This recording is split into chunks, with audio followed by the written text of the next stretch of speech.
Good afternoon and welcome to the second day of the inaugural edition of Triton ONE. I'm Kevin van der Kooi. With me is Alex Livingston.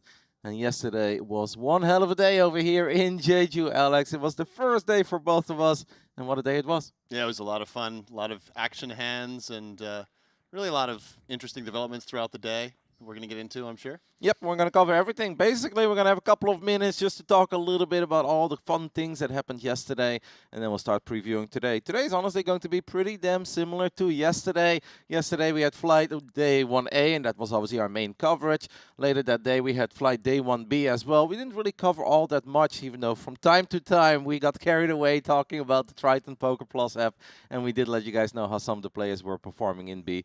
But that is what this little preview is for. We're going to take a little look at some of the players that performed incredibly well at flight day 1B. We had over 300 runners in flight 1A, around 160 give or take in 1B. And Alex, I know you are excited to talk about a couple of those guys in flight day 1B because we didn't really get to cover them, and they also played until like 4 a.m. in the morning. Yeah, I was going to say, Kevin, you know, day 1A got quite a few more players than day 1B. I think part of that is people didn't want to have to come in and play till 4 in the morning, but still, you know, 160 is a very decent turnout. It was a slightly faster structure, 30-minute blind levels. There was a lot of overlap, so 1A and 1B were going on concurrently. So the room was really buzzing. Every time I had a break, I was really enjoying the energy here at Triton. And we see that Chen Dong, notable player, did bag the chip lead. He's got a couple of big titles to his belt. As we can take a little look at the entire top 8 of flight day 1B once more. This one started yesterday at 6 p.m. It is, of course, part of the same tournament, the 3K Genesis, which is the very first event ever of the Triton ONE here. We've got Nicholas Deitmer as well, someone who is not unfamiliar to the poker tournament scene. Clement Deng in 3rd. Any players that you really want to talk about? I see Laszlo in there as well in 12th. Well, and 4-time Triton champion Mike Watson in there in 13th place. Frank C., the streamer, he bagged the 14th stack. You know, quite a few notable names. I know my good buddy Justin Saliba just missed out. He had a big stack most of the day, but ended up busting just short of the money. And you can see 30 players did make it through. Yep, I want to give a little shout out to number 26 there, Benedict. We saw Benedict on the future table quite a few times of flight day 1A. What a day he had, man. Like, he walked into this casino probably yesterday at noon, and he was legitimately playing cards until 4 a.m. since after day 1A didn't go his way. That's a good point. Anyone who played the day 1A from level 1 and then bagged day 1B would have had a 16-hour day with a couple breaks built in. That's definitely a long day. That is legitimately cool. But, of course, most of our cameras were focused on flight day 1A, and that's going to be the same thing today, but then it will be 1C. We had a lot to talk about. Obviously, it was super fun for Alex and me. Our first time ever being over here at Triton, just covering all the tables. We saw a lot of very familiar faces on our future table as well. And, of course, we could take a little look at the standings of flight 1A. I think of the 300 players in the end, 48 made it through. They all finished in the money. A couple notable names. Yeah, and Jianming Luo did bag the chip lead. He was at our feature table for quite a while there. And, you know, it's interesting to see people's styles change. He was playing on the conservative side, and then he won a very big flip against Ding Biao, and he started opening pretty much every hand after that. So really adjusting well to the new situation he was in. A couple of these guys were on our feature tables. We see Kristen Foxen did bag 11th in chips, Sam Mueller 12th in chips, and then the streamer Wolfgang Poker there in 13th. Yeah, we only have a couple minutes before we just hop straight into the action of flight day 1C. And before we talk more about a few of the notable names, big shout out to the man who finished in 5th, by the way, Aaron. Let's not forget, one of my favorite hands yesterday, that ace-5 offsuit with the 5 of spades against the queen 10, I believe it was. I mean, the 3-bet. That was cool, yeah. So he flatted the 4-bet in position with the ace-5 offsuit, and then proceeded to make 2 bets on a 3-spade board and get his opponents off of second pair, which was actually the best hand. So he was definitely showing he's willing to mix it up and get in there and do a little bit of street poker. Speaking of street poker, what do you think the biggest hand was yesterday, Kevin? Well, we were going to talk, of course, about the Foxens, because we had both of them on our TV table. First, we had Alex Foxen. A little bit later, we had Kristen. And Kristen finished very strong. I believe in 11th it was. And Alex Foxen had a really good run. They were basically side by side in the leaderboard throughout the entire day, which was incredibly funny. But then, unfortunately, a hand took place that took away most of the chips from Alex. Yeah, stone cooler, basically. Aces into Jack 4 offsuit. Yeah, that was the hand. It was there was an open Alex Foxen 3-bet, and Sam Mueller came with a cold 4-bet all-in with Jack 4 offsuit. Got snapped by the aces and ended up making a full house against Alex Foxen. So rough way for Foxen's tournament to go. As you guys can hear, plenty to talk about when it was flight day 1A and 1B as well, but we just have a couple of minutes before we hop straight into it. As we already mentioned, today is going to be incredibly similar to yesterday, so if you had a lot of fun yesterday, you're going to have a lot of fun today. We're going to kick things off with the 3K Genesis Flight 1C, and at 6 p.m. there will be Flight 1D as well, which we won't really be covering on this stream, but of course we'll give you guys some updates. As we're going to take a little look at potentially our first future table. Well, it's a little empty, but we do have 3 guys to talk about. It's a very international table, at least. Alex, we've got that going for ourselves. Yeah, certainly. Victor Lee is a friend of mine. He runs a lot of poker camps, actually. I was an instructor at one of those camps in Las Vegas. Flew in here from Canada. He lives in Toronto. Today should be very similar. Once more, we'll be playing down to the final 16%. It's obviously hard to say how many entrants we're going to have. It is very early at this point. We are expecting it to be a lot busier within an hour from here on out. We know that a lot of the regulars that always attend the Triton Super High Roller Series, that will of course take place right after Triton 1 is done. As Triton 1 will only last for 7 days, but the Triton Festival is 20 plus days all together. We know a lot of them arrived yesterday, so there is a good chance that some of them will hop into either 1C or 1D later today, just to get their feet wet, get started, and have a good time. Yeah, absolutely. And we know that a lot of people are in here for the long haul, including some of the people on our side of the booth. Randy, we know, is doing the full coverage. Our producer, James, is here the full time as well. And some of these players coming in and playing the opening event and sticking around probably until the very end. You know, the ace-5 hand yesterday was beautiful, and that really got us going. Hearing about the Alex Foxen hand is just ridiculous because I don't understand it. It almost feels like something went wrong there in the communication chain. It's like, there is no way someone has been playing poker for, at that point, I want to say 11 hours, to then casually jam 1.4 million chips with Jack 4 offsuit. Yeah, just to quickly recap that hand again, we were 4 players off the money, Kevin. Yes. And Sam Mueller had 25 big blinds in the big blind. He was facing an early position open and a small 3-bet from the ever-active Alex Foxen. And perhaps just thinking that Foxen had way too many bluffs, he decided to move in, which you do see happen from time to time. You just don't see it very often with the Jack 4 offsuit, also known as the Robbie. Yep, and the Robbie got there. Robbie got there, and it would have been interesting to see some footage of Foxen's reaction to that one, because that's certainly a tough beat to take. Yeah, I feel like if you look up why is poker rough in the dictionary, it's like, well, imagine you were playing for 11 hours. You get aces, and then your opponent just jams on you with Jack 4 offsuit. You obviously very happily call, and then you lose. Well, not everything, because he did still, in the end, back some chips, and he made it to the next day. But we can talk about the hands from yesterday all day, every day. As you guys can see, the first cards have been dealt. We are excited to bring you guys another 12 hours of non-stop coverage of this 3K Genesis. Yesterday was so much fun. It seems like both of our players, we only have 3 players at the moment on our future table, but that will, of course, change real soon. Ended up with a 6 here, Alex. Yeah, and straight here for Victor Lee. And, you know, it's not too often you get to watch televised 3-handed poker, Kevin. I'm sure, well, I mean, if it's the final 3, you do see that quite often. But it will fill in soon, I'm sure.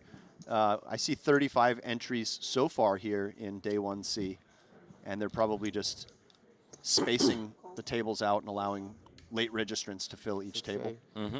I mean, it was somewhat similar yesterday. I believe we started with 4 or 5 yesterday, and it took approximately 15 minutes before the table was filled up. So I'm absolutely not worried about it.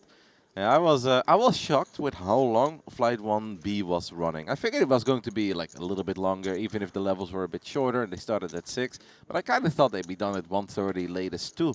But I believe they played close to 4 a.m. 4, yeah. No, I figured it would be a long day, and you know it's going to be the same for day 1D. So players really hoping to get through here in day 1C and being able to avoid that long day tomorrow. I'm not sure what the long day tonight. I'm not sure what time the restart will be tomorrow, but I'm sure that they will make it a little bit later than a noon start, just to let those 1D players get a little bit of extra sleep. Yeah, that makes sense.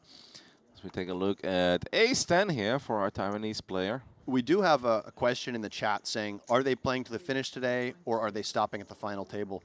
Neither one. They're just playing down into the money today, which is going to be the top 16%. Typically, you see top 15% pay. here at Triton for this tournament, they're making the top 16% in the money. I believe because they had a plan at first to start day 3 where we're basically very close to the money bubble, but then they decided against that plan. And they're like, you know, maybe that's not that nice that we let people wait for so long or play until 4 a.m. and it's like, come back the next morning and then you buzz right before the money when they are perhaps still a little bit sleepy. But yeah, it's going to be incredibly similar to yesterday. Everything we did yesterday, we are going to do today. And that absolutely includes us raving about the Triton app, because that was my favorite discovery of yesterday. Like, of course, everyone has an app these days, and I'm sure your app is good. But this app, Alex, is so damn fun. I've had the time of my life. I made an account. I favorite like 20 players that I'm familiar with or that I've met in the past, you know, that I just like to keep track of.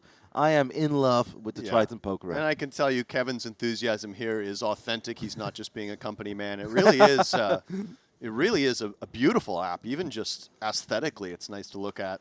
And then, you know, talking about all the functionality as well. As we see here, Victor Lee picks up the pocket sixes. Are you familiar with Victor Lee since he's Canadian? Canadian? So Victor is a friend of mine, and we've run, he runs poker camps, and I was an instructor at one of those camps. I might actually be doing another camp with him here in December. That's awesome. In Las Vegas. Ah, it's in Vegas. Yeah, so Victor's kind of a serial entrepreneur. He has run a lot of different companies. He's got really good business sense, and he's also a great poker player. They both have a real hand here. The sixes on the button, 3-handed. You don't often see both of them having a real hand, but... Note that Ye made quite a small 3-bet there, just to 8,000. Typically, if you're going to 3-bet out of position this deep, you are going to go a little bit bigger. He does flop top pair. Let's see what he comes with.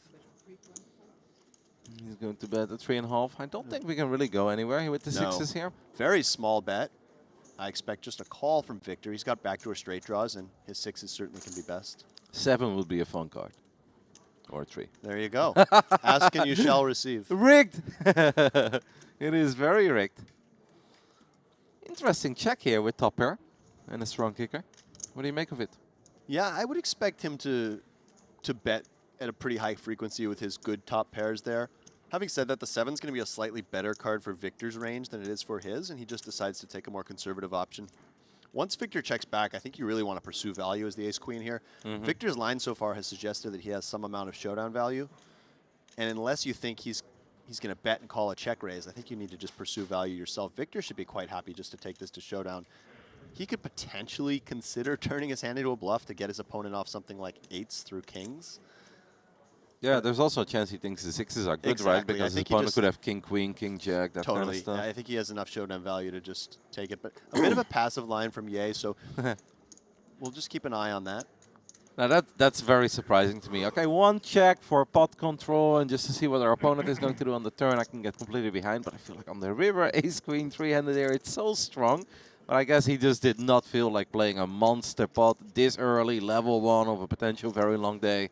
And 3-handed, like, it changes the dynamic quite a bit. And perhaps just looking to induce a bluff of some sort. But I think, you know, given the line Victor had taken, calling the flop, checking back the turn, it really looks like he's kind of showdown bound, and I would just be going for value there.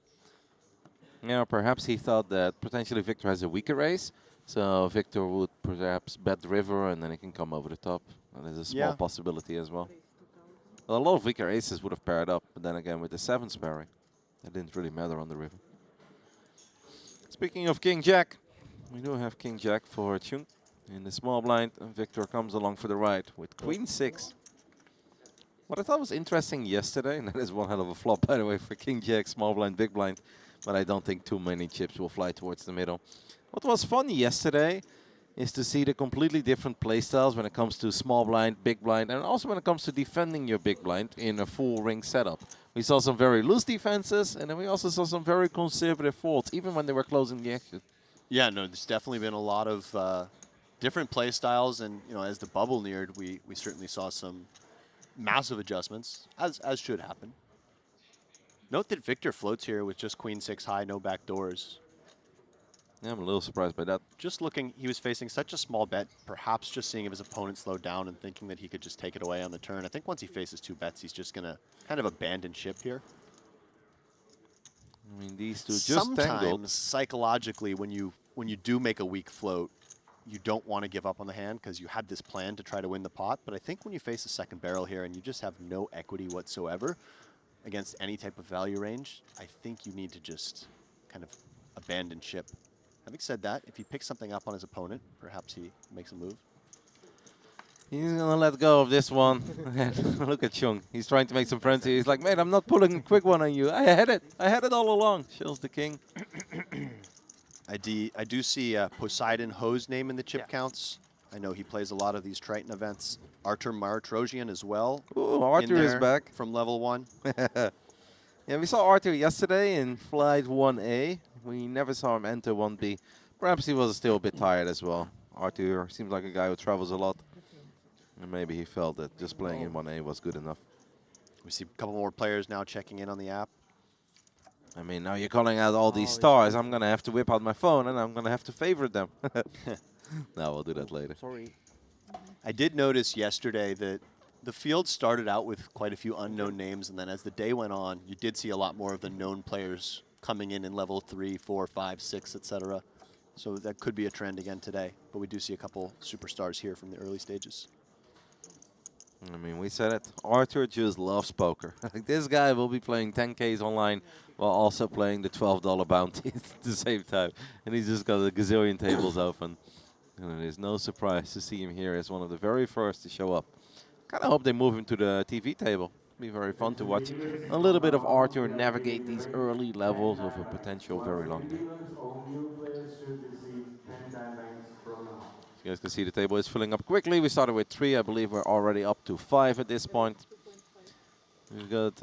Is that the suited diaper? How do you call it? That's the clean diaper. The clean diaper. There you go. The 3 deuce.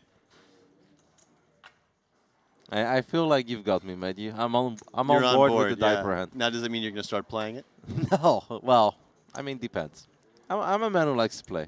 Victor calling the King-9 offsuit here. This is a little bit loose, but I think he, just given what he's seen from Ye, he maybe thinks he can outplay him. Wants to get in there.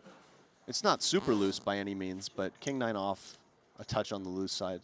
Yeah, it's obviously not full ring, right? They're still like 4 or 5-handed at this point, and maybe it just feels like playing a couple hands. But the same thing would apply if it was 5 or 6-handed and it was button versus small blind. Perhaps he just wants to get one over Chung, where it's like, you cannot win every hand, mate. Like, I know it's level 1, and it really doesn't matter, but at one point it just becomes a little bit annoying. Are you familiar with that flag from Ivan? I'm going to say Belarus. Yeah, that's really good. Okay, I got one. Spot on, mate. I got one. Put And me you on the didn't spot. cheat, right? No, I didn't cheat. Okay. It would have been difficult to pull it up in that quickly.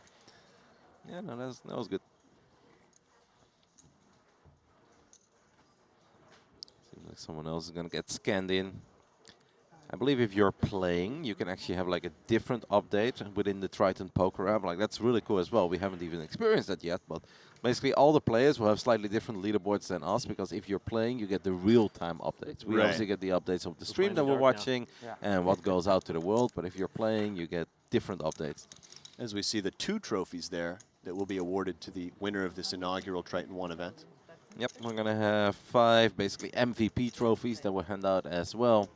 We'll keep you guys up to date about that over this upcoming week. We're going to have 12 events spread across these 7 days at the very first ever edition of Triton ONE. And of course, Triton ONE will lead into the regular Triton, the Triton Super High Roller Series, which will also take part here in Jeju. Same casino, same setup.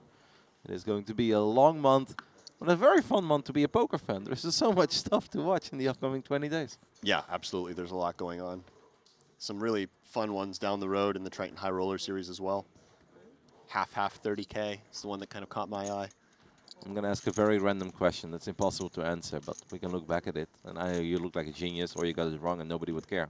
Do you believe that someone is going to win a Triton ONE event and also win a Triton Super High Rollers event in this series? I'm going to say no.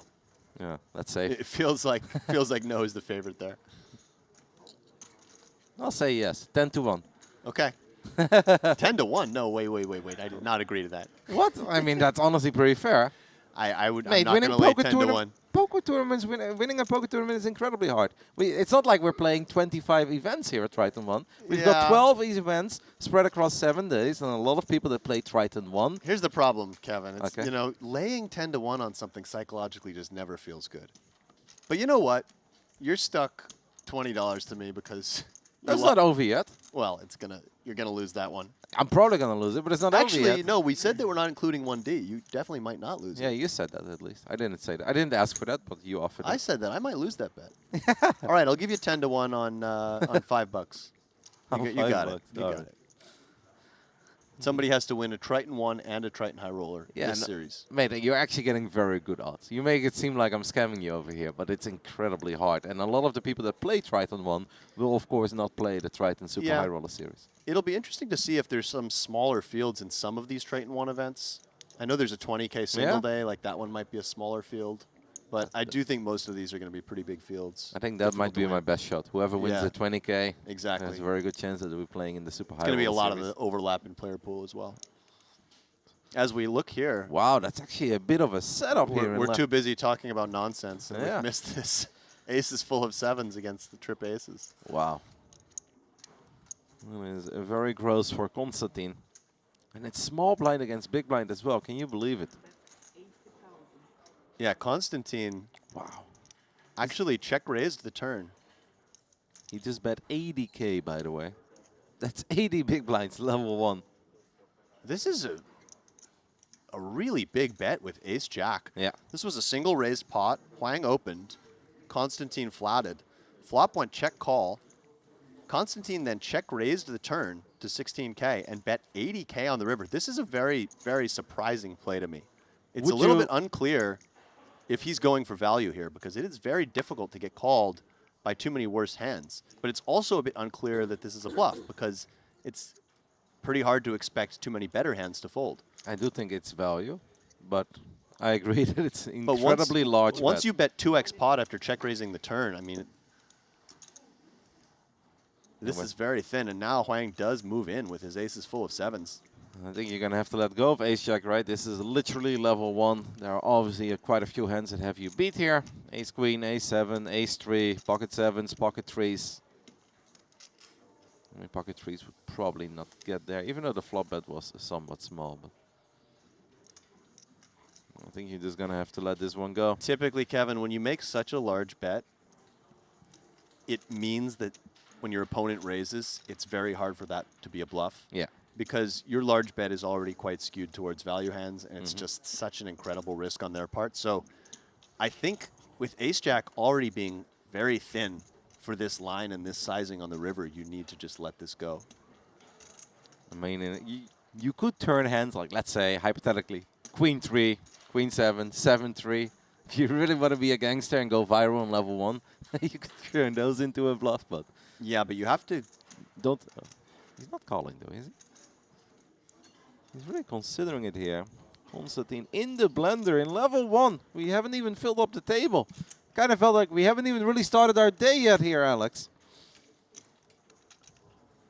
He seems like he's a true non-believer, but as you said, it's almost never a bluff, which is why it would be really cool if it is a bluff. Yeah. But it's not.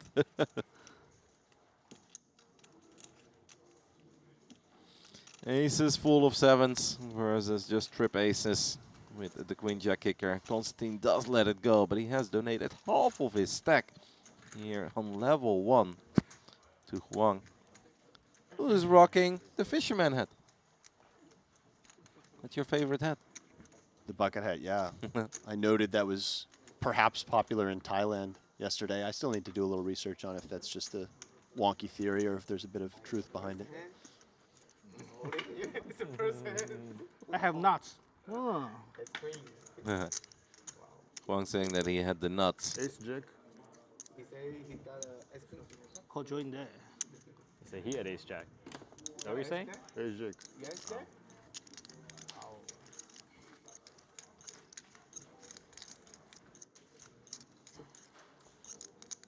A little bit of table talk here in level 1. Something we absolutely encourage. Yesterday, unfortunately, it was a little quiet from time to time. Kristen was doing her best to keep the table talk flowing, but basically only had one fun neighbor to chat with.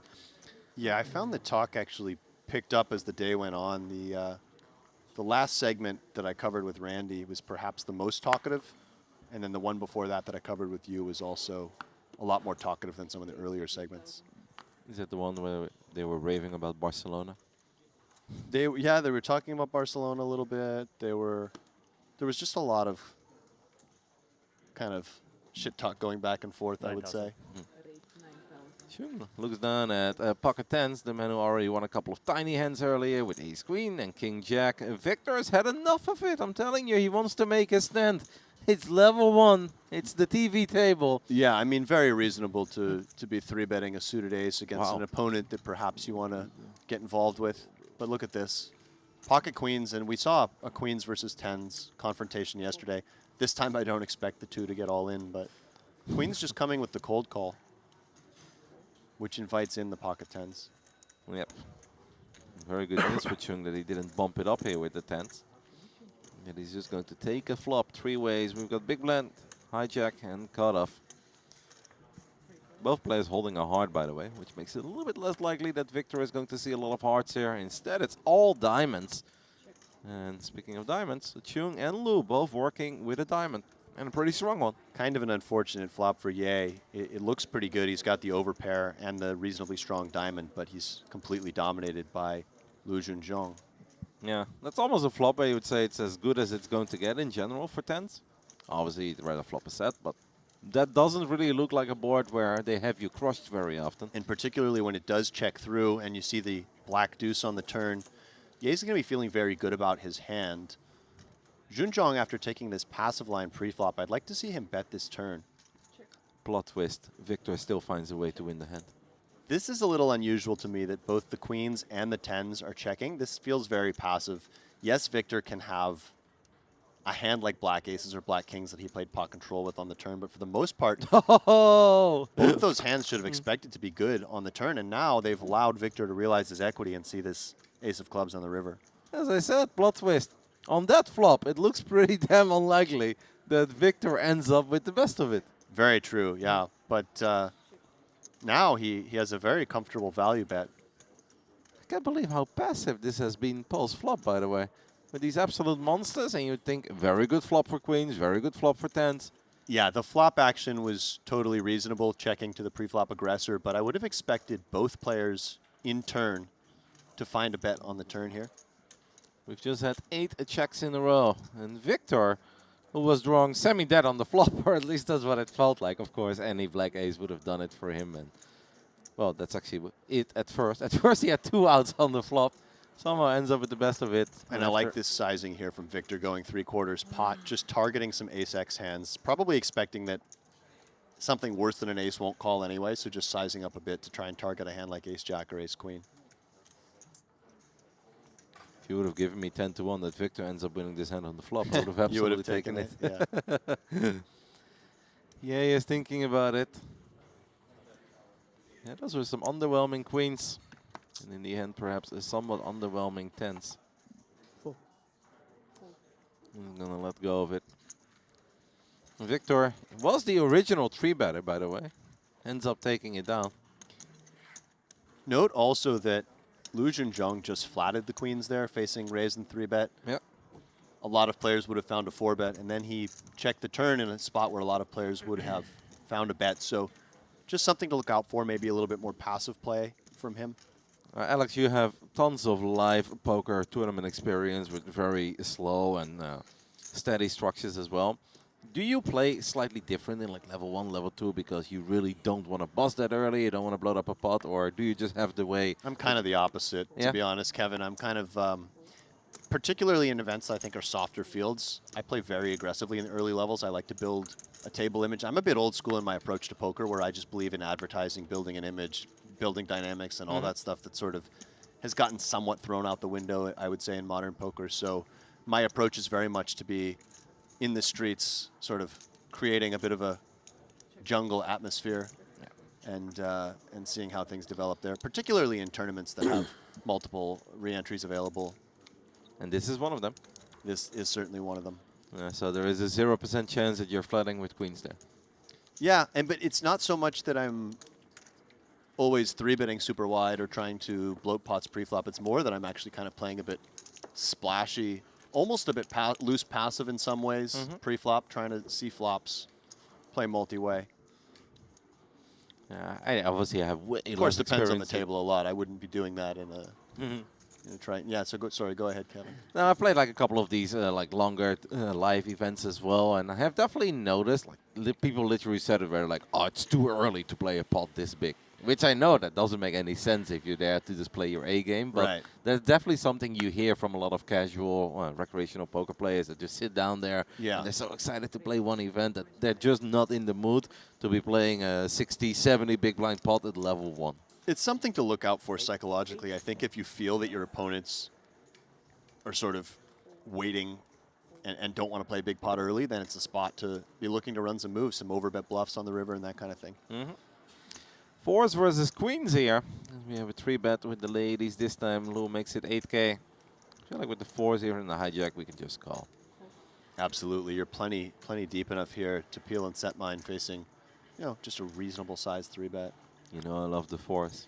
I know they Yeah, don't. this is your hand. Let's see if you're... No, they didn't do it, Kevin. Not the worst flop ever, right, for fours. If you look Well, at when this you're up board, against queens, it's bad.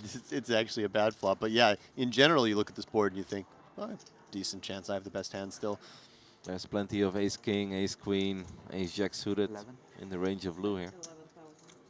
It's going to make 11,000. That's a pretty sizable bet. I'd be very tempted, just because you see the backdoors, right? You're like, all right, if I don't get a 4, there's a good chance I get a 5, and then I'm up and down. And it's Yeah, and you're still way ahead of all the ace high, king high kind of hands that Lou can have. I think calling makes a lot of sense here. yeah, I don't hate the call here from Ivan. Small check raise also possible just where your fours are a little bit more vulnerable to overcards. But then it starts to get into the territory of overplaying your hand, especially if you think your opponent's 3-betting a tight range. Actually, a bit of an annoying card here for Ivan because, it's like, okay, his hand does not improve, but if he was good, he's still good. Very unlikely that there are too many deuces in the range of Lou here. Lou did make a pretty big bet, and this spot is getting big, but it seems like he is not intimidated by that at all. And Wow. this is just a huge bet from Lu Junjiang, and this is a bit surprising. The problem with this bet is it might be the best way to try to just stack pocket jacks and pocket tens. But even those hands are going to feel like real bluff catchers at this point, and it really doesn't make much money against the weaker portions of his opponent's range. So I think something smaller to try to target more 8x, smaller pocket pairs might have been nice there. I love how we went from 11 to 60. And we've seen a couple big bets at this table already, Kevin. We saw the overbet with the ace-jack for 2x pot, and then here the queens betting 1.5x pot. So it could be kind of a spicy table in terms of perhaps seeing some big sort of early chip lead pots. Yeah, and the man in seat 1, Constantine, who lost that big pot with ace-jack, did not seem like he was very happy about having to fold ace-jack there. So I have the feeling, Alex, that he's on a mission, and he wants to double because he wants to get back to starting stack ASAP. Yeah, I'm shocked by how big some of these spots have been. I feel like this is even more outrageous than everything we saw yesterday in flight at day 1A. Maybe they took a little look at some of the chip counts of the people that survived day 1A and day 1B, and they're like, all right, what are we working with at the very, very top? It's like 3.5 million, 3 million, something along those lines. It's like, let's build some pots, guys, and let's fire in the hole if it doesn't go our way. Makes no sense here to nurse the starting stack for the first 3 hours. But I'm surprised, but I'm smiling. I love it. You like the action? Yeah, absolutely. I just love how that exploded. It's like 11K. It's like, okay, pretty big, but he's got queens, and I do like it. I like it a lot more than checking queens twice with 3-4 undercards. Right. I was a fan of that, but the 60K caught me off guard a little. Note here, Ye coming with small 3-bet out of the small blind versus this cutoff open. Victor looks tempted here with queen jack of clubs. A pretty looking hand, but one that shrivels up facing this action. Yeah, getting hit by the deck a little, no? Definitely picking up a lot of very playable hands. Not, just monsters, but just good spots to play some very nice hands, and ace-10 is one of them. Victor would have outflopped him. Not a very good flop, though, for the 10-7 of clubs from Lou. I would have liked to see a continuation bet there from Ye. Fairly innocuous board. He does have backdoor diamonds. Or we can just check and drill an ace on the turn. Yeah, that works as well. And now we can bet. because we're so confident in our hand. I really love that Victor won that one hand with ace deuce. Looked very grim on the flop. The man had 2 outs.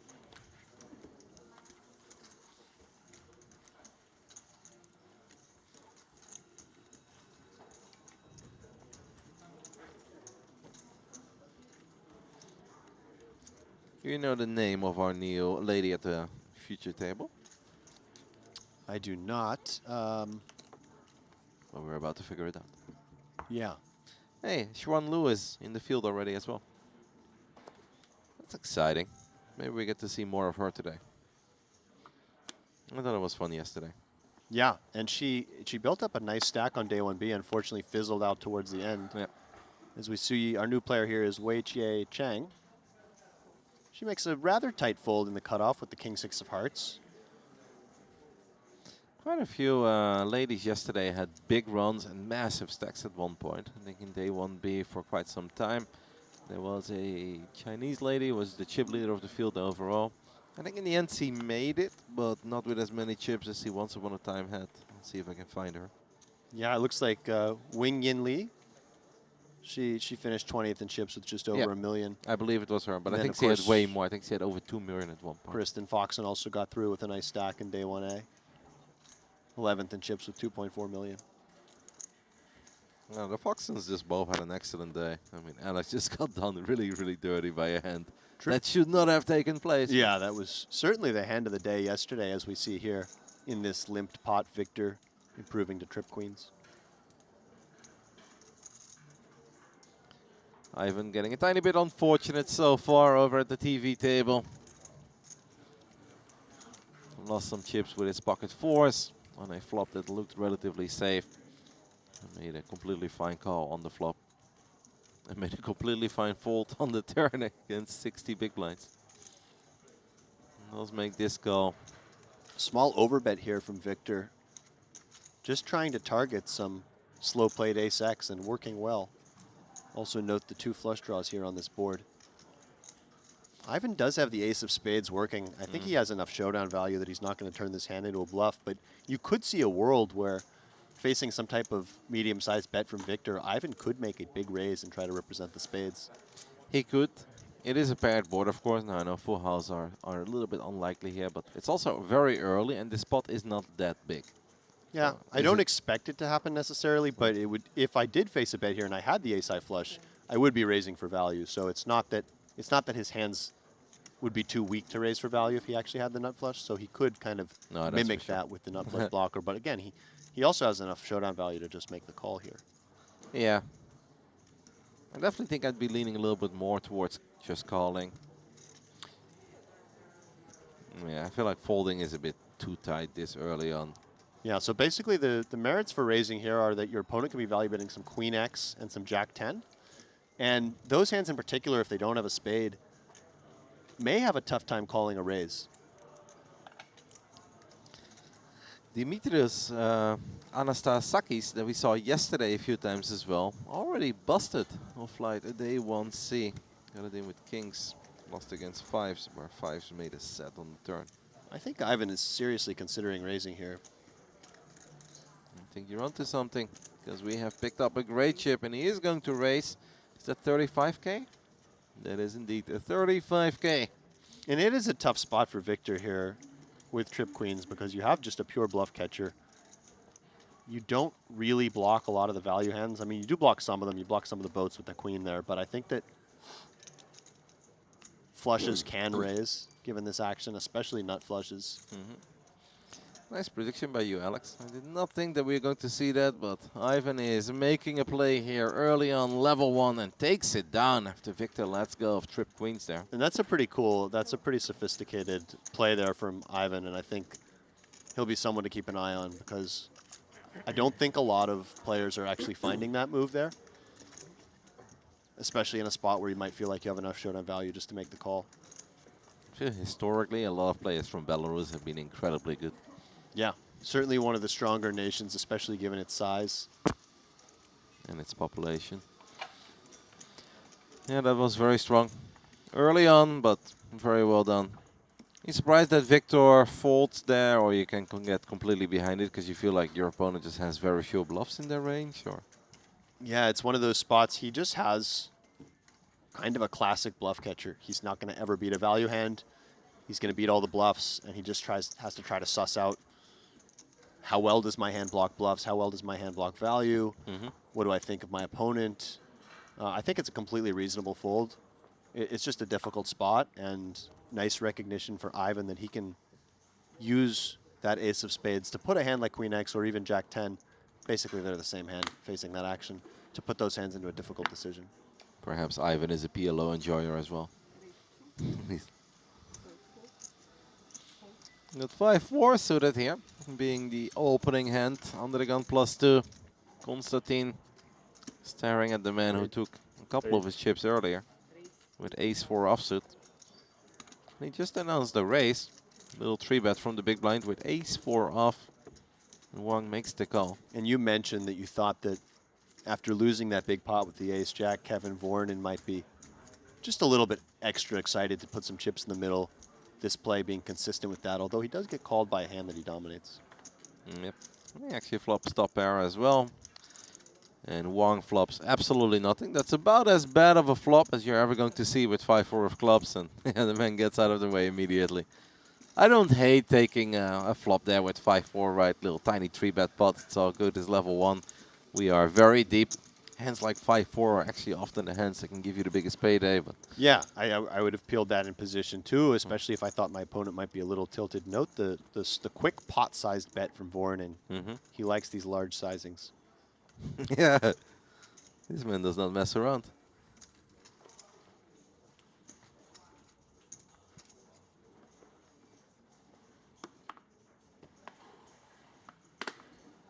We do already have 3 eliminations in this flight. And we're up to 76 entries, growing quickly. You're keeping an eye on it, trying to take those 10 buckies out of me. Yeah, but given that the turnout of Flight 1B, I'm a little bit concerned. Constantine Voronin is going to 3-bet his pocket 10s to 10K. Lou looks down at King 10 suited. Yeah, it's a pretty hand. Again, these suited broadways really shrivel up facing raise 3-bet, even here where the positions are button small blind. Lou working with a starting stack.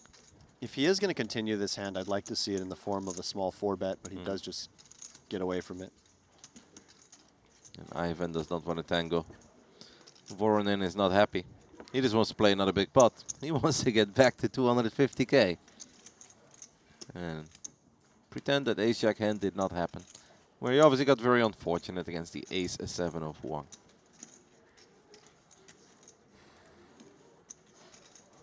Whips out the phone. He's texting his buddies. It's like they refuse to play a hand with me. He's asking his backers if he can get another bullet. I hope that's not the case in level 1. I don't think so. Doesn't look like the case for Voronin. And then the field is filling up real quick. Already over 80 runners.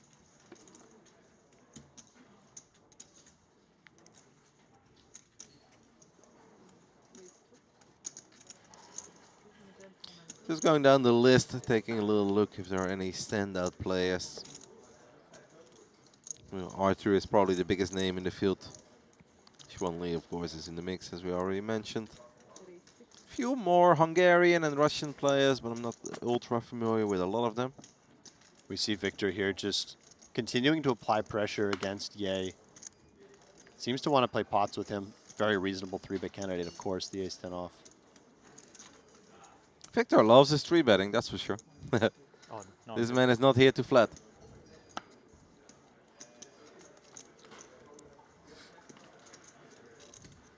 Flop comes a 7-7-3. Somehow Voronin flops best with bottom pair.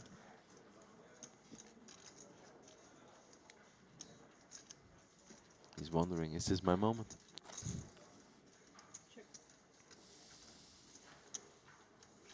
Five. I think Victor, the original 3-better, checks. Voronin bets 5K. So Voronin did cold call the 3-bet. With ace-3 of diamonds. With the hit 3 of diamonds. The suited connectors. Right. The casual suited 5-gapper. He gets some immediate value against Victor. This is going to be a fun hand to table at Showdown. If it makes it to a Showdown, looks like Voronin just wants to take the pot right here.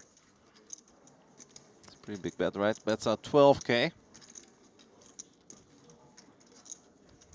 I truly think Voronin is just very eager and hungry to play a big pot. He's like, I'm not enjoying this start. Obviously, it really stinks to bet 80 big blinds on the river and then still having to fold to a jam. I'd love to see him just whip over with 3 there. Just showing he cold called the raise and 3 bet with a 3, but... Really? I would have preferred it if he flipped over the 8. The 8? Yeah, the 8 of diamonds. You know, with the 8 of diamonds, you can have some good starting hands pre-flop. But the 3, I mean, I guess there's pocket 3s and ace-3 suited, but fewer combinations. Sure, but where is the 8 of diamonds going to connect on 7, 3, 7, jack with 1 diamond? Yeah, no, true. So we take a little look at the man that we have already mentioned a few times, Artur Martirosyan. This man loves poker. He breathes it all day, every day. And of course, no stranger to the Triton super high rollers. And we welcome him to the very first edition of Triton ONE. 12 events are spread across the opening 7 days of this poker festival. The entire festival will last for over 20 days. It's going to be fun for us to watch a whole bunch of Triton on our flight home. Yeah. Like the streams will definitely be running since I think it takes around 24 hours for you to get home. It takes around 24 hours for me to get home once Triton ONE is over and just watch the super high roller series. I'll be just trying to get some sleep. I usually just try to sleep on planes. I don't know about you. Yeah, I mean, I try, but it doesn't really work. And if it does work, it works for like 2.5 or 3 hours. Yeah. That's about it for me. I like watching stuff. I mean, obviously, you need to get lucky with the Wi-Fi because most of the time Wi-Fi is not good enough to watch streams. But if it would work out, I feel like it'd be very good entertainment. And then we can bully Randy in the chat. No, I would never. Speaking of chat, you had it open earlier, right? Yeah. Been opening it a little bit, checking in. Anything you want to discuss with our viewers or any questions you would love to answer? Not much happening at the moment. Of course, with the hours here, we're losing some of that North American base. They're all sleeping. The European base, maybe not awake yet. No, it is indeed a bit of an odd time for the Western world. That will obviously change throughout the entire day. But we do welcome everyone. And of course, we thank everybody who stopped by yesterday. I felt like for opening day, Triton ONE, like just the early flights of a 3K event, we had a lot of people stop by. Yeah. I was very positively surprised by that. Yeah, some big names in the mix. And like you say, for some of these players coming here, taking their shot, playing one of these smaller buy-in, more accessible events, it's pretty cool to be able to play with an Alex Foxen, an Artur Martirosyan, a Kristen Foxen. There's a whole bunch of Triton champs in the mix. We've got a new chip leader, by the way, Sergey Karchenko. Not the same Sergey as yesterday. Apparently won a monster pot with Ace-King offsuit versus tens. Wow, that's a gross flop, by the way. Queen, Jack 10, Ace-King flopped Broadway. Tens flopped the set. Yeah. Understandable that they got it all in there, and then with a total brick on the turn as well, the deuce that happened on one of the outer tables, but we'll obviously keep you guys posted. New player here. Dong on the button, opens the Jack tray of hearts and just quickly flops 2 pair. Yeah, but King 10 flopped the open ender. This could grow. I'm not expecting Cheng to go anywhere anytime soon. And even Ace-3 of diamonds wasn't the worst flop ever. 1 diamond, bottom pair, like you're not loving it, but there was definitely something there. Yeah, 3 ways, not quite as exciting as it would be heads up. Neither player's going to like this turn very much. No. As the 3rd spade rolls off, the 6 of spades could be a bit of an action killer. How exactly did we end up with 2 pair with Jack 3 from the button? 20,000. I like this bet from Dong. You can't just put your opponent on a flush because they check called the flop. You have a lot of hands that you want to get value and protection from, and indeed. A lot of strong single pair hands as well, right? Queen 10, Queen 9, Jack 10, that kind of stuff. Denying equity to the King 10 is very nice there. I feel like there is a new solver out that I'm just not quite aware of yet, but those solvers love Jack 3 and Jack 4, man. Poker has changed, Alex. Yeah. That's right. He was suited. Yeah, sure. So was the A3 from Voronin, but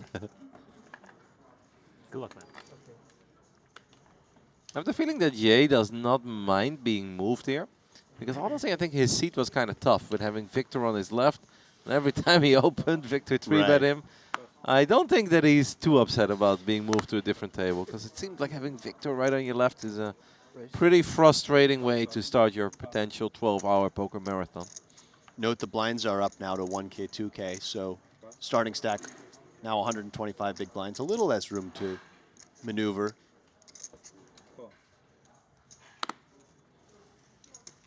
Makes it more difficult for Voronin to bet 80 bigs as well.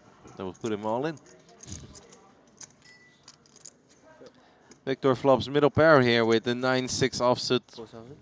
The 8-7 of Dong doesn't really connect here, but that is not going to stop him from betting 4K.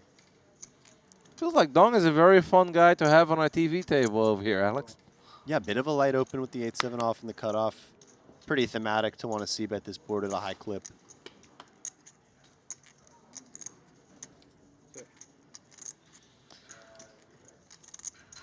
Seems on like one of the outer tables, Poseidon that you mentioned earlier has also already found a full double.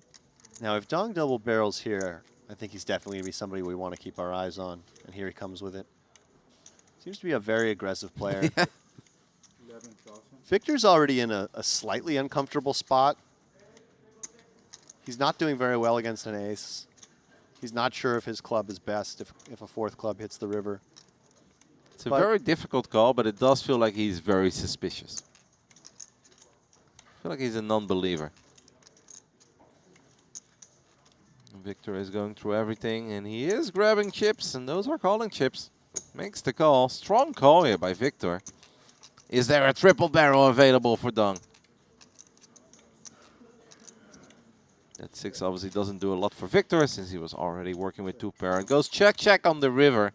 This is one of these hands that's really going to make Victor feel good about his game. I'm sure he already feels very good about his game overall, but it's good to know that you're dialed in early levels. Strong call there on the turn. Yeah, one of those confidence-building ones. I think if he'd faced that third barrel and, you know, found the call again, then that's where you really start to feel good about yourself. I would already feel very good about that turn call. That was Yeah. not an easy one. I think Dong realizing that he's got a tough cookie over there in Victor, and he can be very aggressive maybe against some of the other players at the table, but perhaps we should tread carefully against Victor. Those Canadians are not too bad at poker either, Alex. Well, some.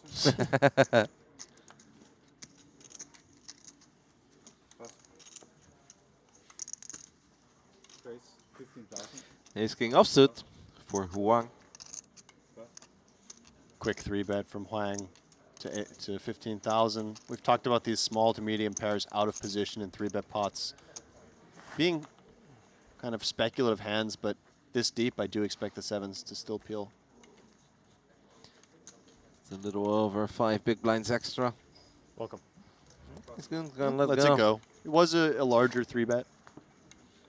A non-believer in his 7s. Huang having a pretty strong start to his day. Picking up some hands, and he's getting paid. You need to show you the ticket, please. He's rocking a nice watch as well. You were the one mentioning the watches yesterday, right? Yeah, I was asking what you think the value of one of the players' watches Yeah. was. How- Sometimes you see a watch and you're not sure if it's like a $100 watch or a $30,000 watch. That That is can true. happen, unless you're perhaps a real watch guy. As we see, new player here. What do you think about his watch? Well, he's got a Whoop. I've got one of those too. It's a fitness tracker.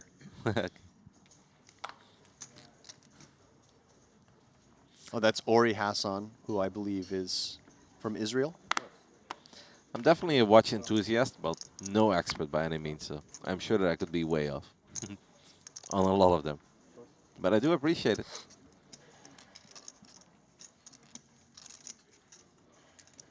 Ivan looks down at the Jack 5 offsuit in the small blind. Seems like he's very eager to play some cards with Constantine Voronin. Jack 5 versus 5-3, 9-9 deuce. Is the flop? Well, that's not going to give us a whole lot. No, when 2 players whiff like this, often it's just the first player to breathe at the pot. And it's not surprising to me that it's Ivan. Ivan seems a very fun guy as well. I'm about to open my Triton Poker Plus app, and I'll give him a star. I want to follow his journey for the rest of the day. You're smiling, but I'm serious. Ivan seems How fun. many starred players are you up to now, Kevin? Yesterday, I can take a look at you, mate. I think around 16 is what I got. Maybe a little bit less. Can I see all favorites? 2. Actually, yesterday I only did 2, 4, 6, 7. So that's not that bad. Thought I clicked more, to be honest. Maybe I misclicked. That's why I'm in the booth right now, because I misclick too much in video games. 5,000.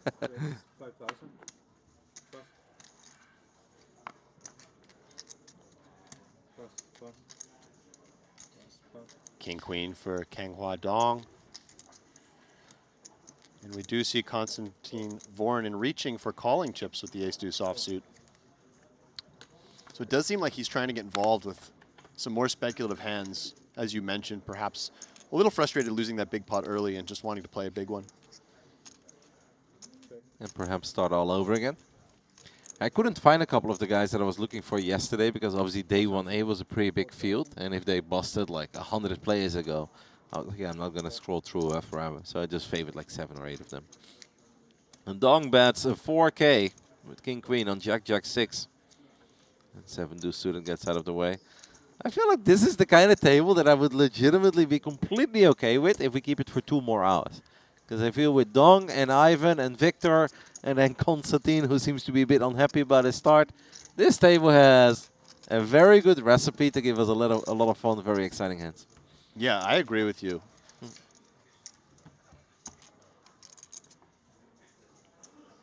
Definitely seems to be some action players at this table, and sort of an unpredictable nature to a lot of these players.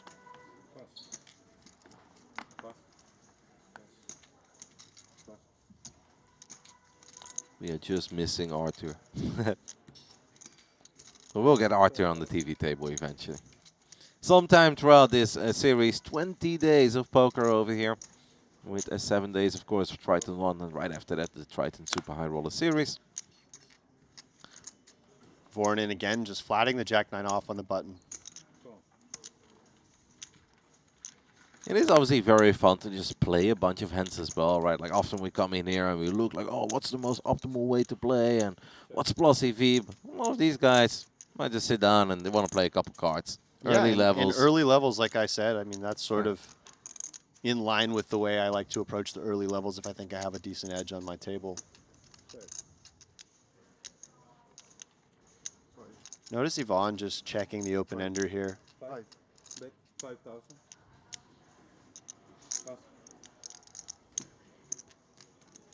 I wonder if I would call him Vanya, if he would react to it.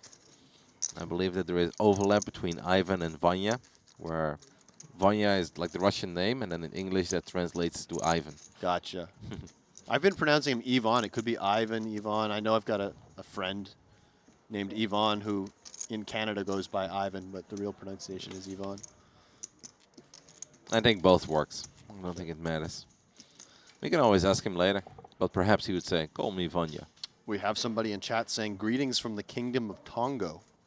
Or Tonga. Pretty good with geography, but I'd have a hard time finding Tonga. Yeah. Jack-9 fires again and gets Queen-9 at 2 fold. Let's go with the open-ender. It is, of course, a paired board. And it's also a double flush draw, so there's just so many bad cards that even if you complete your straight, you really don't know if you're good or not. I am curious, with a decent chunk of the world being asleep right now, where our viewership is from. So if you're watching, let us know in the chat where you're watching from. You know, it's a good time for Australia. And there should be some Aussie poker fans out there. Counting down the seconds until Randy Lou makes his way over to the commentary booth. That's right, Randy, living in Melbourne, home of the best brunches in the world as far as I'm concerned. And an amazing casino as well. 4,000. Have you ever been to Crown? Crown Casino in Melbourne? I have been to Crown Casino, yeah. So big, no? It's huge, yeah. Yeah, I was there for the last Aussie Millions right before COVID sort of shut the world down. That's funny because I think I wasn't there for Aussie Millions, but I was there for a StarCraft tournament. But there was still Aussie Millions branding everywhere back then, and it was indeed right before COVID. So it was like I was there in January or February or something, and basically starting March you couldn't travel anymore. So we're getting some information on where our audience is from. We've got somebody here in Australia, somebody from Lombok, Indonesia. We've got somebody from Colombia just before midnight tuning in before they go to sleep. Gunther telling us Tonga's just next to Fiji in the South Pacific. Julian Chang saying he's from North America, bit vague. And yeah, that's what we've got so far. Somebody falling asleep on the west coast of the U.S. to this. So it's nice to get the international audience and, you know, looking around at the table and the field at large, it is a very international field as well. Nice to see a few players coming over from the U.S. and Canada, as well as quite a few European players, with, of course, the vast majority of the field being from the Asian countries and China being the most represented country in the field. Yeah, but as you said, it's been pretty damn international. Lots of Germans, a decent amount of Hungarians. Obviously, the Russians are in the mix. A couple of guys from Belarus. We've seen a few Danish guys. One of the, and of course, the Spanish folks as well. There's quite a few guys here from Spain already. And we're just getting started. Our Australian viewer telling us, which we were talking about a little bit yesterday. I can't remember if I was talking to you or Randy or both of you about it, but Crown has announced they are bringing the Aussie Millions back after a 5-year hiatus. I believe it's going to be in May of next year. That sounds very fun, but it is a horror trip from Europe, guys.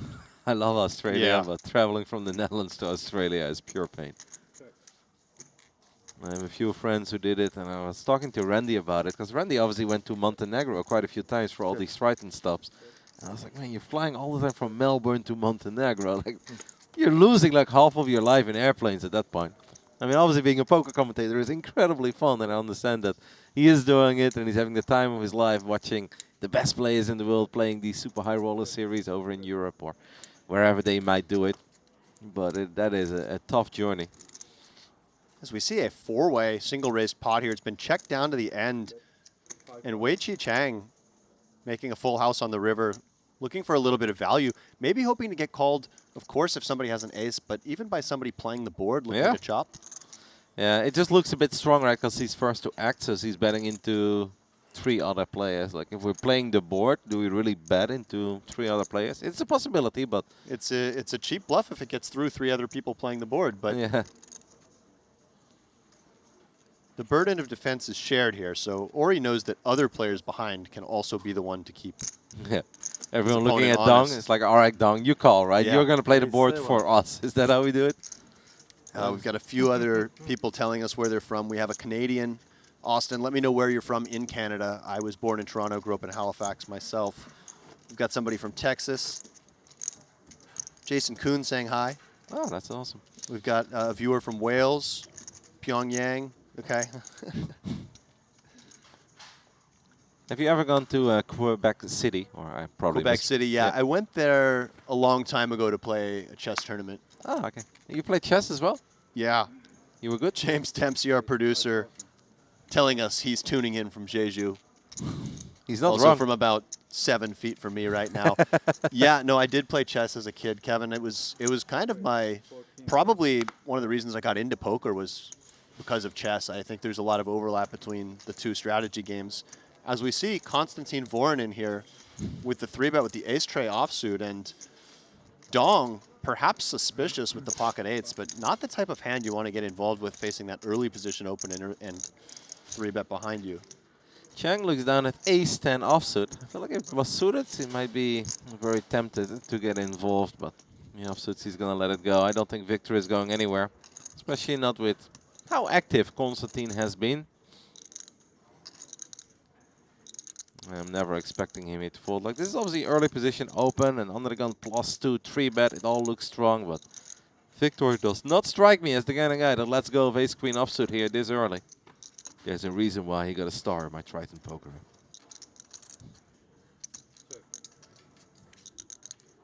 And let's see how far Constantine is willing to go with this hand. He's flopped a whole lot of nothing, but I don't think he made this 3-bet to slow down now. Starts with a small bet. A couple of Spanish viewers in the chat as well, somebody from Taiwan. So a nice international community following along as well. As we see Victor Peel with gutter, backdoor flush draw.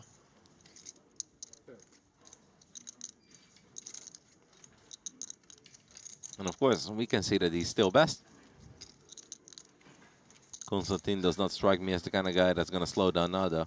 This is going to be a tough spot for Victor if he faces a large bet here, which it looks like Constantine is gearing up for 31K. 2/3 pot. Little over 15 big blinds. Yeah, that's a very tough call to make with ace queen high. And you know, you really feel like if you call this bet, you're also going to face a river bet a lot of the time. And the question is, are you willing to make a call down unimproved with just ace high? I know that Constantine has shown a little bit of unpredictability to this point, but it starts to get difficult here as Victor, because you know that if you call, you're going to have to face a big decision on a lot of cards that you're not going to want to see, and he does just let it go. So props to Constantine there for, you know, and what I like there from Constantine, I think the 3-bet itself is obviously quite loose versus early position open with the ace tray offsuit, but I like the sizing scheme he chose. Going small on the flop keeps your opponent's range very wide, and then sizing up on the turn takes advantage of the fact that they get to the turn with a lot of weaker hands than they might otherwise get there with. So I think that's a very good sizing scheme, to bet small on the flop and then go bigger on the turn. Bet 6K on the flop, so 3 big blinds, and then size up to 31K, 15.5 big blinds. Just to go over that hand one more time. And I think the biggest problem there for Victor is that even if you're a non-believer, you're going to lose against some of the bluffs as well. Like some of these. You're probably beating all the bluffs on the turn, but Yeah, but if like a random pair rolls off, there's so many Right. like random cards out there. Like if it's in a random ace-6 or whatever, like you're going to start losing against that too. the problem I think really is that barring a 10 or an ace, maybe a queen, there's just not a lot of clean rivers to want to call down on. You have to be so confident that you're ahead. And I think the queen still makes life hard in some scenarios, but probably feels a lot better about it. Victor definitely seems very sharp here on the, I want to say, early morning over in Jeju. And everything feels like early morning if you were up until like 3 or 4 a.m. following or playing poker. But and we were up here pretty late in the booth, and then I haven't been sleeping great. I don't know how. Have you been adjusting well to the time zone? I have a hard time falling asleep, but once I am asleep, I can't complain. Fair, yeah. I only slept 4.5 hours last night and had some choppy sleeps before that, but you know, a little bit of that $20 coffee. There's a barista here who has won some international competitions for coffee, and she set up a little kind of makeshift coffee stand just a couple 100 feet from us. And I have to say, I had one of those coffees today, and Legendary? I'm a sucker for this sort of thing. I'm going to probably be trying a different one each day. Okay. Trying to bill it to Triton. We'll see if they go for it or not. So it's just up the escalator and basically then Just up the escalator. You can't miss it. All right. Are you a coffee person? Yeah, absolutely. Yeah. I had a coffee just here in the restaurant. Look at this. Ori Hassan, who I know has a lot of experience playing mid to high stakes tournaments, comes with this squeeze in a spot, or sorry, with this check raise. 2 overcards, backdoor flush draw. And he's going to put a lot of pressure on these exact hands. This was a 3-way single raised pot. Did Constantine just raise? No, he just called. No, just floating the 2 overs backdoor flush draw. He is ahead right now. Note that he has 70%. If he can navigate his way to showdown. A club on the turn would make Constantine very happy. 10 of clubs on the turn. 10 of clubs is a fun card. Yeah, that's the dream card. Instead, it's the tray of hearts. Which is a complete brick. Doesn't really change anything. And once you've check raised this big as Ori Hassan, I think that you feel like you've already cleared out a lot of the weaker hands. You don't expect a hand this week to call the flop. So I don't know that you're just considering barreling every time you get a brick turn like this, just because you feel like you're doing a lot of your damage on the flop. Seems like your analysis is spot on there, Alex. I've really been enjoying Constantine. He's just so in the mix. And definitely feels like he's been a little crazy in these first 2 levels, but makes it incredibly fun for us to watch it. He's fun to watch. I enjoy his demeanor. And I enjoy seeing things like this. This is the second time he's bet 80,000. Yeah. The other one, he had that ace-jack and was forced to fold to the all-in against the aces full of 7s. This one is just going to work. note that he does have the best hand, but he can't know that. Back then, Ori Hassan was not here, but it is worth mentioning that Voronin did announce to the table that he had ace-jack, by the way. We picked up a little bit on that table talk, and he did. He did, yeah. He did mention that he folded ace-jack there to the river gem of Huang back then, who has already left us. Constantine Voronin takes it down, and he finally gets his big win that I feel like he's been battling and looking for a little while. And note that Voronin's been in a lot of pots, but not a lot of hands have got to showdown. So I think the players are really kind of wondering what's going on with him. They've seen him V-pipping at a frequency which would suggest that he's playing some speculative hands, but they haven't actually seen many showdowns. And I think people are going to try to navigate their way to a showdown with him and see what he's up to. And now he's just feeling himself enough to open the 9-8 off under the gun. Yes, he is. This has been a very entertaining starting table. Obviously, when we went live 2 hours ago, we only had 3 players at first. We didn't really know what to expect. But you were praising your man, Victor, and that already gives us something to then be invested in. I feel Dong has been an excellent asset to this table. Ivan is clearly a very good player. He's been fun. Constantine has been incredibly enjoyable. Yeah, I agree. We couldn't ask for much of a better table. You never know what you're going to get sometimes with the first table of the day. It's not like later on when we can take a look at our favorite table and choose from there. This has been a great draw for us. So take a little look at Dong and Voronin battling once more. Voronin picks up a gutter ball, but that's about it. So Voronin calling the 3-bet out of position against Dong. You can see Dong isolating with the king-jack off, even versus the early position open. Correctly assessing that his man is opening a wide smattering of hands. Constantine check calling with the gut shot here. That is Pot an already ambitious swelling call, to no? 60K. That is a bit of an ambitious call. With Well, I 9-8. think when you call a 3-bet to 15K pre and then you face a smaller bet on the flop, you are going to be inclined to want to call that gut shot, perhaps thinking you have some big implied odds. If you do catch that 10, you can turn a double gutter on a 5 or an open-ender on a 6 as well. I get it, but I'm afraid for Constantine that we should maybe let this one go. And I think he will now, yeah. So well played there from Kanghua Dong. Taking a hand that might normally be a fold versus an early position open, correctly assessing that his opponent is getting a bit out of line and then getting a street of value and forcing a fold on the turn. Big fan of Dong's haircut, by the way. I believe he recently got a cut. That definitely looks like a man who just got a haircut 2 days ago to look sharp over in Jeju. Not only that, but he looks like a man who gets his haircut once a week. Yeah, I believe He's not a guy who goes in once every 6 weeks. No. He takes care of his hair. Yeah, he cares. And it shows. I was lamenting forgetting I was going to get a haircut at my barber in Halifax before coming here on the trip, and I kind of forgot to. And then, you know, this whole camera thing, which I'm not used to. And I tried to find a barbershop here, but it's been a bit of a... It's been difficult, I've found, communicating with the hotel staff. Their English is not great in all cases.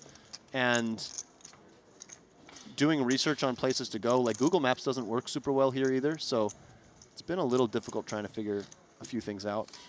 We just saw that Constantine does like gutter balls, and he gets another one.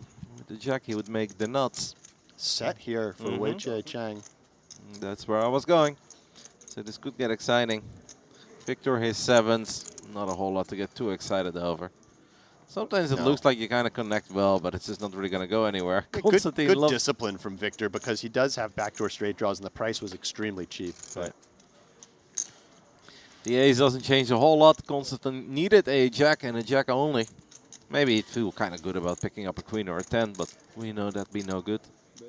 Curious about the sizing here that Cheng decides to go for. So he keeps it small. Very small, perhaps just trying to get something like 9x or 8x to stick around.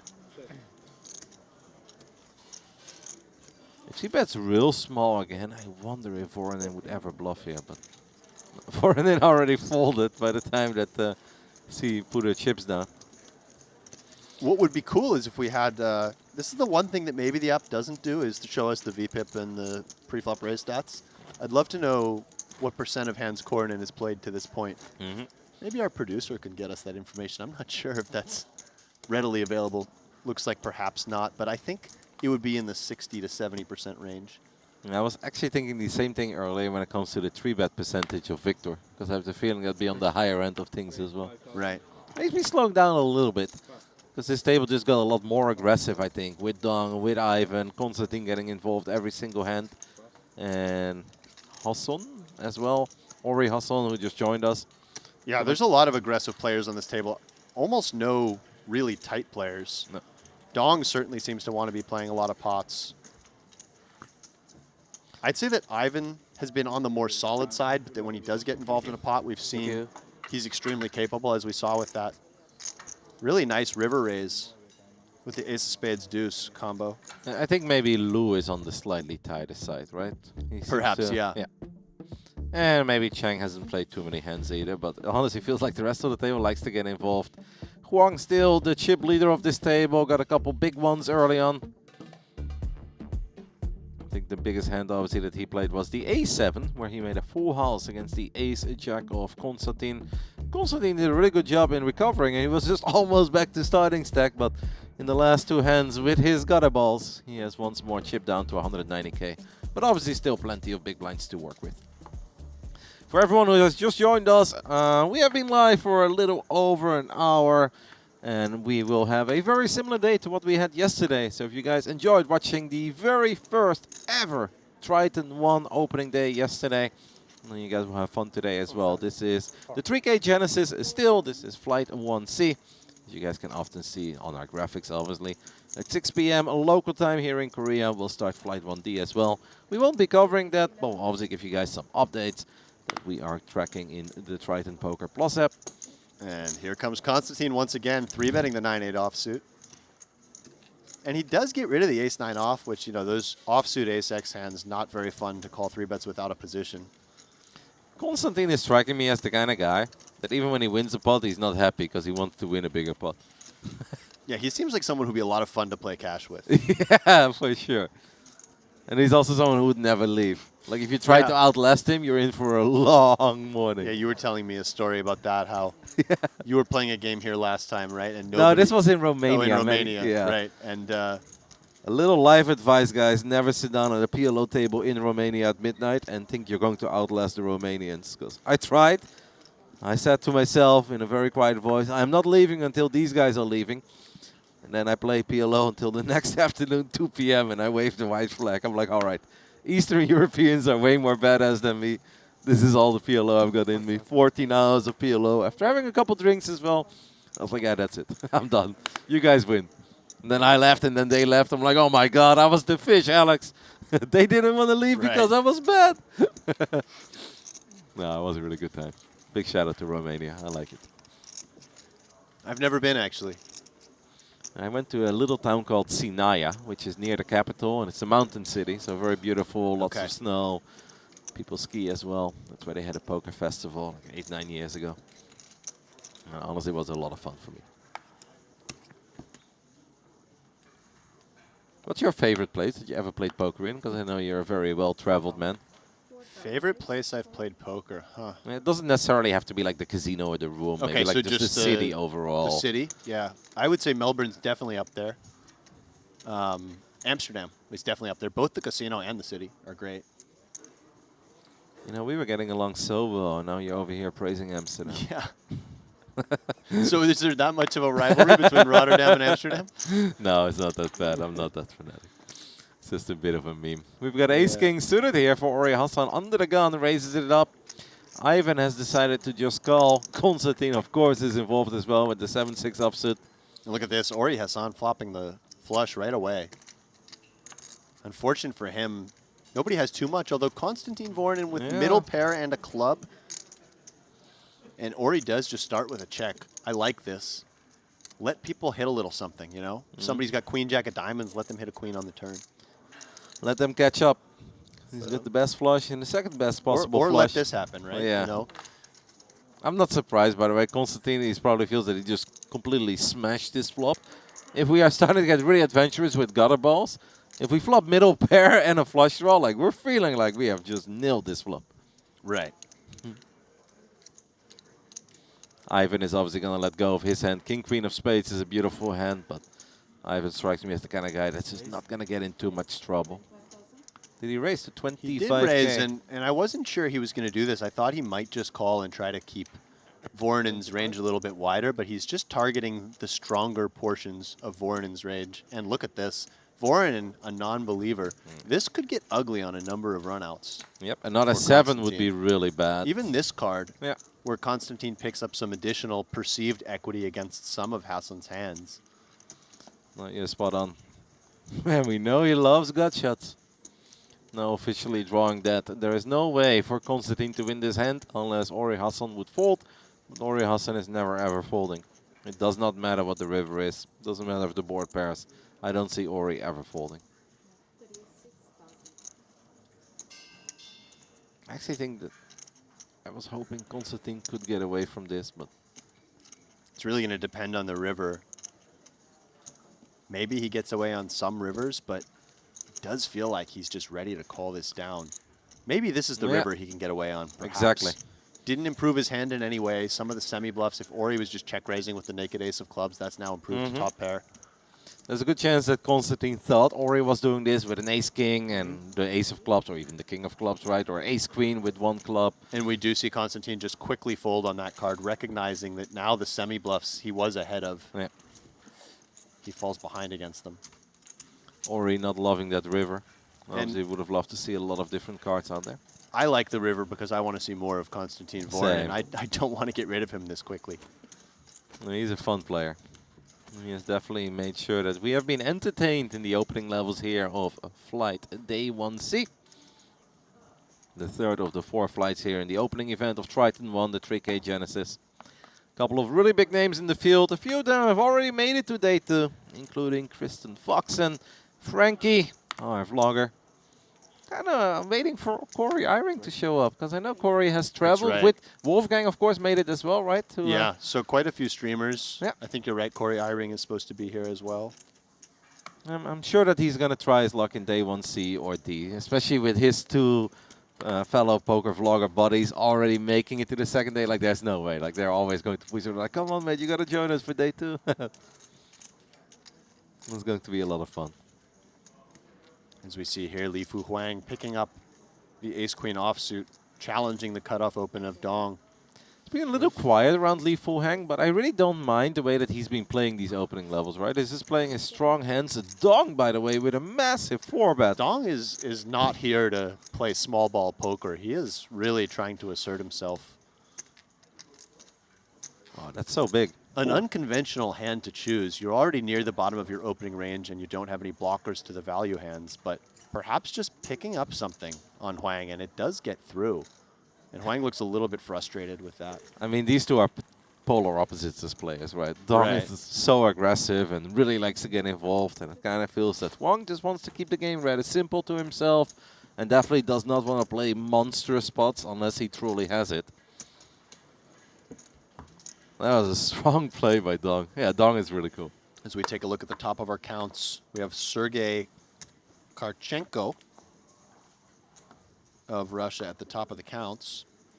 We're up to 131 entries. 10 players have already been eliminated. Of course, this event is unlimited re-entry. I do expect to see a lot of players refiring this bullet and then perhaps even jumping into 1D tonight, which will be the last chance to get into this tournament, into Day 2 rather. Whenever you're talking about other tables, I'm obviously going to take a little look at the leaderboards as well.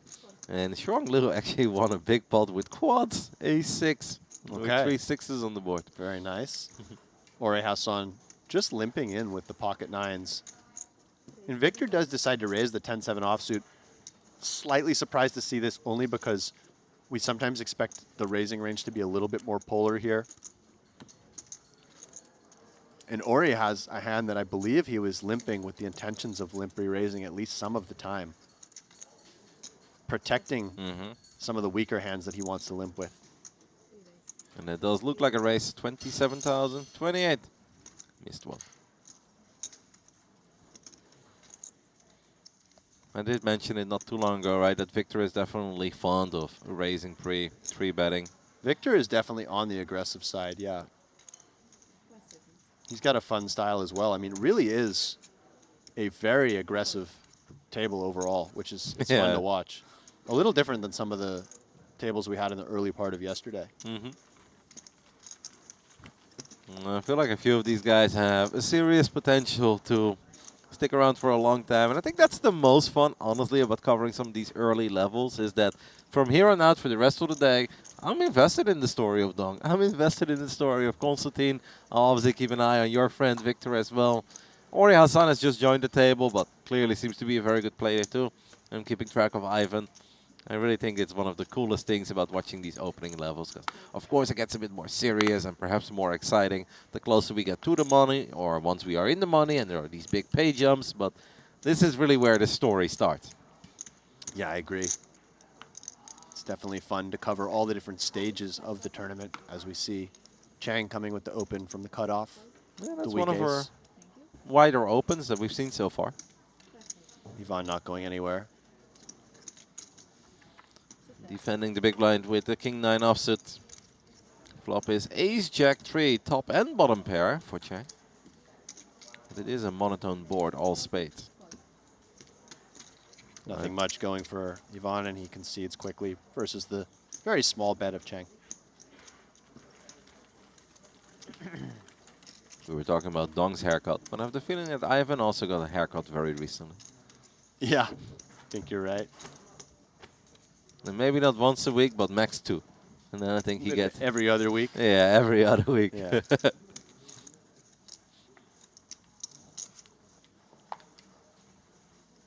You know what's very common for some professional football or soccer players, if you want to call them that, is that they fly around their barber wherever they go, or they're on a trip and they have away days. They fly their barber to get a haircut basically every second day to look as sharp as possible.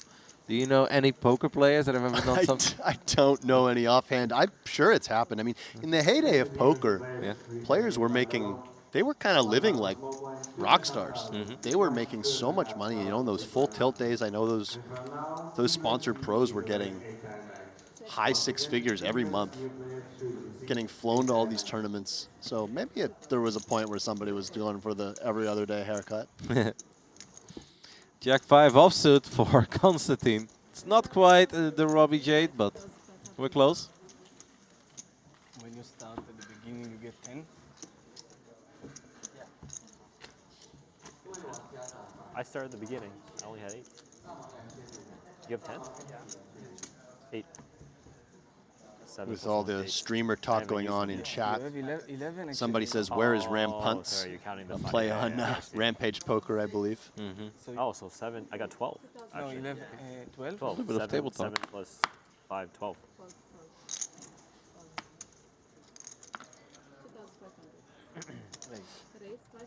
Did not catch all the things that they were discussing, but it's nice to see them having a good time. Ori Hassan opens things up here with King-Queen offsuit. Ivan looks down at King-10 offsuit from the button. He will come along for the ride. Woo, we've got our first mystery hand of the day. I mean, that's impossible. It's Constantine.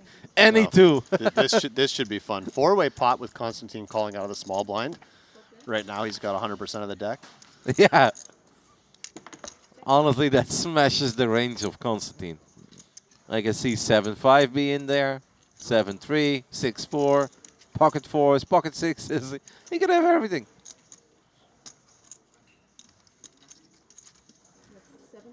I know you went first yesterday, and then I guessed, and I was terribly wrong. This one is all you, mate. Okay, let's see what the action is. He goes for check call. Gonna say, well, let's see what happens on the turn. Will turn into a heads-up battle on the turn already, so that might make it a little bit easier. A 5, I mean, that does once more absolutely smash the range of Voronin. Yeah, and now interesting spot as Hassan, because you do have a hand that wants to get both value and protection, but if you face a check raise, you're not loving it, but he may just feel that stack to pot ratio around 3 versus a very kind of unpredictable opponent. Maybe he's just willing to just bet and play for stacks if he does get raised. Constantine obviously flatted from the small blind earlier. He could have spades. Makes a quick call here. I'm going to say Constantine has the 6-8. Yeah. I think that's a very reasonable guess. A third spade does come there. So the original flush draw completes. Does he just open rip it? He could have it. He looks like a guy who could very well have it. And if he does face shove here, Hassan has a decision, but of course the Queen of Spades being a very critical card. It is a paired board as well. We are betting 55. That is correct. 55K. Mystery hand. Do your thing, Alex Livingston. Well, it really could be a lot of things. I don't know that I think it's 6-8 anymore. But it could be a hand like that turning itself into a bluff. Of course, for value, any flush can do this. 5-7 of diamonds could even go for value here. Could also be 6-7, right? Let's go. Let's see. It is Pocket pocket threes. Turn into a bluff. Voronin is the GOAT. Love to see this. And Yeah, he's I'm so actually, it's easy to say once you see the cards, but I am a little surprised that Ori folded, and folded rather quickly. He had a pretty compelling bluff catcher against a player who's been quite unpredictable. Having that Queen of Spades in his hand, blocking those Queen X of Spades combos. I absolutely agree with you, but in Ori's defense, he joined much later. He did. He hasn't seen... No, he has not seen the hasn't things that we have we've seen. Right. That will stay with us for the rest of the day. Yeah. And Constantine is really a lot of fun to watch, and I'm Yeah. glad that I'm glad he got that bad river in that other pot to keep him alive here. Wasn't forced to make a tough call down.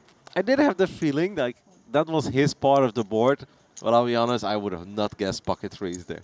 Yeah. No spade either, right? Was And to check call the flop too, multi-way. wasn't it like three of clubs, Queen three of 6-4, diamonds? Yeah, I think you're right. Constantine, what a guy. I love it. Is this real? It says Constantine raised to 55K. I absolutely believe it's real. Oh, I don't know. That seems a bit No, excessive. I think he raised to 6K. Or something, Yeah. Or 5.5. 5.5 makes that perfect makes more sense. And that would be 2.5. So that's totally fine. Yeah. Slowly stealing the thunder from some of these other guys at the table. Even if he does not have all the chips yet, he has definitely been the most entertaining player to watch in this opening block. We're going to probably have 6 blocks of poker today, 2 hours, a little 10 to 15 minute break. All of our breaks today throughout the entirety of a flight day 1C will be just 10-15 minutes. There will never be an extended dinner break where we'll be gone for an hour. Every single break is 10 to 15 minutes, 15 minutes for the players, but we obviously spend a little bit of time chit-chatting about some of the stuff we've seen, and then we'll continue.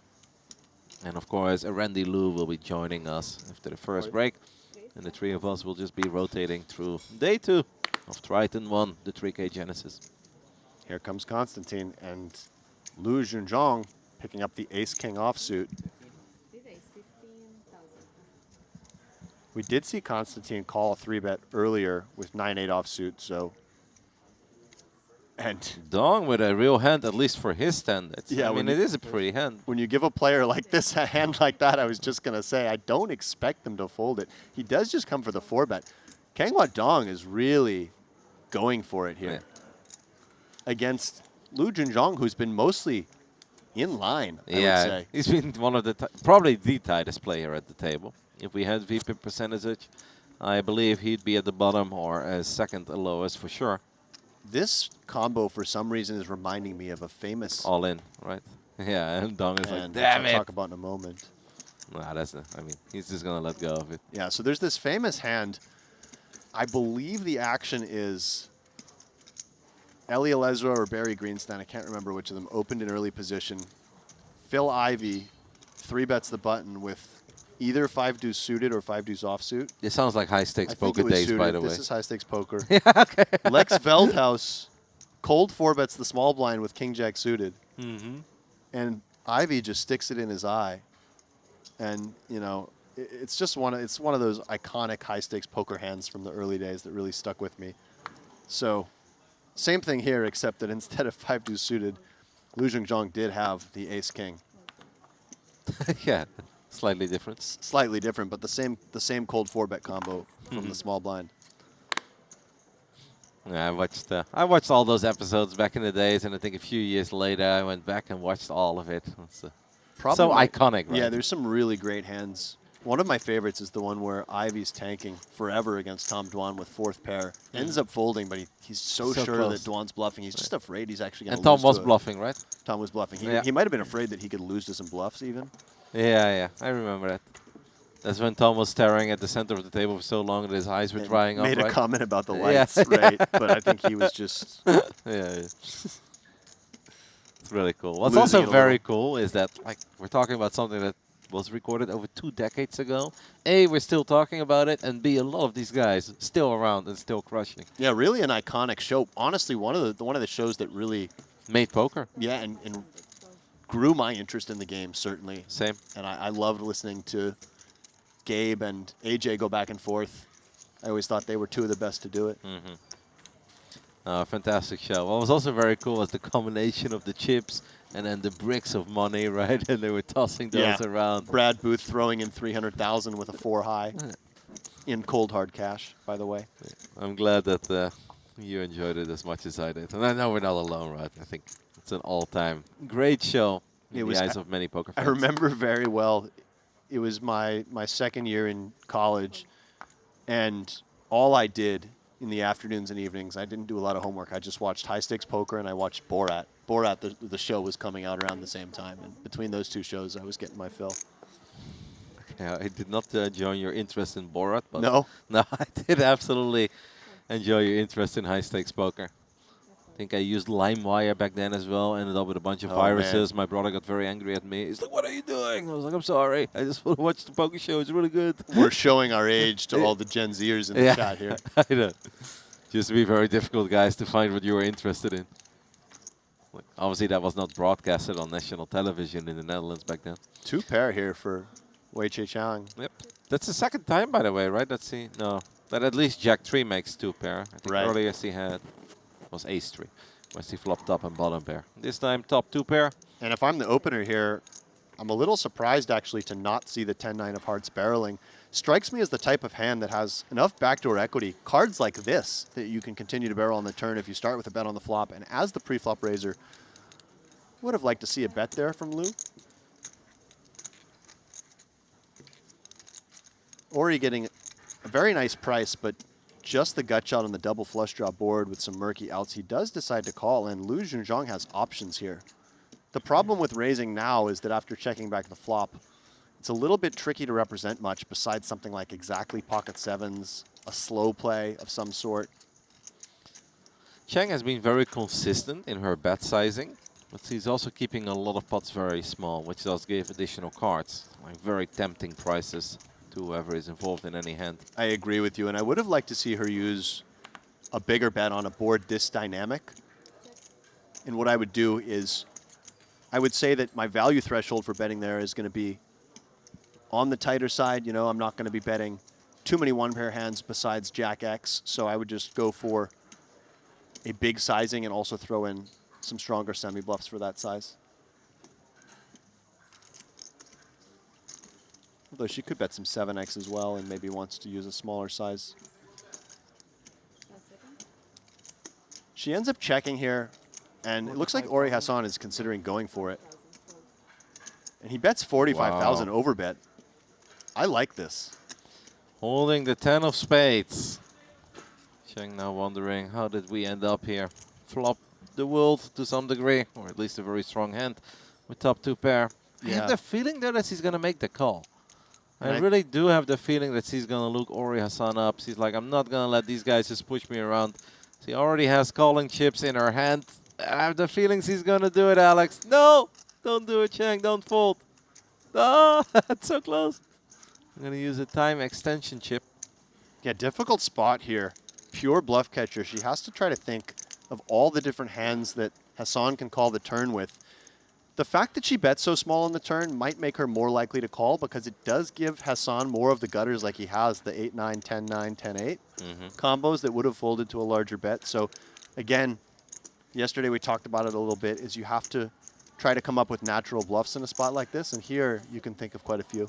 Yeah, even a hand like 5-4, right, from the big blind. Very reasonable. Oh, she folded. So well done to Ori Hassan. When you do float the turn light in a spot like that in a multi-way pot, you need to be willing to sometimes make a move, and he takes advantage of that 10 of spades blocker. That stings a little. I felt he was really close to calling, as he did grab those calling chips, and it felt like there was almost a tiny forward motion already, but then she started second guess herself. I was a little sad about the outcome of that hand, also because he flopped top 2 pair. When she had it, yeah, you're like.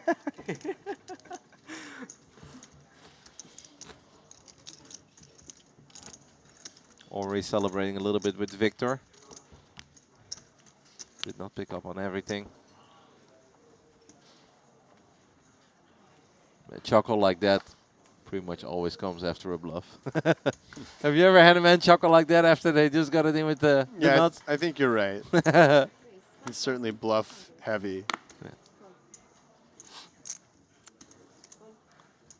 Constantine was incredibly unhappy with how long that previous hand took, and he was not involved. So we're going to open up 10-9 offsuit, under the gun +1. Ooh. Yeah, look at this. Victor Lee, who is already 3-bet light a few times at this table, Kevin, picking up the kings, and what a beautiful spot to pick up kings, facing raise and flat.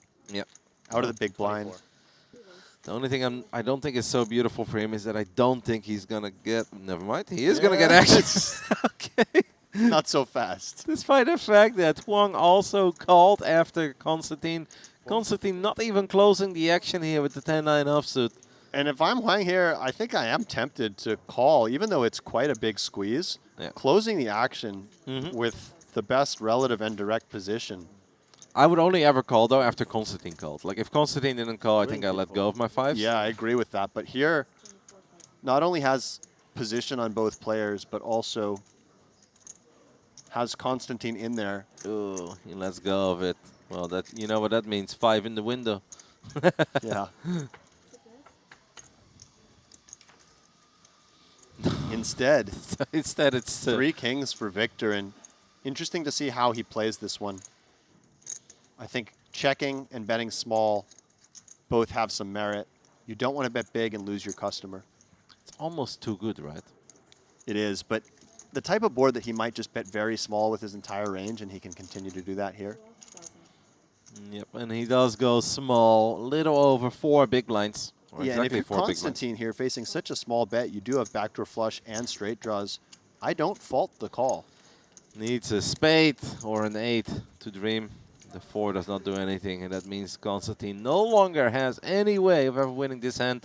And we can safely say that he has no way of ever winning this hand, since Victor will never fold in a million years. Yeah, now if you're Victor, again, you have the same 2 options you had on the flop. You can either check or you can bet very small. I would almost love a check. Well, Like checking is nice when we can see that Constantine has the hand he does, but if you're trying to stack a hand like pocket 8s, 7x, a weak king x, just betting and then shoving the river also makes a lot of sense. And it's really just the pure floats like this from Constantine where checking is clearly superior. You're definitely right, but I think it's also worth mentioning that we already had over 80K in the middle, and Constantine only had 138 behind. And we know he likes to overbet. So Yeah. yeah, the thing is the Victor going small there, and I might have gone even just a little bit smaller, like 23K, but he's just trying to set up somewhere around a pot-sized river shove. I mean, obviously had a lock on the hand there with kings full on the turn. Unfortunately, Constantine does not get rewarded for his creative opening. 10-9 offsuit under the gun.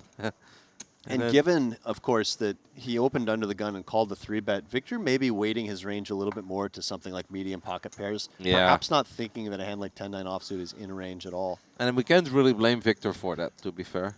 Because if I was playing there, I also would not think that my opponent had 10-9 offsuit.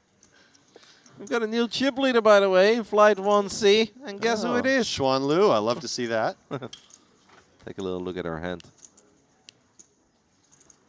We got a couple big hands, by the way, on our TV table.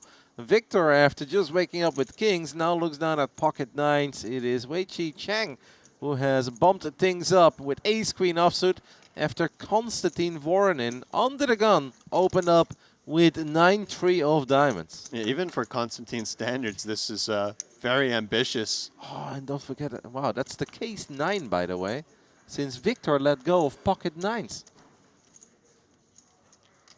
Wow. Victor flopping back-to-back sets, by the way, if he would have been involved. It's pretty sick.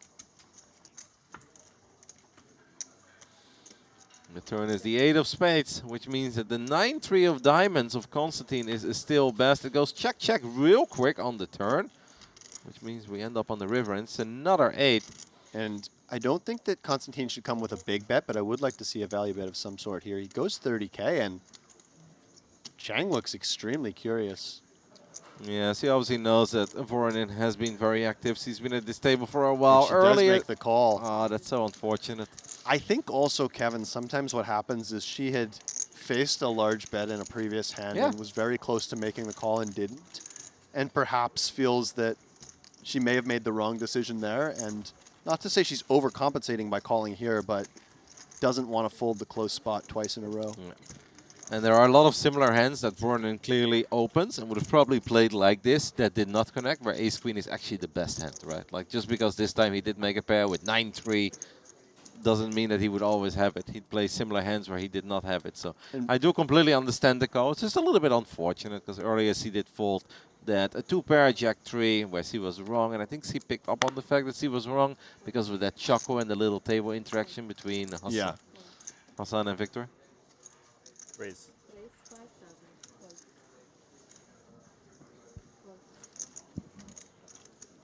We'll take a little look at some of these hands, as I do believe that there will be a moment, Alex, where we're going to be on camera.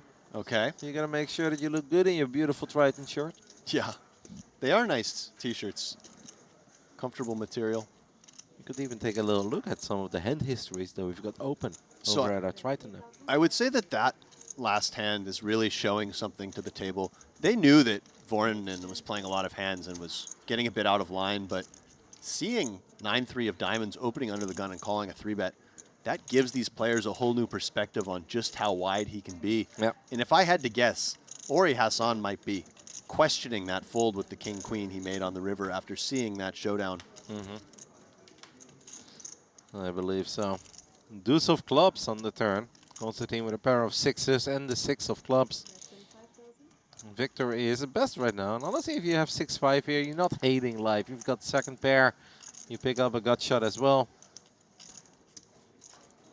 Yeah, Constantine check raising the flop, which is reasonable with middle pair. Now a bit murky whether this is kind of a value bet or a bluff. It feels a bit in the middle. You can get called by some worse hands. I'd say it's closer to a value bet than a bluff. Excellent call here, though, by Victor with the 6-5. The river is a queen. And note that the 5 plays. Yep, because of the 6, 4 6, queen, deuce. 10, 5, yeah. And the board has not paired, so this 5 absolutely does play. And it goes check, check on the river. Constantine says, I've got a 6. And Victor, you can see him looking like, that's my 5 plays. Like, Yeah. My 5 most certainly plays, as he picks up a big pot, by the way, 83,000. He's going to be happy with that. You can see a little smile on Victor's face there. Especially if his opponent had announced 6, then as Victor, you're just thrilled to get the whole pot there. Yeah. Yeah, exactly. Because anything, like there's literally only one combo, by the way, where you scoop there, that's 6-3. Right. Because if it's 6 deuce or 6-4, they've got 2 pair and you lose. Correct. They would have obviously announced it. Yeah, that's got to be such a pleasant little happy surprise there for Victor.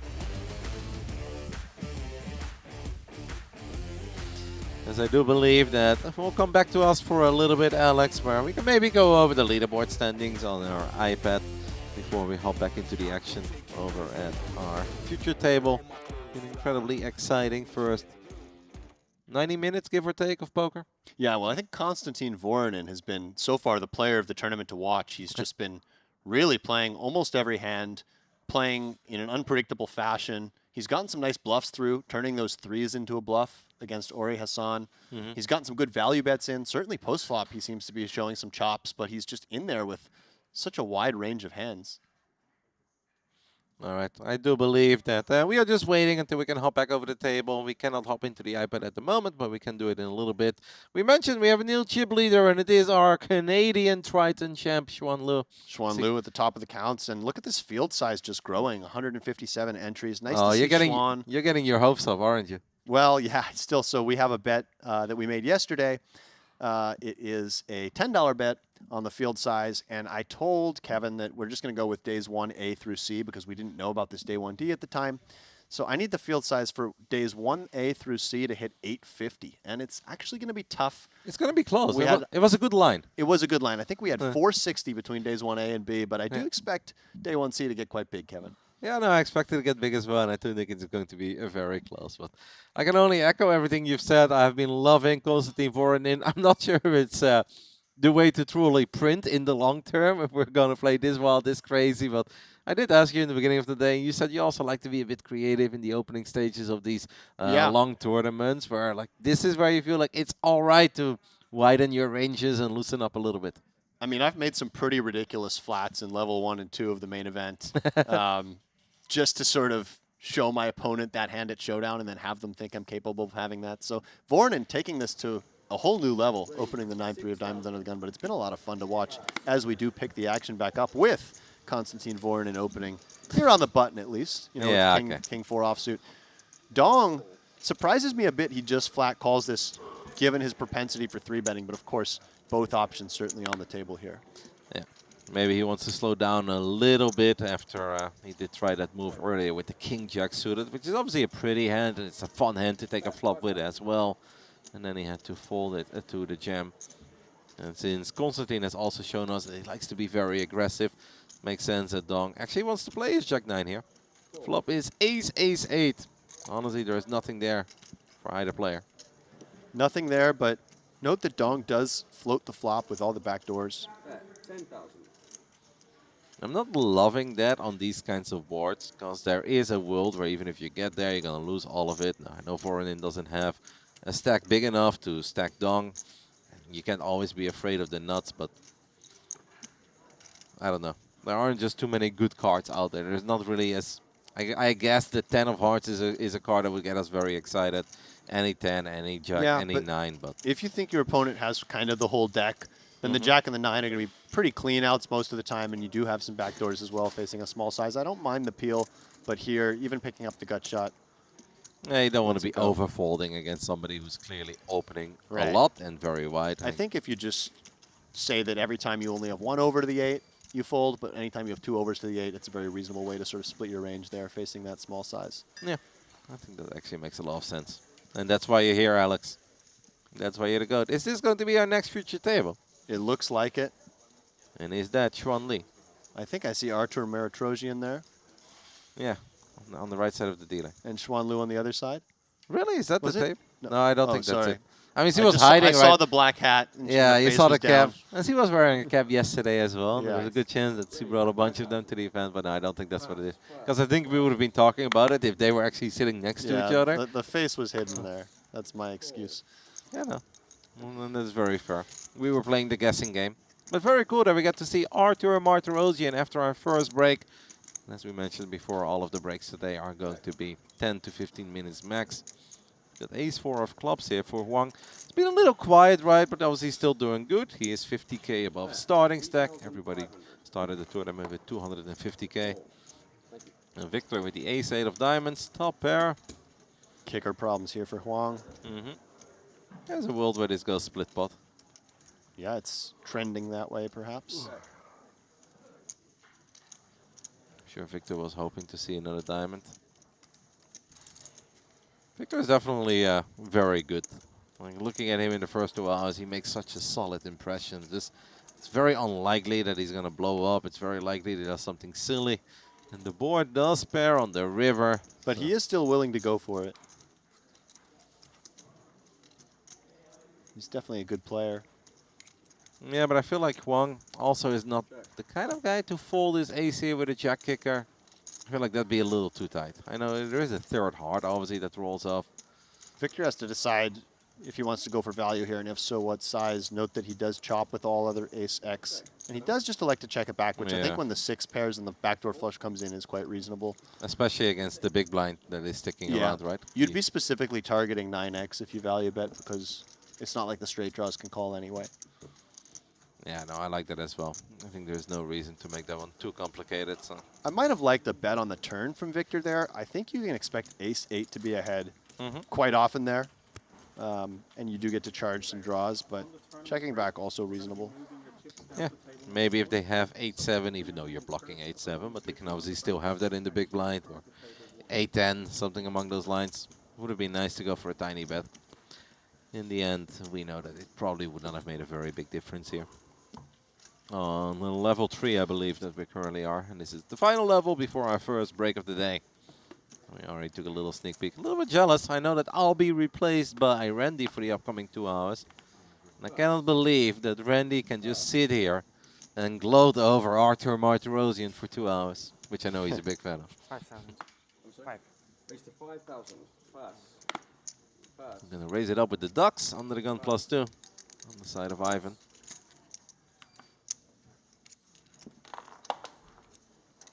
Four. Wei Chi Cheng decides to come along for the ride here with the 9-7 offsuit in the big blind. Still pocket. I don't hate it for closing the action. Take a little flop. 9-7 is just fun to play, isn't it, Alex? Yeah, I mean, typically you prefer the suited variety, but of course, out of the big blind, very reasonable to call the offsuit hand as well. Flops middle pair, definitely gets best. Ivan could try to start representing a queen with his early position open. Thinking about it, and goes for a tiny bet of 10k, 4 big blinds. Well, it's actually not that small, considering the size of the pot. Chang not going anywhere, though, for 10k. Makes the correct call. And we're off to see a turn. Ooh. Well, Chang ain't going anywhere. Yeah, big turn card for Chang. There is something you see on some board textures where the player who check calls out of position leads that middle card. The idea being that they have middle pair more often than their opponent who might check back middle pair. Check. But checking also, of course, fine. And I think that Ivan is likely just done with this hand. Chang Yeah. does have some potential bluffs here. All the missed straight draws. Facing this size, does Ivan ever want to do anything other than fold? He does beat so many different missed straight draws. Spades get there as well, though. So if he was on a spade roll, that would have completed. I think he's just folding here.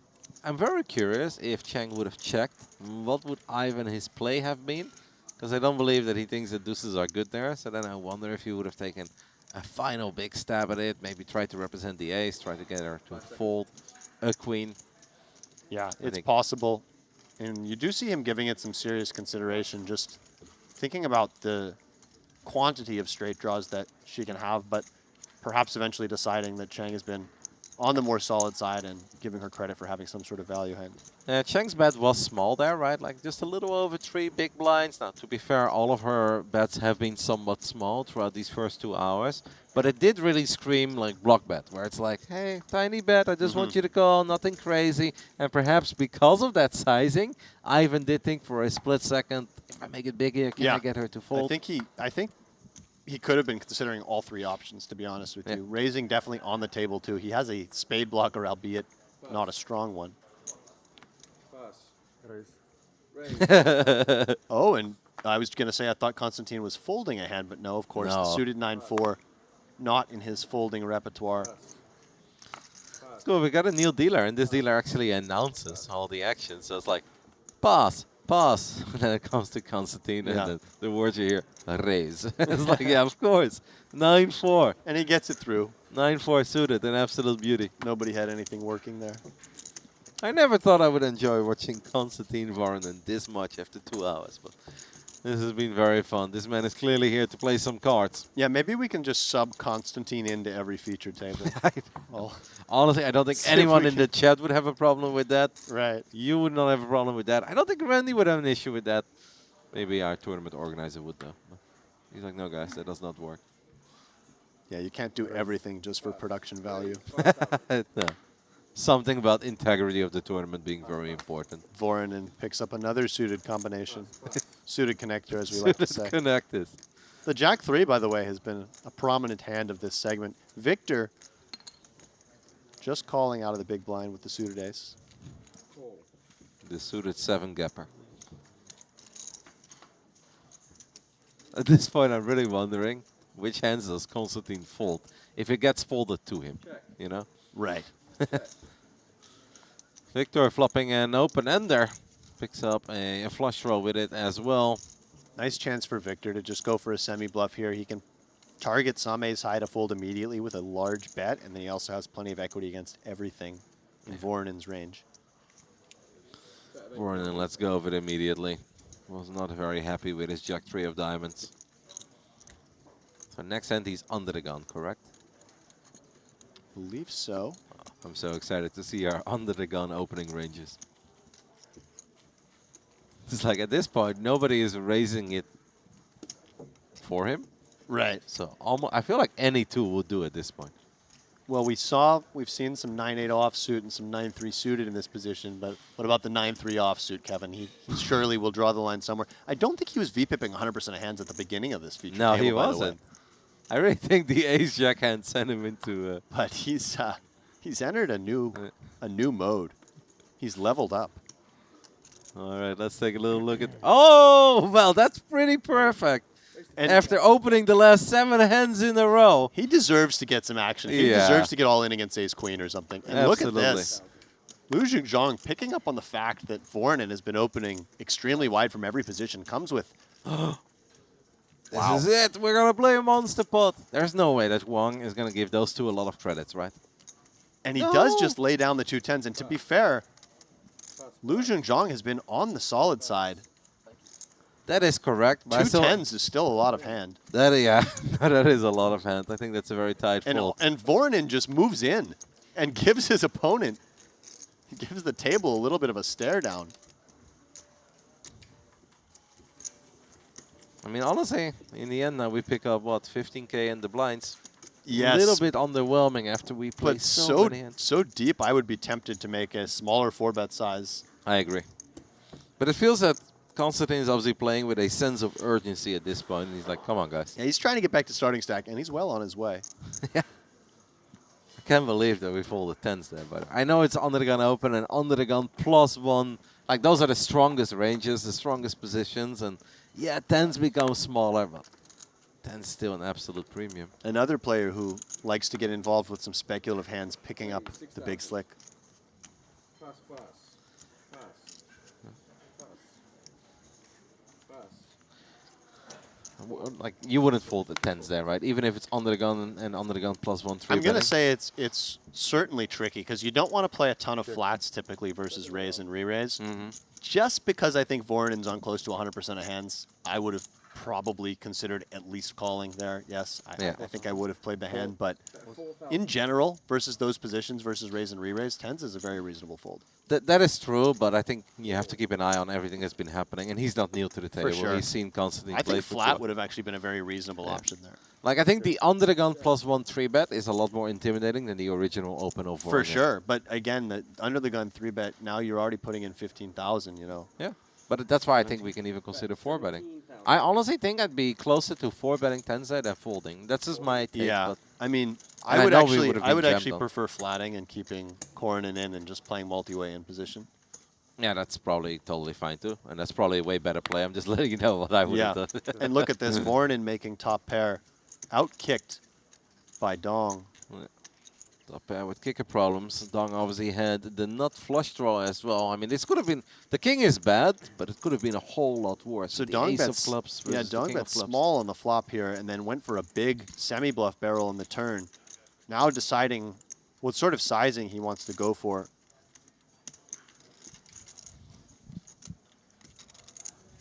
Bet.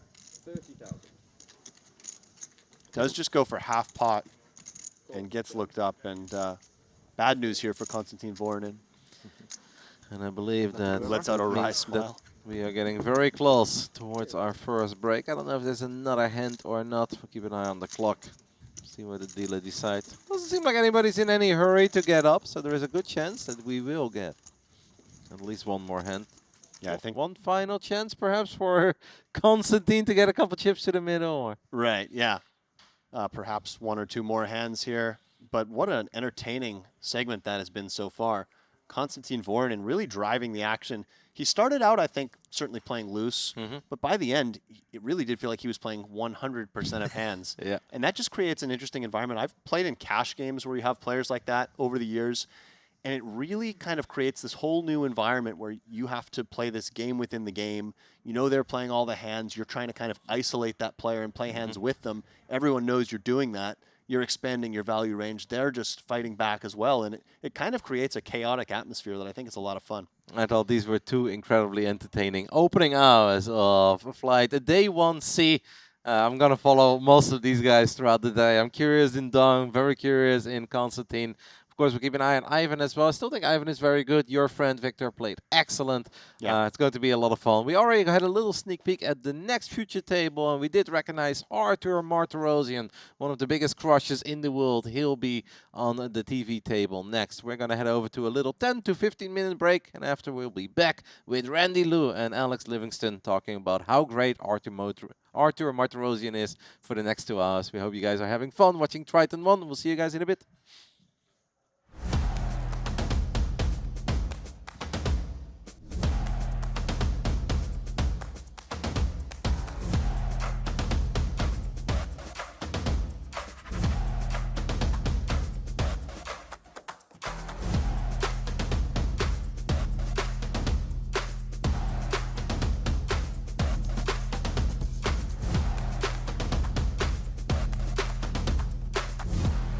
Tiny hands earlier with ace queen and king jack. Victor has had enough of it. I'm telling you, he wants to make a stand. It's level 1. It's the TV table. Yeah, I mean, very reasonable to be 3-betting a suited ace against an opponent that perhaps you want to get involved with. But look at this. Pocket queens, and we saw a queens versus tens confrontation yesterday. This time I don't expect the two to get all in, but queens just coming with the cold call, which invites in the pocket tens. Yep. Very good news for Chung that he didn't bump it up here with the tens. And he's just going to take a flop 3 ways. We've got big blind, hijack, and cutoff. Both players holding a heart, by the way, which makes it a little bit less likely that Victor is going to see a lot of hearts here. Instead, it's all diamonds. And speaking of diamonds, Chung and Liu both working with a diamond. And a pretty strong one. Kind of an unfortunate flop for Ye. It looks pretty good. He's got the overpair and the reasonably strong diamond, but he's completely dominated by Lu Junzhong. Yeah, that's almost a flop where you would say it's as good as it's going to get in general for tens. Obviously, you'd rather flop a set, but that doesn't really look like a board where they have you crushed very often. And particularly when it does check through and you see the black deuce on the turn, Ye's going to be feeling very good about his hand. Junzhong, after taking this passive line pre-flop, I'd like to see him bet this turn. Plot twist, Victor still finds a way to win the hand.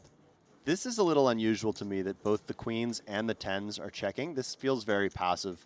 Yes, Victor can have a hand like black aces or black kings that he played pot control with on the turn, but for the most part, Oh! both those hands should have expected to be good on the turn, and now they've allowed Victor to realize his equity and see this ace of clubs on the river. As I said, plot twist. On that flop, it looks pretty damn unlikely that Victor ends up with the best of it. Very true, yeah. But now he has a very comfortable value bet. I can't believe how passive this has been post-flop, by the way. With these absolute monsters, and you'd think very good flop for queens, very good flop for tens. Yeah, the flop action was totally reasonable, checking to the pre-flop aggressor, but I would have expected both players in turn to find a bet on the turn here. We've just had 8 checks in a row. And Victor, who was drawing semi-dead on the flop, or at least that's what it felt like. Of course, any black ace would have done it for him. And well, that's actually it at first. At first, he had 2 outs on the flop. Somehow ends up with the best of it. And I like this sizing here from Victor going 3/4 pot, just targeting some ace-x hands, probably expecting that something worse than an ace won't call anyway, so just sizing up a bit to try and target a hand like ace-jack or ace-queen. If you would have given me 10-1 that Victor ends up winning this hand on the flop, I would have absolutely You would have taken taken it. Yeah. Yeah, he is thinking about it. Yeah, those were some underwhelming queens. And in the end, perhaps a somewhat underwhelming tens. I'm going to let go of it. Victor was the original 3-better, by the way. Ends up taking it down. Note also that Lu Junzhong just flatted the queens there, and she built up a nice stack on day 1B, unfortunately fizzled out towards the end. Yep. As we see, our new player here is Wei Chie Chang. She makes a rather tight fold in the cutoff with the king 6 of hearts. Quite a few ladies yesterday had big runs and massive stacks at one point. I think in day 1B for quite some time. There was a Chinese lady who was the chip leader of the field overall. I think in the end she made it, but not with as many chips as she once upon a time had. Let's see if I can find her. Yeah, it looks like Wing Yin Lee. She finished 20th in chips with just over Yeah. a million. I believe it was her, but And I then, think of she had course, way more. I think she had over 2 million at one point. Kristen Foxen also got through with a nice stack in day 1A. 11th in chips with 2.4 million. Well, the Foxons just both had an excellent day. I mean, Alex just got done really, really dirty by a hand. That should not have taken place. Yeah, that was certainly the hand of the day yesterday, as we see here in this limped pot. Victor improving to trip queens. Ivan getting a tiny bit unfortunate so far over at the TV table. Lost some chips with his pocket fours on a flop that looked relatively safe. Made a completely fine call on the flop. And made a completely fine fold on the turn against 60 big blinds. Let's make this call. Small overbet here from Victor. Just trying to target some slow played ace-X and working well. Also note the 2 flush draws here on this board. Ivan does have the ace of spades working. I think he has enough showdown value that he's not going to turn this hand into a bluff, but you could see a world where facing some type of medium-sized bet from Victor, Ivan could make a big raise and try to represent the spades. He could. It is a paired board, of course. Now I know full house are a little bit unlikely here, but it's also very early and the spot is not that big.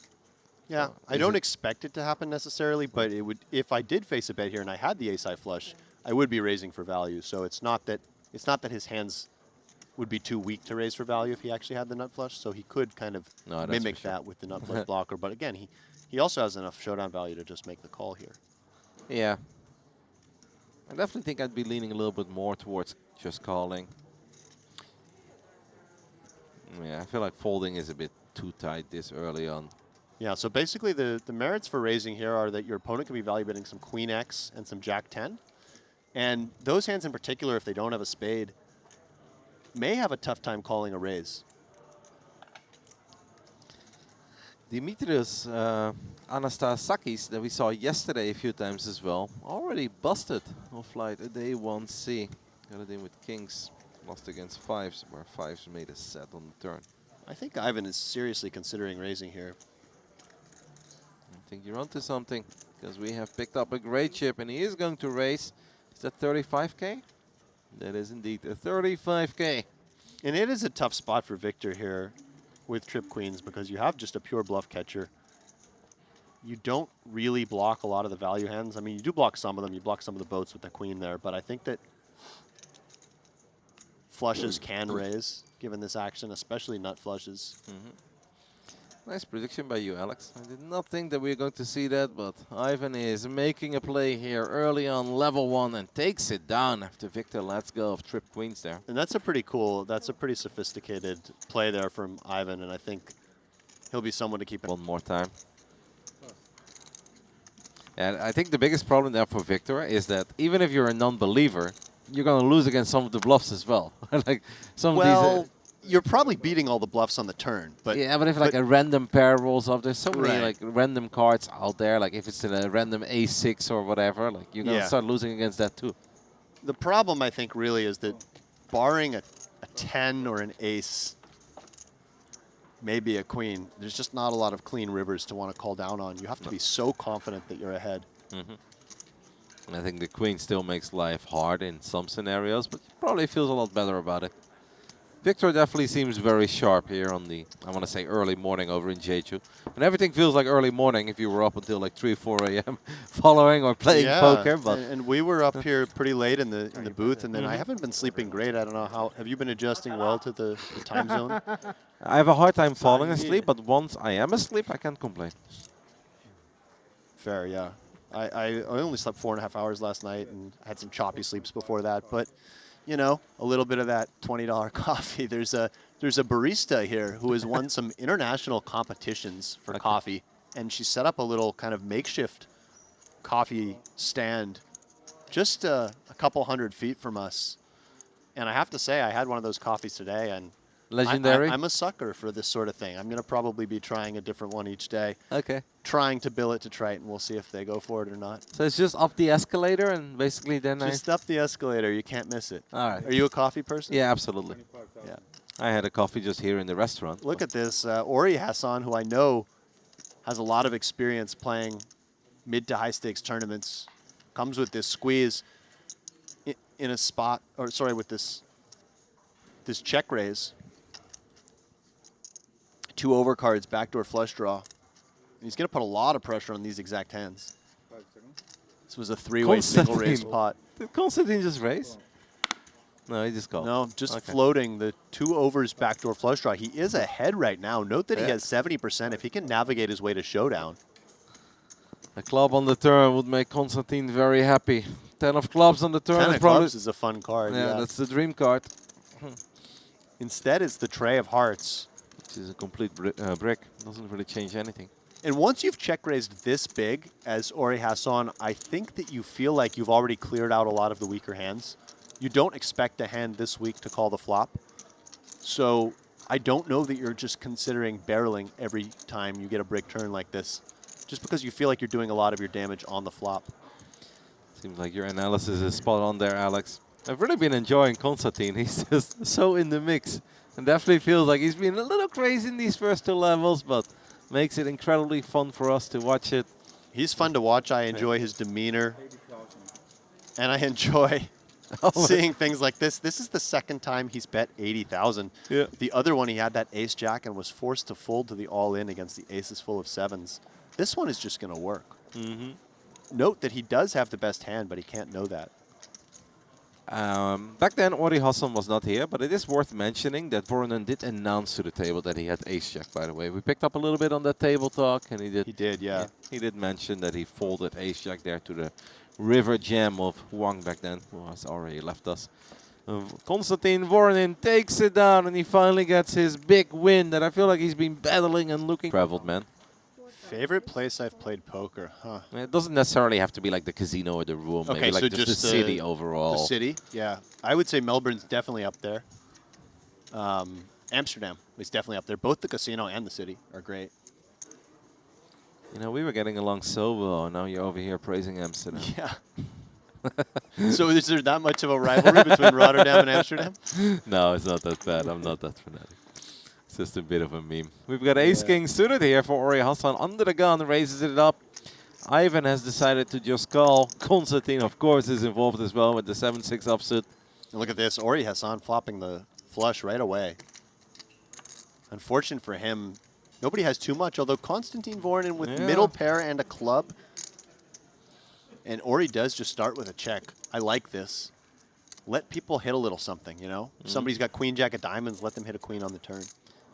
Let them catch up. He's got the best flush and the second best possible or flush. let this happen, right? Yeah. You know? I'm not surprised, by the way. Constantine, he probably feels that he just completely smashed this flop. If we are starting to get really adventurous with gutter balls, if we flop middle pair and a flush draw, like we're feeling like we have just nailed this flop.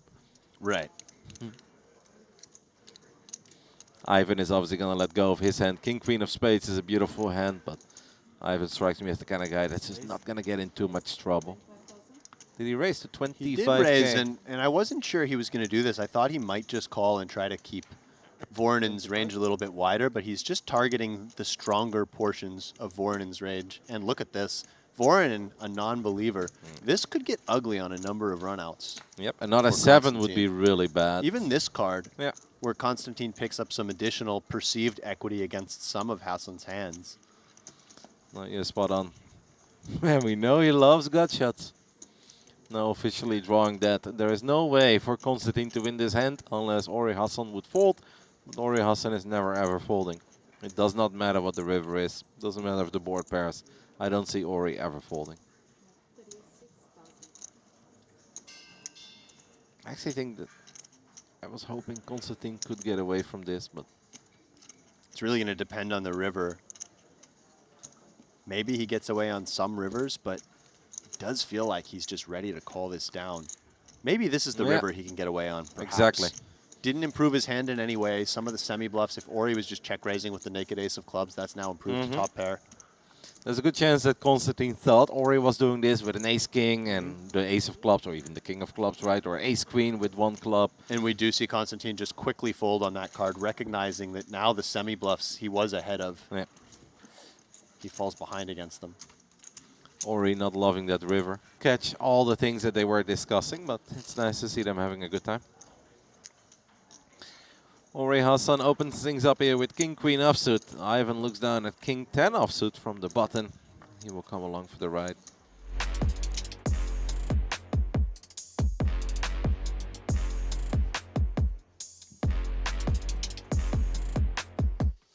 Hello everyone, and welcome to the Shinhwa world here in Jeju for the opening event in the Triton ONE, the 3K Genesis. And we're not playing 1A, we're not playing 1B, we are playing 1C here.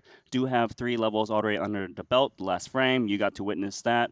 But before I talk about like the poker that's happening, I really want to pivot to these really fancy coffees that I've been drinking. Apparently, they cost 22,000 KRW, which is like $16 USD. This is my second one. And producer James, he didn't have money. He used Google Pay, got me to pay for his coffee. So I've already spent like $50 USD on coffee today. He's been running this scam this whole trip, Randy. I bought him a couple beers. You had this whole Google Pay excuse. Yeah, I know, right? It's, he's getting a lot of free stuff. But it's pretty good, right, Alex? Honestly, the coffee was great, and I almost went back on this break, but I said, you know what, I'll spread out a little bit, and after this segment, I'm definitely going to go back for another coffee and have a sit-down, have a chat with the barista there.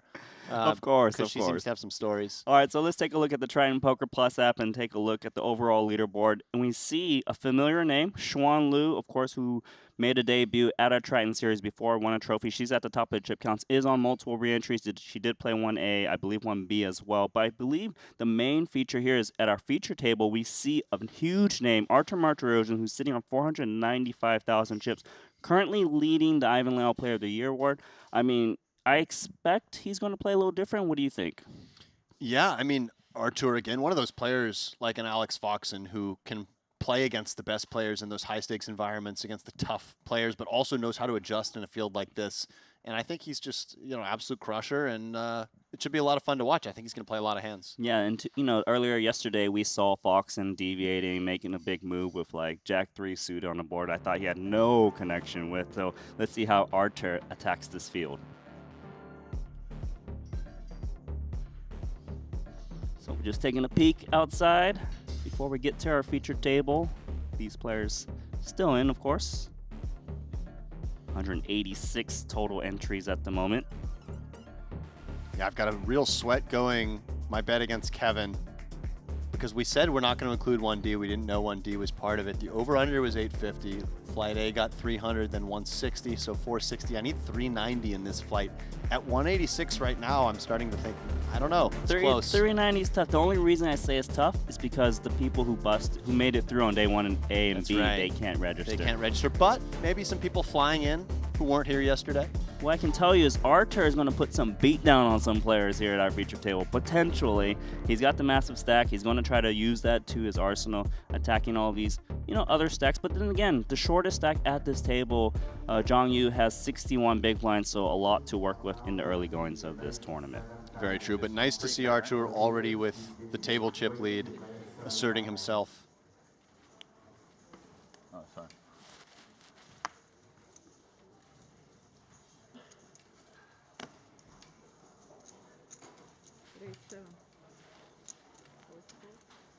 First pre-flop open. See if you can go that, pronounce that name there, Randy. Naparut Piatas. Okay. It's a lot of syllables. Tried. Piata Sakorn? Piata Sakorn. From Thailand. You know, Thailand names are pretty tough. The Thai names, the last names are very long on average in Thailand. I like NP. I think NP will be a lot easier. Let's go with, that's a great idea, NP. NP takes it down, sporting the CKT. CKT, I see it.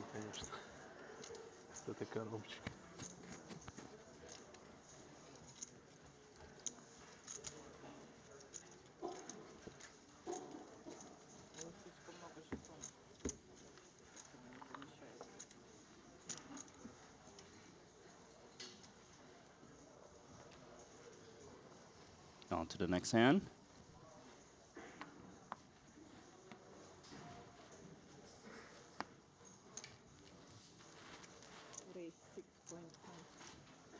Ace-5 suited for Jesse. Call. We do see a very international table here. Mm-hmm. Jesse out of the UK, opening it up in early position.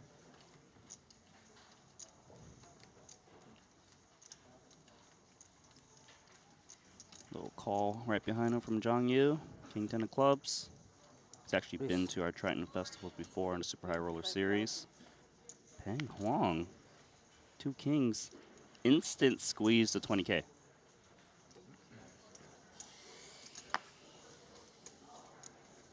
Thoughts on the Ace-5 suited?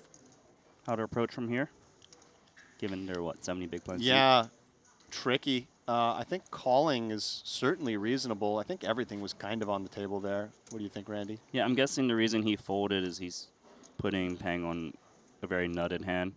Yeah, the sizing is a little scary, I think, from Peng, too. I would think that some of the lighter 3-bets might squeeze a bit bigger there with the flat in the middle. Sure. Seems like Zhang Yu has just come along with King 10 clubs, just given the cheaper price. Jack 5 deuce. Not much interaction. And if Peng Guang down bets enough here, perhaps he can get a call, but not versus this half pot bet, I don't think. 25-5. Seems a bit rich. King 10 of clubs out of position.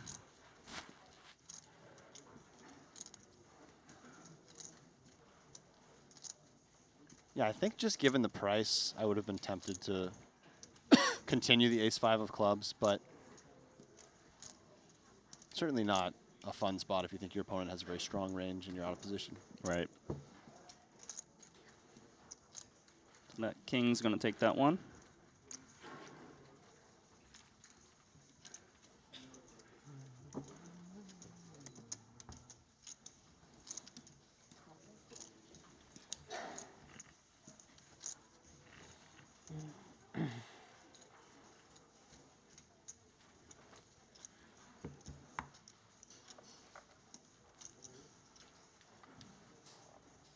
So we were treated to quite the table earlier. We had a player, Russian player, Voronin, opening pretty much every hand by the end of it.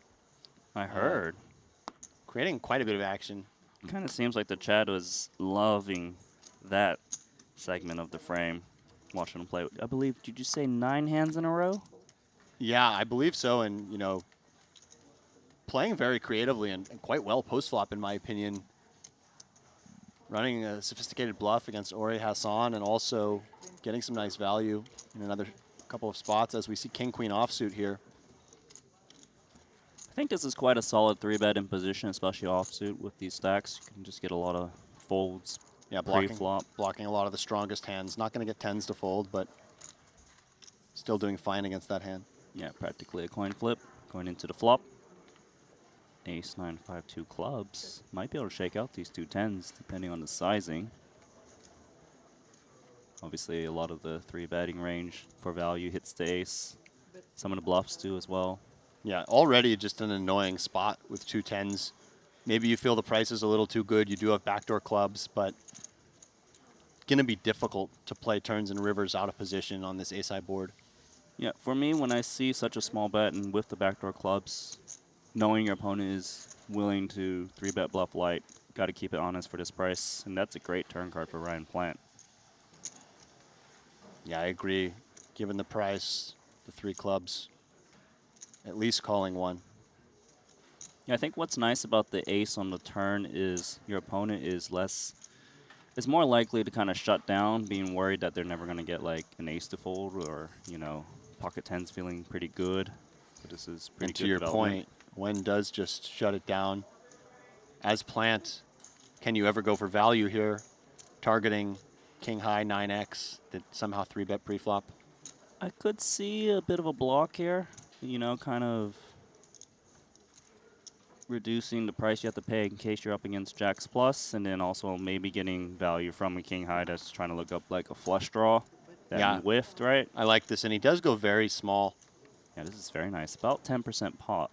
This is nice, and may just get a call from the king-queen, hoping to beat some missed gutters or missed flush draws. There we Nice, go. nicely played from Ryan Plant. Yeah, you got almost 3 extra big blinds there.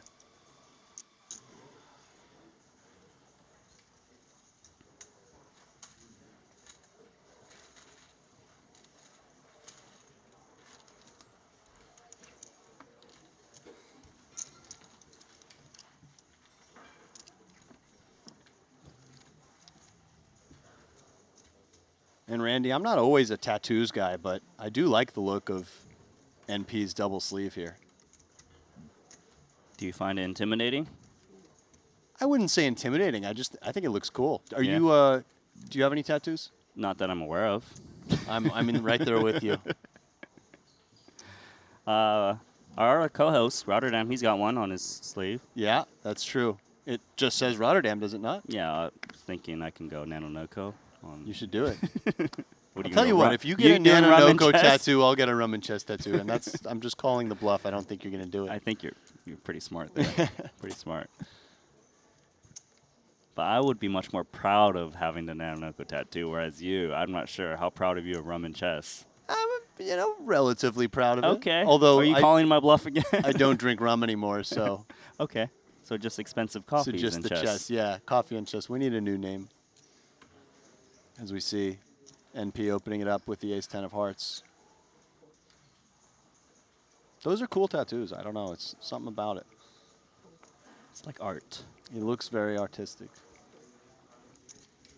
Ace-10 of hearts. What's the over-under on on what? the total amount he paid for those tattoos? I don't know anything about this. Art it.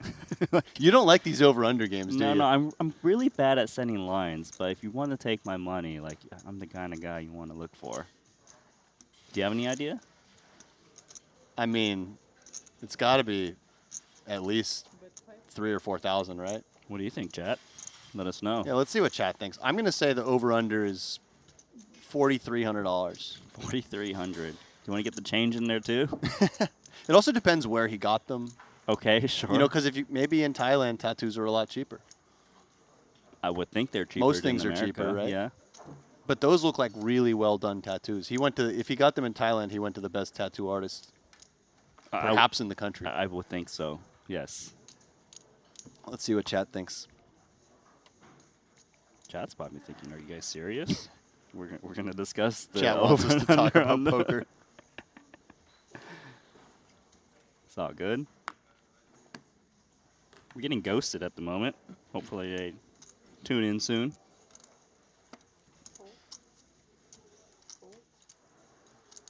Ace Equality says probably 4K each. I assume he means each sleeve. I would hope. Yes. John Perez says 10,000 USD. So maybe I was lowballing it at 4,300 for Yeah, all of it. But he again, went for depends top where quality, he got it. you know. No, for sure. Ace-6 opening in the hijack, min raise from Trung Nguyen. Somebody says 2K for the over-under. I mean, like, clearly it's all over the place. I have no 7K. idea. Okay, I'm thinking my 4,300 guess might be decent just based on sort of average. averaging out the guesses we're seeing here in chat. 7K plus even in Thailand.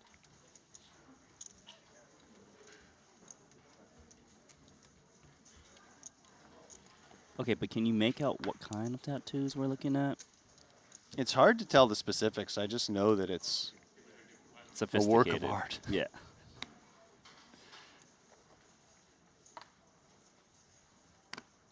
Very quiet table here.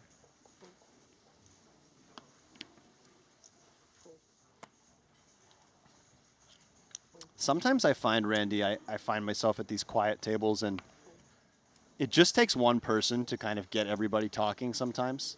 You have that one character. But until that happens, people sort of stay in their shells.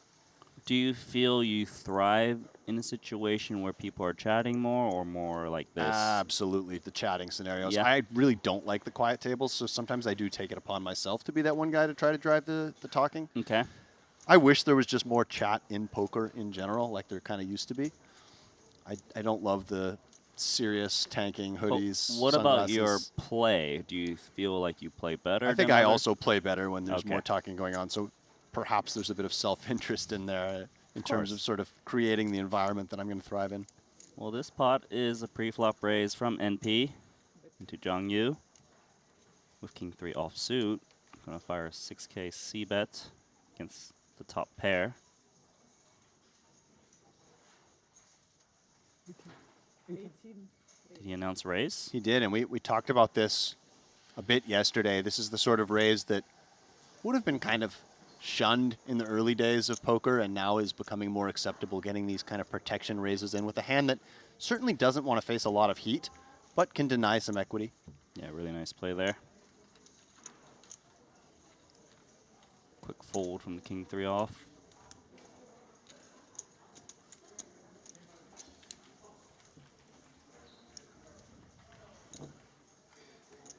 We have somebody who actually got a sleeve in Thailand. He said, my sleeve in Thailand cost me 2,300 Australian dollars.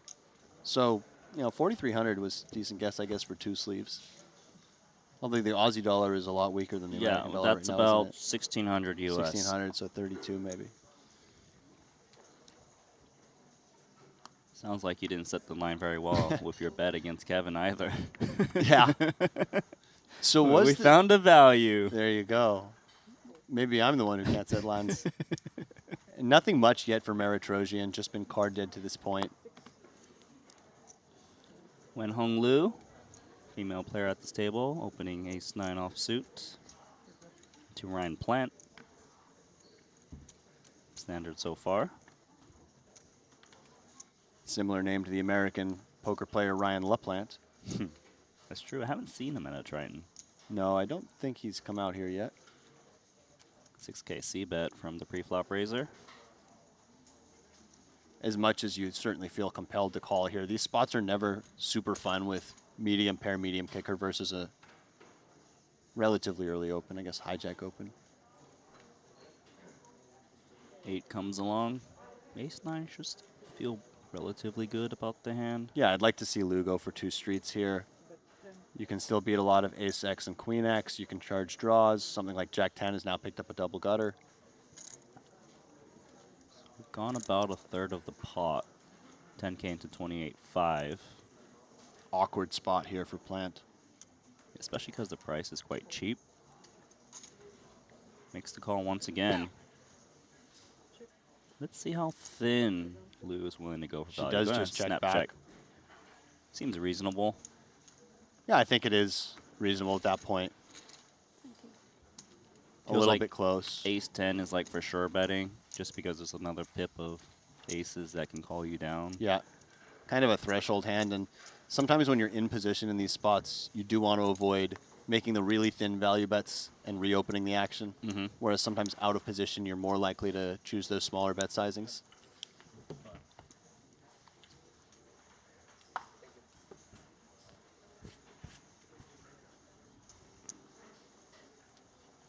We still have a lot of commenting on the price of the tattoos. Somebody saying, looks like Japanese art.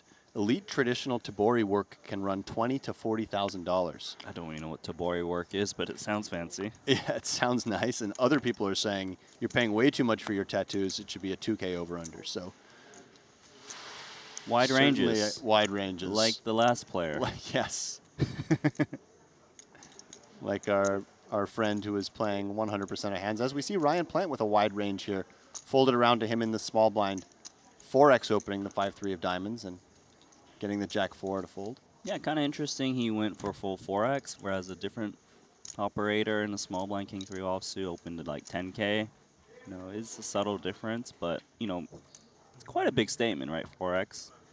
Maybe just more stylistic.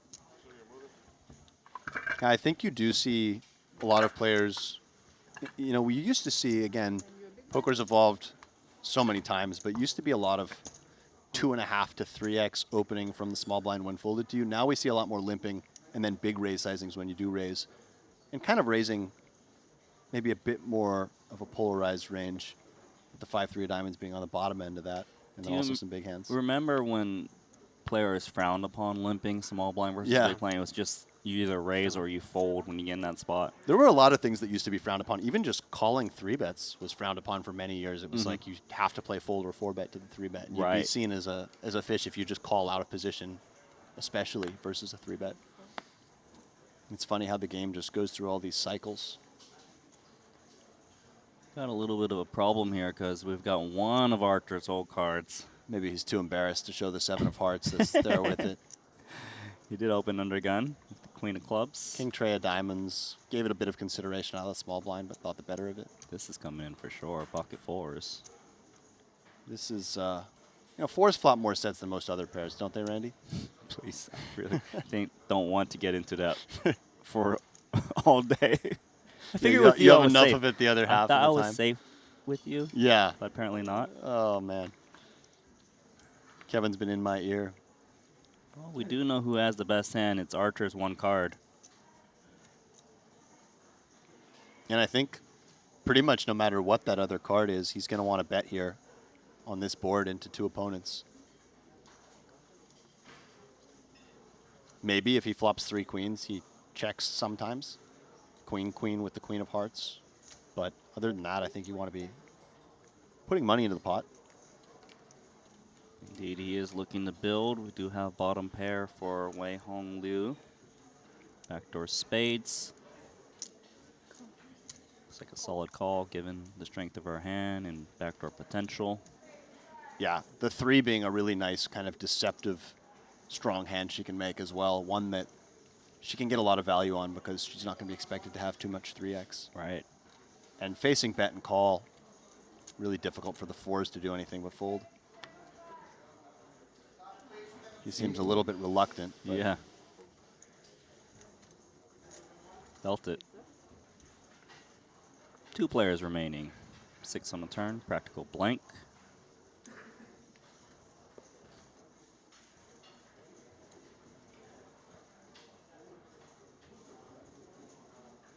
So I'm going to assume if Archer bets again, his kicker is quite good.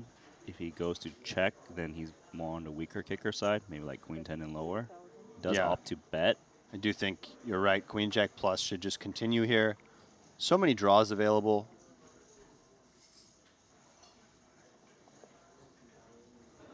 And notice he goes with a fairly small bet on the flop, but then sizing up on the turn. Very thematic and principled.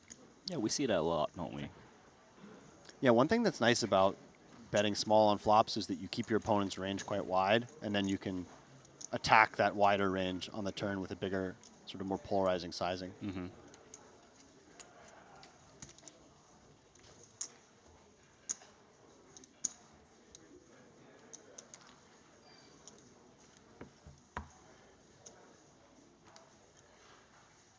Haven't seen as much of it in this tournament, but sometimes you'll see even some 1.5x over bets on turns after betting small on the flop. Yeah, I definitely will see that a lot more in like that cash game deep stack environment, but I haven't witnessed it here yet in 1A, 1B, 1C. But we'll see how that perhaps may come about, especially with Archer in the mix. Queen Jack suited for Jesse.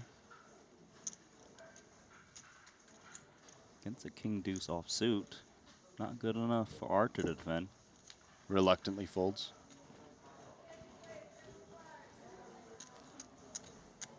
We have a new chip leader, Zhu Jiming of China. Looks like he played day 1A and 1B, so taking a shot at 1C now.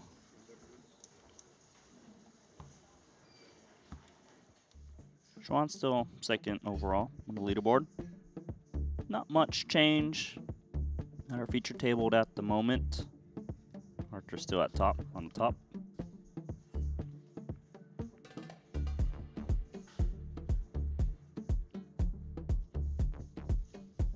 Still the early goings, right? We're level 4 of the tournament. Things were kind of slow as well yesterday. But really, they start to heat up, you know, when the blinds start to escalate a bit.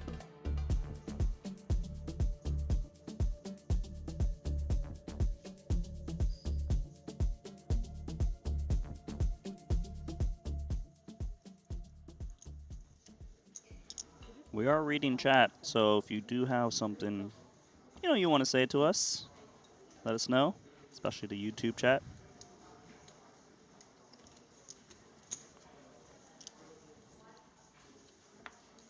Certainly from the early stages so far, this table doesn't look to be quite as action heavy as the previous one.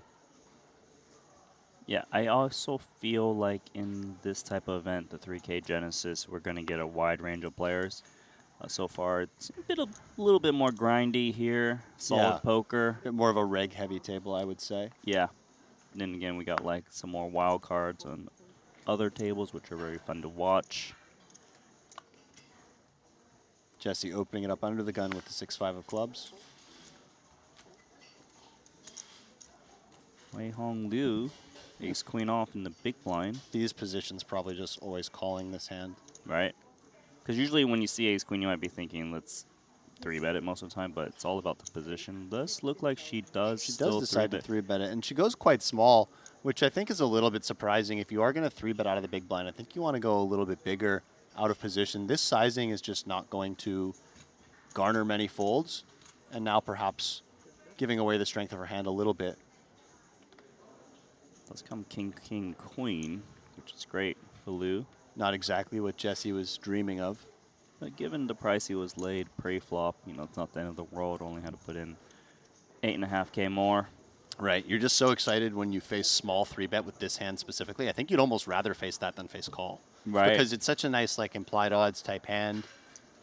If you hit like trips or like 2-pair. Yeah, and then when you see that small 3-bet, you're getting that great price, and you're just dreaming of 7s and 4s in the window, and then boom, king, king, queen. Nice takedown there.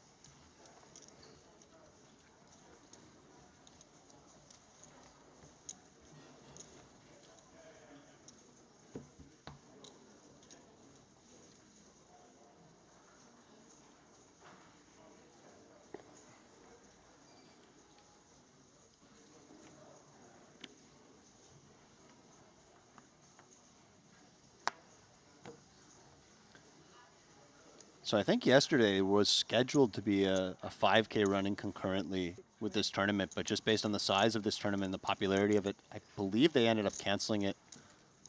Yeah, I'm going to guess that everyone was excited to play the Genesis, especially when you see 300 runners in 1A and near 200 for 1B. Like, you kind of want to get into the tournament that's going to get like 900 plus, you know what I mean? Yeah, and it looks like they have scheduled a 5K for tonight at 10 p.m.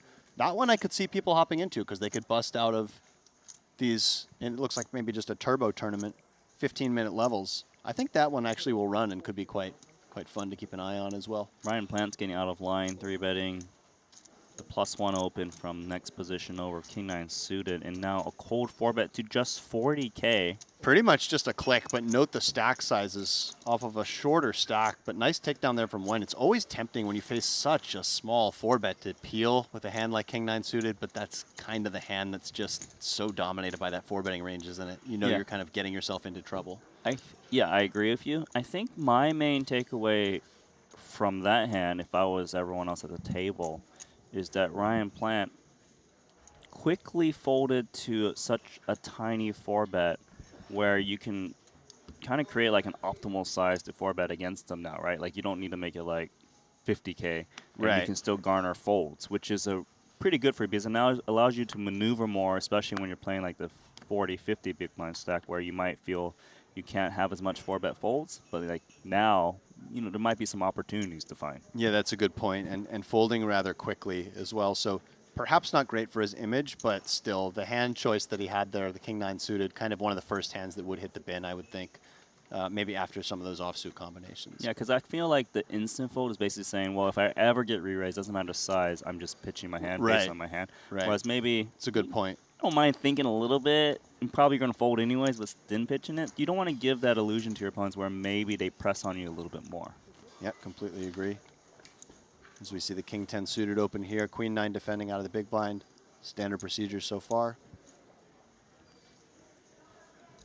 Let's see if a C-bet comes in. Early position open. C-bet is coming in. Should be a winner. Indeed.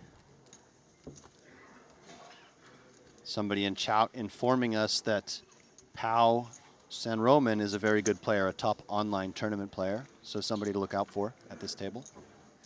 Let me see. Did we get to witness him play a hand yet? Don't believe we. Don't believe so. No, he is from Spain, this player you speak of. Did play day 1A, didn't cash, didn't opt to play 1B. But still, again, if players are unable to bag here in day 1C, They have one more chance. Day 1D, the turbo flight, which is the final flight.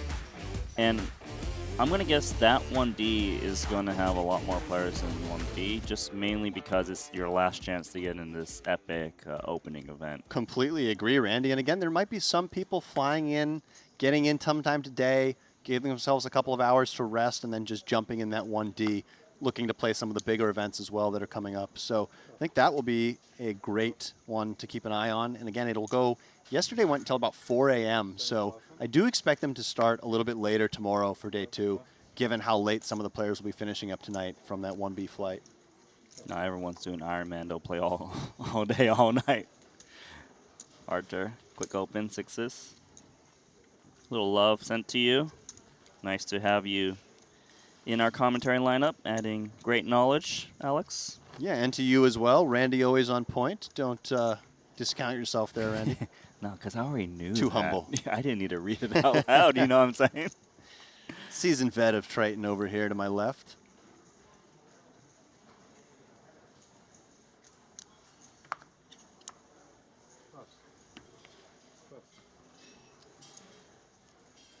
Okay, so he went from 6s, and he's upgraded 1 pip to 7s now. 7K for 7s, is that a tell? And look at Lou just folding the pocket 3s there, staying out of trouble. Just knows that against a player like Archer, who's going to barrel a lot. If you don't make a set, you're just burning a couple blinds. 10-9-8. Interesting flop. I expect Archer may just play check here, not really wanting to bet and face a raise. Yeah, because you don't really want to get blown off of your open into straight draws. Maybe you turn a straight, it's the bottom of the straight, or one of the weaker straights sometimes, like a jack rolls off, and then you can kind of maybe pick up a bluff here and there. I also think it's kind of a deceptive hand for him to have in range. Let's say the turn's a 6. It really doesn't look like he has a lot of straights. It looks like he has a lot of ace highs. So right, so the wide big blind range will just randomly stab, trying to move you off of ace high. Exactly. That's a card that I think the Plant would stab pretty frequently. I think Plant could go either way here on the turn with second pair, good kicker, and the gut shot. You know, the diamond being a little bit concerning. Opts to take the more conservative route. 3 rounds of checks. 9s are good.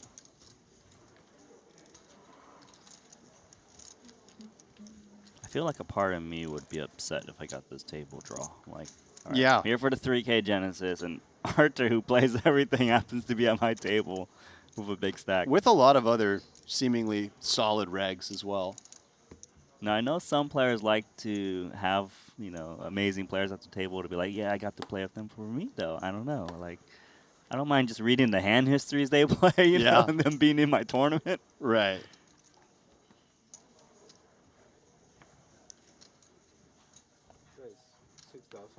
Trung win, Queen 9 suited.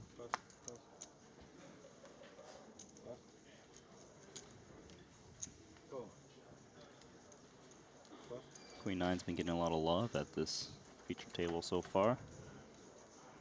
In the defenders, Zhang Yu, 6s, flat call on the button off of, what, 50 blinds, a little bit more than that. 10-10-7. 6 is the best hand. Not a ton of interaction for the Queen 9 of spades, but maybe just deciding to take a stab here. Stab to what? Fold out some random broadways, maybe? Yeah, maybe put some immediate pressure on even hands like 6s, although I don't expect 6s to fold to 1 bet. 6s quickly checking back. The ace is a bad card for 2 6s in the sense that usually the undergun opener has a lot of ace X, especially when I check the flop. I do love that Queen 9 suited stabbing here. Yeah, this is nice. Of course, your opponent will have some ace X also flatting the button and checking back, but when they don't have ace X, you get to clear them off of a lot of hands. But look at this. Amazing call. This is a difficult call to make. And if he calls twice, I will be extremely impressed if he faces another barrel here from Wen. Should be hard to double barrel this, right? Because when you check through flop, get called on the turn when the ace comes, you got to expect your opponent has an ace and they're never folding. Right, and even if your opponent has ace deuce of spades and you might have been trying to scare them with kicker problems, now that the king comes in, they're going to chop against all your other ace X. So Nice call there on the turn, though, with the sixes. It's not an easy call. I think a lot of No. players would just fold, and myself probably Myself included. included, yeah. It's like, why burn 7K? Well, he's like, well, if I deposit 7K, I'm going to get, what, a 30K pot back. There you go. The price was good, of course. I think the other thing people think is that if their opponent had a weak hand, maybe like a jack-9 of spades or something like that, where it's a gutter on the flop, they may have bet the flop. So when you check flop and then bet turn, it looks a little bit more credible that you had some type of showdown value, which could be ace-high a lot, which could make aces up. Makes sense. Solid suited connector for Archer. 10-9 of clubs. We do see the jack-8 of diamonds just hit the muck. Too early of a position against too early of an open.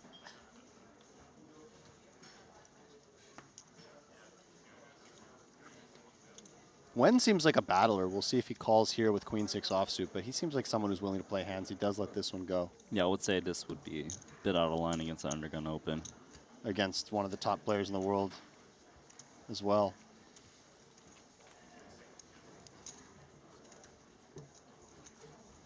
Kind of funny. The thing is, Archer, most players know him as a no-limit hold'em tournament specialist, right? The thing is, when he started to do very well in this season of the Ivan Lau Player of the Year Award in the Super High Roller Series, he started to play PLO. Okay. Right, and these spines aren't small. You know, And like 25K, 50K. Did he was- do well in the PLO? I believe he picked up one of the one-day events. Okay. He picked up a trophy in PLO. And then the next stop, he's playing the 100K main PLO and all this stuff. And, like, he was, like, admitted to the players at the table, like, oh, I'm not used to this game, right?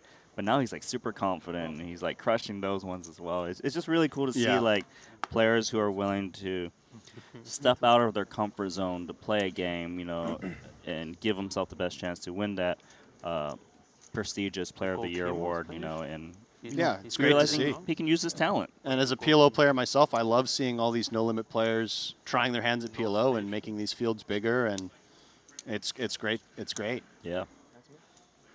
UTG limp from Wei Hong Liu. Okay. A little different. Something we haven't seen a lot of limping, actually, outside of limping out of the small blind. I don't think we've seen much of it in this tournament. It's kind of interesting to see Iglesias over limp King Queen suited, which is a strong hand off of these stacks rather than to ISO. Right, and we would expect to see the ISO quite often, but perhaps just fearing that the limps can contain some strong limp re-raises and not wanting to face that action, and thinking that this hand just plays fine multi-way. Liu's got the best hand on 10-9-5, bottom pair. Comes with a small bet here. Backdoor hearts working. Pow is going nowhere. Yeah, he's got two overs, the gut shot, backdoor spades. Looks Reaching like for more. reaching for raising chips, which I think is a very reasonable play. You can certainly get Artur to fold some pairs. You have equity against everything. You can start to put some pressure on the weaker parts of Liu's stabbing range here. I think both options were on the table there. I think what crosses Iglesias' mind is that the small bet seems a little weak, so maybe he can just take it down on the flop, which he does. Yeah. Very nice. So nice pickup there for Iglesias. Yeah, he just bets, what, 8K more on top of the original bet and gets to take it down without having to try to hit his hand. And that's the thing, being aggressive at the right times is very important.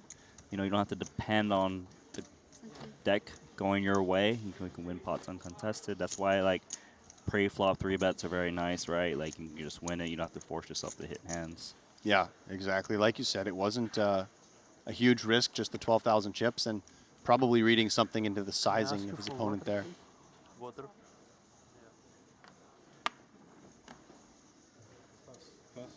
Pass. 6,000. Waits. Plant.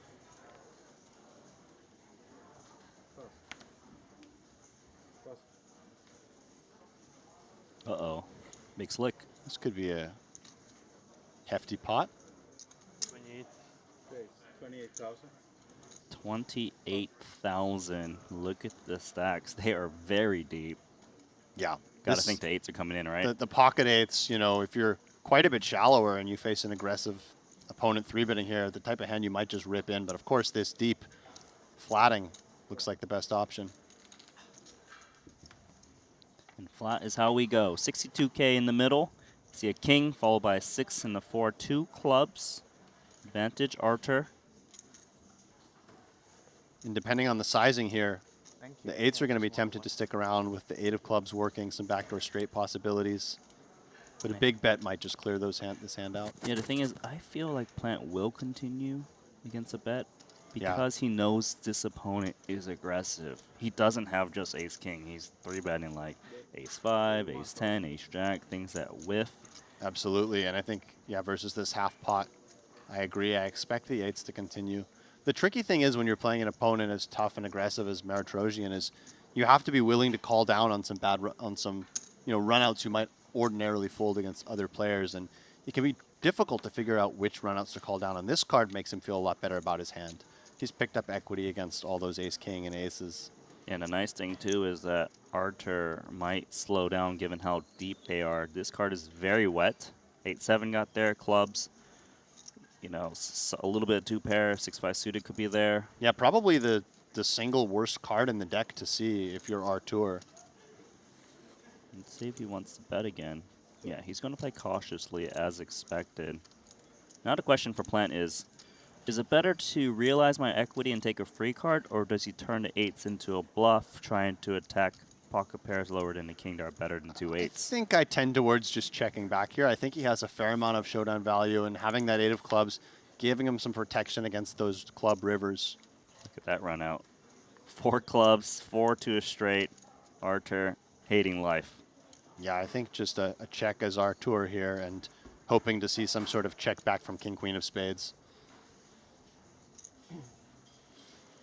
And Arthur can still beat hands like 8s without a club, 9s, 10s, jacks.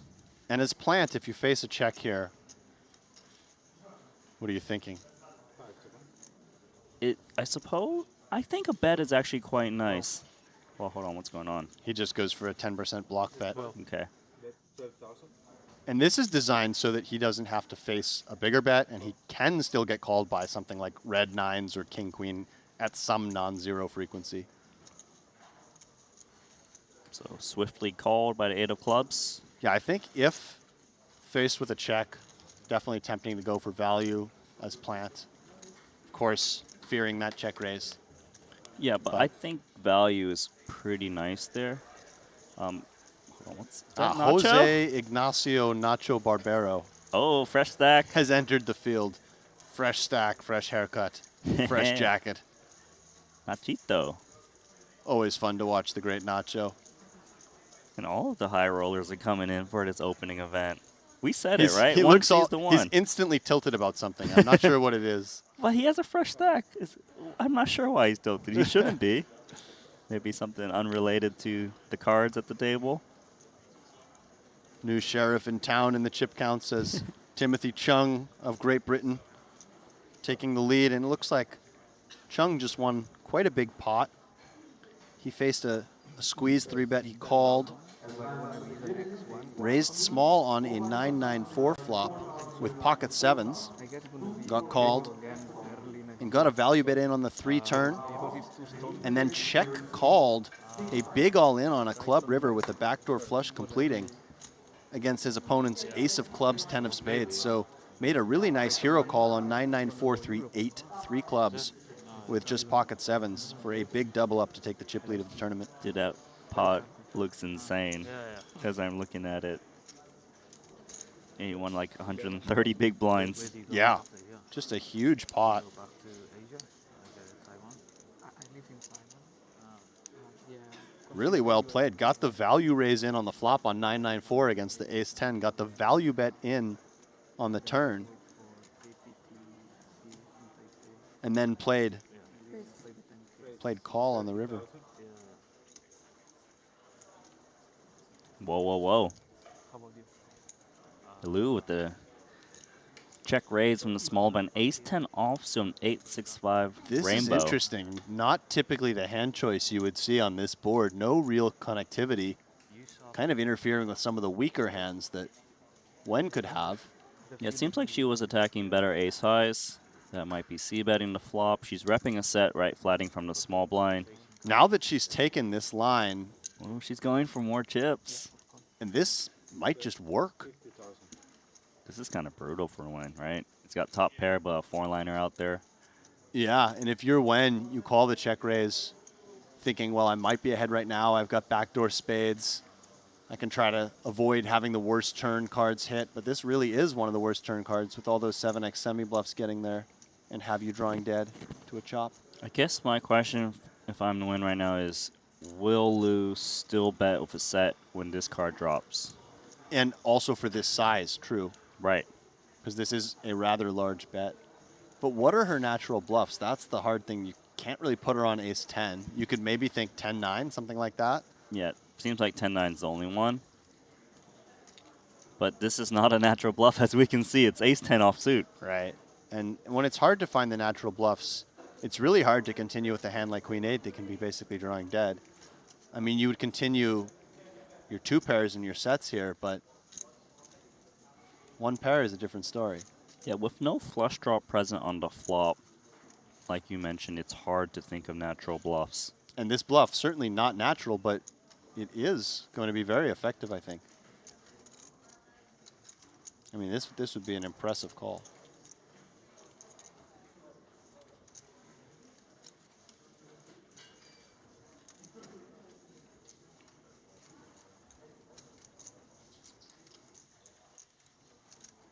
The shares here are so good, man.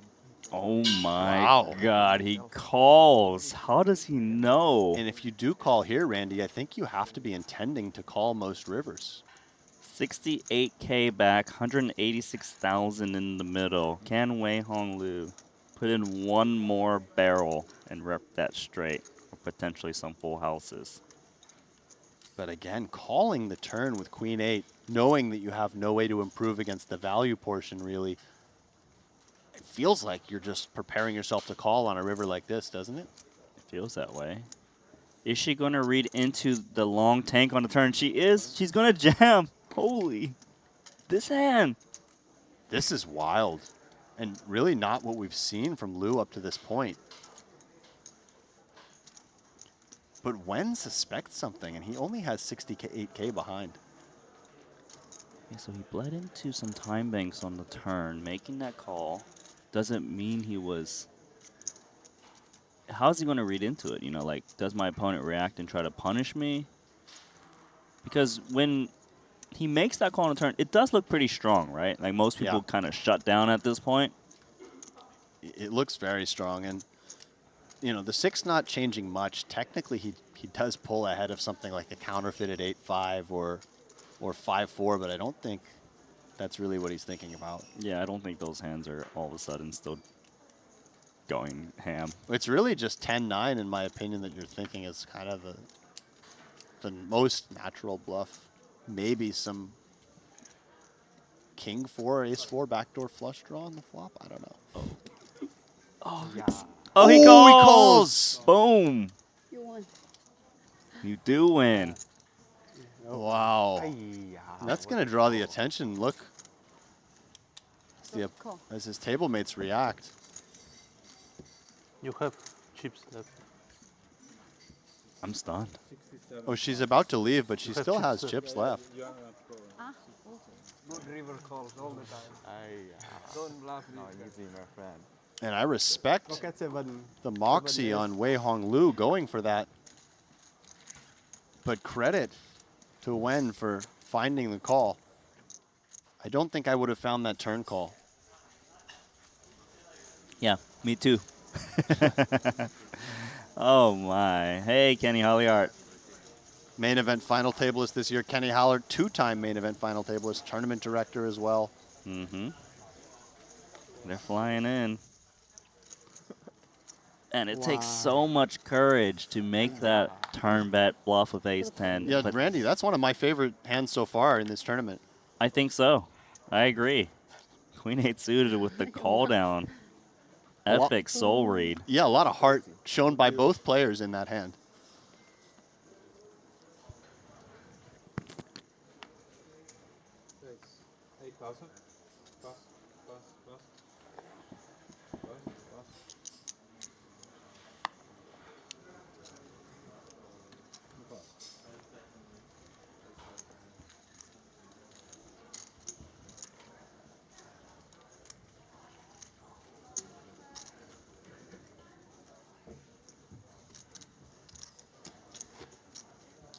just trying to break down some of these hands. It's,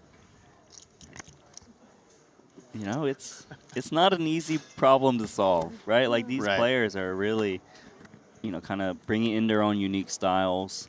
You know, Definitely and seeing if you're not adjusting properly, you're burning chips. You know. Yeah, definitely seeing some curveballs here.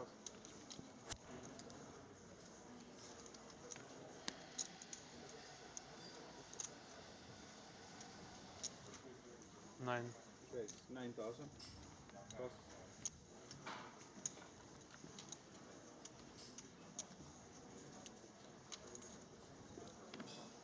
Blinds 2K, 4K.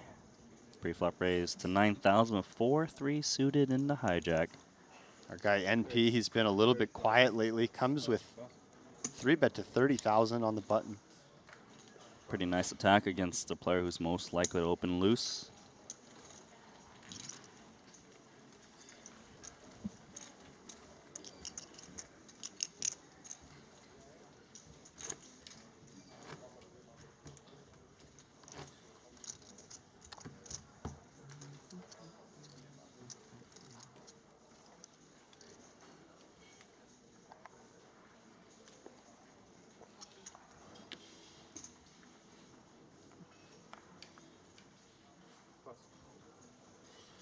Looks like we've got some players and people in the chat supporting the Vietnamese player who was able to make that huge call not too long ago. Nice Yeah. to see you guys. One of the best calls we've seen on the stream so far, especially the turn call, because I do think once you call the turn, you kind of commit to calling down Yeah. those rivers. I But think he was also kind of not expecting it to follow through if it was a bluff, and he was like, you know what, I got to go with my gut. If I'm calling this turn, I'm going to follow through on the river, as Yeah. you expected. you could see he wasn't happy about making the call, certainly. I mean, how can you, right? It was like, if you got it, you got it. As we see Plant again with this 4x opening size out of the small blind. Last time he had a 5-3 of diamonds. Here he's got pocket nines. His opponent, a strong internet player out of Spain, Pau Iglesias.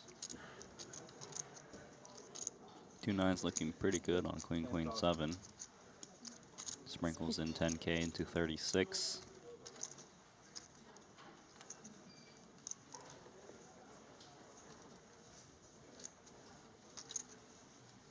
Iglesias is thinking about going to the streets as well.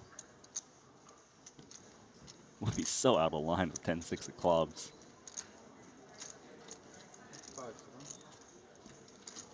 Nope. Let's pick the triple poker champion. I have a good one. Show her the patch, man. We won one.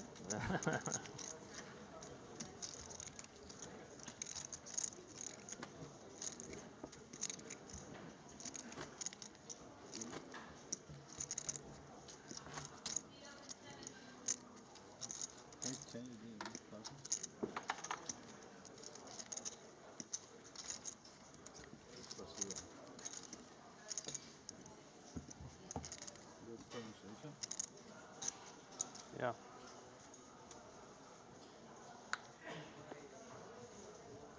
Not try to say gracias. You cannot.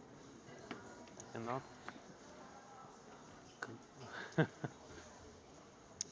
Pass. I'm saying gracias, but No, gracias. Gracias. gracias. Pass.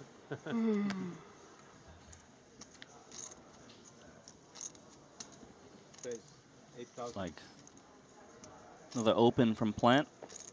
This time he's on the button, so goes for min raise. See how Iglesias responds here with ace-5 of diamonds, calling and 3-betting both on the table.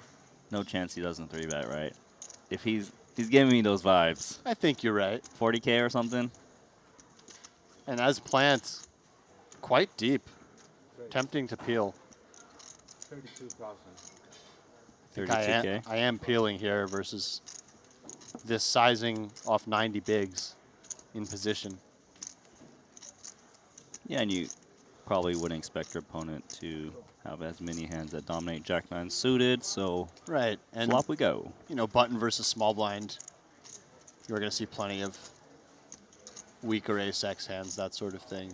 You're doing plenty well against. Poor flop for both. Yeah, poor flop, but definitely an advantage to the pre-flop 3-better who has the initiative. You can just shake out random hands like this. And versus a small bet, as much as you're meant to float all sorts of hands, really tough to find a float with this one with no backdoor flush draw. No bueno. Bueno, No bueno announced. Good for. Gracias, amigo. Did he say gracias, Yeah. amigo? He did. Thank you, friend. Hmm? No, I'm saying, said he had a king. Seems like a bit of a character, which we like to see. Mm-hmm.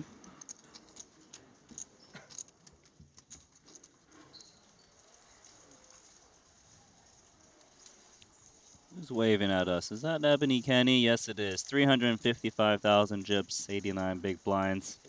She did venture out to our previous Triton stop at some final tables. Yeah, I think Ebony had a very high placing in one of the big buy-in, one of maybe 100K main or 125K, something like that, at Yeah. the final table. I think it was the Invitational. If I recall Invitational, yeah, correctly. Yeah. that sounds right. But nice to see all these players coming out. Zhang Yu, 10-9 of clubs. Just going to fold it, given the positions, I suppose. Yeah, it was the 200K Invitational in Cyprus in 2022. Ebony placed 5th for $1.7 million. That's $1.7 million for 5th place. That's a juicy tournament. Yeah, imagine what first got. Yeah, exactly.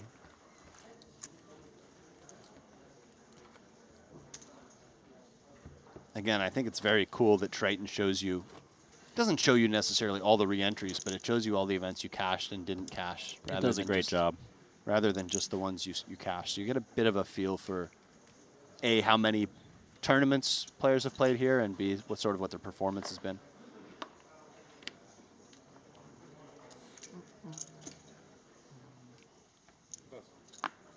Raggedy ace into the muck.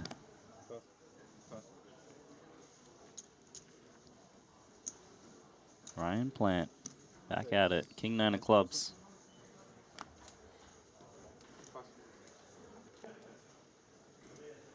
Kai Fan Wang, ace king.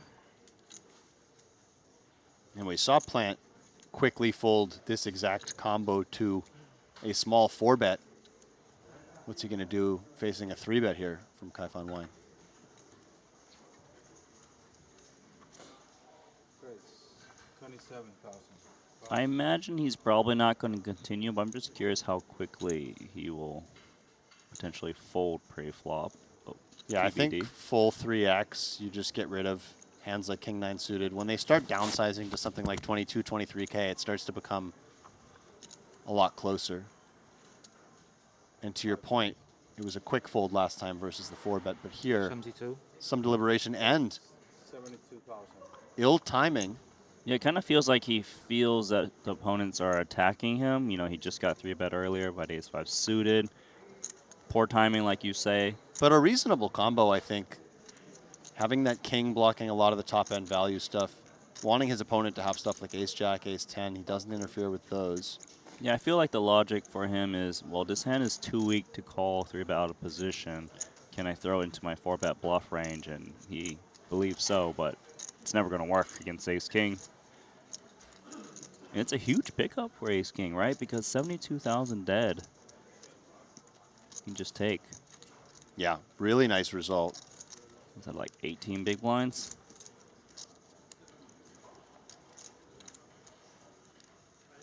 It just has to be a jam, right?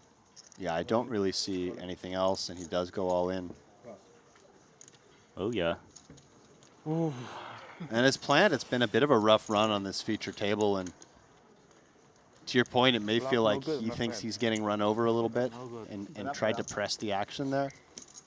Though I do think the hand choice was reasonable, like you said, not quite strong enough to call. Sometimes those hands that are just below our calling threshold end up being good 4-bet bluffs. Smiles on that side of the table. Yeah, sure. Chips and Timax on 8, please. No, I said chips. Yeah. 4-4. It's 4-4. Registration open in this Flight 1C until the start of level 11, currently in level 5, so still plenty of time for new players to join the mix and also for players to bust and re-enter. It is unlimited re-entry. Got plenty of hours to go. I see Victor Lee, friend of mine from Canada, who was on our stream in the first segment, has chipped up nicely into a top 10 stack. Xuan Lu still a top 10 stack. 10,000. Steven Song seeing his name for the first time. Cool to see Steven Song out here.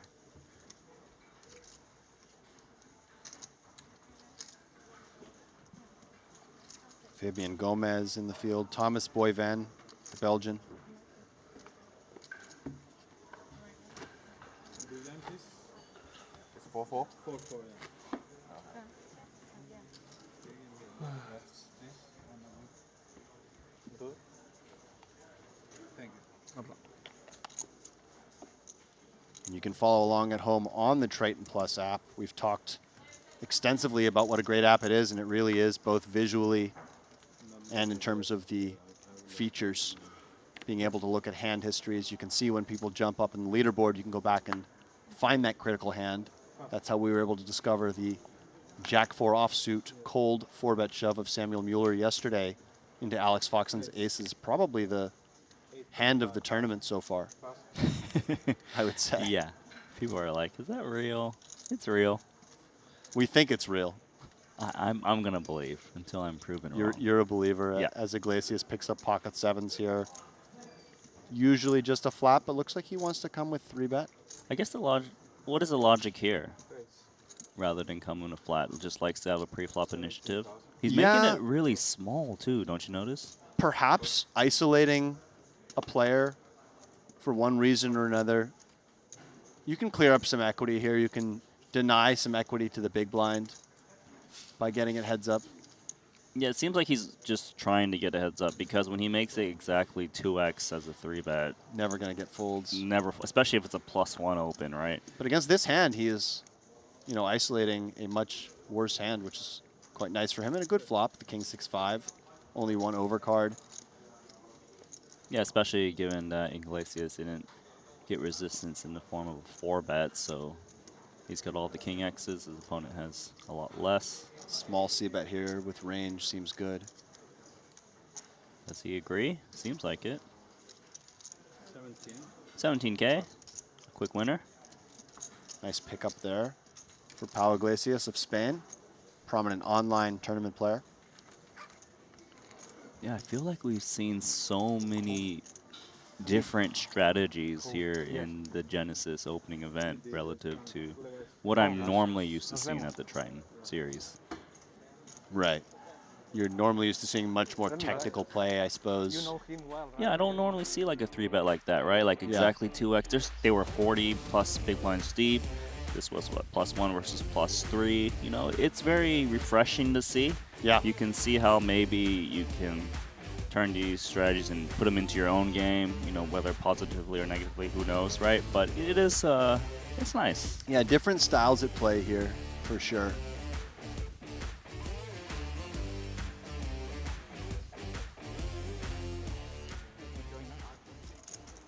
Thank you. And while to I join thought us. there may not be a ton of action on this table early on, I think the action has actually picked up quite nicely. Some dynamics are being formed. Yeah, especially courtesy of that ace-10 offsuit versus queen-8 suited call down. And the chat seems to be having differences on how that hand should have been played, but it's really cool to see you guys engage about it. Right. So please continue on. Difference play 3K here, Triton 3K, or somewhere else. Oh, man, it's the. I think you feel it.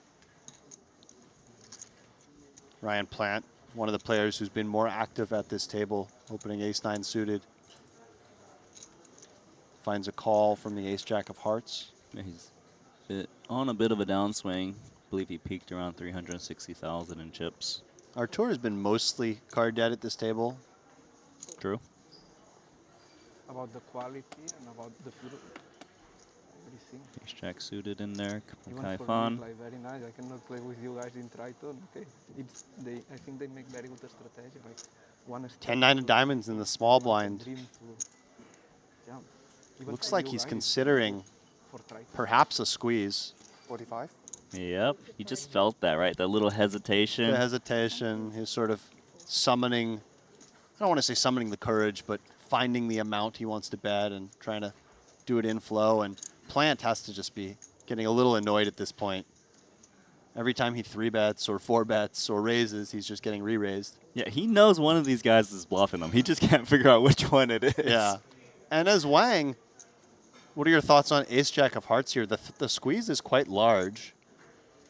It's a tricky spot because you gotta remember he squeezed against the +1 open. Yeah. Right? So that is supposed to be a bit stronger. He's just like, you know what? He just You decides got to let you it got go. Yeah. I think if you look at these spots in kind of a solver-oriented framework, usually you don't end up folding those Broadway suited aces in position.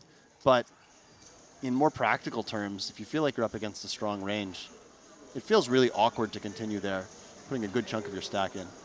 Webster Lim, 265,000 chips, also in the field. Multi-title holder at the Triton Series. Sure we'll be seeing more of him later.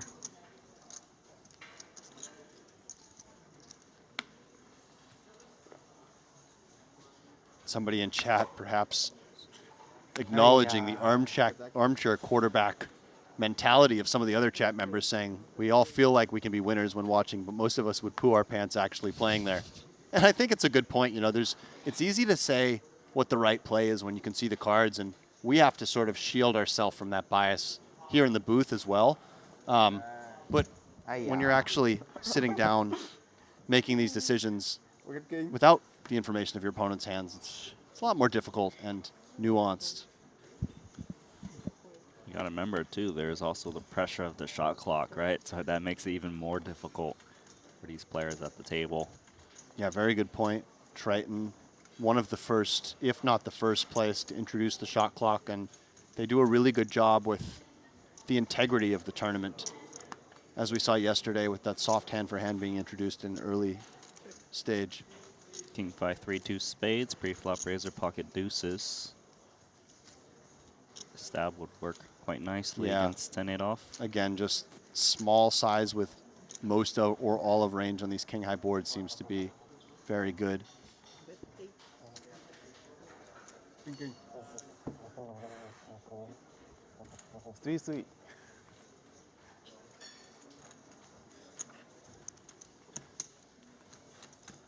And to your point, takes it down.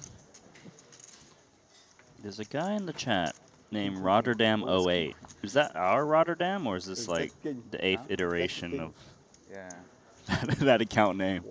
Mantis today is the exact same as yesterday. I think it's probably our guy, right?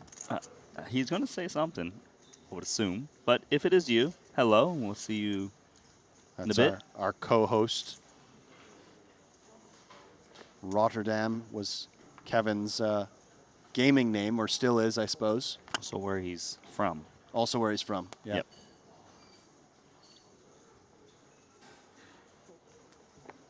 Kevin Vanderkoy, who commentates also in the gaming world, primarily StarCraft. StarCraft 2. You have StarCraft to 2, be yes, specific, you're because right. if you don't say 2... He gave us the rundown on the different iterations of StarCraft. All right, and speaking of Rotterdam, we've got pocket fours. Will we see a flop? Zhang Yu, ace jack of diamonds. What's the play? He's playing a 35 big blind stack or so. Yeah, starting to get close to a point where you could actually just 3-bet call this hand with an aggressive dynamic. And he is going to go for that play. I don't believe he's ever 3-betting this to fold, not the suited variety, perhaps the offsuit. Mm-hmm. Looking to juice the pot against Shu Hong. And against very aggressive opponents, all the pairs actually can become natural 4-bet shove candidates, but you really need to have a feel that your opponent has enough 3-bet bluffs for that play to work out. He's going to fall on call rather than 4-bet rip. What are your thoughts on call there? Personally, for me, I prefer 4-bet jam or fold based on what I feel my opponent is 3-betting. Yeah, so do I. I think the 4s are just a little too difficult to play post-flop, and the SPR being quite low. I also know, yes, it is a small pair, but I also wouldn't expect Zhang Yu to have the slightly larger pocket pairs to be 3-bet calling off, so 5s, 6s, and 7s. Agreed, right. So that kind of allows you to kind of use these small pairs aggressively. Yeah, I think if you think your opponent's got, you know, a decent number of 3-bet bluffs, I like just using this hand as a shove pre with the pocket 4s. But here we are. What do we do with 2 4s now? I mean, it's really tough to continue, even facing this small bet. Yes, the ace high texture, that's tough. Those 30 big blind stacks, they like to 3-bet. Of course, the value hands, ace queen, ace jack, ace king. But when they're bluffing, they've got the ace 4, ace 5, even offsuit occasionally, right? So when you see the ace high texture, kind of just got to give them respect. A good laydown as played. Pre-flop, you know, we discuss it. Like this back and forth between me and you. Yeah, definitely there's so many of these spots in poker that really are pretty close, and different players have different opinions on how to play the spots. Seems like we've actually been mostly in line on a lot of spots, but I'm sure we'll find some throughout the course of this week where we have disagreements. Yeah. That can be interesting I just too. wait for mystery hands where you just... Yeah, where you I just know, completely botch it. Where you just say pocket aces because Yeah. it's pocket aces. Yeah, exactly. Just kidding. But even at the very highest levels, we still have, you know, some nuanced differences between the best players. They've got different, you know, assumptions about players' 3-betting ranges. They make their adjustments. So, you know, the game is not like, oh, at the super high roller series, everyone plays the same. Not even close, No, you know? certainly not. Even among the elite, there's quite a bit of stylistic difference. Ace-6 offsuit. NP from Thailand. Faces 3-bet. the Wow. 3-bet from the ace-8 offsuit. Wow. Okay, Zhang Yu getting out of line. Back-to-back 3-bets. Seen the ace-8 offsuit get 3-bet a couple times now at this featured table, different operators. We have somebody in chat saying, any idea why Triton has this lower stakes? And this is Triton ONE. This is a new venture put on by Triton to try to attract a different clientele, some players who cannot afford the highest buy-ins, but perhaps some players who will perform well in this Triton ONE series and jump up to some of those Triton high rollers. So it's a 12-event series. This is the first one ever, and this is the first event of that series, 3K buy-in. And it's been really cool to see a mix of some new faces who we definitely would not have seen playing any of the previous iterations of Triton, with some killers like Artur Martrogian, Alex Foxen, among others. Yeah, and the thing is, like, we've got this new series, more accessible, obviously, with the buy-ins. But then again, we have a lot of these crushers, like you mentioned, Martirosian, Foxen, playing these fields as well. So very cool, but, you know, it's not like we've thrown away the Super High Roller Series. After this 1 week of Triton ONE, we resumed the Super High Roller Series immediately after with the big buy-ins. So don't worry, we basically just gave you an extra week of coverage. And Can't complain. Right, and it's not like the High Roller Series has not been trimmed down at all. It's just the same kind of schedule. If anything, it's the PLO events in particular have been beefed up this time. I think there's 5 or 6 PLO events. I know. And the thing is, yes, our opening event is a 3K buy-in, but we're going to move into the 8K main, which is going to be massive. We've got high rollers, 15K, 20K buy-ins, and these events definitely come into play in terms of who's going to win the Ivan Leal Player of the Year award. That's why you see Arthur already grinding these, trying to get more points in the crew to go there. But onto this flop real quick. Ace-6-6 Rainbow. Arthur is the pre-flop raiser with pocket deuces. Just 5K into 30. Is it enough? Got 1 down. Probably 2. I think so. Despite having the backdoor flush draw, very difficult to continue with just queen high here. Yeah. Nice one. This kind of thing is you kind of want to play occasionally, but you're like, I'm only representing a 6, and this guy, he's going to read into my play. So like, just step aside. Exactly. That's where sort of the intimidation factor of a Martrogian, I think, comes into play. I think the Queen 7 of Spades actually somewhat of a reasonable check raise candidate. with the backdoor flush draw. And facing a small bet, you are going to have a higher check raise frequency than you would against a larger bet, just sort of in general. Yeah, that's the thing. Against small bets, what the counter is, you need to continue more, whether it's check call or having some check raises more. If you don't kind of increase your frequency and you just play more fit or fold, that just allows that C-better to print, basically, Yeah. right? Profit so well. Basically overperform Mhm. on the small bet. So that would be like the small counter adjustment on how to go about that hand.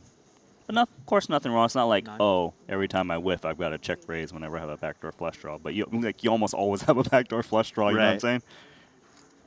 And is Plant going to get 3-bet for the 7,200th consecutive time here? I promise you he will.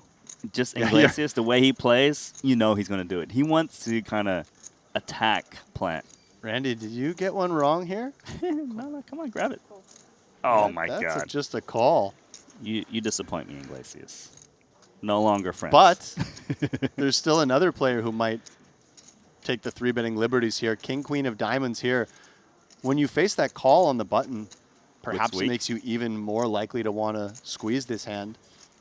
I think so, especially when an aggressive pre-flop 3-better just flats, it looks even weaker. So Kaifang is trying to pounce on that, makes it 45K. Look at Plant's face. At what point are you just going to say, they're coming after me, I'm making my stand? And, you know, I think 7's here a little too deep to want to just rip it, but let's see what he comes with. I mean, look, last time he's like, all right, can they really always have? He's going to come in with call because he felt like it's too deep to rip, and he Right. felt like it was too weak to just fold. And so I think here he is. Reasonable call.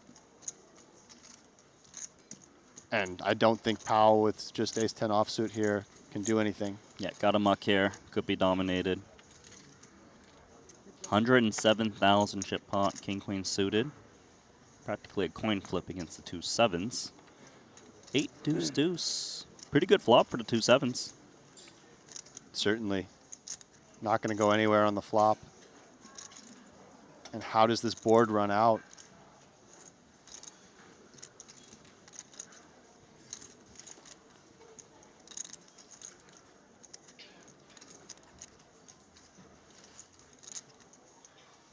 You can see our field already up to 269 players. Should easily surpass day 1A as Wang comes with a 27K bet here. Just over a quarter pot.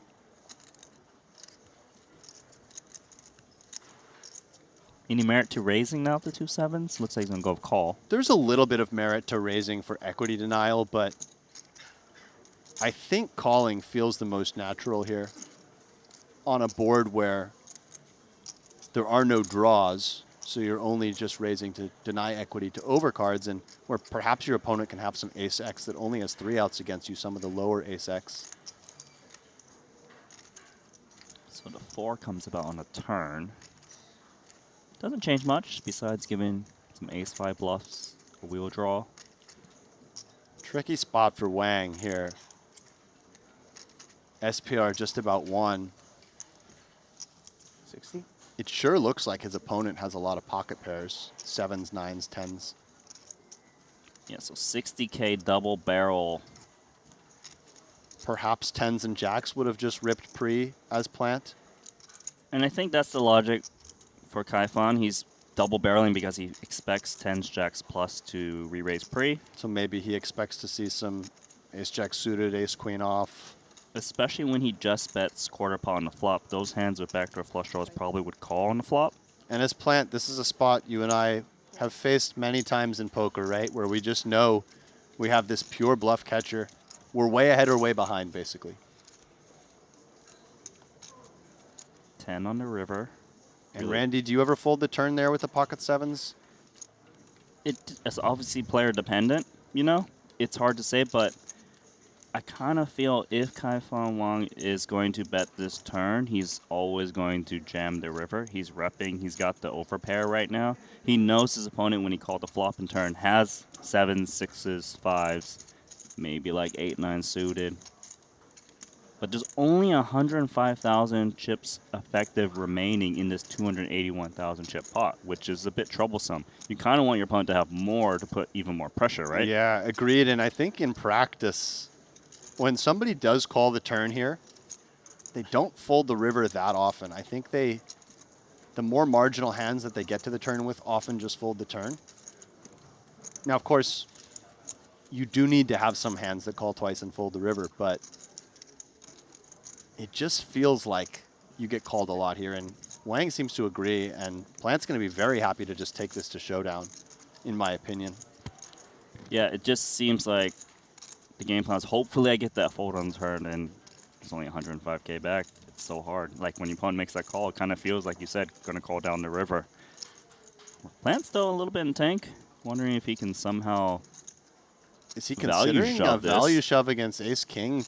The problem is, like, if there was a flush draw on the turn, I could see considering value shoving something like this, because now you have more theoretical weaker combos that would have had to call the turn. But once you call on the rainbow 4,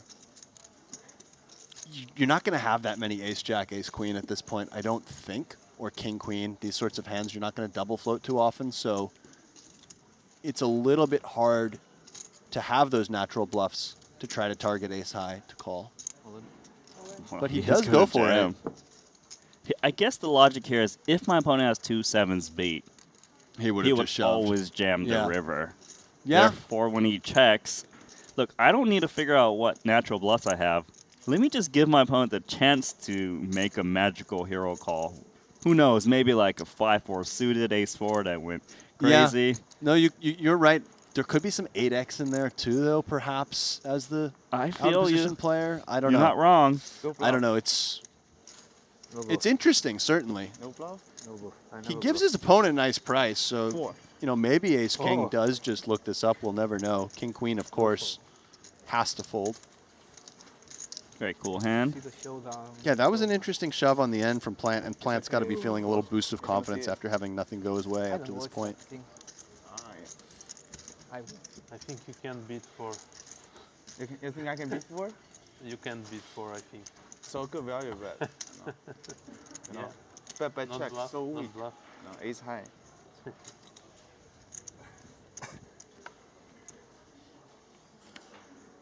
And someone asking in the Maybe I chat, can is the get shove 5 for 8. getting value from ace-king, or does he think he can make 10s to queens fold? No, he's you not have trying to ace, get I'll 10s to be queens to fold. It's definitely a value bet. A9 maybe. And I'm still be kind of very mulling it over in my head. I think there's some merit to it. It's interesting. Yeah, so basically, I do agree with you. There are some 8s in his opponent's range, say like an 8-9 suited or 7-8. Of course, he blocks 7-8 a bit. But he must feel that there's a more chance that his opponent will make some magical hero call with Ace-king, ace-4, ace-4. ace-king. Yeah. That it's worth the risk. Right. It's not a 0% chance that his opponent never has an 8. You know what I'm saying? And when the pot's that large and your shove's only, whatever it was, a third pot, something like that, you can get away with going a little bit thinner for value. Of course, your opponent's getting a better price. So, I mean, I think it's kind of cool. I think It is very cool. definitely interesting.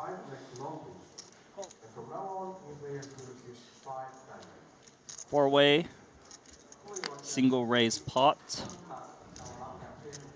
9-5 off, ace-9 off, king-jack off, and 2 4s. As we see the jack 7-6 rainbow, gut shot acquired for Liu. Ryan Plant, top pair king kicker. Pre-flop raiser was Zhang Yu, ace-9 offsuit. Checks it over to the best hand.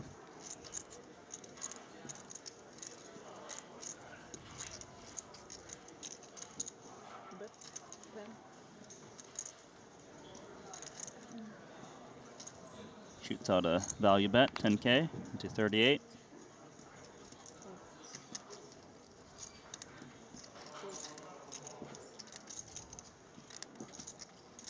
Looks like Ryan Plant's on the upswing.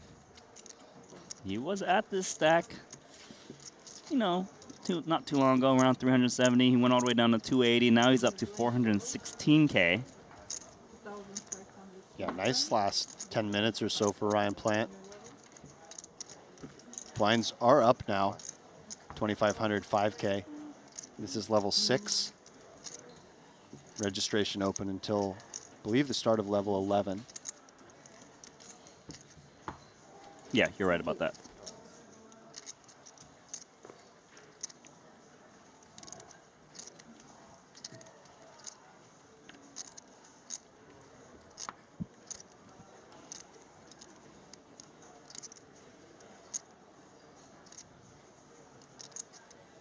As we see NP, the ace king off.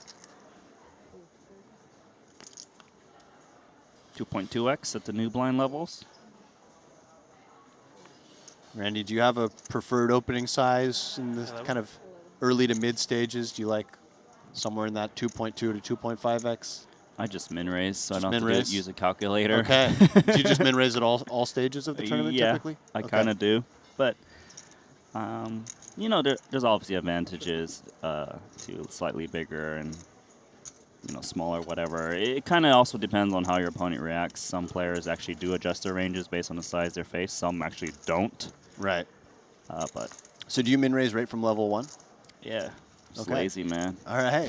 You know what I'm saying? I think it's reasonable. I just go mini raise. I think you're probably right that a lot of players don't adjust as much as they should. Like, you know, the ranges for calling or 3-betting out of various positions. So the min raise kind of achieves all you need to achieve for a cheaper price. Keeps the stacks a little bit deeper. So I kind of have a big head. I think I've got post-flop skill and talent, so I like to min-raise to kind of force the big blind in a little bit more. Okay. At least against like larger fields, maybe like Yeah. WSOP main event, or I can hopefully compound post-flop positional edge. Yeah, Post-flop. no, makes a lot of sense. 12K bet. Martyr with the gut shot against the better hand, but on 10-9-8 rainbow, how can ace-king continue? Prices are all right. But you really got to hope your opponent's got, like, ace-jack, king-queen. Looks like he will make the correct call, but is the hand going to be over? Kind of an interesting bet for Martour. Actually, like a bit of a two-way bet because you can expect ace-king to fold a lot of the time, which it didn't here, and then you can also get called by king-jack, king-queen. Part of me feels like Archer is going to blast this turn. I kind of think so, too. He does have one big heart in his hand, which helps reduce some of the thinner combos that call the turn, like the king-queen of hearts. Yeah, I think he also... Yeah, he's betting big again because he knows, like, sure, if his opponent has a strong-ish range, like an overpair, they can probably handle some heat, but are they going to be able to handle Yeah.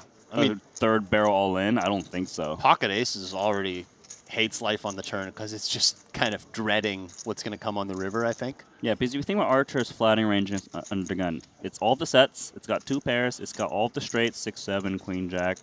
You know, it's very strong. Yeah, this is a really, really good board for the flatting range. And a tough board for out of position. And I think that starting with a check there, which NP did, is a good thing to do with all the hands you get here with on a board like this. Mm-hmm. This is something you see maybe even more of in PLO, where there's certain boards that you just kind of range check out of position as the preflop raiser. Yeah, and the thing is, I feel like in that hand, Archer probably reads NP to have some check raises with strong hands, say some sets, some straights, just to build that pot a bit, given how deep they are. And the fact that NP just check call means Archer is more likely up against a one pair at best. Let's just press it, you know what I'm saying? Yeah, I completely agree with that. Kind of felt like he can bet that turn without too much fear of getting raised.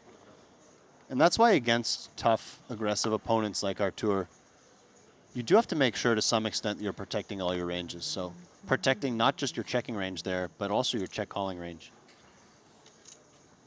8-7 suited. Kaifan. Little min raise.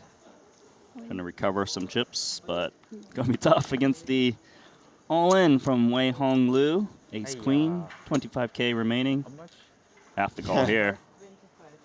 3 more blinds. Wang kind of smiling, knowing he's priced in. There we go. 1 white chip. Ace Queen looking not too bad. 60-40 as the favorite.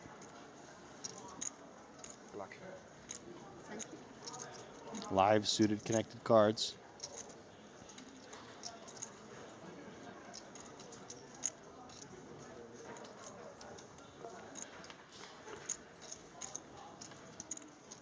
Flush draw.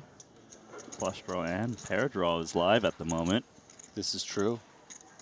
Is Lou going to take the microphone off? And no.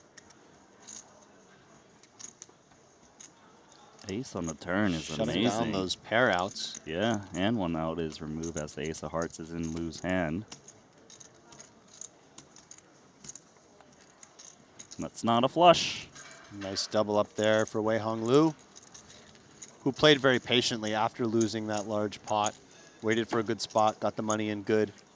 Now back up over 10 big blinds. Yeah, and just because you've got small, what, 5-6 big blind stack doesn't mean you need to force all in any hand. You know, you still can perhaps run it up, especially with big blind ante. Been patient. 13 big blinds, nothing to scoff at. Absolutely.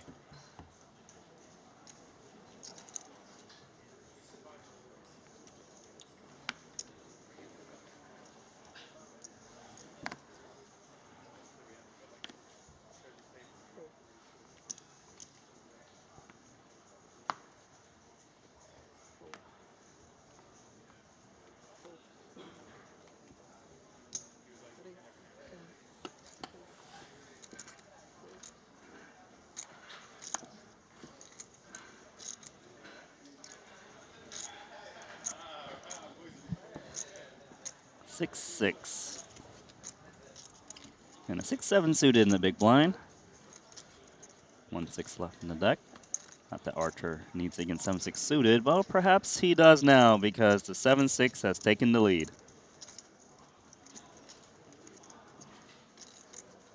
Reasonable for Artur to just range bet this board, but if you are going to build some checks, sometimes building checks around those 6s or those queens, kind of the under pairs to each of the cards on the board makes sense, but I think just a range bet is good here. Quick check call from middle pair.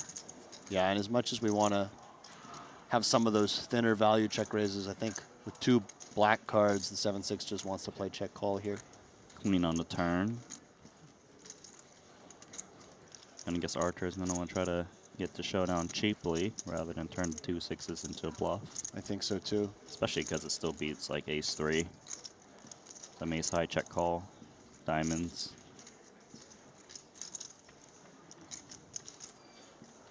And I think very difficult to pursue value here with either hand, so it should just go check, check. 7 being shown. It's good. Maybe there you had one of the only hands that a big bet would have just folded out as Meritrosian. One of the only hands that beats him, but I think that hand was pretty standard from both. Not too much damage.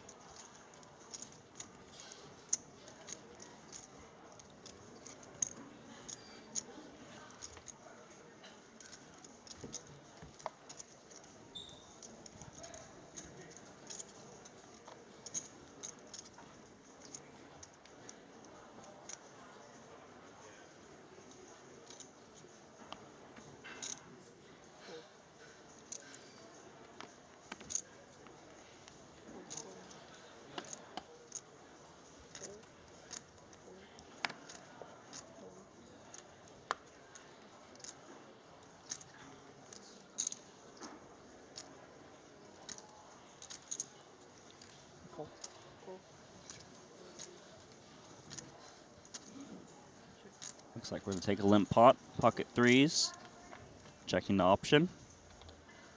Ace 10 6 rainbow. Nothing much for either player here.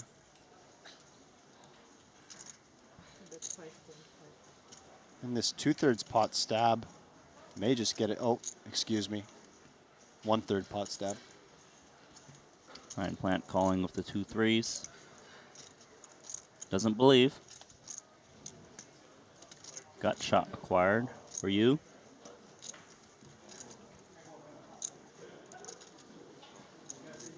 Not unreasonable to perhaps barrel against. Try to get some 10x and 6x Yeah. to feel some immediate pressure. Just a bit of a tricky combo with just this queen 9 no spade, but does go for it. Yeah, I think he has a huge range advantage. He can fire the turn and maybe even fire river as well. Yeah, given- and that might be another spot where people don't sort of protect that check back range as much in the big blind. Mm-hmm. Nicely done. Multi-barrel got the extra 5.5K out of Plant. On Plant will flop. also have some gut shots Yeah. on the turn, on the flop, the 7-8, 9, Mhm. 9-8, 9-7. And there's a lot of hands that would just fold to double, but probably bluff you off your hand if you give up.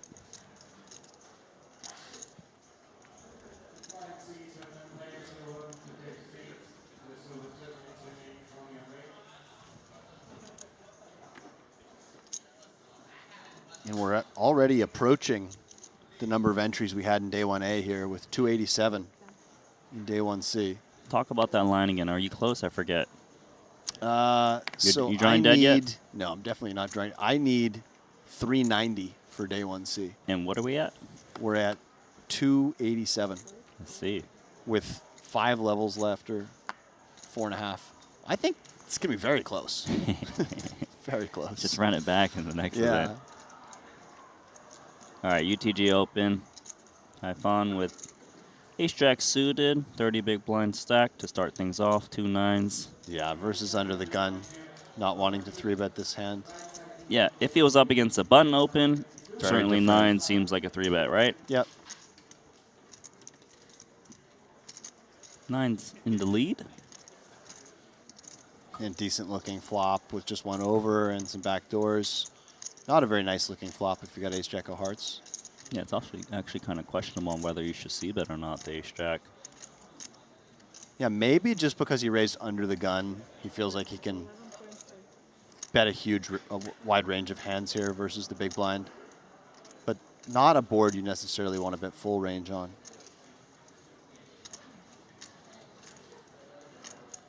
So he's opted for 11.5K. Curious to see his game plan going into the turn. Oh, he turned the showdown That's his value. game plan, Randy. Just turn the best hand. He still has to fade a lot of outs, of course. His pal picks up straight and flush draws. In fact, a straight flush draw.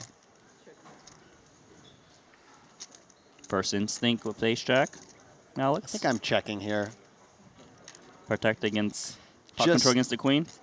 Yeah, I just feel like it's a little too. You could try to get one more street of value, but your opponent is going to have some queen X. They are going to have some diamonds.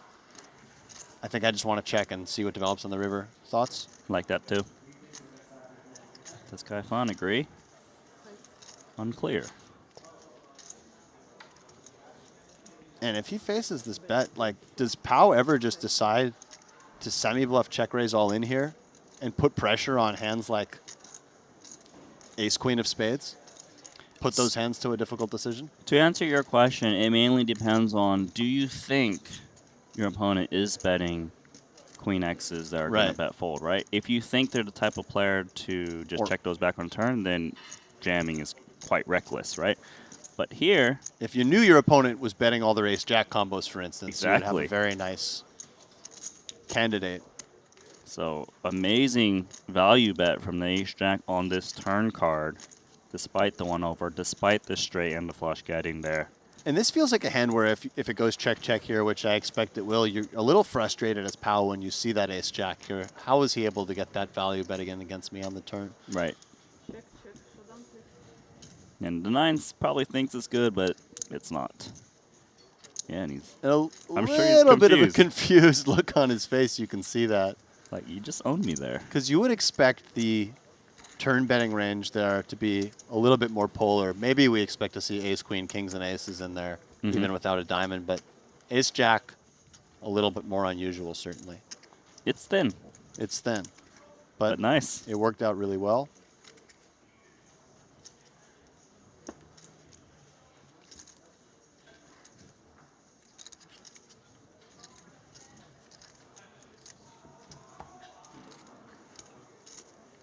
Interesting turn. Hmm? Interesting turn. Yeah. White draws. Yeah, crazy. Straight flash draw Nacho. Yeah, crazy. 9 family. And I think you're right. Like if you expect to see those ace queens, king queens, then I think really the nines with the 9 of diamonds is very nice shoving candidate. Blocking the best value hands of your opponent. Outs against, actually literally outs against everything because you have the straight flush draw. Yeah, it mainly just depends on how you think your opponent plays top pair without the nut diamond, you know, that can Right. get called off. You also deny some equity to something like ace of diamonds king. Right. I think it was kind of cool to see Iglesias kind of talk to Kaifan right after a hand, like, oh, interesting turn. Yeah. You know, like, what you did is kind of not standard, and you Right. got me. Button open from 9-5 of clubs. Just a little bit of backdoor action going on. King 5 doesn't really have anything. So C-bet should work quite nicely. He opts to do so. Also quite nice to block some of the hands that can continue. He goes with a big bet here, 20K. Yeah, that's massive, right? 20 into 27.5. Set the tone immediately. Plant does strike me as a player who is annoying to play against. Yeah, and that big bet is something that is thematic sometimes on these 10 and 9 high boards in particular, I believe. Leveraging your overpair advantage on a board where a lot of overcards are also going to hit on the turn. And with the board not being so low and connected that it really starts to favor the big blind. Don't worry. Don't worry. But it's tricky when you face players who can mix up their sizings like that on you. It's actually sometimes easier to play the guy who just goes range bet small on a lot of boards. Right, In a week because or now so, you're I'm gonna wondering, watch you how with did my with opponent split daughter. his ranges? Right. And that's, And how did he come up with this size? And it's just, you gonna just keep don't have the as big many blind. natural floats when you're facing that 2/3 pot bet. Come too early in this. and the truth is, you just don't really have the real answer. Only your opponent actually knows. Right. So pretty cool to see. Yeah, always fun when we see different sizing schemes being employed.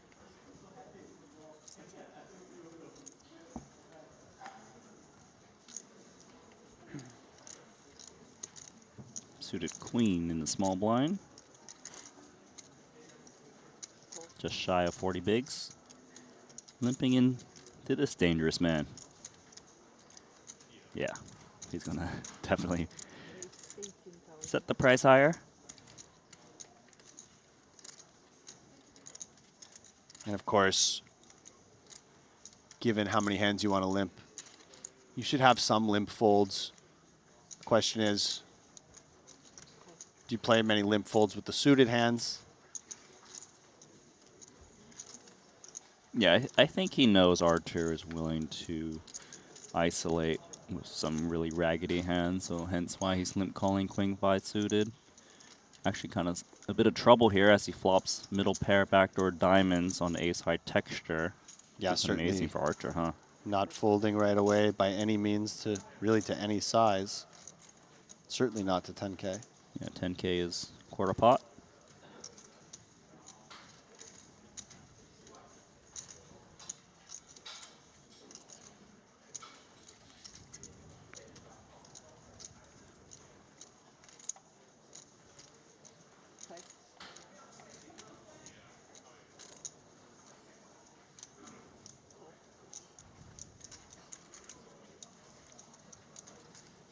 So 10K from both.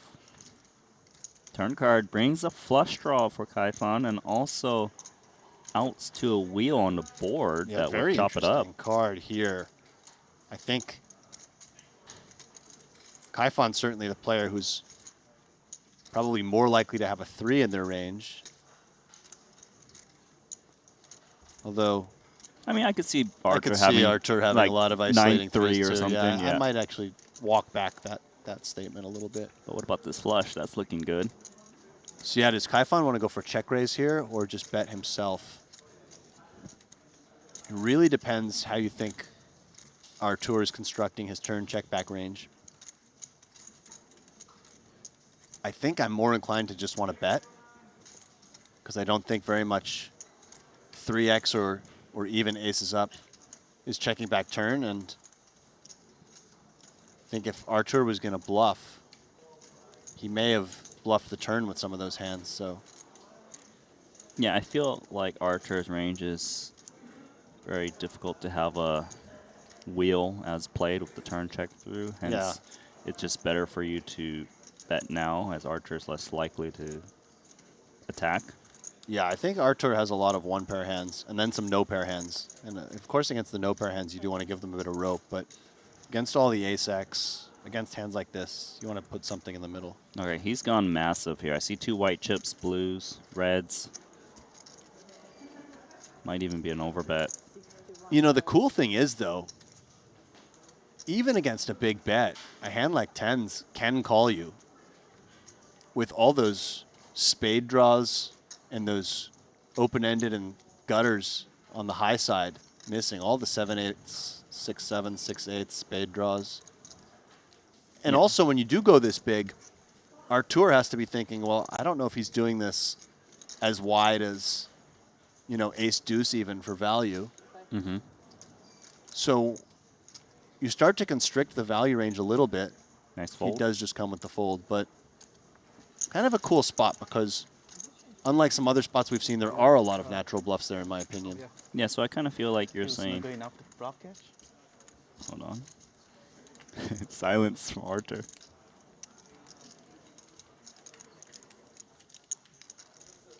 Did not engage. Did not want to respond to. I don't know what the question was there. Wait, what do we have here? Is this our next feature potentially? It is our next feature table.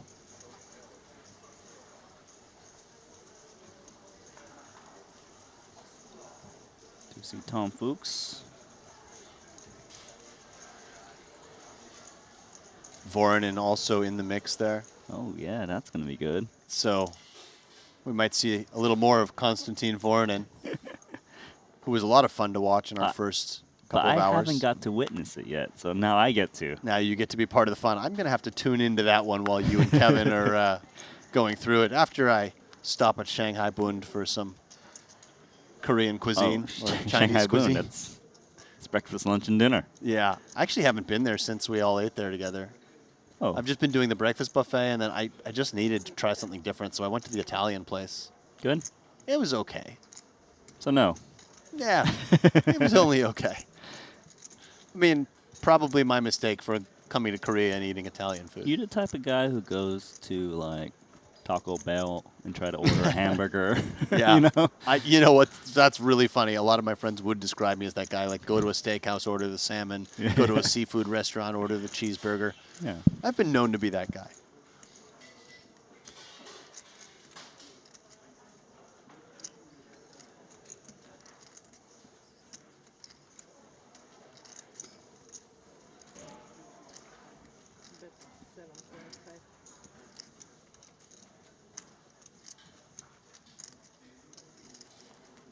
Iglesias gonna small C bet. Paired board. Winner.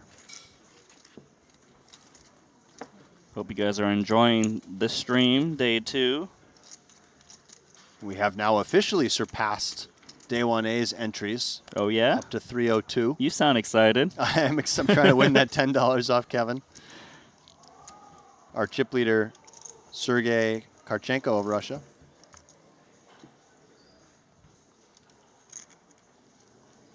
I do see someone asking in the chat, will there be a Triton ONE event in Europe?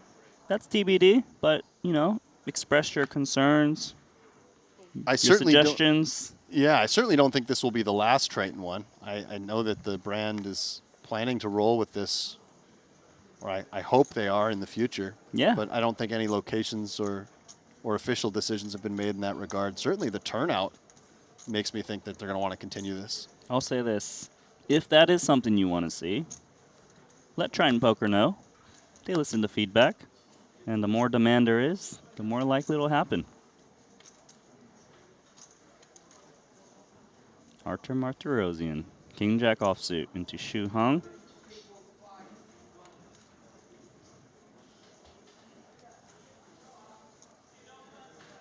And I would think Queen 9 just a call here, but giving it some consideration, maybe considering a light 3-bet. He was the same player that did squeeze the 10-9 suited earlier against Plant. Right.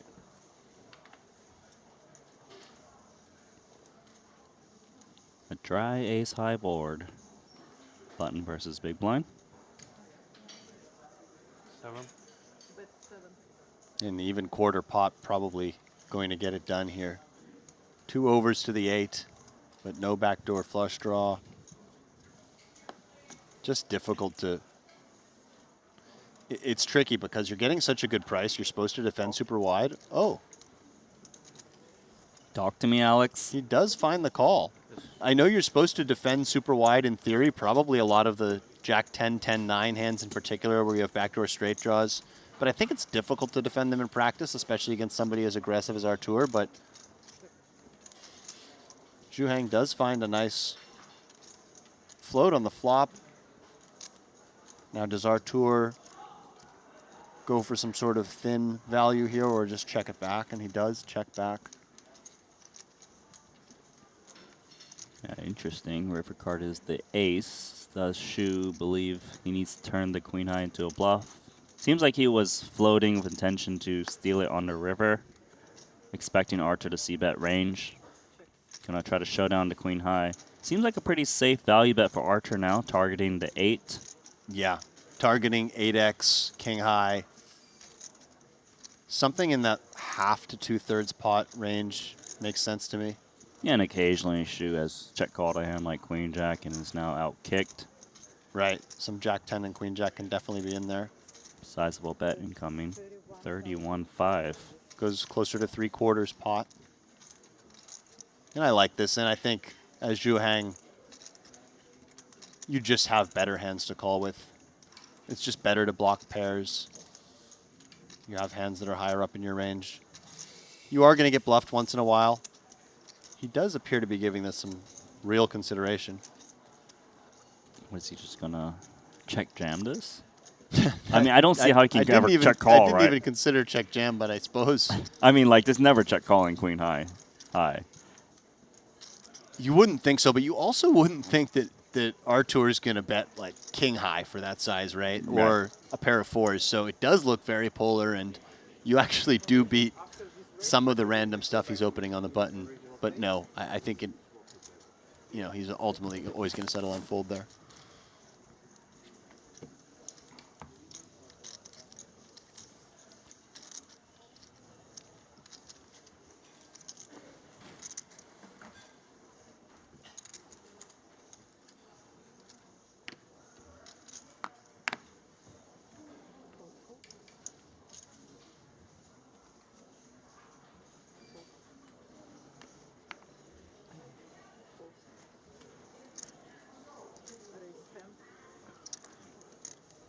Here we go again. Innate suited for Artur. Wei Hong Lu coming in king 9 offsuit. Just had enough of Artur playing pots. Flatting off of just 9 big blinds, worth noting. Slightly ambitious. Yeah.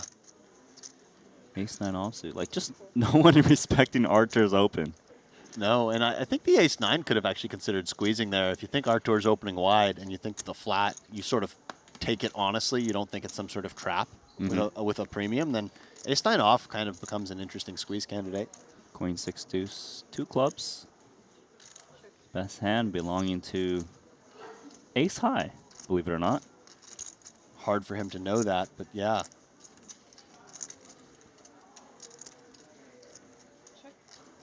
Also hard for Artur to see bet into 3 opponents as he checks it. And ace 9 high is still the best hand. It is. And I'm not sure that anyone's going to want to sniff on this turn either.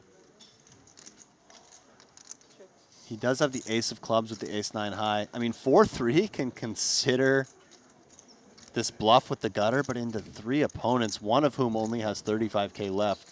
It feels quite dangerous. Yeah, for me, the worry part is, what if Wei Hong Lu just has a random pair and just like, whatever, I only got 35K back, I call. Exactly. You know, now what I mean? you have 4 outs. Yeah. And despite seeing the weakness of all these checks, Maritrosian's hand just doesn't feel like a very natural bet. Looking at the clock, perhaps? Randomizing? I'm not sure. Well, he's found a bet. I suppose the logic here is Wei Hong Lu would always jam if she had something on the flop, given how short she is. So now he's just worried about the 2 blinds. They haven't bet into 3 players, therefore a queen is unlikely. This is a really impressive bet from Artur Martirosyan. I think just very correctly detecting a lot of weakness and saying it doesn't matter that my combo sucks. It doesn't matter that I have no direct draw. But NP has not folded yet. Do you ever go for the gangster check raise here? 45. Wow. Are you MP in another universe? Because he did check raise the 45K. And I like this because if he's cool going to hand. continue, his range is uncapped, right? He's got random 2 pairs from the big blind. Absolutely, and it is credible. It is certainly credible that you could check a strong hand twice and try to get a check raise in against some thin value bets. Really nice hand, both from Artur and from NP. I enjoyed that one. Sometimes you don't know when you're going to see kind of a beautiful poetic hand out of nowhere. 4-way single raise pot, flop checks through. Looks like it's not turning into much, and cool play from both. Yeah, I expected personally to see Artur win that pot, right? But then when it got over to NP, who had the little gut shot, he was like, you know, Artur's been c-betting a lot. He checked this time. This guy doesn't have a queen. Let me just check raise him. And, you know, I've got a strong range. Even if Artur had a hand like jacks, 10s, 9s, is he really going to bet call here? Probably not, right? Those are some nice hands to target right there, yeah. So as much as I was thinking, well, maybe can we ever lead this 4-3, and we kind of decided that was a bad idea, the check raise is a really nice find with that combo, where you do have a little bit of equity when called. Mm-hmm. I've been impressed overall with the caliber of play at this table. Likewise.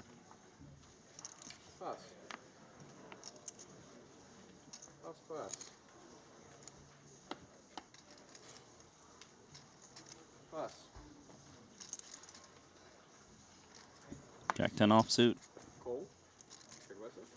Limping. And 6-4 will take free flop.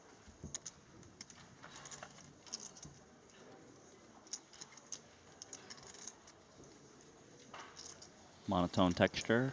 King 8-5. Both players with a diamond draw. Gut shot as well for you. Little something for both. I think kind of have to peel this in position. Could consider semi-bluff raising as well, but peel feels more natural. Try to spike a 7. Hope your diamond's good if you hit one. Oh, that is actually the best card for Well, yeah, you. not only does he make his straight, but it's a card that I could definitely see NP continuing to barrel on, having picked up a gutter ball to go with his 10 high flush draw. He does check instead.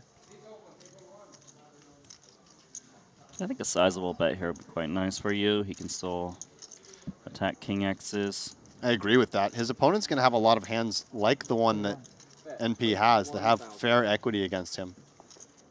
And it's going to be hard to get value on a decent number of rivers, so you kind of want to get that value now while your hand is still clearly best. And I like this. He goes 21K into 25. This is really nice. And already kind of an annoying spot as NP. You feel like you have decent equity against a lot of hands, but if your opponent has a bigger diamond, you can be in quite bad shape. Well, gonna play it as a check call. See what happens. Felt like he had too much equity to just outright fold.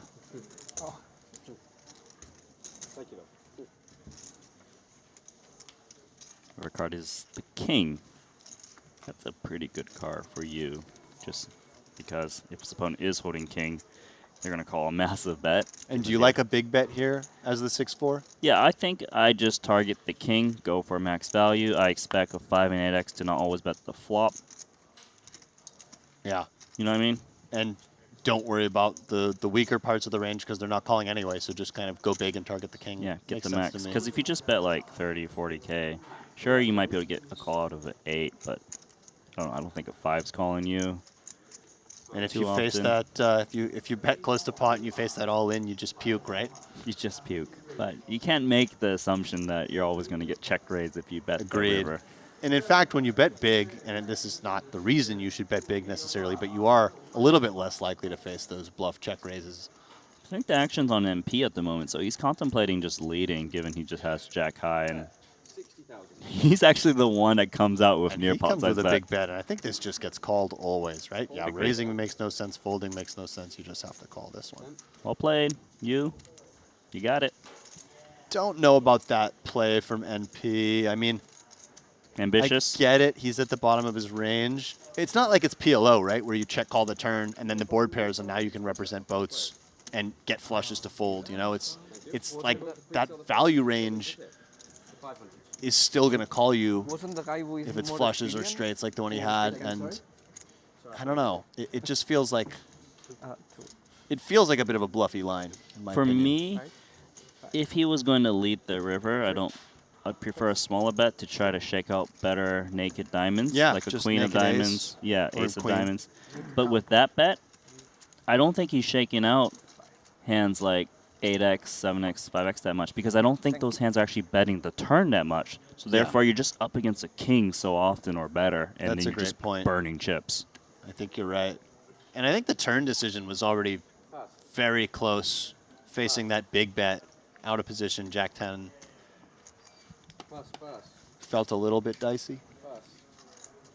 Let's see if he does adjust.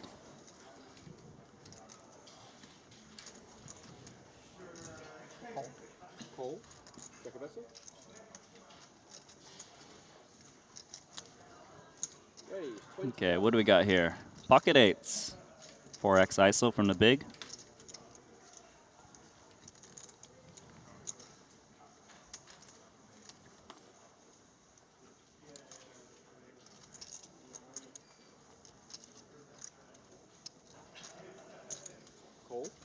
Got a battle.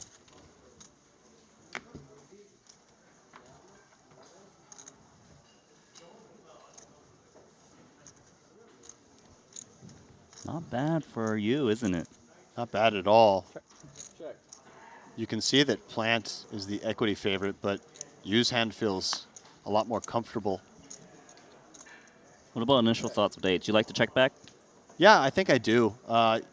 You can still call a lot of turn bets, and you don't really want to bet and face check raise and be blown off your hand.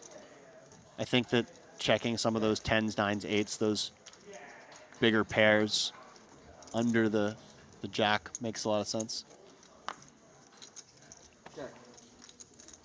And Yes, once played. it goes check, check on flop and turn, I wouldn't have minded seeing a small block bet for value with the 10-9. Maybe he was a little worried to value on himself against like a jack or better. Right, but just something in the 20% pot range, right? Seems fair. And even Plant, I think, could have considered value there. It's a little trickier in position. Again, we talk about opening yourself up to that check raise when you're in position, being a little different than being out of position. Players are getting up. Looks like we're about to go on our second break of the day. Confirmed as we take a look at the chip counts. Artur Martirosyan started this featured table as the table chip leader. Just one big blind short enough. Iglesias, 70 big blinds, played very well. Wei Hong Lu down to 6 big blinds with that big bluff. Didn't get there. And that was a very action-heavy table. For me, the standout hand was the ace-10 offsuit bluff against the queen-8. Don't you agree? Yeah, the ace-10 offsuit bluff, as we said, following through on the river. And, the queen-8 drawing dead against the value range. But once you call the turn, I think you have to call the river still to really pull the trigger for both those players. For the ace-10 to check raise that sort of low equity hand and follow through on both streets. And the queen-8 to decide, you know what, I don't think she has it this time. It was kind of cool to see from both of them. Yeah, very cool. So we are going to take a short little break, and then when we come back, Alex is going to be stepping out. Kevin Vanderkoy will be coming in. So we'll see you soon.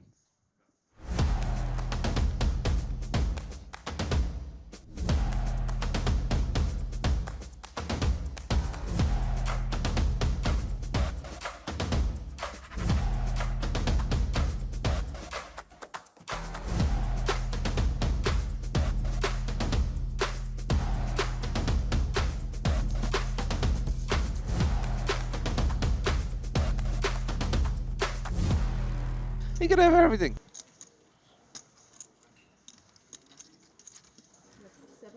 I know you went first yesterday, and then I guessed, and I was terribly wrong. This one is all you, mate. Okay, let's see what the action is. It goes for check call. Gonna say, well, let's see what happens on the turn. Will turn into a heads-up battle on the turn already, so that might make it a little bit easier. A 5, I mean, that does once more absolutely smash the reins of Voronin. Yeah, and now interesting spot as Hassan, because you do have a hand that wants to get both value and protection, but if you face a check raise, you're not loving it, but he may just feel that stack to pot ratio around 3 versus a very kind of unpredictable opponent. Maybe he's just willing to just bet and play for stacks if he does get raised. Constantine obviously flatted from the small blind earlier. He could have spades. Makes a quick call here. I'm going to say Constantine has the 6-8. Yeah. I think that's a very reasonable guess. A third spade does come there. So the original flush draw completes. Does he just open rip it? He could have it. He looks like a guy who could very well have it. And if he does face shove here, Hassan has a decision, but of course the Queen of Spades being a very critical card. It is a paired board as well. We are betting 55. That is correct. 55K. Mystery hand. Do your thing, Alex Livingston. Well, it really could be a lot of things. I don't know that I think it's 6-8 anymore. But it could be a hand like that turning itself into a bluff. Of course, for value, any flush can do this. 5-7 of diamonds could even go for value here. Could also be 6-7, right? Let's go. Let's see. It is Pocket pocket trees. Turn into a bluff. Voronin is the GOAT. Love to see this. And Yeah, he's I'm so actually, it's easy to say once you see the cards, but homework. I just watched High Stakes Poker and I watched Borat. Borat, the show was coming out around the same time. And between those two shows, I was getting my fill.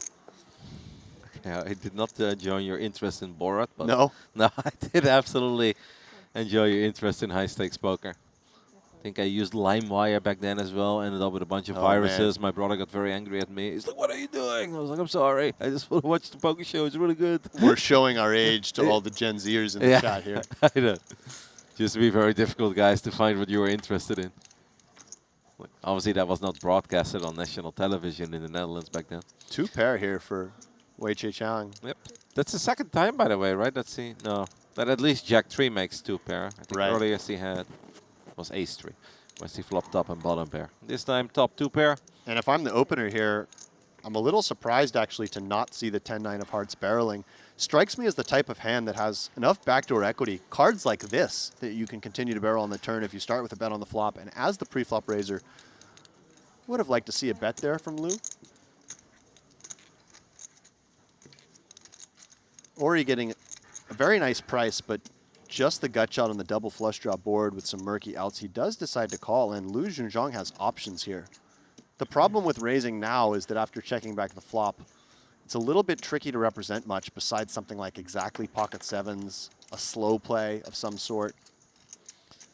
Chang has been very consistent in her bet sizing, but she's also keeping a lot of pots very small, which does give additional cards, like very tempting prices to whoever is involved in any hand. I agree with you, and I would have liked to see her use a bigger bet on a board this dynamic. And what I would do is, I would say that my value threshold for betting there is going to be on the tighter side. You know, I'm not going to be betting too many one-pair hands besides Jack X, so I would just go for a big sizing and also throw in some stronger semi-bluffs for that size. Although she could bet some 7X as well and maybe wants to use a smaller size. She ends up checking here, and it looks like Ori Hassan is considering going for it. And he bets 45,000 overbet. I like this. Holding the 10 of spades. Cheng now wondering, how did we end up here? Flop the world to some degree, or at least a very strong hand with top 2 pair. I have the feeling though that he's going to make the call. I really do have the feeling that he's going to look Ori Hassan up. He's like, I'm not going to let these guys just push me around. He already has calling chips in her hand. I have the feelings he's going to do it, Alex. No! Don't do it, Chang. Don't fold. Oh, that's so close. I'm going to use a time extension chip. Yeah, difficult spot here.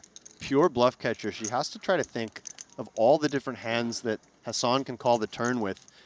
The fact that she bets so small on the turn might make her more likely to call because it does give Hassan more of the gutters like he has, the 8-9, 10-9, 10-8 combos that would have folded to a larger bet. So again, yesterday we talked about it a little bit, is you have to try to come up with natural bluffs in a spot like this, and here you can think of quite a few. Yeah, even a hand like 5-4, right, from the big blind. Very reasonable.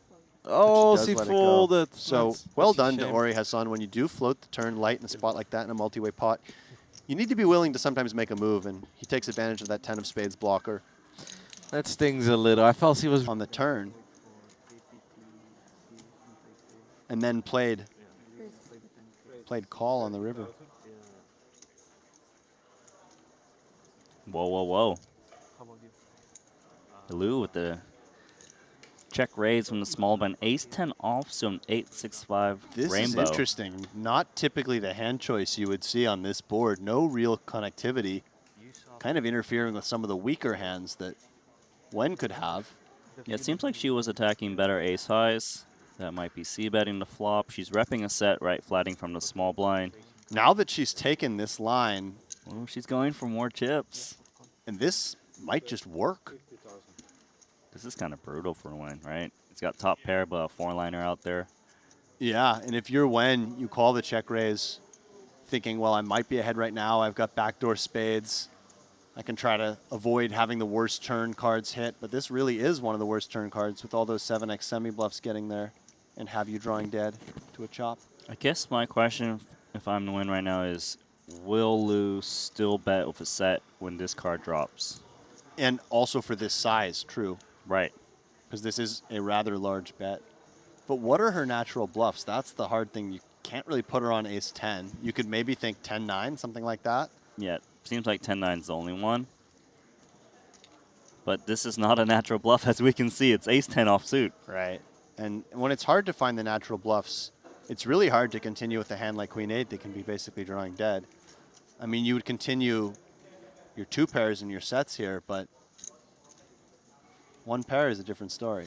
Yeah, with no flush draw present on the flop, like you mentioned, it's hard to think of natural bluffs. And this bluff, certainly not natural, but it is going to be very effective, I think. I mean, this would be an impressive call.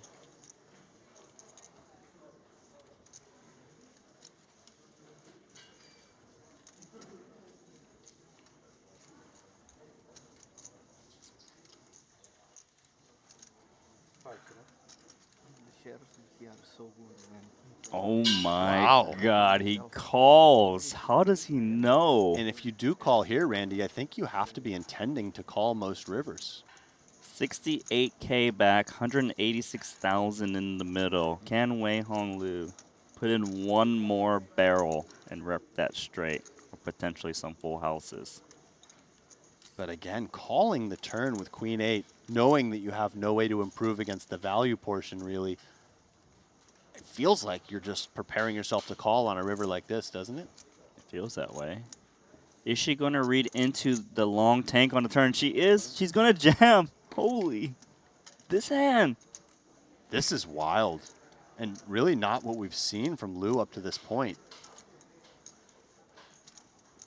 But Wen suspects something, and he only has 68K behind.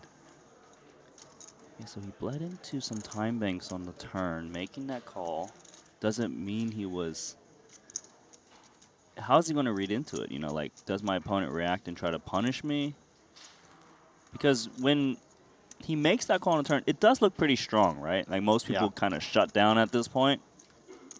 It looks very strong, and you know, the 6 not changing much. Technically, he does pull ahead of something like a counterfeited 8-5 or 5-4, but I don't think that's really what he's thinking about. Yeah, I don't think those hands are all of a sudden still going ham. It's really just 10-9, in my opinion, that you're thinking is kind of the most natural bluff. Maybe some king 4, ace 4, backdoor flush draw on the flop? I don't know. Oh, he He calls! calls! Boom! You won. You do win. Wow. Ay-ya. That's going to draw the attention. Look. Call. As his table mates react. You have chips left. I'm stunned. Oh, she's about to leave, but she have still chips has left. chips left.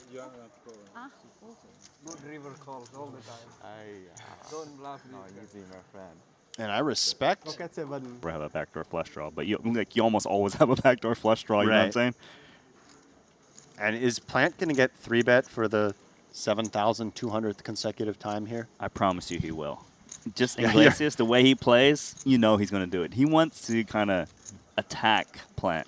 Randy, did you get one wrong here? No, come on, grab it. Oh my That's God! just a call.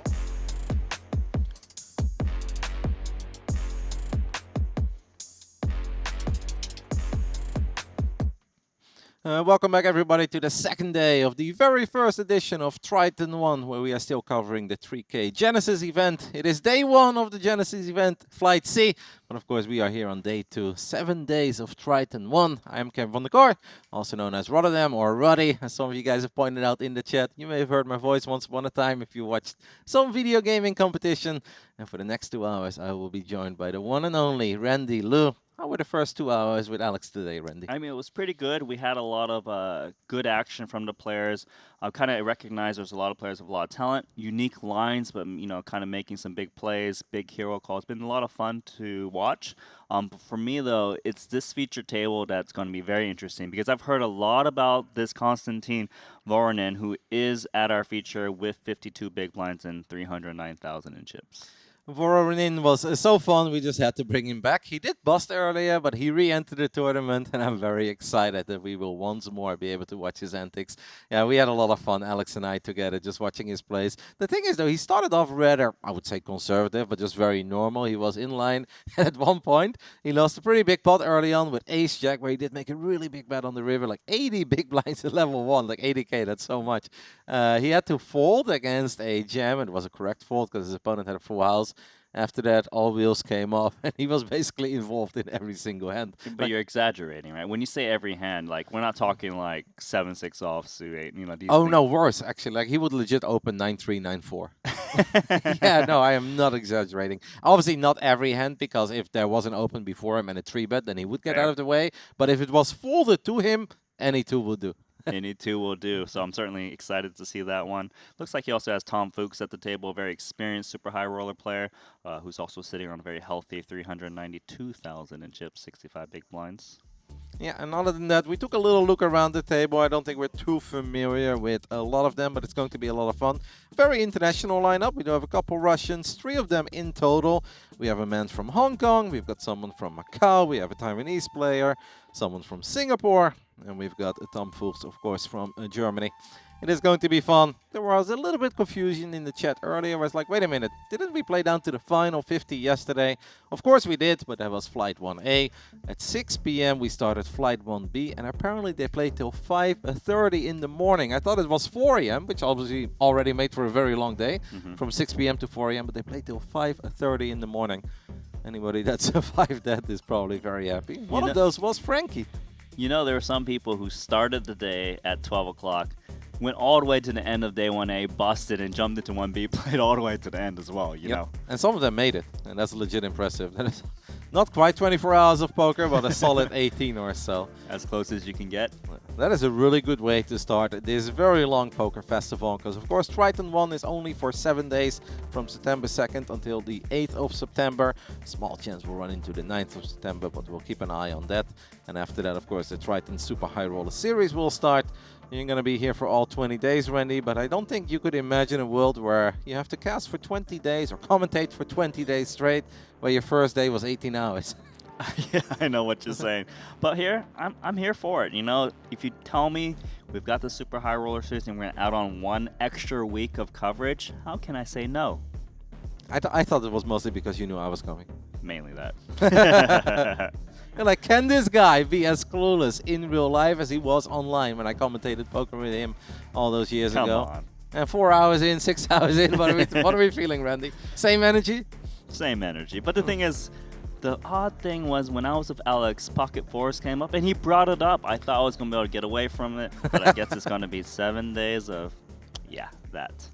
Maybe if I meet Henry right before I leave, I'm like, hey, Henry. Don't do it. Okay. Don't do it. I won't. All right, guys, here we go. 2 hours of poker. We're going to do 3 40-minute levels. And then, of course, it is time for another break. And there he is, the man of the first 2 hours. So much fun. Voronin. I like to go with Constantine. But both works. As I mentioned before, very international table, but majority Russian. Raise 12,000. I'm going to kick things off with an open from the hijack. Ace-8 offsuit. Got folded to him. He looked down on an ace. It's not the prettiest one, but how could he say no? Pass. Play roll in. I think with 8-6 suited, we can toss it. Oh, He- okay, well, that he has is... no chips, right? No, that is very short. I'm not even sure if we can call it a short stack. It's more like a short chip. He's dominated, unfortunately. I'd say the man deserves a sweat, but I don't know if he's even really feeling it. 'Cause even if he wins, he chips up to 29K, which brings him to 5 big blinds. That's still not something to get very excited over. But it would make for a great story. All right, we pick up some gut shot outs. Any 7 is good now as well. Yeah, 27% equity. The jack is no good. It's going to have to be a 6 or a 7 on the river. Otherwise, we're going to have to say goodbye to he. And the 10 is not going to change anything. He's like, really, guys, you have to mic me up for this? I had 10,000 chips. You guys moved me to the future table just so my friends and family could see me bust. Yeah, with 8-6 suited, with 2.5 blinds. But it happens. Option to rebuy still open in 1C, 1D as well later tonight. Yeah, it's actually starting real soon, right? In 20 minutes or so. So there's also a chance that he's just going to take his time. I know we just had a minor break, but perhaps he wants to get like an extended dinner break, walk around the resort a little bit, get some food elsewhere, and then come back and hop into Flight 1D.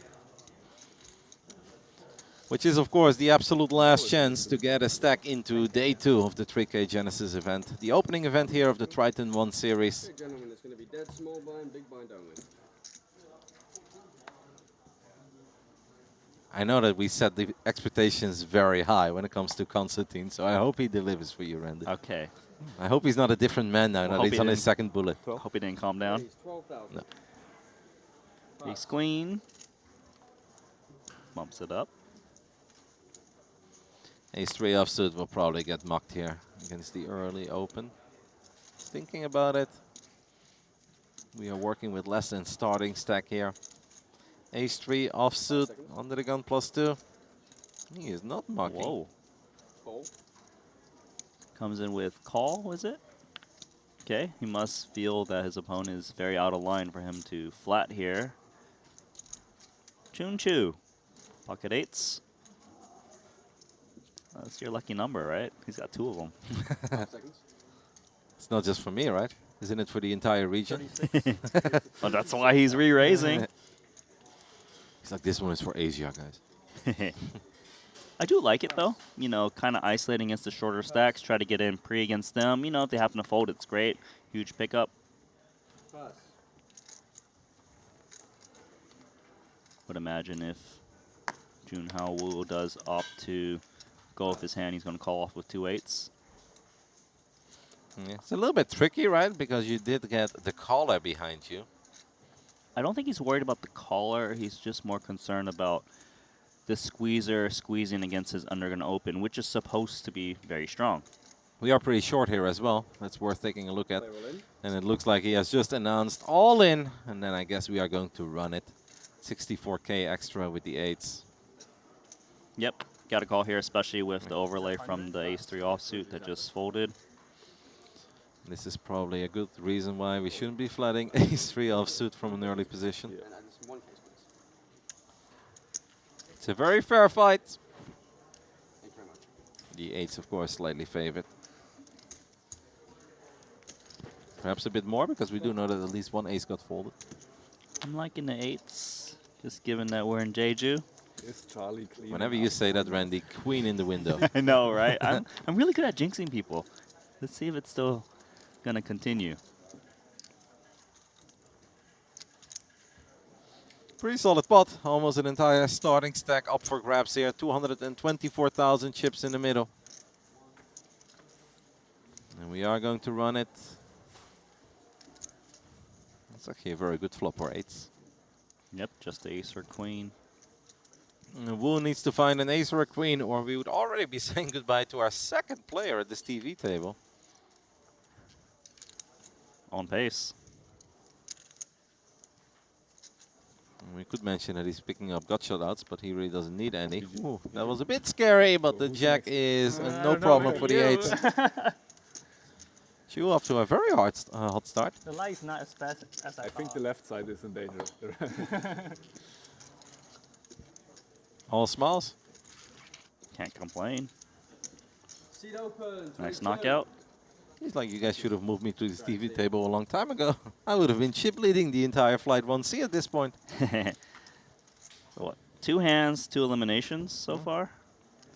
She breaks him into the top 10 overall, I believe, of all the chip leaders in Flight 1C. We'll, of course, keep an eye on what's happening on some of the outer tables. You guys have heard us raving about the Poker Triton app up to the point where you guys probably don't believe us that it's really that good. But it is. It's just been so much fun. And obviously, if there's something that's very fun for us to share with you guys, we definitely will. Randy will be keeping an eye on Twitch chat as well. I saw you were wondering if there was a troll earlier, or it was actually me.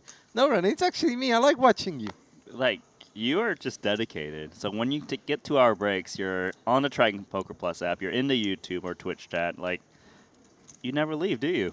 No, but it's also very fun, right? If I know that I'm about to hop on again, it would make sense for me to see what you have been watching, because otherwise you're going to be like, did you see that Queen 8 hand? And I'm going to be like, no, I was actually too busy eating noodles or something. But you just love it.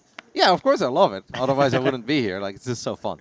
And it's also because like it still feels somewhat new to me, even though I've had a love relationship with poker for the last 20 years. It's obviously been on and off, and it's never been my full-time profession. So to just be here for like 7, 8 days and really embrace the poker life, like, yeah, it sparks a lot of joy.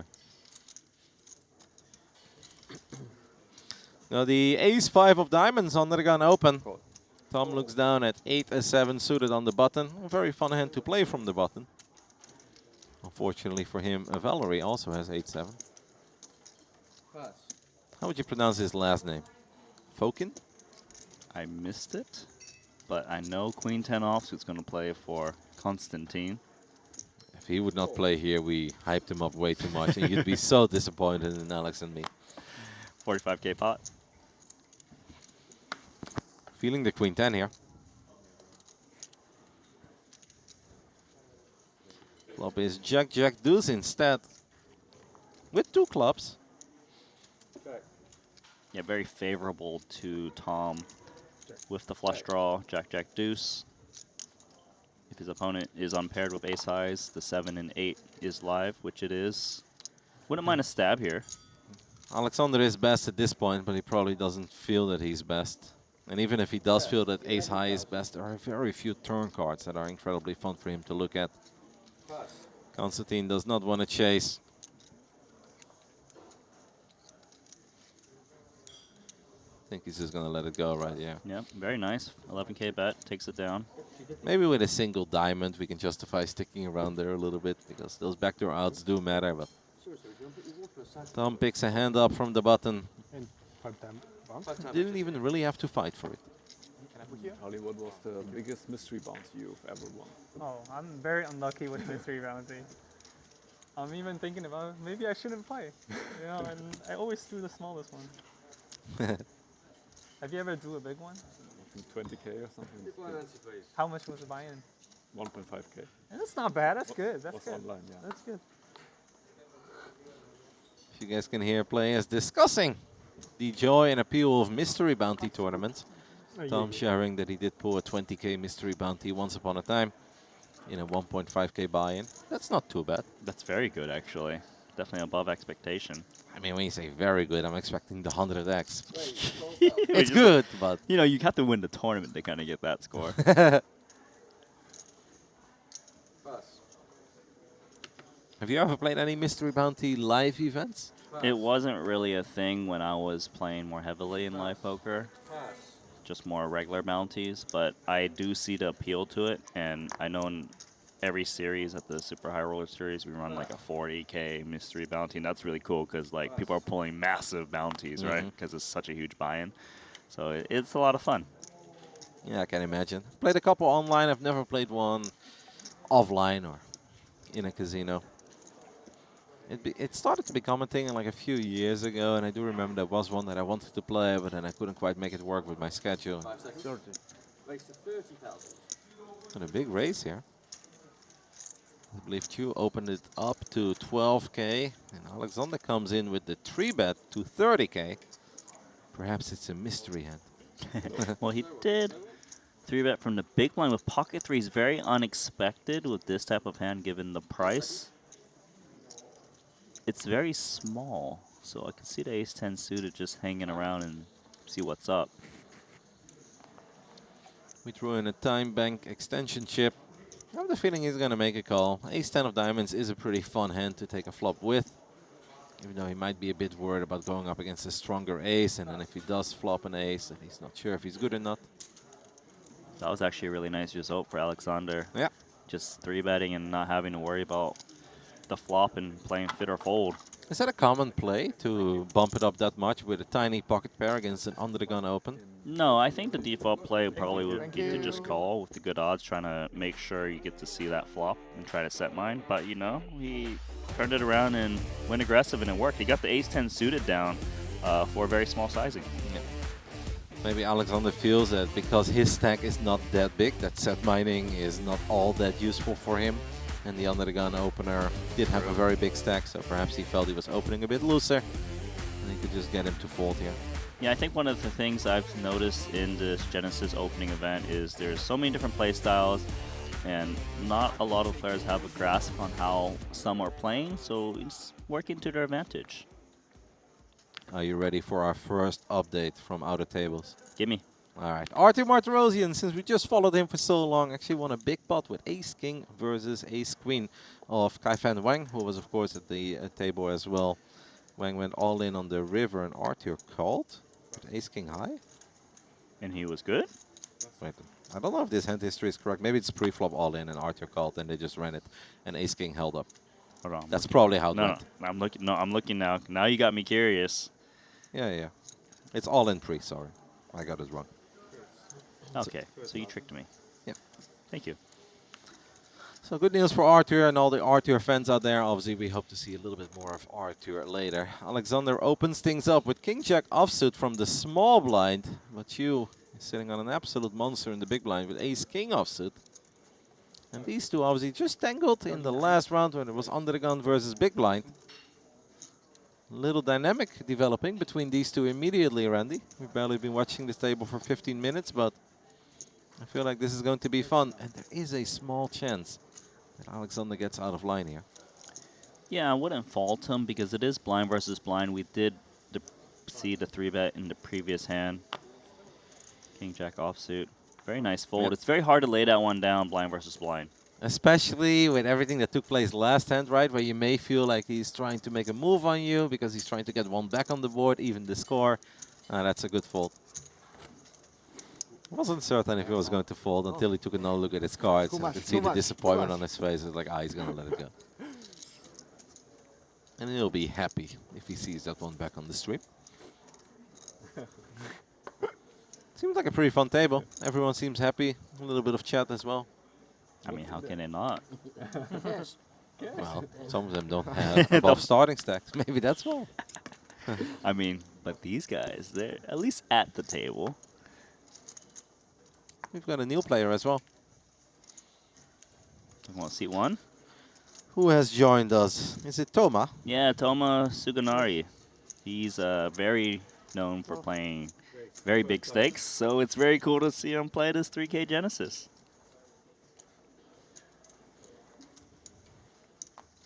Lots of really cool names, obviously, in the field across the first and the second day. Apparently, we're not going to wait a long time to make our presence known to the table. The immediate 3-bet to 38K. From Christoph.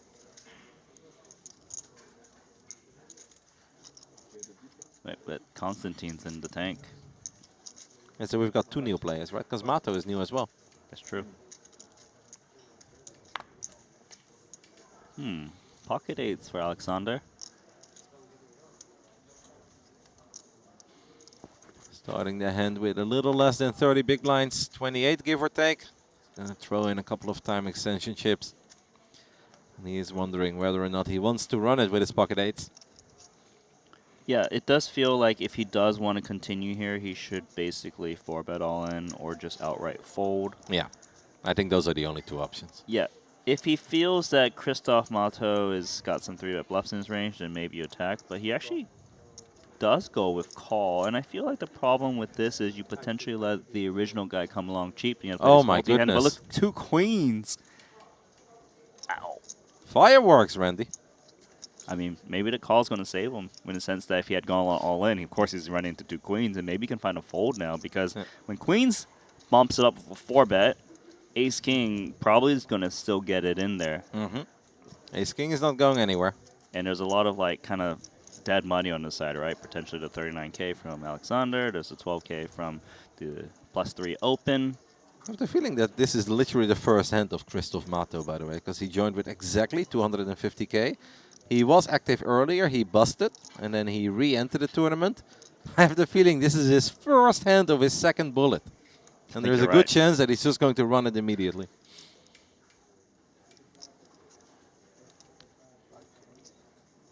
How about like a 4-bet to 110K?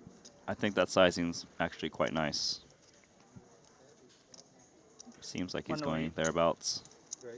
108,000. Oh, no. I mean, you're wrong. Yeah, exactly. You're wrong, buddy. I know in the eyes of you, I was way off, Randy. But no, obviously the sizing is perfect, where you do kind of want to invite action queens. You don't want some hero fold from like jacks or 10s. Try to get them in there. As played, though, Christoph is like, I guess so. Yeah. It's like, all right, guys, this was really fun. I don't even know if he got mic'd up yet or not, but we're all in. Christoph Mato. Now Alexander, who had the chance, obviously, to 4-bet himself, go all in, has a very awkward decision. And there is a chance that he will still call, hoping that both of his opponents are holding ace-king, which is always possible. Maybe an ace-queen suited against ace-king offsuit, right? That's a possibility as well. But even then, you need to fade a lot of cards. Yeah, I feel like, of course, ace-king is the best scenario, but it's a bit ambitious because it's cold 4-bet. The original 3-bet is still going in. Yeah. It's cold 4-bet strong, right? So you do have to fear one player having the bigger pair. That is a good fold for the 2-8s. Yep. And the classic. Yeah, it's 250 starting. She was asking how much is it, and Christoph Mato lets him know that it's the exact starting stack, because I do believe this is his very first hand, and it's a very fair fight as well. Pocket queens against ace-king suited. Thank you. I was confused, you know. I was raising till like 50-50. Then raised to 108. What? You know. Let's go.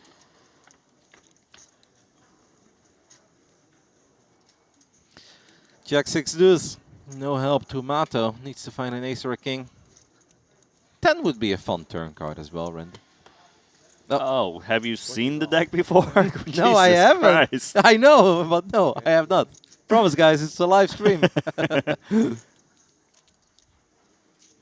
2 additional outs for Mato. Nope. Wow, so he rebought and played one hand. Yep. Like, all right. Floor. See you again soon. Pocket 8, pocket 9. If he's real quick, he might be able to get back this seat if he wants it. Poor Christoph Mato. Seat open 22. Yeah, all I can do is smile. There's like nothing I can do. Yeah, I know. Pocket Annoying. pocket This is where you run into your buddies and they're like, hey, I thought you would re-enter. I did.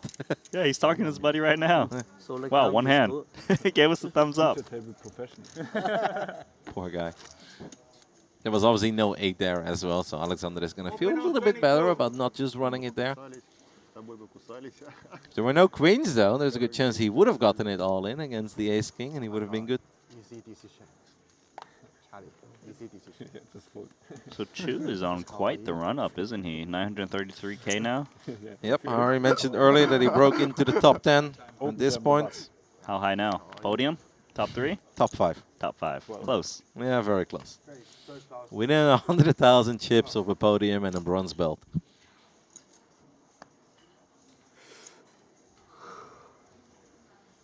And we have a man, Valerie Fokin. Valerie. After Tom opened it under the gun. Ace-9 offsuit by Tom. Little loose. It's a little bit out of line.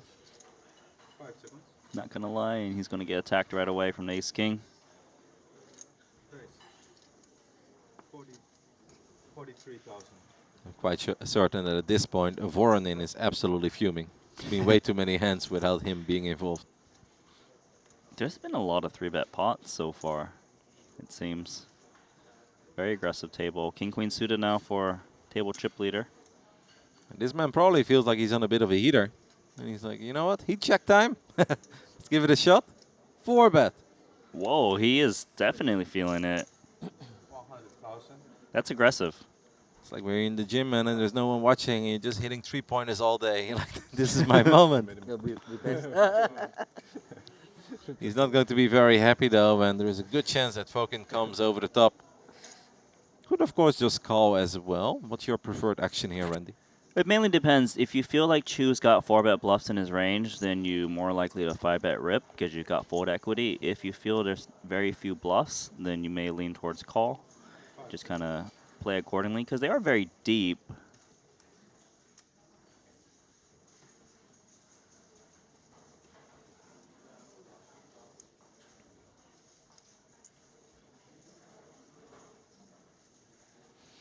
Valerie going over all his options. I have the feeling he's going to come over the top. See if you're right. All in. You're right. I'm on fire, Randy. You're on fire. And 100K burnt. Yep. Just like that. Still been a very good opening to this 2-hour block for Chun. He's still going to be quite happy with it. This might help him as well to slow things down a little bit. Can win every hand. Obviously, king-queen suited. It is a beautiful hand. And if he felt that Valerie was capable of making a play here on Tom, who is probably capable of opening pretty loose, then it all made sense. It's just once in a while the timing is going to be off here. I mean, he just kind of destroyed his image immediately with that 100K 4-bet. But don't blame him. He had a perfectly good hand to do so with. Now, so far, he has only showed up with the goods. Race. 12,000 plus. It's Fokin who's feeling it now as he opens things up to 12K. It's a min raise with the pocket jiggities under the gun +1. Jiggity, jiggity. I've not seen a whole lot yet of Ming Fung as he looks down at pocket 8s in the small blind. Could just decide to call. And I like this, given how deep they are. The opener is from +1. You want to play a bit cautiously. That's definitely going to price Tom in. Tom might wonder if there is any value in raising, but I think just calling here makes a lot of sense as well. I do like it. One more big blind. He says no, He's Roddy. raising. He's probably going to make it a bit bigger. Wow, 60K. This is music to the ears of Fokin, who just came over the top, by the way. Let's not forget that he just ripped it for 400K. He could do it again. Yeah, this is very interesting to see how he approaches this, because we know we saw him 4-bet rip the ace-king. Does he feel the same way?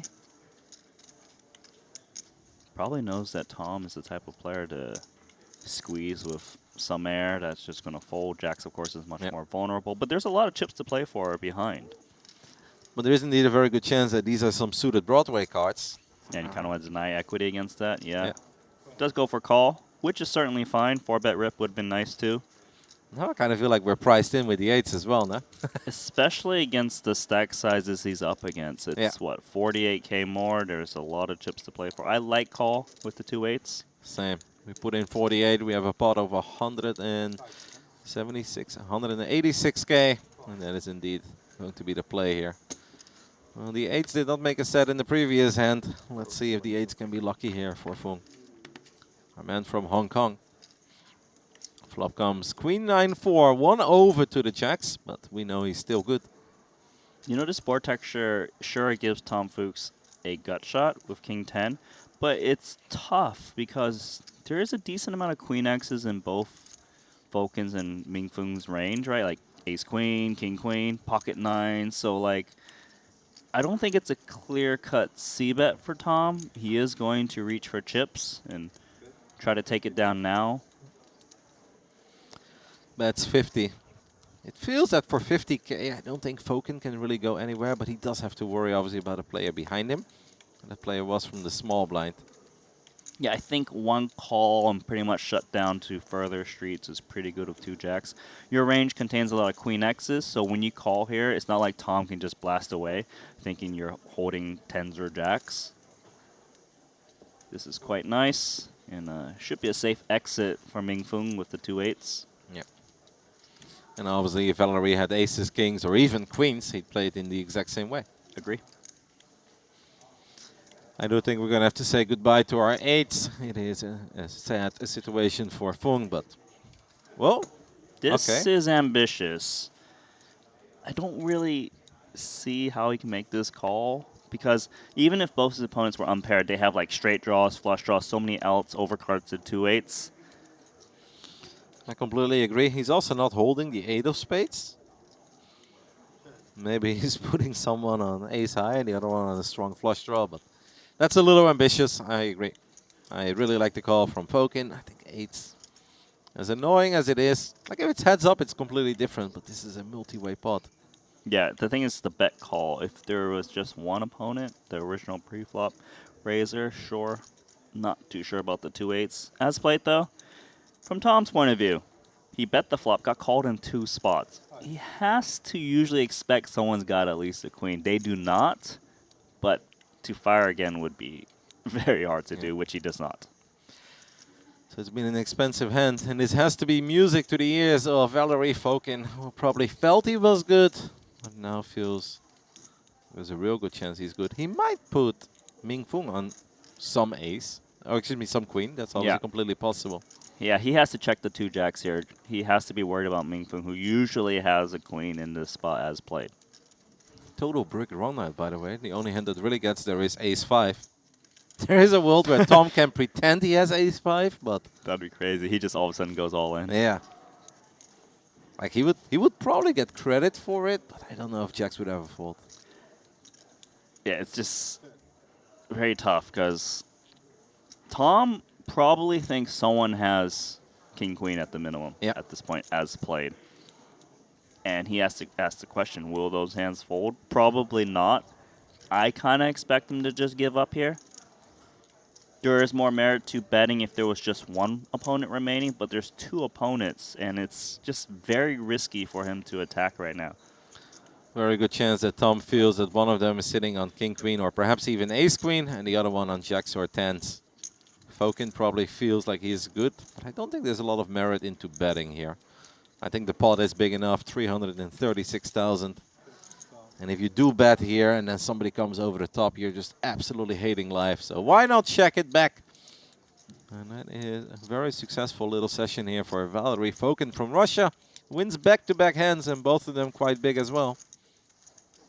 And this man has just chipped up to 782K in 2 hands. I mean, 3 ways to a turn in river. There was a squeeze pre-flop, bets on flop, and to win with jacks is a pretty big win on a queen-high texture. Yep, he's going to be very happy with that. Probably say a little thank you to Tom, who did most of the hard work for him, the heavy lifting. We just kind of called. And in the defense of Ming, you know, he called on the flop, and he did get to see all 5 cards, so he had multiple chances of making a set. He obviously did not make a set.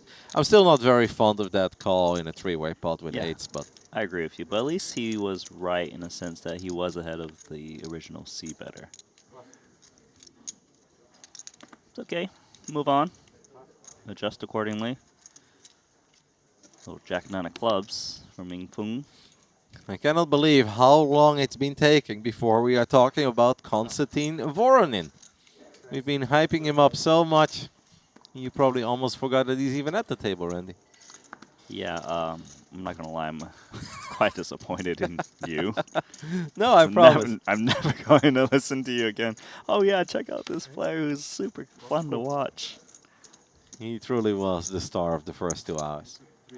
Give it some time. In the first 2 hours, he also started off a little bit slower, and he was, I wouldn't quite say conservative, but he wasn't out of line.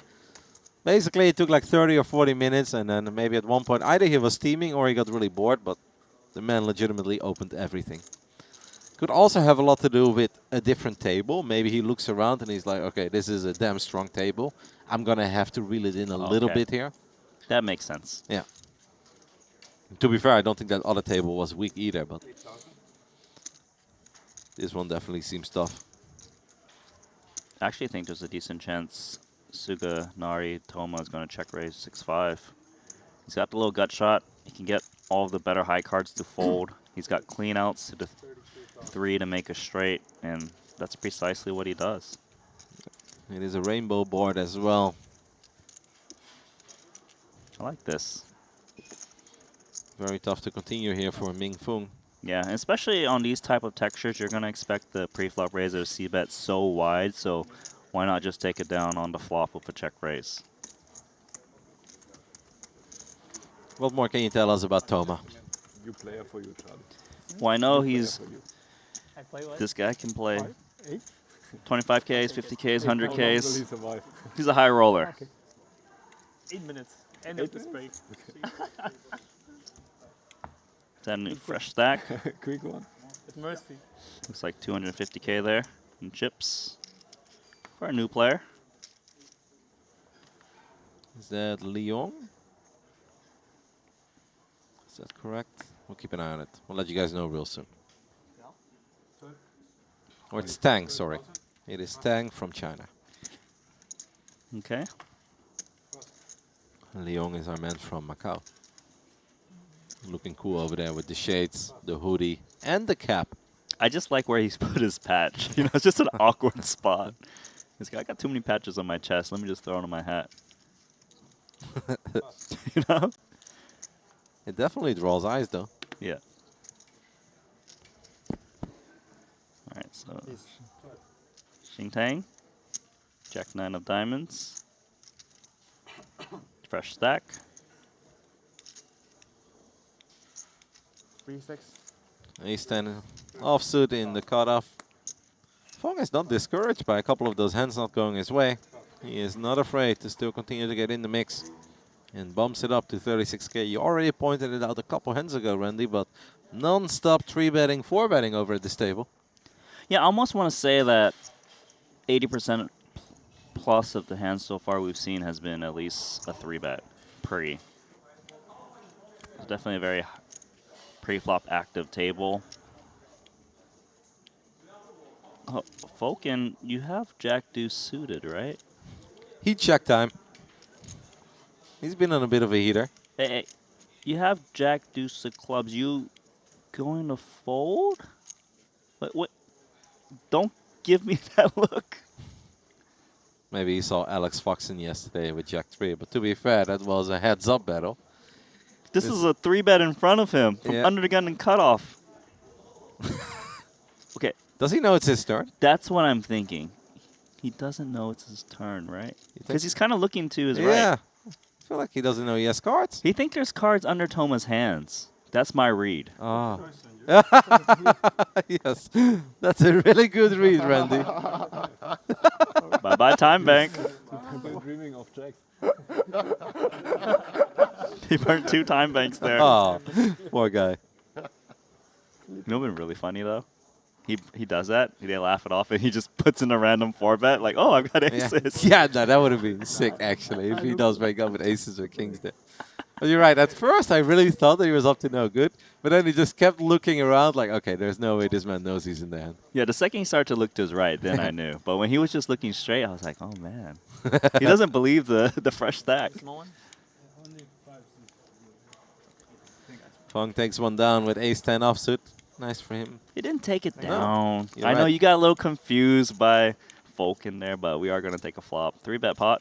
Shintong did make the call. Now he better takes it down, otherwise it looked very silly. I was on a bit of a heater as well. Well, Jack-9 suited make a speculative call out of position. So I guess it was a decent price. One diamond on the board, and obviously Jack-9 does have 2 overs. There are some backdoor straight draws possibilities, but not exactly a dream flop for Shintang. Yeah, I think the problem here is he's out of position, so floating isn't as enticing. 20K is not that big though. It feel is. like It's we pretty see- nice, huh? 20K into 87 is pretty small. Yeah, we see all the backdoors here. I'd have a hard time letting go of Jack-9 if I did decide to open Jack-9 under the gun. He's your man. There's the call. Because you can just see the 7 or the 10 of diamonds roll off, you know. Is it coming? Okay, just the 4. Those are the only 2 cards that you're imagining, and you're like, yeah, that's it. We got the world. The thing is, the way this hand's developing right now, it's not unreasonable to see Ming Feng kind of take the free card right now, because a lot of times Shin Tong actually has a pair, and then maybe Shin can kind of just stab and try to blow out ace king, ace queen high, ace 10 as you see. Could even be like 9s, right? Yeah. Yes, because right, he's got pocket pairs, 9s, 10s. That are playing a little more cautiously to call it a 3-bet. If he's got Jack-9 suited, he certainly has 8-9 suited and 7-8s that are pairs. So this is the time to steal, because if you check call 20K and your opponent doesn't bet this turn, it's very likely your opponent has a better high card hand that's just going to fold. I like a big bet here with Jack-9 of diamonds. Yeah, you think this is the moment to go for it? Pull the trigger? I think it is. There's a lot in the middle. I feel like if my opponent has Jacks plus, they're going to bet because of the wheel draw that shows up on the turn. This is really nice and a quick fold. Strong play by Shintang. So he's the one who takes it down. I stand corrected. And I think sometimes the graphics move to the bottom right, but because I'm sitting behind the desk, I can't actually see the bottom left, so I didn't see the cards anymore. So No I thought worries. it disappeared. I was like, all right, ace-10 takes it. You know, in that hand, I was saying like it's kind of not so great to call out a position, right? Because you don't get to see your opponent react. But that's the thing is, his opponent bet's so small where it's kind of okay for you to peel there. And if it goes check, check on turn, you just steal it. So like he kind of took advantage of the small sizing that his opponent opted to go for on the flop. Really nicely played. And the run-out probably has a lot to do with it as well, right? Because the 4 and the 3 were total bricks. Mm-hmm. Yeah, I think that's a really nice read from Jack-9 of diamonds. Well done by the man with the fresh stack, who now works with a whole lot more than a fresh stack. We've got a new chip leader as well. Slight day 1C. 7-6 of clubs. I feel like you have a favorite suited connector. Which one is it? Jack-10 of hearts. Okay.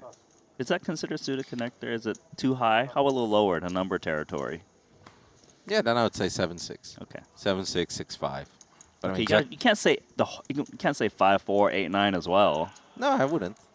I like 7-6 and 6-5. Speaking of. We got them both. Yeah. No, Jack-10 is the favorite. I mean, Jack-10 is not really considered a premium either, right? So True. Kind of count. Doma. Did he put in 3-bet? He did. 32K. Very fun to watch, huh? But I guess there's a difference between the suited connector and the suited broadways. Yeah. All right, Randy. You got me. It's a small 3-bet, so Chun Chu should be calling this one even out of position. Deep enough. You want to have that range board coverage post-flop, so when it comes numbers, like you actually could have a piece rather than just like broadways that whiffed or big pocket pairs. So very mandatory call here for this price. You have to balance out your ranges, as the pros often say. Exactly that. Take a little look. But now we can still represent that as well. No bad for, of course, the 7-6 of clubs, but nice for Toma to try to represent the ace-kings, which, of course, he's going to 3-bet ace-king, ace-queen, kings, and queens, so might as well rep it when it shows up. Backdoor diamonds, of course, helpful. King, queen, deuce, rainbow. Definitely not a lot to work with for 6-5. Not a lot to work with when you are the 3-better on the button. And that is exactly what we are witnessing here. And Chun will probably let go of his 7-6 immediately. I don't think he could have missed any harder if he tried. That's about the worst flop imaginable for 7-6 of clubs. Nice one for Japan's Doma. You went there recently, right? That is correct. Was it for fighting game tournament? Yes, I went to a fighting game convention called EVO in Tokyo. It was really fun. Walked around for 3 days, saw lots of video gamers. And right after that, I went over to South Korea. Oh, nice, nice. Good timing. Yeah, I know. I mean, that was a lot better because traveling multiple times in a short time period from Europe to Asia, it's doable. It's not as bad as traveling from Australia, but you know, when you're getting a little older, Randy, the years are starting to count. Those long flights, they do add up. Well, I guess the good thing is if you're already in Asia, you might as well hit up the hot spots, right? So Japan is obviously a very popular destination. Obviously, it's great to have that convention going on at the same time. And I've never been to Japan up to that point, so it was very fun for me because obviously that's a country that you see a lot of on television and it shows you're like, it looks really cool. You kind of want to see it and experience it at least once in your life. Yeah, for my video gaming career, it just never really brought me to Japan. Very often to South Korea and China, though. You know, I used to attend the EVO tournaments back in Vegas from way back when. Yeah. Yeah, I used to play. That was before poker. Man, I hear so much about your video gaming career. You've played Brood War, now you've attended EVO. What's next? You know, I got fifth like twice. In which game? Marvel vs. Capcom, you've heard of it? Of course I've heard of it. Did you lose to Justin Wong by any chance? I did. Really? I did in the winner's bracket. Oh, that's so funny because, you know, he just signed for the same team that I'm a part of. Oh. That's amazing. So he would know my name. You should say something next time you see him. I highly doubt he remembers one of the 100,000 guys he beat in Marvel vs. Capcom. I promise you he knows me. Okay. I promise you. Okay, I'm going to check. That is amazing. Valerie wakes up with the ladies. He is aware of the fact that he has a hand, and he is going to 3-bet. The other Russian at the table, Alexander Fatorin, looks down at ace-9 offsuit. These guys love opening ace-9 offsuit under the gun. Every hand is 3-bet. And sometimes they got the goods, and sometimes, of course, they're bluffing. But if I'm Alexander right now, I'm thinking, seriously, every time I get involved in a pot, someone's making it more? Looks very strong as well, right? Because he's opening under the gun of 21 bigs. Like that looks very strong. And he still gets 3-bet. The ace-9 offsuit open, though, is not really working out for our poker players here. Thank you. Thank you. That is one move we may have to put in the fridge for a little while. Something about the ace-9. Never wins, but always opened. Bring it back on a different table. Like, I can imagine opening hands like that if you feel like everyone is folding a lot and you're able to take it down pretty easily. But this is clearly a table where you don't take it down easily pre, and there is a good chance you're facing a 3, if not even a 4-bet. I don't really see much point in opening ace-9. Yeah, because the thing is, ace-9, like, it cannot do anything against any 3-bet. You can't call a 3-bet. It's not the greatest to 4-bet.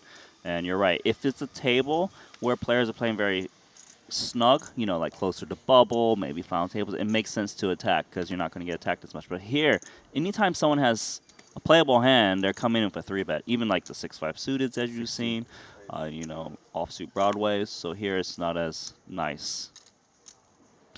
Tom is going to open things up with the pocket deuces. I've not really seen a lot of sets today yet. Valerie looks down at king 6 offsuit. Does not want to channel his inner Ben CB. It has to be suited for that. Shintang, the man who just joined, had a fresh stack, has chipped up a little bit, looks down at 10-9 of diamonds. It's kind of close to Jack-9 of diamonds, so let us play it. Yeah, but back then he opened. Now he has to call. Yeah, he's reopening action with a 3-bet. Shocker. An absolute shocker to see another 3-bet at this TV table. It's actually insane. It really is like 80% plus of hands are a 3-bet. Yeah, no, at this point it is 80% plus. Incredibly frustrating, by the way, if you're... who's a short stack? Is it Alexander Fatorin? I believe it is, right? Like, he just can't do anything. Because he knows any hand he plays, he's basically pot committed immediately. Fuchs is going to take the price, try to set mine. Neither of these guys is very deep, but... I guess it's just enough for Tom to speculate. Yeah. I also think that Thomas is a guy who doesn't really enjoy folding early. The board is 6-6-5. It's not perfect for the deuces, but if you felt like your opponent has no parry, obviously still ahead, it does mean that a lot of additional outs will appear on the turn and on the river. Shintang bets 25k real quick. This is a very difficult spot for Tom. Yeah, he probably has to continue, just given that he does have backdoor spades. It is a paired board. Obviously, the problem with deuces on paired boards is there's always those counterfeit outs, which is the 5. Whatever turns, that could pair as well. Yeah. But for 25k, got to keep him honest. And he's actually going to come in for check raise to just outright deny equity. Honestly, I love this play because I do think everything you said is so spot on that there is just no good turn other than the deuce. Like not a single card is really going to spark a lot of joy in the heart of Tom. So you may as well hit him with the check raise and hope that you can take it down. Feels like Shintang is a non-believer though. The only problem is he's sitting on 10 high and there are no diamonds on the board. Yeah, exactly. There's kind of not that much he can do with 10-9 of diamonds, so it's a really nice play from Tom. The thing is, it's not unreasonable for Tom to actually have a hand that can check raise and call it off. You know, like 10s, 9s, jacks might play it this way. So it's not like Shintang can just like, oh, let's re-raise because this guy never has anything. Oh my god, did he do it? I was about to say. He did it? I was like, if this man comes over the top here, that's a very tiny 3-bet. He makes it 85k. Kind of thought he announced all in at first, but he makes it 85k. That's so funny. The absolute min click. Oh, but this is immediately uncomfortable for Tom because Sheen is representing aces, kings, queens, trying to reopen the action, get it in now. And Randy, I was going to tell you that I'm a man of my word. And I was going to say, if he comes over the top here, I'll give him a star in my Triton Poker Plus app. He's going to get a star. He's made a call with the deuces, given the price. Oh my god, he just got counterfeited. Yeah, that is exactly what we were talking about as well, right? There are just no good turns for Tom. But there's still a lot of poker to be had because you got to remember, there's 270,000 in the middle. Sheen has just 3-bet the flop. He has 10 high. Does he bet here? Or does he check? Because if he checks, Tom's might feel compelled to bluff with this counterfeited hand. I mean, if we bet, do we just ship it? 45? 45, I believe he said. This is cool because he's betting in a way where, like, I've got aces, I've got kings and queens. The story is I would want to still build this pot. What can Tom do? Yeah, it feels like there's no fold equity here, but technically there is, because if he would announce all in, there is a very good chance that Shintang does let it go. So what can he do with 10 high? But you feel normally this is not a play that Tom can make. Oh my god. Wow, what a hand. What a hand between Tom Fuchs and Shintang. Shintang takes it down with 10 high. Obviously, would probably never, ever, ever believe that he was good here. No, he thinks he got a better hand to fold. Yeah, 100%. But that was beautiful poker. Yeah. Now I got to give him my star, mate. He has made it into the list of favorites. Even if I did not actually announce it, so I don't really have to keep my word, but I was thinking it before he announced it. It makes you feel better. You know, Sheen, Tell there's me. an iteration of it that actually means star. So you better give him that star, all right? Look at you. I only know that because my daughter's middle name is Sheen. That's the only reason I know. I was so proud of you. I thought maybe your Mandarin is coming along after all. It's like, oh, I handpicked the one of the few words I know. Just one middle name, or are there multiple middle names? As far as I'm aware, just one. If anyone should know, it's probably you, Randy. Let us move on before I look a little silly. King 10 of clubs is going to be the opening hand here under the gun +1 for our man from Hong Kong. You've been to Hong Kong as well, right, Randy? Of course. And Macau. Do you like Hong Kong? Mind it.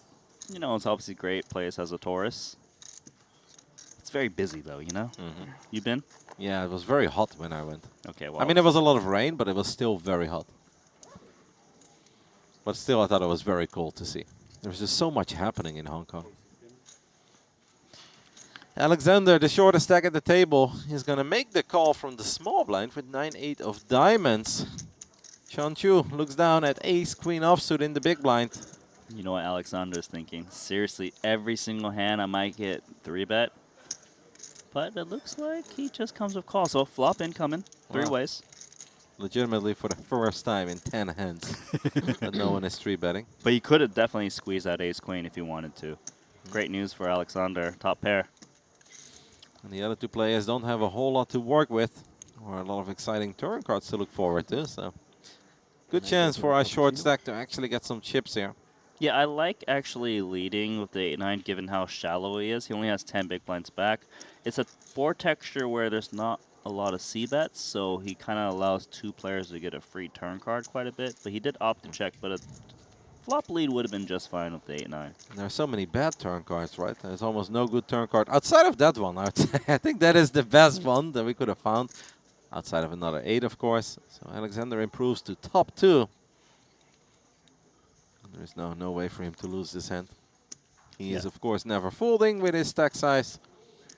Now he's just wondering, how do I extract some chips out of my two opponents? I like his sizing. Because he has so much of this board, his opponents have shown so much weakness on the flop. They probably don't have much. You want to just try to get any kind of action you can. Is Chun choose some sort of a wizard? This man has just only lost 6k with ace-queen. How did he do that? Wasn't he supposed to lose a whole lot more there, Randy? I kind of felt like he could have maybe won that pot if he squeezed it pre, to be honest. That is true as well. So you don't think he's a wizard? Yeah, I try to avoid that specific question. No, that's fair. No shame in it, though. It was an early position raise. There's also a chance that Alexander would have just ran it, though. He's on like 15 big blinds, and he's like, well, I'm already in for 2. At this point, we may as well. Sick and tired of being the short stack. Yeah, I've seen this quite a few times, like just going through a lot of the hand histories of the outer tables, where people like below 100k, they just run it with the suited connectors, the 9-8, the 8-7, 10-9, where they're just like, well, double or nothing. If I don't get it, I'll rebuy. Especially with registration still open and with still one more flight to be had, 1D. Yeah. Already up to 363 runners at this point for flight 1C. Which means things are getting very close for that little $10 friendly bet that I have with Alex. I've heard about it. What is the number he needs? 850. Ah, so it's very close. You're probably within like 30, 40 players. Yeah. Yeah, I'm afraid that I'm not. I mean, then again, at this point, people can also register for day 1D, and we're not counting day 1D. So there is a chance that most people that bust now will just sign up for 1D, right? I like where your head's at to give yourself any possible chance, but I think you're a dog right now with the current line. That's all right. I will survive the 10 bucks, Randy. All right. Shin Tang, jacks, 3 bets, 2 8s for Voronin. He's been very quiet. I know. And that's why he's coming in. He's like, I've had enough. I've watched all of you guys 3-bet every single hand. Wow, another pocket pair here. 5s. And Shin Tang has definitely been very active. I don't know how familiar Alexander is with Constantine, but if he is, then he might not be respecting that cold call all that much. I think the cold call is usually what it is. It's a hand that's not good enough to 4-bet, but is strong enough to continue. So like 8s, 9s, 10s, jacks, ace, queen come to mind. Kind of feels like he's thinking about it, but he will let it go. Yeah, I like that fold with the 2 5s. Just a bit too ambitious to continue there off of that stack. Good price, but kind of a bad hand for Toma. Queen jack offsuit. Yeah, if it's suited, you'd be a little more excited to toss those extra 29,000 chips in. We are closing the action, though, and perhaps image protection. Since we are the one who opened the action from under the gun +2, but no, he will let it go. That means that we are heading towards a heads-up fight. I do like that comment you made, image protection. Yeah, true, I see it. For now, though, jacks versus 8s. Oh, that board is so bad for Constantine. Yeah. At this point, Alexander also probably feels that he should have never folded. He's like, my 5s would have been the nuts here. The overpair. Yeah. You got to break down the range if you're Shin Tang's range, right? So his opponent probably has 10s and 9s a lot. Maybe he's got ace queen, bet small. Maybe invite your opponent to put in a raise with a pocket pair.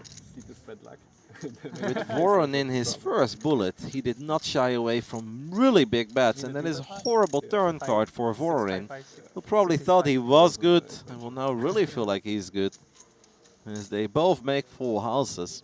Obviously, Jax is still ahead of the 8s. How do you not go broke here, Randy? Yeah, especially the way he's played his hand. Jax is loving this development. Wow, a check. This is playing the player, maybe? Sneaky, sneaky. I don't know how much Xingtan really knows about Constantine, since I don't think they've played too many hands with each other. Oh man, he's walking right into it. Can you fault him though? Like No, his of course opponent not. has c-bet the flop, check this. You're up against ace king, ace queen a lot. Yeah, no, I can absolutely not fold him. It would legitimately feel like I have the nuts here, working with pocket 8s. Xingtan should probably just call here, right? Because I feel coming over the top looks really strong, and then there is a chance that Constantine gets away from it. But if we just call, maybe a min click, I don't know. Or maybe just call and lead out very small on the river. I think the call is the right play here. Yeah, You I don't like want your it. opponent to hero fold 8s. Nope. And the river is 7. I mean, come on. This is a gross run out for Constantine Voronin. Oh, is there a world where he checks back? I'd be so proud of him. I feel like it's almost impossible. He'd probably feel like he leaves so much EV on the table. I can't blame him for thinking he's up against ace king, ace queen, and just try to get more value with the 2 8s. But are those hands going to call, I guess is the big question. Ace king does feel pretty good on this board. It is a pretty strong hand on this board development. Spades did get there, by the way, but that's not that relevant with 3 deuces on the table. Yeah, but of course full house is looking good. I'm just wondering. He's got to ask the question, am I getting trapped? Let's just say Xingtan has aces, kings, queens. Would he slip it on over to me on turn? Probably. So maybe he needs to just play cautious and be happy with the 280k that's in the middle of the pot right now. That is true. That is one way to look at it. And that is something we saw earlier, where you can say 280k is enough. Constantine Voronin does bet 125k. Perhaps Xingtan is a tiny bit worried as well, but I never believe that he's going to let go of his jacks. I actually think he should ask for the last 25k. Expectation that Queens Plus will bring in a 4-bet pre-flop. Charge the 10s and 9s and 8s to the max. I like how you put that. He should ask for it. I think you're right. It's like, sir, shall we make it 150 and review our hands? Yeah, Jax is... It's a nutted pair right now. Unless you think you're getting slow played by aces and kings. Or queens. Yeah, or queens. And I do think that he is a tiny bit concerned, but I don't see how you fold. Yeah, I believe he's between just call or ask for the last 25k behind, never folding. Yeah. But what's the difference? 3 blinds. He's just going to call. And sees the 2 8s. Yeah, he's going to be very happy. This is really unfortunate for Constantine. Alexander shakes his head in the back a little bit. I mean, that's just a really gross run out for pocket 8s. You flop an overbear and you have an overbear all the way to the river. You end up with a full house as well. Yeah, and your opponent has played his hand in a way that looks like the 8s are good too. Yeah. The first real hand that Constantine Voronin got involved in. And unfortunately, he just could not do any right there.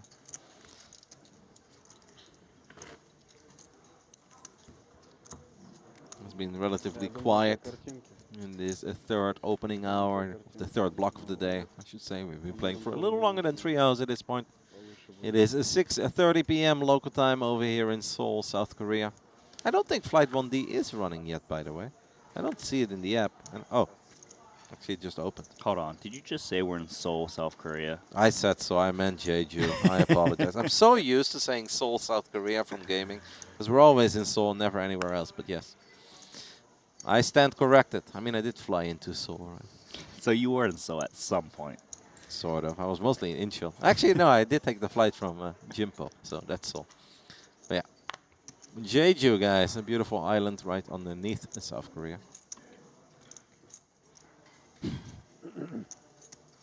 The StarCraft 2 commentator in me.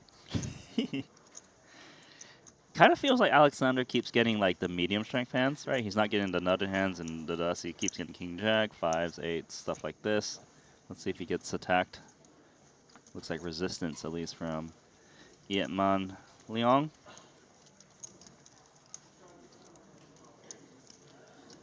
Haven't seen him play a hand, have I? Wow, like just what are you thinking if you're Alexander? Every single hand is 3-bet. This one feels very unnecessary as well. Quick fold. If I could call over an NFL referee and throw out the flag. 10-yard penalty, unnecessary roughness. Maybe a 1-orbit penalty for Leong here. That was really not needed. Yeah, but it worked. It did work, but...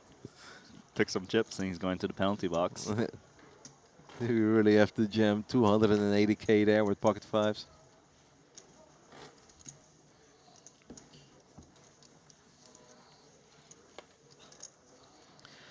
Constantine now, of course, the shortest stack at this TV table, all the way down to 25k. Only 3 big blinds to work with. Probably any suited ace will do. Maybe 2 Broadway cards. Anything he can find. I know he has not lived up to all the hype we gave him, Randy, but in his defense, everyone else did all the fireworks for him. True. It's not like we had a table where people would just open, fold, or a bunch of family pots. It's been nothing but 3 and 4 bets. Don't do it, Alexander. You know what's going to happen. Don't do it. You're predicting a 3-bet to come in? Of course. I mean, Tom is still behind him as well. Okay, he's just like, I'm going to stay out of the way. Deuce is right behind him. Fun hand to open with if we are sitting on 3x starting stack. Oh, just wow, fold. Especially from the cutoff. Yeah, that's surprising to me. Maybe he's not in the mood to get 3-bet and he knows that someone is going to do it behind him, but... 1-6. And Leong will open the action with Queen 10 suited. It's of course a beautiful hand. You know, maybe that deuces fold is pretty genius. It's kind of funny because he Alexander would have got 3-bet for sure at some point. Oh, 100%. 7s for Ming Fung. He's going to rip it in. Wow, 209k. Was that like 27 big blinds? And he's probably just going to take it down pre. I think that's a little too much for Queen 10. We are asking for a count. A call here would be rough, knowing that Tom was looking down at Queen 10 offsuit as well. And we can make some flushes, but... This would be a bizarre call with Queen 10 suited. Yeah, for like 70% of your stack. It's a bit much. I do think the play from Ming Fung is pretty good with the 2 7s. You know, just kind of take the raw equity of the hand and push it in. If you get called, you could easily be just flipping a ace, king, ace, queen. Would you say it's a high variance play, though? Slightly more high variance, but I think it's a pretty good one with that hand. Because let's just say you flat call there in a small blind. If you don't flop a set, it's actually quite difficult to play, right? That is Often true. 1 or 2 over cards. No, you'll be bleeding chips in the long run. Yeah, Like, and you're letting like hands like Queen 10 suited, maybe pick up pairs or flush draws that blow you out of the middle pair. yeah. It's a little risky, but it does make life a whole lot simpler. Playing 7s out of position post flop, if you don't make a set, it's always going to be very hard. It's been another fun table here in the 3K Genesis Flight 1C. We have one more flight starting. I thought it would start at 6 p.m. local time, as we've got aces for Shin Tang. By the way, didn't this guy just enter the table with a fresh new stack, 250k? How the hell is he at 3x starting stack? Oh no, Alexander. I feel like we're all rooting for Alexander, because this has been so frustrating for him. And Shin Tang is rooting for Alexander to come in. Oh, is it just a call? Okay, might be able to save himself. He doesn't connect to a flop. It's kind of prices Chun Chu in as well for just a call. Does have a big stack, could get adventurous. We just saw the man open fold a deuces. Still a little surprised by that if we're working with 3x starting stack, but we should be at least calling here. That is exactly what we will do. Love that. Oh my goodness, so many beautiful hands. Let's throw another call in there. He's raising his eyebrows. He's like, okay, it's a big ball already. It's like, well, I guess. Hey buddy, don't 3-bet. I mean, if you want a 3-bet here, you're going to have to make it so large, right? Let's leave the 3-betting up to Tom. It's crossing his mind, given that he threw in the time bank. Default is to flat call here, but he's trying to make up the range. Oh, he just That is outright surprising to folds. me. That is very surprising. I guess he feels like he's just very easily dominated when there's 3 players already in there. What are all these hands? Queen Jack of Diamonds just got folded. Now we see Fung waking up with pocket 6s on the button. He will throw in the chips. And Tom is praying he's got a hand he can squeeze with, but he does have a playable hand as well. Doesn't have a lot of chips anymore though. 146k. Yeah, I think that fold is all right, given how short he is. All right. The fun has to end somewhere. But a lot of playable hands were dealt here pre-flop. And now we're closing the action though with Jack 6. So. Oh my. Yeah, it's not that beautiful. Wait, he raised? Toma! Oh. Do you blame him? He sees all this action that looks like dead money, and then Shin Tang here has got, oh yeah, I've got aces. I don't blame him, but I also think we have to make it a bit bigger when there is that much money in the middle already.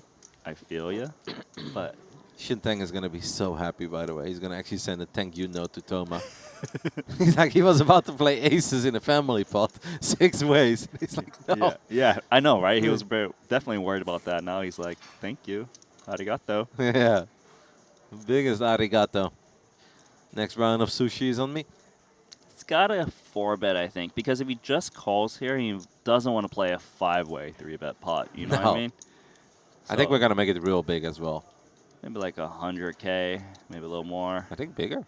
I'm feeling like 125. He might not need to go 125 given Toma's stack.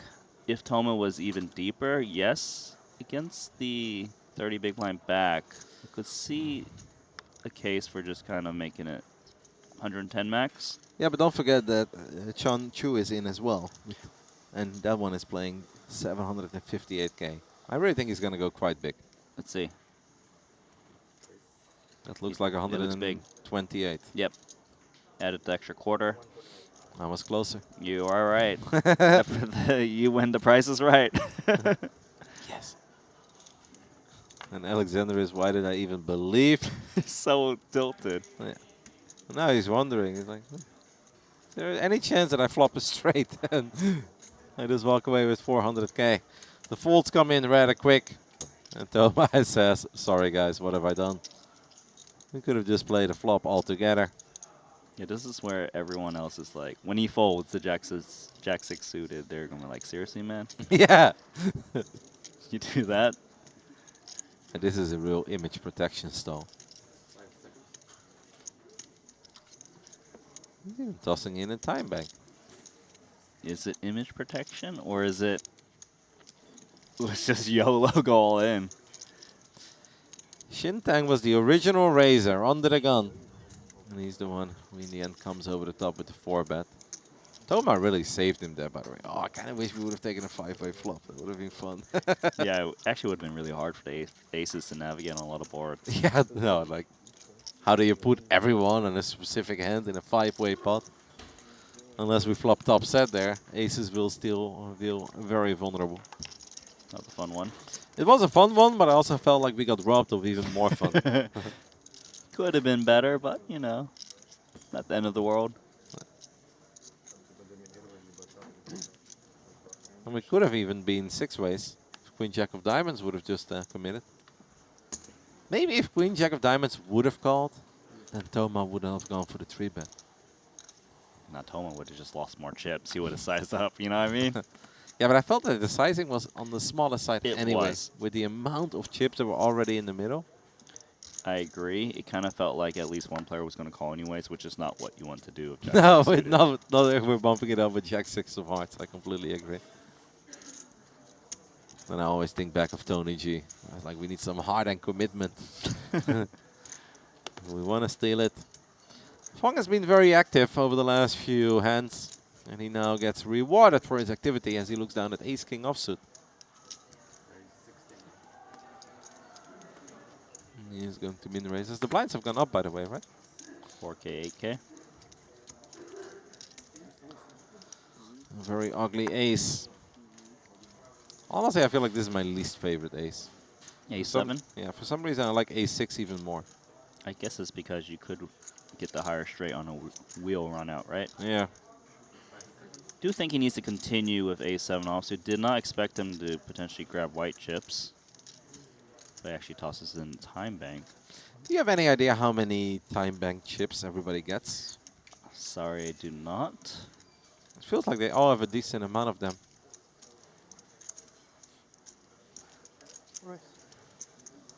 Ah, so if you start very early, our producer has just given us some very useful information. If you start at level 1, you get 11 of them, but if you start later, you get less.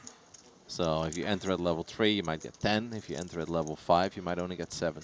Yeah, Those numbers are not exactly correct, but just to give you guys an idea. if you start 3-betting A7 offsuit, you might get 4-bet ripped into. Not might, you will. But you should get your time extension chip back because it is a cool play. And to be fair, A7 flops so bad. I think it's a pretty reasonable play, though, Yeah. A7, right? Like, because it doesn't play that well post-flop, but then you got the blocker of the ace. And on top of that, Fong has been very active over the last few rounds, so I really don't hate it. This is just one of these wrong time, wrong place moments, but I don't hate the play coming out of Valerie Folk in here. Yeah, true that. Well said. Looks like he's going to try to induce with a 4-bet rather than just rip it in. Yeah. But pretty much same difference. I don't think Fokin believes in image protection. That's a snap fold. So no chance he deposits a time bank? I'm a snap fold kind of guy here, Randy, where I was like, all right, you guys got me. I'm exposed. I was up to no good. Not quite the snap fold, but it's obviously still rather quick. Nice one for Fong. Takes one down with ace-king. And didn't even have to see a flop for it. This has been a fun table as well. Like maybe not too much chitty chat, and unfortunately our favorite Constantine Voronin has not been able to do a whole lot, but the rest of the action has honestly been really good.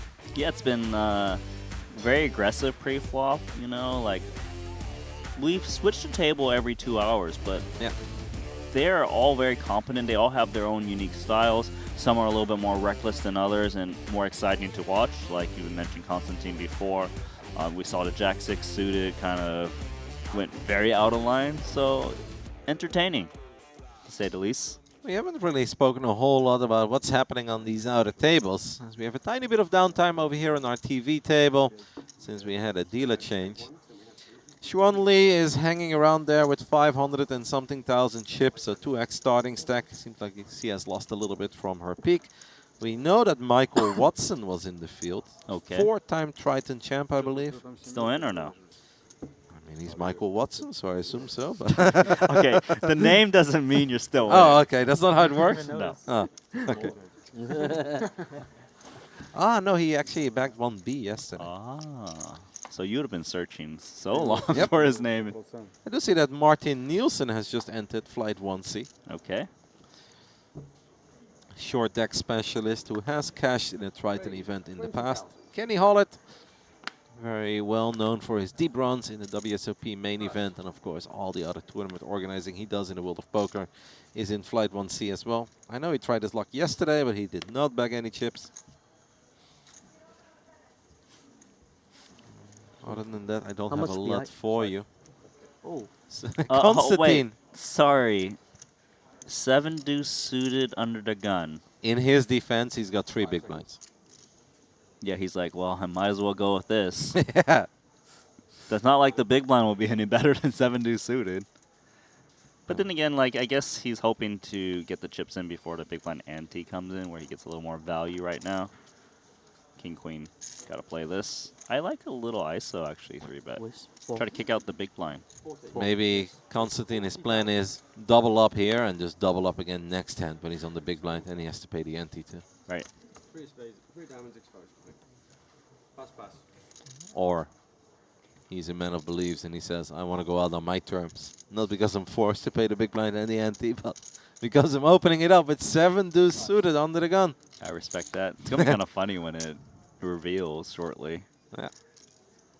Yeah, that's one of these moments where even if you're a really cool Russian-looking dude, you gotta crack a little smile where it's like, yeah, sorry, 7 deuce.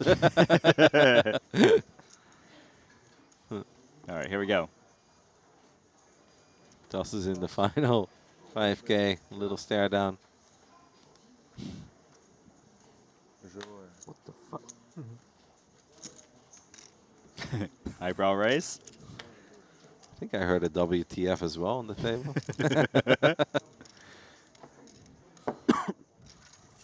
As Constantine says, it's my hand. Is it going to be his flop? Well, It so is. far so good. Constantine flops middle pair. Hearts are alive as well. 7 deuce still good. Is this the start of a magical comeback of Voronin? Most certainly is. Chips up all the way up to 70K. There is that smile. 125K chip. Is he the most profitable 7 deuce under a gun player in the world? That's pretty cool. Leong did not seem very amused by that run out. Okay, thank you. Time bank change, 22. Is this how you play?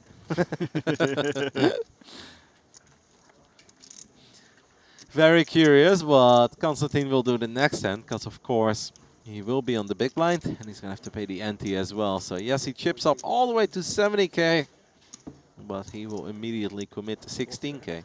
To be fair, he's been nursing that 25K stack for quite a few hands, right? It's not that he went for it immediately. It's been a little while since he lost that monster pot at the pocket 8s versus the pocket jacks. Yeah, he hasn't been impatient. Just wanted to play the hand before the big blind and big blind ante come in. He was waiting for the monster that is 7 deuce suited. Woo! Oh, that's Alexander Fatrin. Still good for him. Yeah.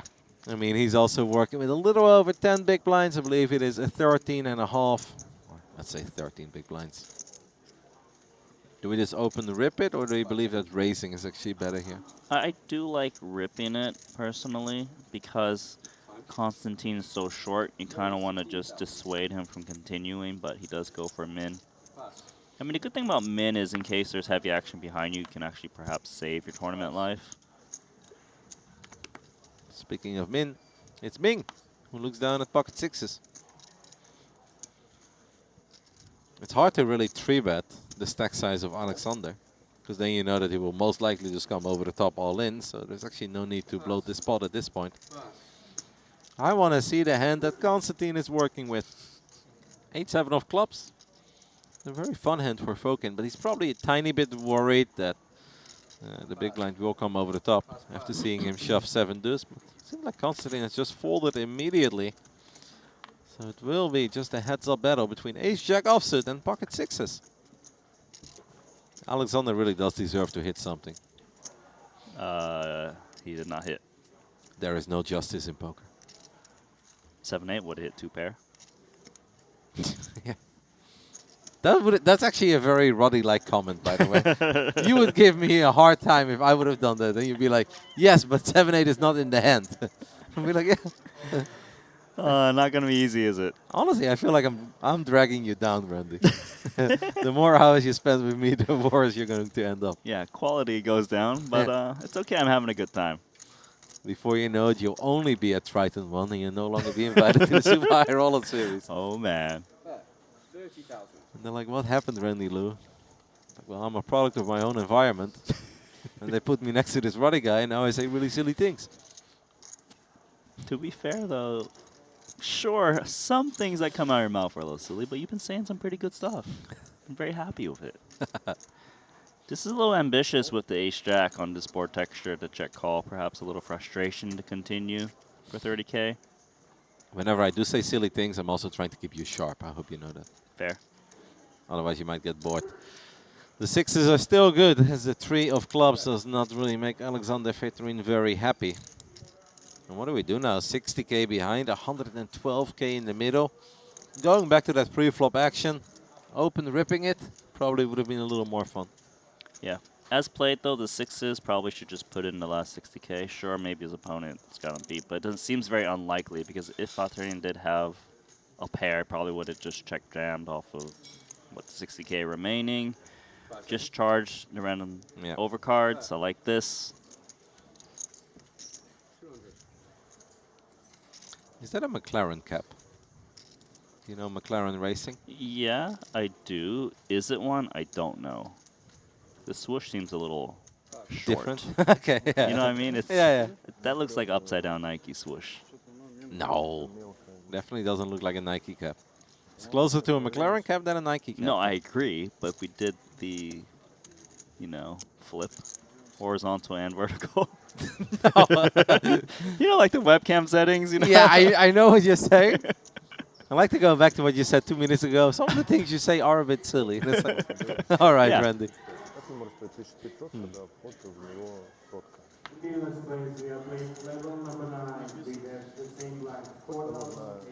Look, we got an announcement. The blind's going up. Just to back you up, someone in the chat is saying it is a McLaren. Thanks for not supporting me. Aces. Ooh, that's pretty hot. Under the gun as well. Do you have a favorite position to pick up aces? Button for sure. Yeah? I think so. I think you get the most action. You get 3-bet more from the blinds. The big blind probably calls a lot. What about you? That's probably the correct answer, but my answer would be under the gun. Because then there's a really good chance that somebody else is going to do all the work for me. And then all I have to do is come over the top and go all in. So you're hoping for squeezes behind Yeah, you. of course. I see, I see. 3-bet, 4-bet. And you always look really cool when you're the 5-better. Whether you have aces or not, you just look cool. Oh, so you want to be that guy? Absolutely. Okay. Most of the time when I play poker, I'm not that cool. But if you can 5-bet, rip it. That's pretty cool. Even though they always put you on aces or kings, and then you do have it, but But they probably should. yeah, in my case, absolutely. Alexander down to 44K, looks down at King Jack. I really can't blame him if he decides to run it here. We are working with 5.5 big blinds. Honestly, King Jack on the big blind is as good as it gets. He does announce all in, and he will get the very bad Niels. What a rough hour and a bit it's been for Alexander. I know. Yeah, that smile says it all, where it's like, of course. Of course you have aces. Yeah. Just keeps getting marginal hand after marginal hand, and tournament life on the line. Only 13%. I think Constantine sent Alexander some words of encouragement in Russian. Not a lot of help there. Maybe like a 9 or a 7 or something for a sweat. That one. Yep. We'll pick up some additional odds. They're both calling it Good game. And that was just a very rough session for Alexander. I don't think he played poorly. Maybe we could have ripped the ace-jack, but the way he played it wasn't bad. Just sometimes in poker you can do no right, and this was one of those hours for him. Yeah, it just felt like he kept getting dealt, a decent hand, but not good enough to get it in, and he just slowly bled in when you're down to, what, 5, 6 big blinds, King Jack. Yeah. That's it. I mean, how often aren't you going to be flipping there, or do you have at least 2 live cards? Or maybe once in a while you're even good because your opponent decided to open up King 10, King 9 suited, which we have absolutely seen as Under the Gun opens as well. They're most certainly on the looser end, but you've seen it. I'm curious to see who they will bring to our TV table. I love our set, by the way. It's so beautiful. All the Triton ONE branding. I'm a very big fan. But honestly, you love it because I'm here, right? Yes, you do make everything better and more pleasant, but... By a lot or by a little? No, by a lot. Oh, thank you. But I just like the branding. I like the colors, like blue, gold. It looks cool, right? Yeah.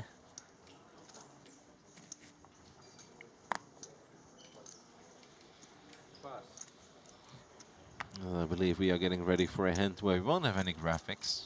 Not just a single mystery hand, but a mystery round. You ready for that, Nano? All right, call his hand because it's a whole range if he had 7 deuce suited under the gun, Constantine. And he's shoving from the button, though, right? Yep. 50K. He got called. Ace 4. Ace No. 4 versus what? King number? King 3, I think? I mean, Ace 4 is just a guess. I don't know if it is Ace 4, mate. Ace 4 is from the big blind, I think. Really? Yeah, the Sorry, at all-in least player call- has the picture number. Yeah, so like a King 6 or a King 3, something along those lines. King 3 versus Ace 4. Hey, the Ace 4 was a good shot. King 3 takes the lead, though. It's a pretty solid pot. It's 108k. Mm-hmm. It's not a whole lot, but it's a lot better than the 25 that Constantine was working with for a little while. Whoa, two pair. That seals the deal. Ace 4 drawing that on the turn. Not yours. Easy game. Easy game. It's a good thing he didn't have Ace 4. Happy for this guy. Yeah. Good entertainment.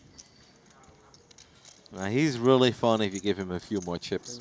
Obviously, he did have chips in the beginning, but this table has just been so violent with non-stop 3-betting, 4-betting that there wasn't really a chance for him to leave a proper mark. And then, yeah, he lost all of his chips with the 8s against the pocket jacks, but on that board, 4 deuce, deuce, deuce, 7. Come on. Immediately in chat, Constantine is back in all caps. I mean, not quite back, but, you know, clawing his way up there. He's on his way. Or maybe somebody just opened the stream and says, Constantine is back, because they didn't know that he was on the table. I would say, Matt, I kind of feel like you're a really good hype man, because you've done a really good job getting fans behind Constantine, you know?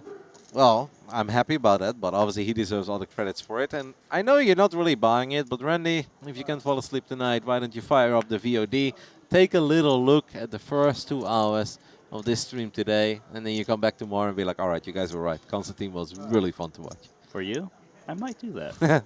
Do it for me, do it for Alex. Comes the call. Jack 9 against Kings. That's going to be a tough one. Kings opening under the gun. I've also been really enjoying Ming Fung, by the way. I know he's picked up a lot of playable hands, so it's not even that he's like crazy or out of line, but I just like how involved he's getting. And Leong says, you know what? With a suited queen, I'm going to come along for the ride as well. So clubs would be very bad news for Constantine.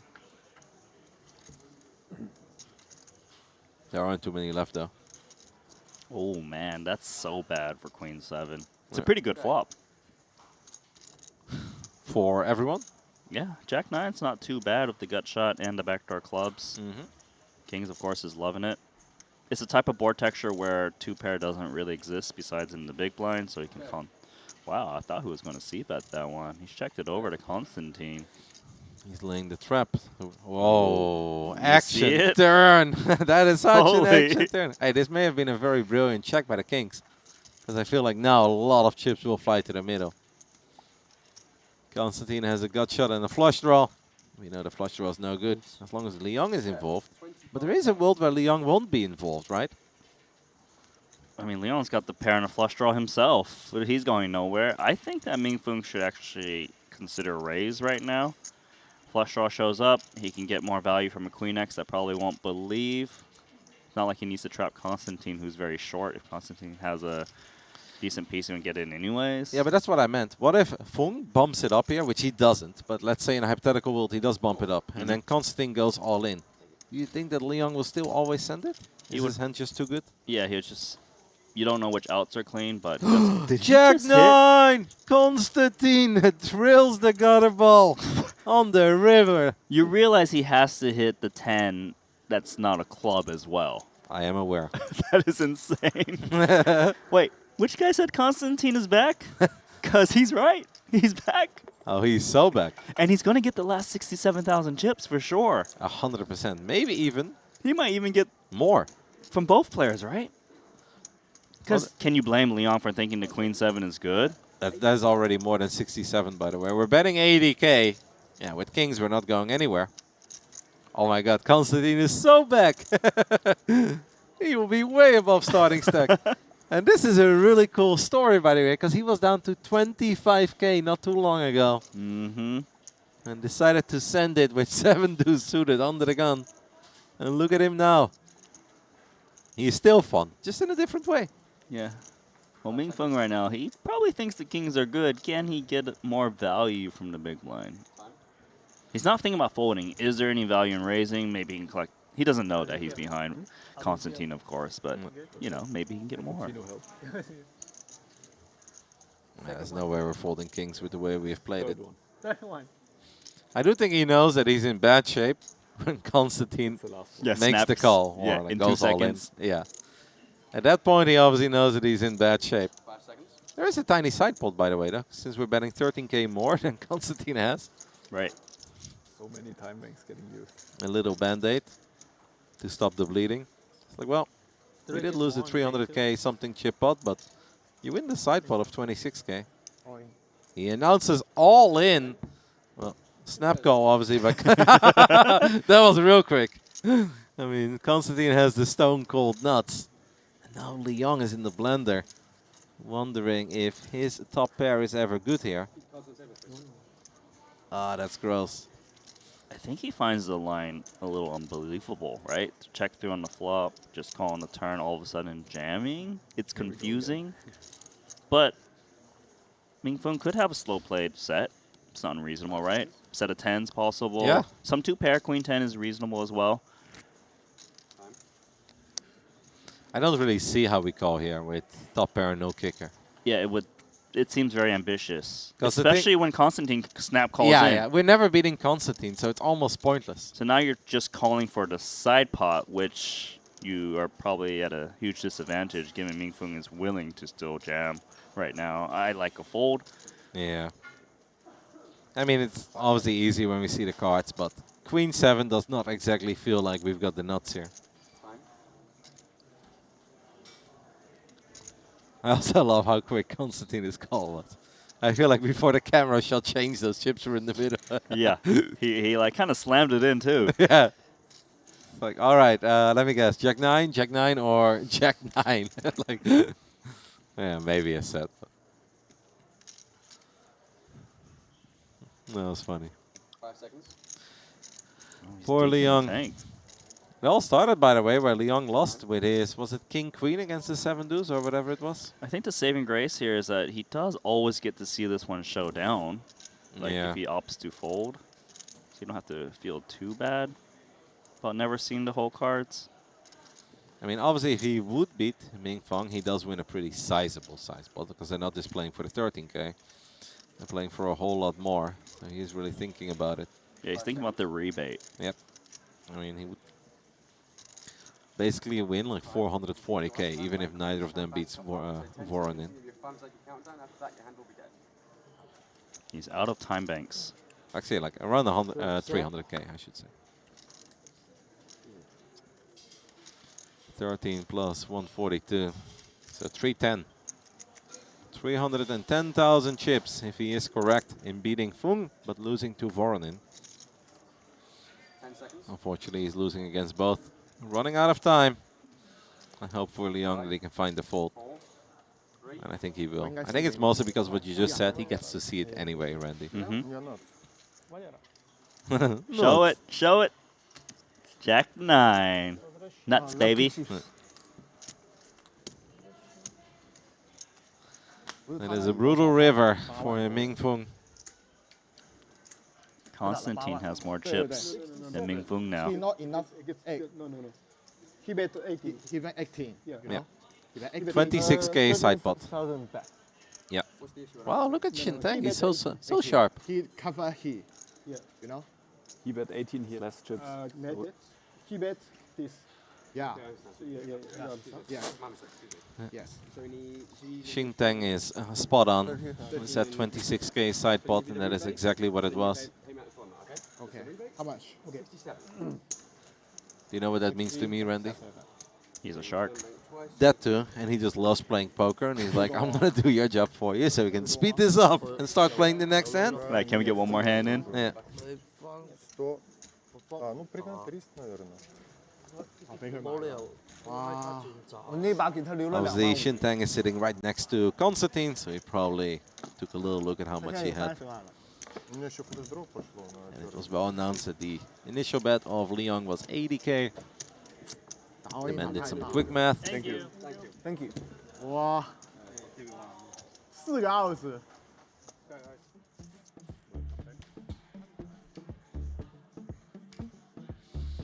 Taking a look at what everybody is working with over here at our TV table.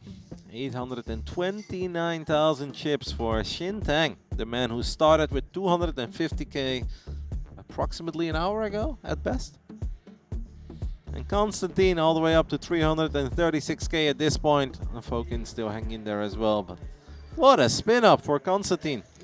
From 25k to 336. My favorite part about the spin up is the hand he spun it up with. 7 deuce suited, then he got the king 3 offsuit in, and then the jack 9 was, what an amazing run out. He was up against bigger clubs, spiked the gut shot.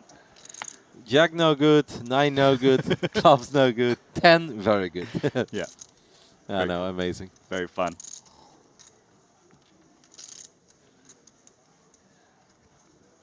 This man had to slow down a little bit as he looks down at Queen 3 of diamonds. We are going to open that one up though. Leong definitely seems to be a little unhappy. Our man from Macau in the small blind, he will let go of his King 8. And Ning Fun will actually let go of 10-5. A round without 3 betting. 痛我刚刚那个 spot。 Take a screenshot, Randy. I'm just still thinking about the Constantine run. I can't stop thinking about it. I'm sorry. No, it's a great run. I'm enjoying it. I'm sure Chad is enjoying it. It was a very likable guy, and it's very easy to root for him.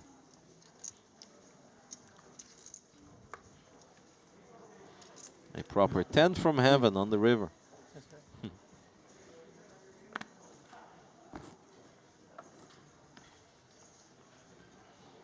Few real fun hands so far. Of course, Toma will probably think back when he decided to squeeze the family pot with Jack 6 of hearts against the aces of Shintang. This time we're looking down at Queen Jack of hearts under the gun. We are going to open it up. I really do enjoy those kind of openings with the suited Broadway cards.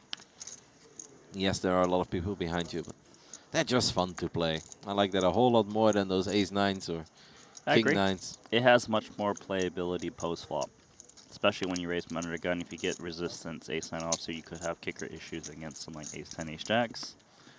Tom looks down at a very weak, ugly ace on his big blind, but he is rather short. Looking at 16 big blinds, give or take. Yeah, it's tricky because he could easily be dominated against the undergun open. He is going to make the call, but, you know, tread lightly. Yeah. Means we don't have a whole lot behind. I feel like any ace will do for Tom. Flops a gutter bow instead. It's not bad for Tom. His type of board, he's got the gut shot. Maybe Toma doesn't even see bet this board texture that hits the big blind a bit more. That is true. But he is going to reach. But I feel like Tom only has one play, right? And that's all in. I mean, against this sizing, 21k is the bet. Do we have any other play than all-inning? I suppose it depends on how light Toma is c-betting. If he's c-betting hands like this, then there's more merit to check raising. Just, you know, having clean outs in case you get called, a lot of fold equity. It's hard to say. He's going to go for call and try to perhaps find another way to win the pot. Maybe a club rolls off, Toma gets scared, he tries to represent a flush. Who knows? But the 10 on the turn is going to give Toma enough ammo power to kind of just fire again, I believe. The top end of the open-ender with 2 overs to the board. This is so fun. As Toma takes a little look at what Tom has left behind. 86k in the middle. Tom has 101,000 behind. There's a good chance that Toma just announces all in here. Yeah, I like all in here because when Tom just check calls the flop, he does have a lot of hands that are just going to fold, you know, like a 7x, 5x that will check call 1 and have to check fold, especially with a 10 overcarding the board. Really nice play from Toma. Yeah. And the thing is, what you mentioned is maybe he could have check raised that a6 there, and had he done that, he actually would have scooped the pot. But playing passively actually made him kind of lose it there. Of course, it is a lot easier when we can see what Toma is working with, but you know, we just don't have that much playability with that stack size. And there are, other than drilling the straight, there aren't too many turns. And the ace, that we get very happy with. Look, when you're short, you don't got that many options, and that's what's the downside of letting your stack kind of dwindle down. Yeah, I think I would have liked the check raise all in there. And is there a chance that we're absolutely crushed and we get snap called by an overpair to the board? Yeah. Or top pair. Top pair, top kicker would obviously have us in very bad shape. None of that happened. 16,000. King 10 suited is going to be the opening. from our chip leader at this future table, Shintang. He's been a very fun player as well. Sure, he woke up with it a few times, but Yeah, but the 10-9 suited versus the deuces, that's got to be one of my favorite hands. yeah, so that far. was a really good one. Honestly, if he has one more great hand, he deserves a star as well in my Triton Poker Plus app. You're going to have a list of so many players in your Nah, it's really not that bad yet. I thought it was bad, but it's really not that bad yet. Okay, okay. Thank you. I just got a message from my dad. He's enjoying the stream. Yeah, he's listening? Yeah, he's watching. He's a big poker fan.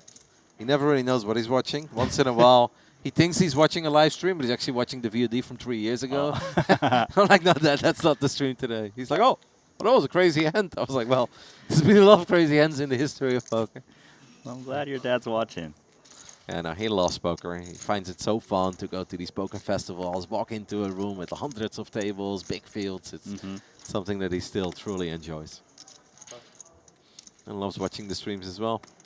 Tom looks down at pocket nines on the button. Obviously, we are always going to play this. We're playing with 12 blinds. It's almost like his hand is so good that he's kind of hoping somebody comes over the top and we can just run it, right? Yeah, I like the min raise with his hand. He wants to induce like some offsuit aces to rejam. Obviously, nines is performing great against that. He wants little pocket pairs to potentially rejam where they might not call shove. There's a good chance that Toma will 3-bet. Yeah, he's thinking about attacking. Wow, lets it go. Oh, well, we're going to run it anyway. Coin flip. In the end, none of this matters. These chips will always go in. 81 behind. Fokin sizes up Tom. Tom is very quick, letting him know 81 behind. All right, guys, let's get it over with. All in call. There's no need to drag this one out. There's the all in, there's the snap call, and it's a very fair fight. Tom takes a look at what he's going up against. He does have the 9 of clubs. I feel like it's always scary when you see ace-king suited until you realize that you've got one of their outs. And you're like, all right. There is a 0% chance he gets a flush. Oh, no. Oh, 0% chance? He just flopped the flush draw. Look how many outs he has on that screen. Still, there is a 0% chance, mate. We've got the 9 blocker. I've never seen anybody make a flush like this. Okay. Safe turn card for Tom. It's a too many outs syndrome. You're familiar with this, Is Randy. it? Is it? Way too many outs. Way too many outs. Way too many outs. And a better full house. The 2 nines. And one on board. How'd you know? Played a lot of online poker. Didn't realize the too many outs was a real thing. I almost, I'd rather have the backdoors than the too many outs. It's just too scary, man. As I do believe we're going to take a little look at our next future table. All right, Randy, who do you recognize? Well, that sure is that Hisu, who does play our high rollers. Zoomed in there in the middle. Going to be fun to watch him. Do Nikiforov on the right. That's pretty cool to see another high roller player. We do have the table chip leader that will be there, Aolan. That is correct. Working with 1.7 million chips. That's actually something worth mentioning from time to time. Chip leader in this field, the Flight 1C of the 3K Genesis opening event of Triton ONE. Currently working with 1.8 million chips. Yes. I believe on that table, we've got Jessica Vierling as well, who just got eliminated by Sursat. I also believe that Tom is very happy with aces right now in the cutoff. My producer said it's a crazy hand, and we should take a little look at the hand history. But I'll keep an eye, of course, on these aces of Tom. That's slightly more important. And after that, Okay, no, tell me. 9-5's not playing. Tell me the hand. All right, fine. Yeah, I have to bring it up. I haven't seen it yet. I'm going to take a look at it. All right. So it was Jessica Vierling opening things up to 16K. Got 3-bet to 45K. Makes the call with a king-9 of hearts. Flop is queen-jack-3. Check. Sursat bet. 35K. Jessica calls. Turn is a 6 of diamonds. So there's really not a whole lot to it. Check, check. River jam by Jessica with king high after the river bricked out deuce of clubs. So we're jamming king high and we get called by ace 4 offsuit. No pair, ace high. So king high jam got called by ace-high for 166K on the river. That's a pretty sick call by Surzot. Holy gosh, that's an amazing call. And a 3-bet pot as well. Yeah, on Queen Jack 6-3 deuce. Wow. That's going to be a good featured table coming up. Yeah. Kind of wish we would have seen that hand. All right, back to our current future table, which obviously has been excellent as well. And I cannot say a bad word about any of the future tables we've seen so far. It really has been enjoyable, both yesterday and today. This is the second day, of course, of Triton ONE. We have 7 days of Triton ONE tournaments running. 12 events spread across these 7 days. Right after Triton ONE is done, we'll of course continue here over in Jeju. Not Seoul, guys, Jeju. With the Triton Super High Roller Series. 3-bet, 3-bet. Once again. Is he here already? For the main event. Oh. Toma definitely feel like he came here to play. Like, this man is not here to nurse a stack. Yes, He's not here to see flops and play small ball. This man wants to play some big pots. Yeah, he's okay with busting. He's okay with trying to build that stack. Yeah. King Queen for Leong. Kind of tough from +1. But I think Leong is a little frustrated. Yeah, I kind of get that vibe as well, given how long he kind of tanked that Queen 7 earlier. I think it's the 7 deuce of Constantine that really... Was that the? Was Yeah. he the culprit, the one who, the victim of Yeah. the 7 deuce? Okay. He did not appreciate it. So he's looking at Constantine's stack like, seriously, this guy beats me with 7 deuce, has 320K, whereas I'm sitting here with 122,000 now. And then obviously Constantine also scooped the big 3-way pot that he was involved in, where he had Queen 7 of clubs. Mm-hmm. Oh, he's got him twice. Yeah. That's a big watch, by the way, on the side of Toma. Yeah, I'm going to say that watch is quite pricey. This is where we need Alex, who likes to play the guessing game if it's a $50 watch for a 30K. He does like to do that. He's so wrong every time. It's like, I'll take the over on this one, Alex. He's like, $10? I feel like Alex has never heard a bet that he's not fond of. Speaking of trying to get in there, 5-4 offsuit, just a hijack. Standard. Toma definitely wants to get involved. With the blinds going up, Shin Tang looks down at the ladies. Or as Patrick Leonard would say, the mamacitas. Mamacita, mamacita. 48? We're going to bump it up to 48,000. Constantine looks like he is interested, but probably not for that price. Yeah, he does have a playable hand, right? The Jack 10 offsuit, but for 48K, it's not worth it. We finally got chips. Yeah, I think he was intending to get in there against the hijack open of Toma, but obviously one is a 3-bet. Cannot. Toma not very interested in his 5-4 anymore. Makes the correct laydown. As we take a look at that, 2 beautiful trophies. 2 trophies for 1 buy-in. Okay, okay. It's a good deal. Do you? Do you really get both if you win the tourney? You do get both confirmed. Okay, I thought one of them was like the MVP or the star player across multiple events. Because that QQPK one does say the words Genesis on it. Yeah, you're right. Man, that's amazing. I never win any trophies. Now you're telling me that I could have won 2 trophies in one event? It's the buy one, get one free. Which one's free is the question. I mean, which one do you lift first? That's why you try to do it at the same time. So many questions. Well, what if I'm not that strong? What if they're heavy? Hey, you talking about me? Yes. I think you'd struggle lifting one of them with both arms. I would. I need 4 arms to get those trophies up there. Xintang, ace-3 of hearts. Let's go. Maybe less pickleball and more tennis. You train those 4 arms, Randy. Oh, look at the stacks. Queen Jack suited. I imagine he probably goes for call, but 3-bet is not out of the question.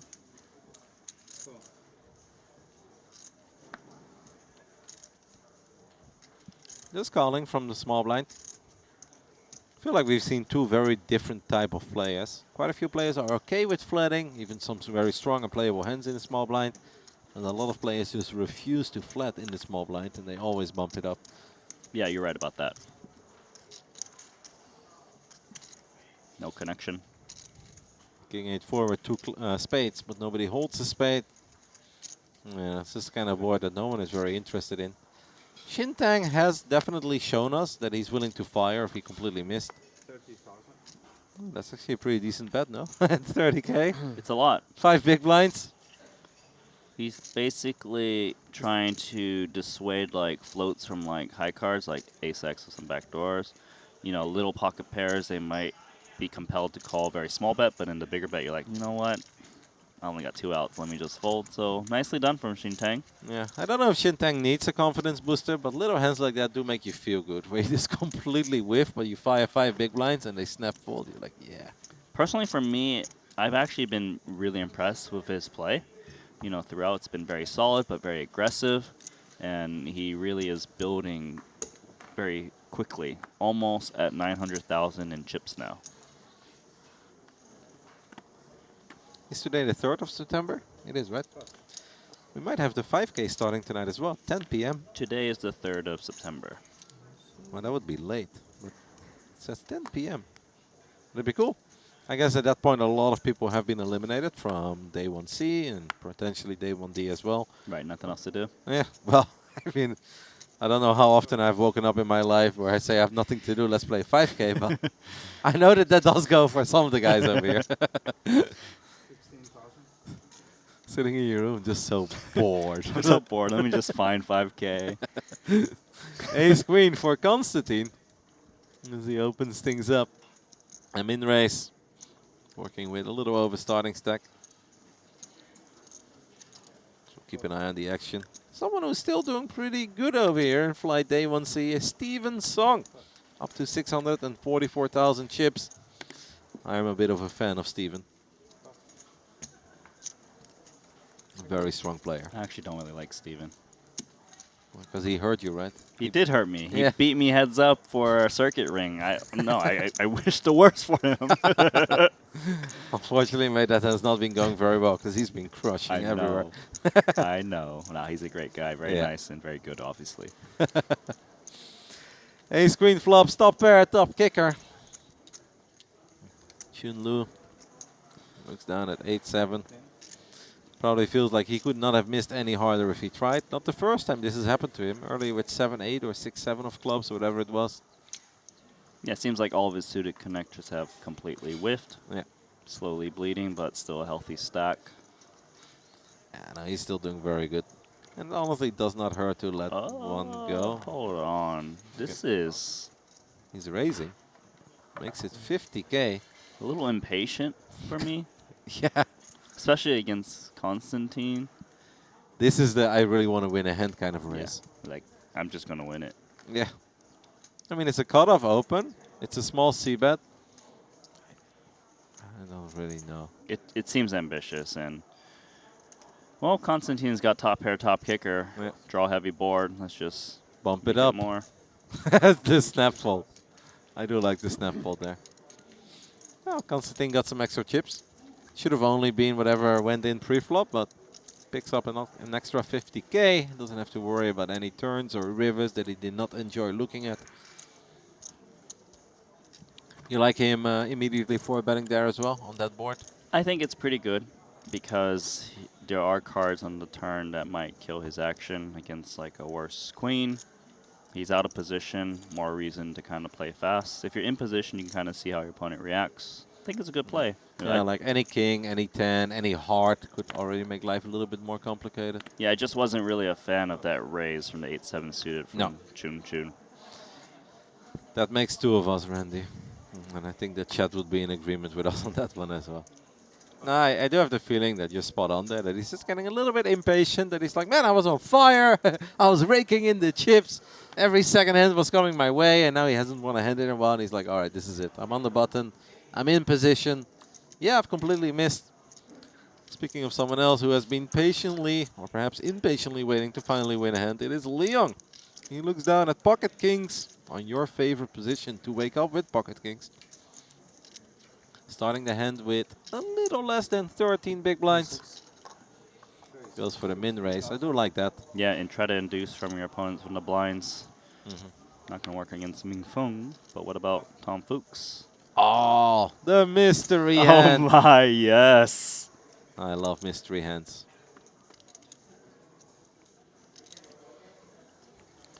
Tom takes a little look at the stack of Leon.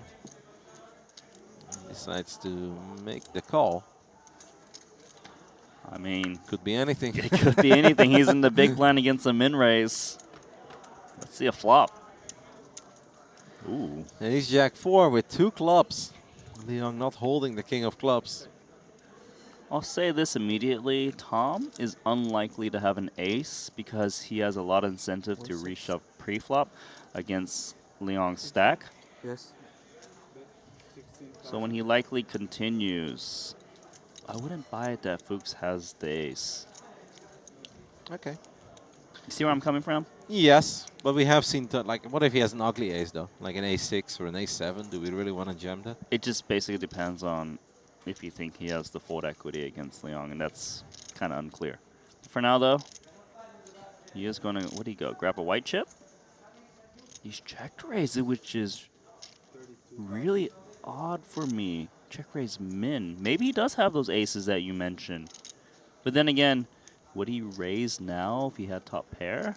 How about a Jack-9 of clubs or a Queen-Jack of clubs? Is that a possibility?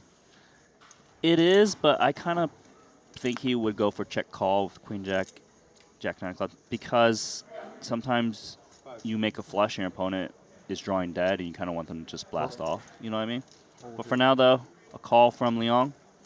One hand we have not mentioned yet, but we absolutely should. The Robbie. Jack 4, yes.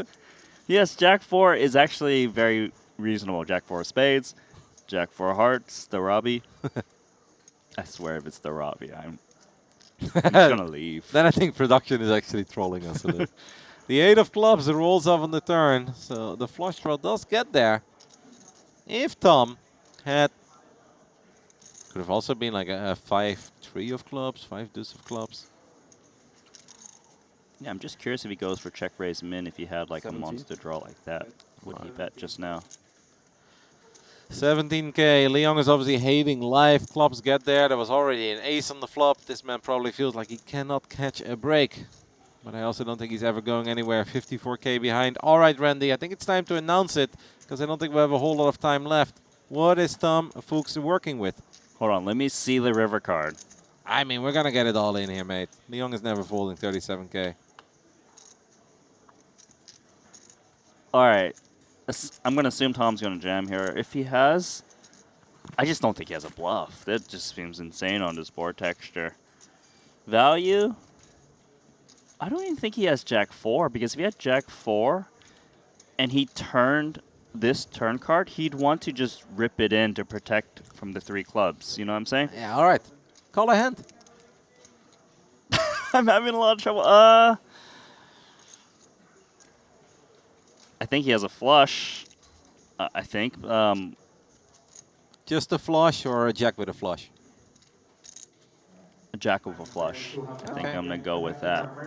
I like it. What about you? You think he's got it or don't have it? I think I'll go with a6. And you do think, you think he has top pair? Yeah, I don't know. It's a hard to random say. guess. This is a really strange hand. I like the flush as well, but I don't want to pick the exact same outcome as you. Cause Fair. that reduces our chances Folds as well. to 2 kings. What's Tom got? A6 offsuit. 5 deuce. Hey, we did call that. Hey, pretty good. Pretty Yeah. good. I called that at one point, right? You did. Yeah. You got it better than me there. Yeah. Only in the end I didn't stick with it because you said you thought he had a flush and I didn't want to have the exact same, but I did mention that. I mean, to be fair, I mentioned around 27 combinations of hands, but the 5 deuce was specifically mentioned, Randy. You did. I think the point in that hand is that we both realize it's so unlikely he's bluffing, right? As played. With that run out, Yeah. for him to bet 17k, then jam. But really nice play from Tom. And hey, look, Leon, he didn't put in the last, what, 37k. Still has a little bit of tournament life. Yeah, the 5 deuce does make some sense, right? On ace jack 4, where we flop a gut shot and a flush draw. Like, it's good, and it doesn't hurt to go for a little check raise, trying to get some extra chips in. Can't believe, by the way, that kings did fold. I honestly don't think I'd ever fold them for my last 4 big blinds. It's be like, I'm mad already. You're I'm just tilt calling it off? Yeah, 100%. Like I'll be, and I know that that's bad because as long as you have a chip in the chair, you should do your best. But I think at that point I'm just frustrated. Where I'm like, I'm not folding kings. Yeah. I don't care. You can put 5 clubs on this board, and I'm playing the board with my 2 red kings, but I'm not folding anymore. So kudos to Leon for actually making the correct laydown and leaving himself with 5 big blinds. And we called out before that he probably feels a little frustrated. I can't imagine how frustrated he feels now after having to fold kings, starting the hand with 12 bigs. But then again, we've seen Constantine run up 3 big blinds, so maybe he can get that glimmer of hope and run it up as well. That is, of course, correct. We are getting closer to the break. There is a chance this is our last hand. There is a chance we'll do one more hand. We'll keep an eye on it. And then, of course, guys, there are no dinner breaks here on Flight 1C. We didn't have them yesterday, and today is the exact same as yesterday. So every break is approximately 10 to max 15 minutes, and then we'll be back, and we'll just continue the action of Flight 1C. And, of course, we'll give you guys some updates of 1D that I do believe is running. 21 players have already ended. And I see Sheena Okamoto in there. That's so is she exciting. in the mix? Yep, she's made it over here to Jeju. I saw some traveling stories. So exciting. And really, really, I hope that we get to see her on the future table as well. She has just been crushing it lately. This pot just checking around. If Constantine can throw some chips out there, he can just win it, given he's up against a pair of 6s and 3s. All this excitement actually almost made us miss his final hand. Oh yeah, Constantine, take the last hand down. Near pot size bet. I like this guy. 55K as well, yeah. He's delivering. That is a big bet. It's very difficult for Toma to think about calling, especially with Shintang behind him as well. Shintang will let it go. And Constantine, even though he has not been as involved as he was earlier today when we had him on the future table for 2 hours, this man has turned 25K into 446K, Randy. I can't believe it.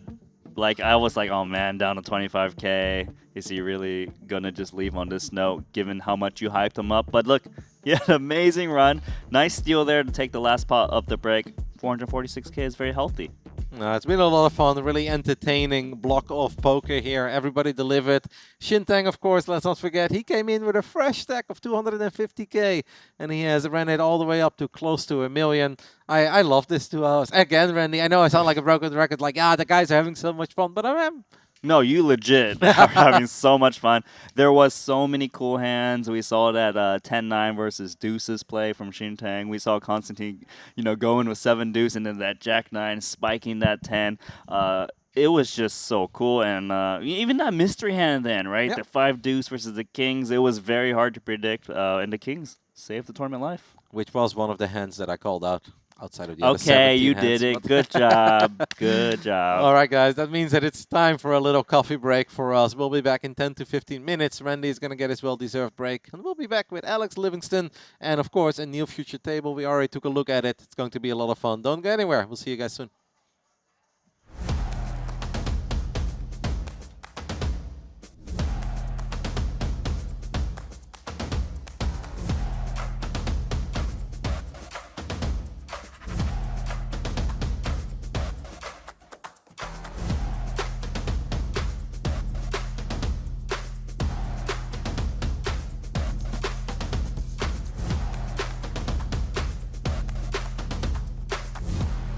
That makes it 45K. Look at Plant's face. At what point are you just going to say, they're coming after me, I'm making my stand, and, I think 7's here a little too deep to want to just rip it, but let's see what he comes with. I mean, look, last time he's like, all right, can they really always have? He's going to come in with call because he felt like it's too deep to rip, and he felt like it was too weak to just fold. And so I think here he is. Reasonable call. And I don't think Powell with just ace-10 offsuit here can do anything. Yeah, got a muck here. Could be dominated. 107,000 chip pot, king-queen suited. Practically a coin flip against the 2 7s. 8 deuce deuce. Pretty good flop for the 2 7s. Certainly. Not going to go anywhere on the flop. And how does this board run out?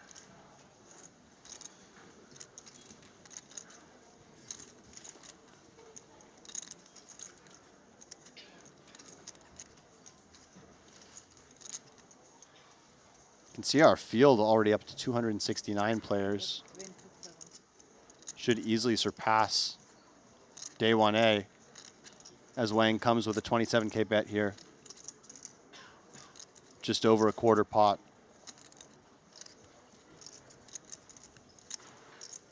Any merit to raising now the 2-7s? Looks like he's going to go with call. There's a little bit of merit to raising for equity denial, but I think calling feels the most natural here on a board where there are no draws, so you're only just raising to deny equity to overcards, and where perhaps your opponent can have some ace-X that only has 3 outs against you, some of the lower ace-X. So the 4 comes about on a turn. Doesn't change much besides giving some ace-5 bluffs, a wheel draw. Tricky spot for Wang here. SPR just about won. 60? It sure looks like his opponent has a lot of pocket pairs. 7s, 9s, 10s. Yeah, so 60K double barrel. Perhaps 10s and jacks would have just ripped pre as plant. And I think that's the logic for Kaifan. He's double barreling because he expects 10s, jacks plus to re-raise pre. So maybe he expects to see some ace-jack suited, ace-queen off. Especially when he just bets quarter pot on the flop. Those hands with backdoor flush draws probably would call on the flop. And as plant, this is a spot you and I have faced many times in poker, right? Where we just know we have this pure bluff catcher. We're way ahead or way behind, basically. 10 on the river. And Randy, do you ever fold the turn there with the pocket 7s? It's obviously player dependent, you know? It's hard to say, but I kind of feel if Kaifan Wang is going to bet this turn, he's always going to jam the river. He's repping. He's got the overpair right now. He knows his opponent when he called the flop and turn has 7s, 6s, 5s, maybe like 8, 9 suited. But there's only 105,000 chips effective remaining in this 281,000 chip pot, which is a bit troublesome. You kind of want your opponent to have more to put even more pressure, right? Yeah, agreed. And I think in practice, when somebody does call the turn here, they don't fold the river that often. I think the more marginal hands that they get to the turn with often just fold the turn. Now, of course, you do need to have some hands that call twice and fold the river, but it just feels like you get called a lot here. And Wang seems to agree, and Plant's going to be very happy to just take this to showdown, in my opinion. Yeah, it just seems like the game plan is hopefully I get that fold on the turn, and it's only 105K back. It's so hard. Like when your opponent makes that call, it kind of feels like you said, going to call down the river. Plant's still a little bit in tank.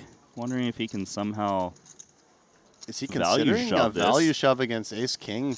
The problem is, like, if there was a flush draw on the turn, I could see considering value shoving something like this, because now you have more theoretical weaker combos that would have had to call the turn. But once you call on the rainbow 4, you're not going to have that many ace-jack, ace-queen at this point, I don't think, or king-queen. These sorts of hands you're not going to double float too often, so it's a little bit hard to have those natural bluffs to try to target ace-high to call. Well, But he does go for it. I guess the logic here is if my opponent has 2 7s beat, he would always jam the river. Yeah. Therefore, when he checks, look, I don't need to figure out what natural bluffs I have. Let me just give my opponent the chance to make a magical hero call. Who knows? Maybe like a 5-4 suited ace-4 that went crazy. Yeah. No, you're right. There could be some 8x in there too, though, perhaps, as the out-of-position player. I don't know. You're not wrong. I don't know. It's interesting, certainly. No bluff? No bluff. He gives his opponent a nice price, so maybe ace-king does just look this up. We'll never know. King-queen, of course, has to fold. Snug, like closer to bubble, maybe final tables, it makes sense to attack because you're not going to get attacked as much. But here, anytime someone has a playable hand, they're coming in with a 3-bet. Even like the 6-5 suiteds, as you've seen, offsuit Broadways. So here it's not as nice. Tom is going to open things up with the pocket deuces. I've not really seen a lot of sets today yet. Valerie looks down at king 6 offsuit. Does not want to channel his inner Ben CB. It has to be suited for that. Shintang, the man who just joined, had a fresh stack, has chipped up a little bit, looks down at 10-9 of diamonds. It's kind of close to Jack 9 of diamonds, so let us play it. Yeah, but back then he opened. Now he has to call. Yeah, he's reopening action with a 3-bet. Shocker. Shocker. An absolute shocker to see another 3-bet at this TV table. It's actually insane. It really is like 80% plus of hands are a 3-bet. Yeah, no, at this point it is 80% plus. Incredibly frustrating, by the way, if you're...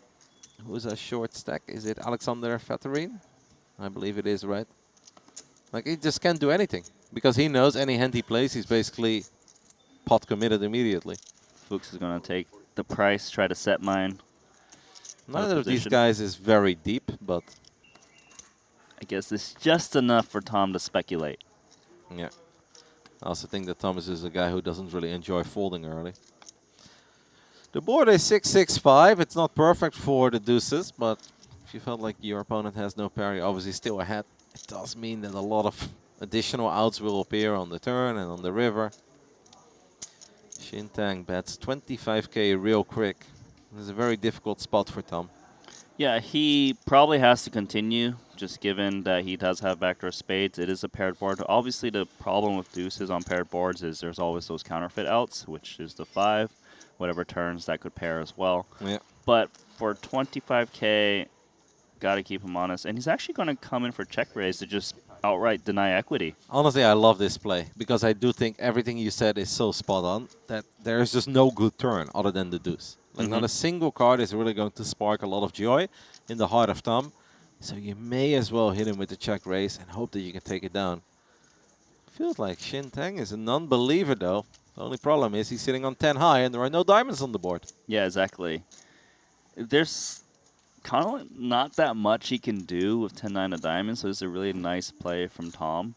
The thing is, it's not unreasonable for Tom to actually have a hand that can check raise and call it off. You know, like 10s, 9s, jacks might play it this way. So it's not like Shintang can just like, oh, let's re-raise because this guy never has anything. Oh my god, did he do it? I was about to say. He did it? I was like, if this man comes over the top here, that's a very tiny 3-bet. He makes it 85k. Kind of thought he announced all in at first, but he makes it 85k. That's so funny. The absolute min click. Oh, but this is immediately uncomfortable for Tom because Sheen is representing aces, kings, queens, trying to reopen the action, get it in now. And Randy, I was going to tell you that I'm a man of my word. And I was going to say, if he comes over the top here, I'll give him a star in my Triton Poker Plus app. He's going to get a star. He's made a call with the deuces, given the price. Oh my god, he just got counterfeited.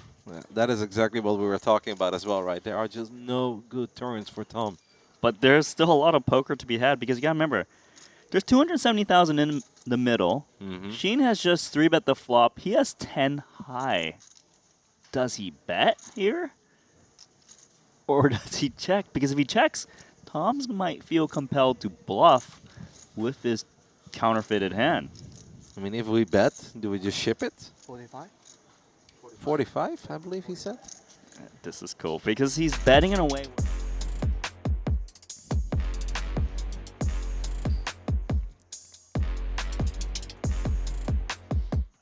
Welcome back, everyone, to the second day of the inaugural edition of Triton ONE, where we will, of course, continue our coverage of Flight 1C of the 3K Genesis.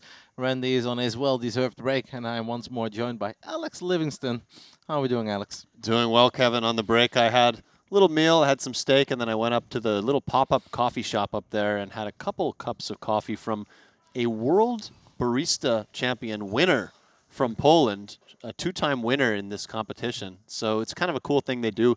I heard they did it at Triton Montenegro as well, these little pop-up sort of high-end coffee shops. Have you visited that yet? Not yet, but you guys have been hyping it up, and I am a big coffee lover, so I will absolutely stop by. But earlier I didn't have that much time, so I just went to the local restaurant here and got a couple coffees there. But I'm sure they are vastly inferior. Yeah, and she's got, I mean, it almost seems like the same as wine too, where she gives you the flavor profiles and talks about the way the coffee was made, and it's pretty cool. Worth checking out. Also sounds intimidating because if they're going to go in depth, I'm pretty clueless. Oh, I mean, I felt out of my league too. But you just sort of nod and play along and act like you understand what all the terms mean. Yeah. Whenever I go to the supermarket, I always just grab a bag of beans, and it's like sometimes I grab a 6, and we're then an 8 or a 9. But Right. I have a hard time telling the difference once I'm at home and I'm making my first coffee of the day. Well, you'll be able to tell the difference once you have a sip of this coffee. You'll say this is some good stuff. Because normally I have my coffee with milk, but this one I'm drinking black. It's good stuff. Do you think it will still be there in 2 hours from now? Good question. Not sure what time she closes up for the night, but definitely tomorrow morning if you don't get in tonight. All right. 100%. Tomorrow I might even start later because I have opened both days. So I feel like maybe tomorrow This is true. It's going to be you and Randy opening things up. And then I have all the time in the world to visit the world famous barista. That does make sense, yeah. All right, well, we had a lot of fun watching poker the last 2 hours. We brought Constantine back. He was a little more quiet, but he had an amazing spin-up at the end. That was still kind of the story of those 2 hours, but it was a really cool table. We're going to get ready for our next future table where we have a couple of very big names. Can't wait to show it to you guys, as I believe, I can already reveal it, Nacho will be on the table as well. A man with a very impressive resume when it comes to the Triton Super High Rollers. Yeah, and a real character as well. Somebody who always sort of wears his heart on his sleeve, lets you know how he's thinking and feeling, and makes the table a lot more interesting. I can't wait to experience it, and obviously we're going to try to be quiet whenever there is some good table talk. Just in the first few days, or the first, let's say, 8 blocks of poker. We've definitely had some table talk, but just not a whole lot. That could perhaps change in these upcoming 2 hours. We'll once more just cover 3 levels, 3 times 40 minutes, and then we'll get ready for another break. I'm actually kind of enjoying, I don't know if it's good for all the players in the field, but I'm kind of enjoying that we don't have the extended dinner break. It is really cool because it feels like the day just starts with poker and it's legitimately non-stop poker till 1, 2 a.m. Yeah, I like it too. I'm kind of anti-dinner break in general, to be honest with you. I always prefer just playing through, as long as you have some sort of access to good food options that you can get quickly. As we see Ebony Kenny there on one of the outer tables. Try to figure out how many chips he's working with. But I'm not sure if I can find it. It's a pretty big field. It's getting real close, by the way, for a little $10 side bet. I believe I've actually locked it up. It's 425 today. We had 300 yesterday and 160 in one B. Right. When I checked last time, you did not lock it up yet. But at this point, you have indeed won. I officially owe you. GG, sir. Yeah. Sure, we'll find some other $10 bets as the proceedings go on here. As we take a look at our chip counts, I'll land the overall chip leader of this flight at our table here, 1.8 million. And you see Nacho at the bottom of this list, still 23 big blinds, plenty to work with. He's probably going to get involved real quick. We're going to win in the mix as well. Surazat Hisu, we took a look at one of his hand histories earlier, where he made a pretty sick play with ace high, called ace high on there. Well, 5, a non-paired board, and he was good against the king high of Jessica back then. It's going to be fun. Only 7 players for now. Obviously, we're going to try to fill up this table as soon as we can, and I'm quite certain that won't take very long. Yeah, also curious how the overwhelming chip leader, not just of this table, but of the entire field, is going to navigate his way through this future table. 1.7 million chips. It's a lot of chips to work with. Always so much? So thank you. I drink a lot. That's a lot. My brain doesn't work without coffee. You did not. Where are you from? Especially in the morning. Chinese. China. You didn't try this? You're from Chinese? My English, I don't good at English. Sorry. No, I'm joking. Oh. I like the sorry. Where are you from? Argentina. Argentina. Messi. Oh, man. I play poker like Messi plays soccer. You didn't try this one? No, Not just saying I play poker like Messi. Did they actually make At least he didn't say I play poker like Messi plays football. He said I play poker like Messi plays poker. I Yeah, believe. that's what I heard as well. Now, I've never seen Messi possible play to poker. order I do here? know Neymar has played a lot of poker. during the break, I don't know if you you've can ever take seen the away. clip of Neymar playing poker. I know he plays. I haven't seen the clip. I believe one of his kids was celebrating his birthday party, family room full. Neymar is at the table and he's grinding poker. Oh, really? Yeah. That's amazing. Yeah, it went pretty viral. Nothing like a family room full of family, friends around. And this man, he was just having a deep run. What can you do? Yeah. If you're deep, you're deep, right? Priorities, Kevin. And it's 1 hour. I'm not sure if that's the right order. I love poker as well, but Huh? there might be 15 some moments where we should have not 15 signed up minutes for the tournament. Delay? Yeah. Only? More than that. More, I think. One of the guy told. Or maybe 50. five. But I think Yeah, I because have 15 is too 5-0, small. 5-0. Probably. I don't think it's 50. I also know that Sergio Aguero has been playing some poker. I don't know if that's a Yes. Chip leader? name that rings Yeah, any yeah, bells yeah. to you. Chip No, I leader saw of him the this tournament? WSOP.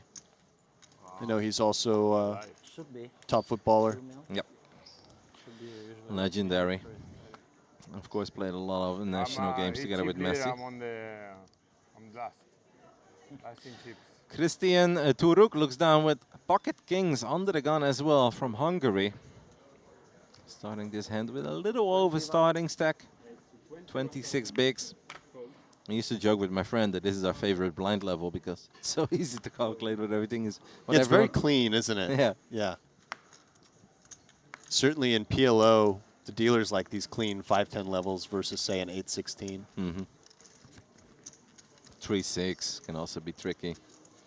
Even 2-4 is going to require some math, but 5-10 is very easy. Unfortunately for Turuk, nobody really had anything they enjoyed.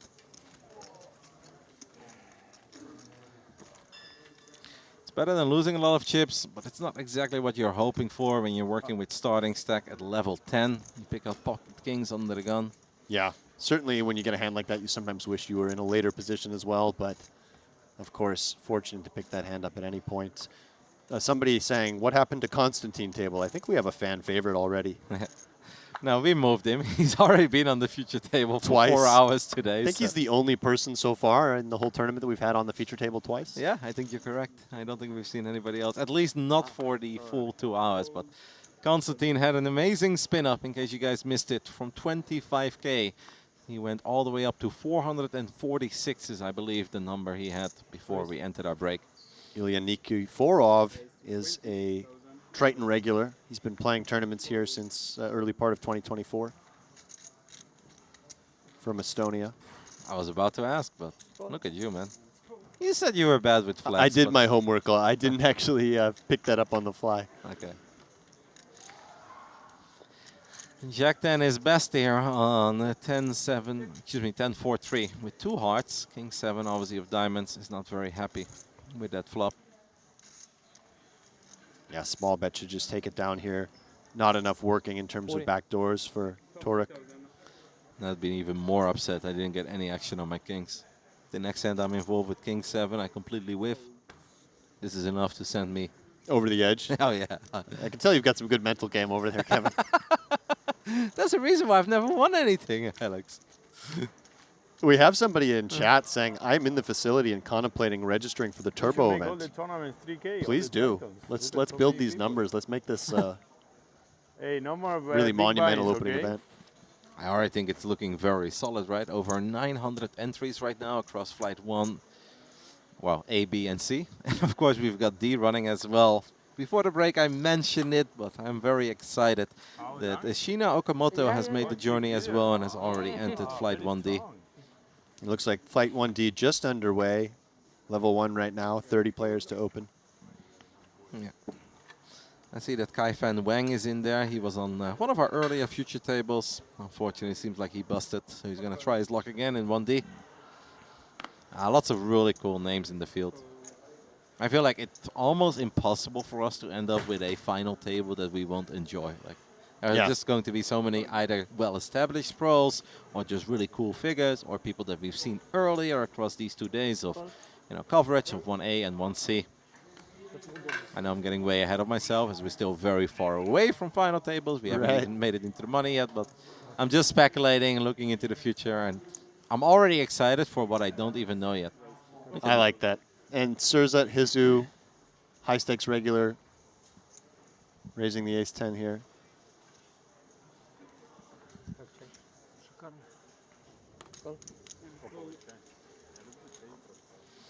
As I believe we have a new Triton champ joining the table as well. 2-time. Nacho is a 3-time Triton champ. I believe that our latest addition to this TV table is a 2-time Triton champ. We can obviously dive into his profile as well and give you guys the details, but I like how this camera shot, by the way, is just full on Nacho's phone. Yeah. And at this point, he's just going through Instagram, which is not that bad, but this is something he may want to keep in mind. And we see here, after limp calling preflop, Turuk now has a little bit of everything with the double gutter and the 10 high flush draw. If he thinks Jeju can bet this flop really wide and has some bet folds, he could actually consider just check jamming as a semi-bluff here, but it feels a little bit light to do that, certainly. Opts to just call, see what develops on the turn.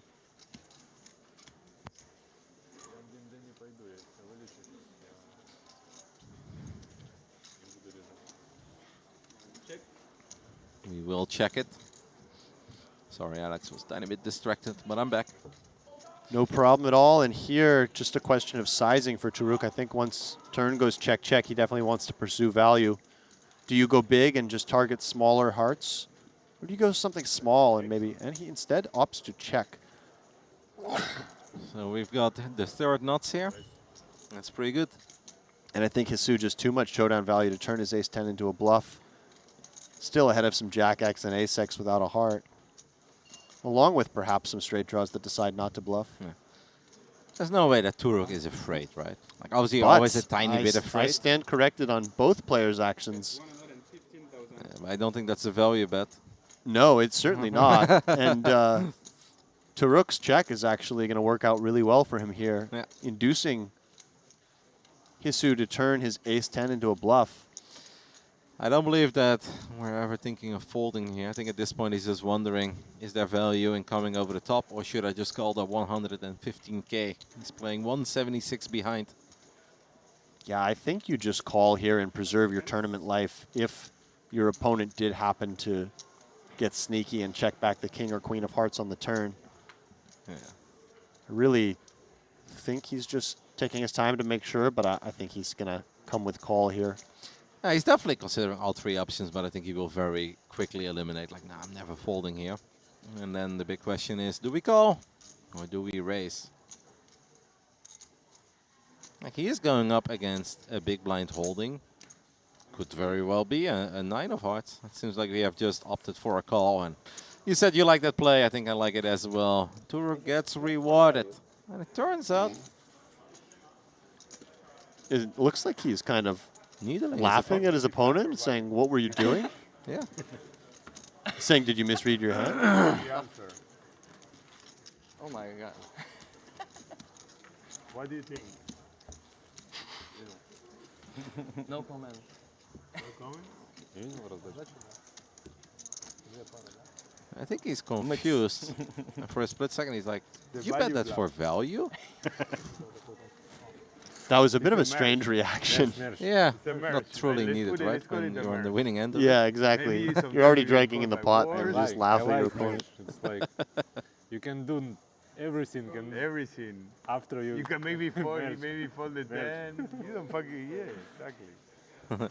I think it was genius, honestly. Well, if you ask me. Two great things, you know, merge and the dynamic cooler. Dynamic. Dynamic cooler. Dynamic cooler. I feel like they're If you know talking these about two things, you Sirzat like he's not here, but he's still here, guys. Igor does seem to really enjoy at least the table that he ended up on. Welcome, Igor. Yeah, normal understand. Yeah. I mean, so many people don't understand me, I know. 哎，这些哥们儿说英语你听得懂吗？大部分。大部分都听得懂。他们在说啥呀？他们问刚刚那把牌是账户还是价值？ I think these guys are going to do our work for us, Alex. Yeah, I don't mind just listening sometimes in. you don't know No, what it's they're really doing. Yeah. They say that in Chinese, I heard it. Like, what was that, the value or? They're also talking about it? They were talking about it, right? How I can explained to him. Okay. what? I told you. Nacho picked up on no, the no fact that our strategy. Chinese players were also discussing on whether or not that was a value bet or a bluff. I feel like Jeju did not really enjoy all of this, and I can't blame him. I know I said earlier I'd be fuming if I had the kings there, but if that's the reaction to my ace-10 bet on the river, I'd be fuming too, Alex. Yeah, fair enough. I was surprised to see the bet just because it seemed like he had enough showdown value just to check back, but I definitely don't think it was a value bet. No, I cannot imagine. By the way, this is going to be ruled a one-chip call. I think looks like he was allowed to raise it. Perhaps he did say raise. Looked like he just put the one chip in. Jack 9 suited versus 10-9 offsuit. Small blind versus big blind battle. Igor flops best. Not a very exciting hand for our player from Vietnam.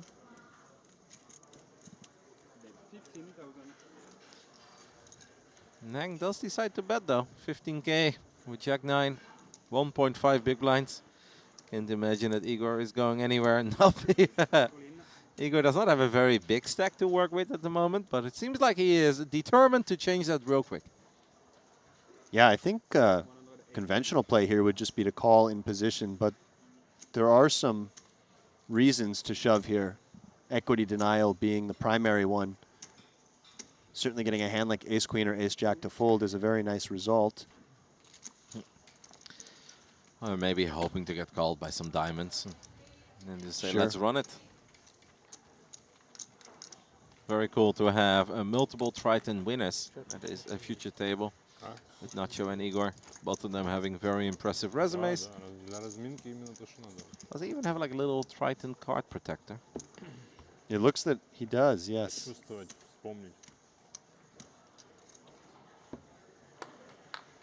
Maybe a smaller version of the trophy he won, just to let everybody knows, every table he joins, that I've got one.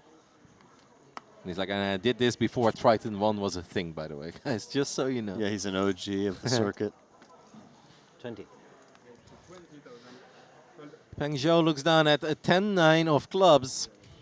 He's going to open things up. I honestly enjoy a 10-9 of clubs opening a whole lot more than those ace-9 offsuit openings from under the gun. And should get through the dirty diaper, I would think. You know, Randy has not really picked up on it yet. Next time. He has not mentioned the dirty diaper or the clean diaper a single time. We've chatted about it when it's been me and him in here, but I think I'm the common link there. You think? As I take a look at the overall chip stacks and note that Steven Song has worked his way up to 7th place. Fantastic player. I am not surprised. English very bad. Yeah, Steven Song is incredibly good. And he seems to I was perform asking incredibly if he well was, over on this beautiful island of grab Jeju or, too. value? Apparently he stacked Ori Hassan with 5-3 of spades Who is your against poker the boy? 6s of Hassan. Cannot tell you, bro. It's secret. Even for him. 够起是什么意思？ That's actually a bizarre hand, by the way. He told me not to tell. Steven had the flush draw on the flop. He turned the open ender and the river 6 My against poker pocket coach is 6s. Noah So Buba. Ori Hassan ends up with a set of 6s. And Song made it straight. Yeah, the literal nuts. He just texted me. He's probably watching. I mean, that's such a gross river if you're Ori Hassan, right? Oh, You're like, oh, absolutely. come on. Maybe And at that point, like, the pot was already somewhat big, but it really wasn't all that big. And Steven even checked the nuts on the river. So we see ace-jack of diamonds here in the big blind. No.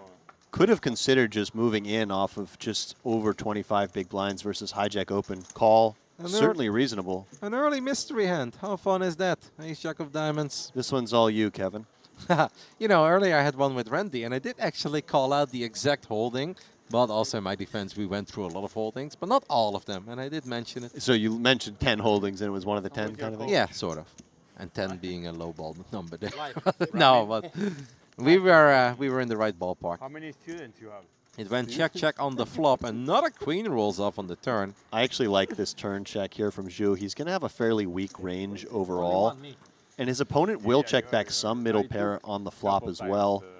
And if his opponent did check back some type of airball hand, which you don't expect too often, he's going to fire here quite often.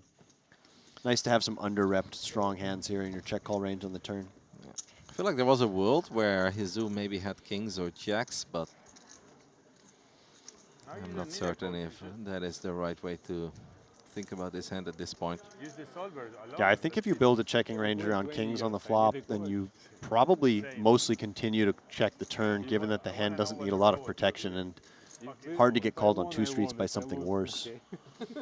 Obviously, Jack 10 of diamonds not an option, with Peng holding the Jack of diamonds.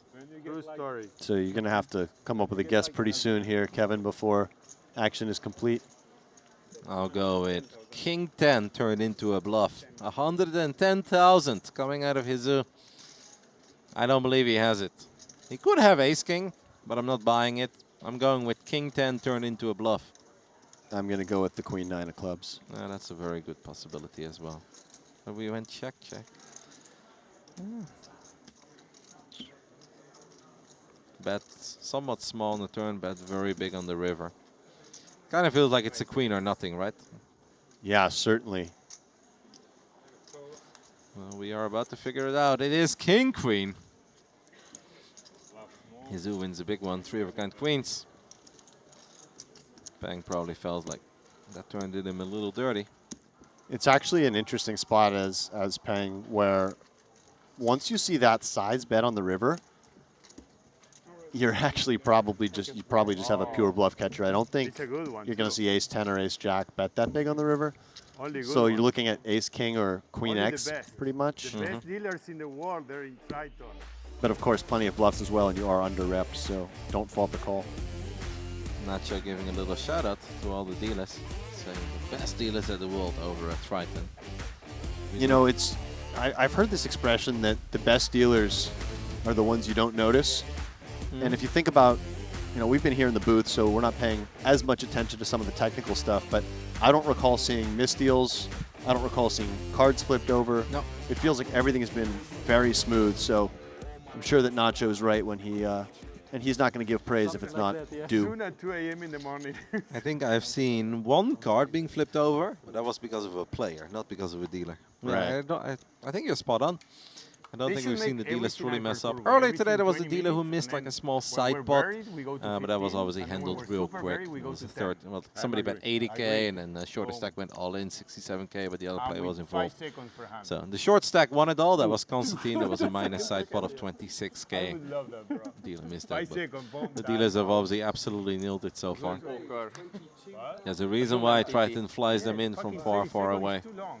I'm gonna talk I to don't think a Luca. lot of them live over here in Jeju. 20 seconds or 15. No, certainly not. That'll be a very large group of Europeans living in Jeju. And just another example of Triton going above and beyond to provide Value or tilt? a first-class experience to everybody, players, staff. 90, how much? It's really a 100. nice sense of community here I've found at Triton. Everyone's in a pretty good mood for the most part because of how well everything is run. Good luck. Jeju is crunching the numbers and decides to make the call, I believe. 78K extra. So Yeah, little 10 big blinds. Have to figure you have enough equity versus the shoving range with the suited connector. He's not wrong, right? 40%, totally fine. 9-8 versus Ace Queen offsuit. Peng just lost a big one with the Ace Jack of diamonds. They're not understanding your place here. And Peng Zhou get a little lucky. No good so far. Give me a heart. Let us sweat a little bit. Yeah. And if that deuce would have been a 10 or a jack, I feel like he'd feel a whole lot better about his hand. Ooh, he was With all the red. extra outs. No. Good game, bro. Thank you. Oh, the queen on the river. Shady doesn't After count. Nacho said, good game, bro. Not that he needed it, of course. Last hand. I had king 4. Well played. Still feels good to drill a queen.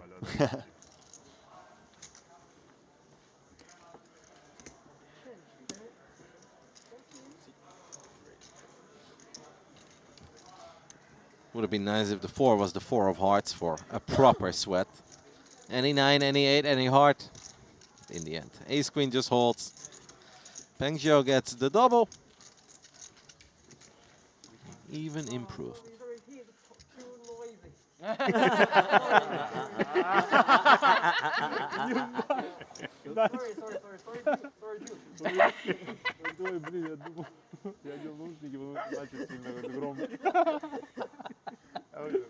Very good spirits over at this future table. Oh, sorry. Jeju looks down at Jack 10 of hearts. Oh, A beauty. Wait, he Under knows the he gun knows. +1. Decides to open it up.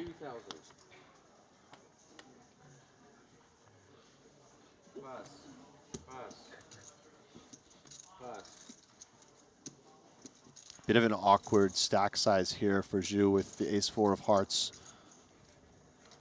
Tricky to flat too many hands off of 20 big blinds. The open coming from relatively early position. Yeah.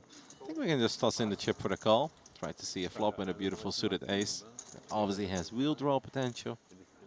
Our chip leader, he's been active when it comes to chatting with Nacho. We haven't really seen him be too involved yet. Decides to make the call with King Jack offsuit. Unlikely we're going to see a lot of hearts on this flop, Alex. Very true. And actually, the ace-4 of hearts in great shape. In before 6, 7, 8, all hearts. Not quite. Queen, 6, 8 diamonds. Nobody really flops anything besides the gutter ball for Jeju. But 3 ways, no diamond in his hand. Yeah. I'm not sure he's going to come with c-bet here. Yeah, I don't think he's very excited over that flop. But looks like he is reaching, and this should work, given the hands he's up against. Nothing there for Joe. We'll probably let go. At least he got to see a flop with his suited ace. He did. I still think it's a little tricky to try to call those weaker suited aces off 20 bigs. I think I might have preferred small 3-bet if you're going to play the hand.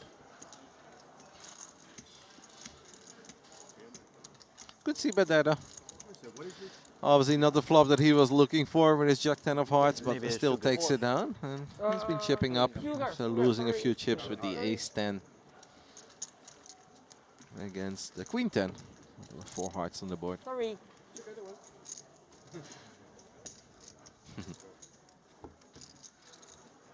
That chip leader seems very happy and energetic.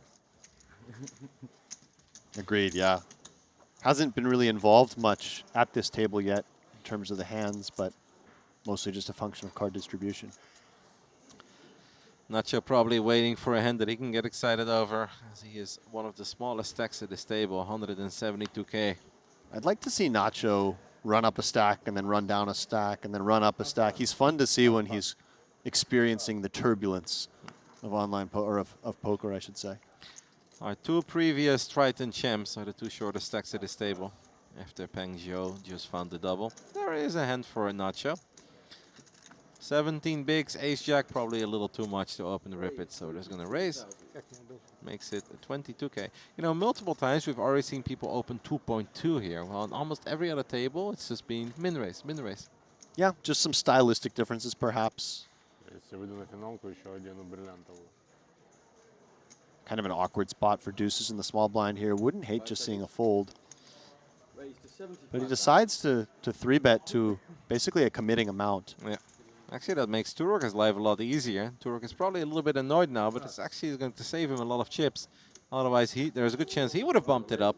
Nacho can just go all in, and our chip leader will make the call. It's a pretty fair fight. The deuces are a little bit ahead.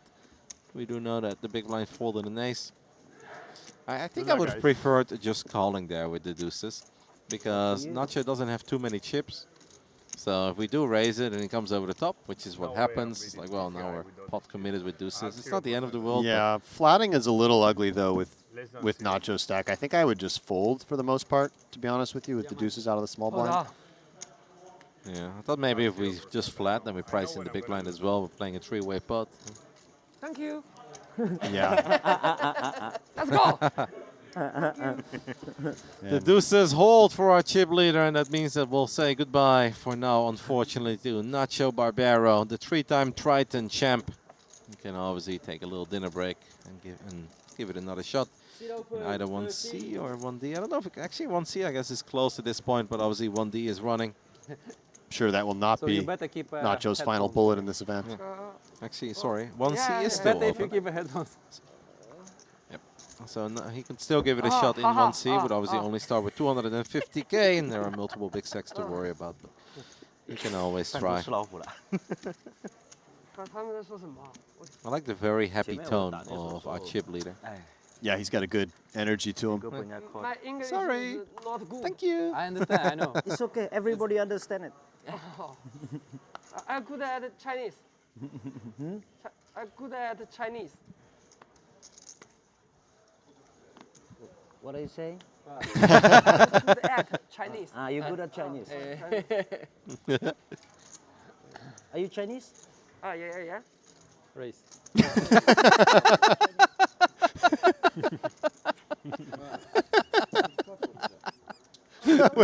Oh, that's so An good. incredible exchange. You mean better than average? Yeah. This is the best. I'm not good at Chinese. Nang looked so confused. It's like, what on earth is he saying? You put it at the poker. I know. Fish.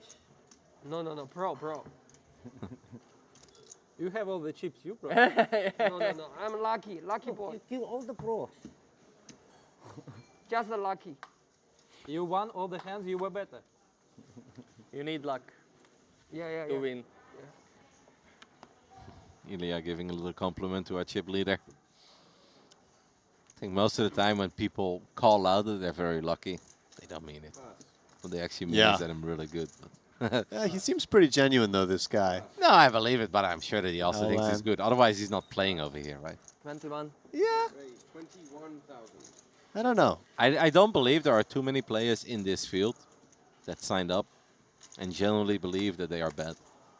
Like, I don't think everyone thinks that they're, a pro, though. I think there are players who just want to come and participate in this big festival, and they know that they may not be favorites to do well, but they have, the cool thing about poker is that everyone has a chance, right? Like, for sure. You play tennis against Djokovic, you can't score a point. You play basketball against LeBron, you can't score a point. Here, the worst player in the field can randomly win the tournament some of the time, and I think that is part of the appeal of poker in general. So absolutely, but I think there is a difference between like considering yourself a top-tier pro or the best, or saying you're bad. Like, the truth is probably somewhere in the middle, right? Yeah, perhaps. I've definitely played with people who know that they're bad and are happy to admit that, but just enjoy the game. That's true, but also in like 3Ks? Yeah. Okay. You got to remember, it's all relative, too, in terms of buy-ins. All right. 3K is a small buy-in for some people, big buy-in for other people. But it's also an international journey. Yeah. Have you seen a lot of people that traveled from abroad? Absolutely. Okay. Yeah. I mean, I think the poker world is just so large and diverse, and people play for different reasons. And that is absolutely true, and I think it's a very social game, and it can be a very fun game. I think that's a little more likely when it comes down to local tournaments where people are like, all right, I don't really know what I'm doing, but I'm having fun. I do clearly believe that Aulan is probably a very capable player. I'm sure he's downplaying his skill level a little bit. Certainly possible in this case.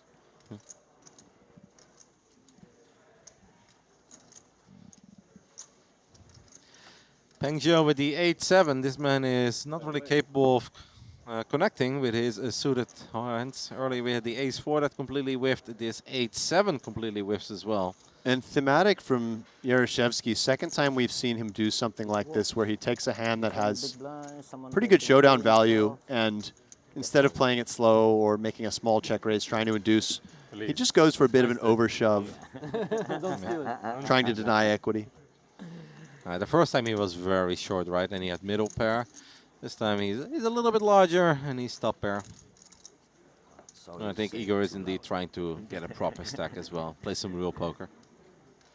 If you're as skilled as Igor, it's probably not that fun to be hovering around 15 bigs in the opening event of Triton ONE. 9 minutes and re-entry. Yeah, certainly true. Maybe he wants to give himself another chance if things don't go well.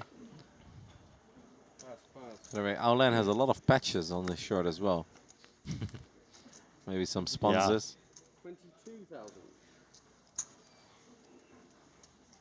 I feel like it's a tough sell to say that you're bad when you're also the sponsored player. No, that's very true. Unless you're a famous influencer. And again, in this case, perhaps he is just strictly downplaying it. But I do think that even in bigger buy-in tournaments and festivals, you do get plenty of players traveling to play recreationally.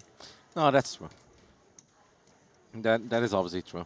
And definitely not everyone considers himself top-tier number cruncher pro, or is willing to dive deep into the solver lab. Run sims for 5 hours. Ace-Jack offsuit versus Queen-9 offsuit. Jeju flops best. But Ilya does pick up a piece with middling pair.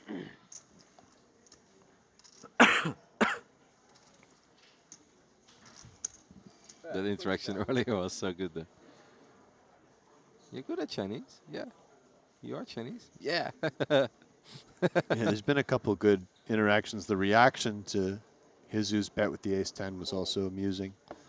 Yeah. That one was just not that wholesome. I think the other one was very cute and innocent. 2 flush draws now presenting themselves. Hizu very incentivized to continue betting here. Deny equity to the plethora of available draws. I'd like to see a large sizing here.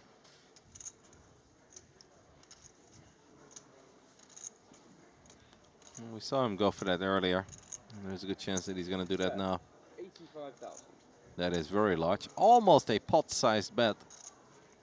That was 99 in the middle. The man bets 85. Yeah, this is just clinical execution. Small bet on the flop, big bet on the dynamic board on the turn. And if you're the 9, you have better hands to defend here. Mm-hmm. Draws that have equity against the value range. 9x of clubs, ace-x. You probably don't need to dig this deep. Even if you feel like your opponent may not have it, there are so many scary river cards. It's going to make it incredibly tough for you to face another big bet. Well played from both. Mm-hmm. Ilya makes the correct laydown here on the turn. And Hizu keeps on chipping up on a bit of a heater. Ever since he lost that ace-10 hand, he has literally only won. Chips up all the way to 700K. Yeah, Al Lan still the runaway chip leader on this table.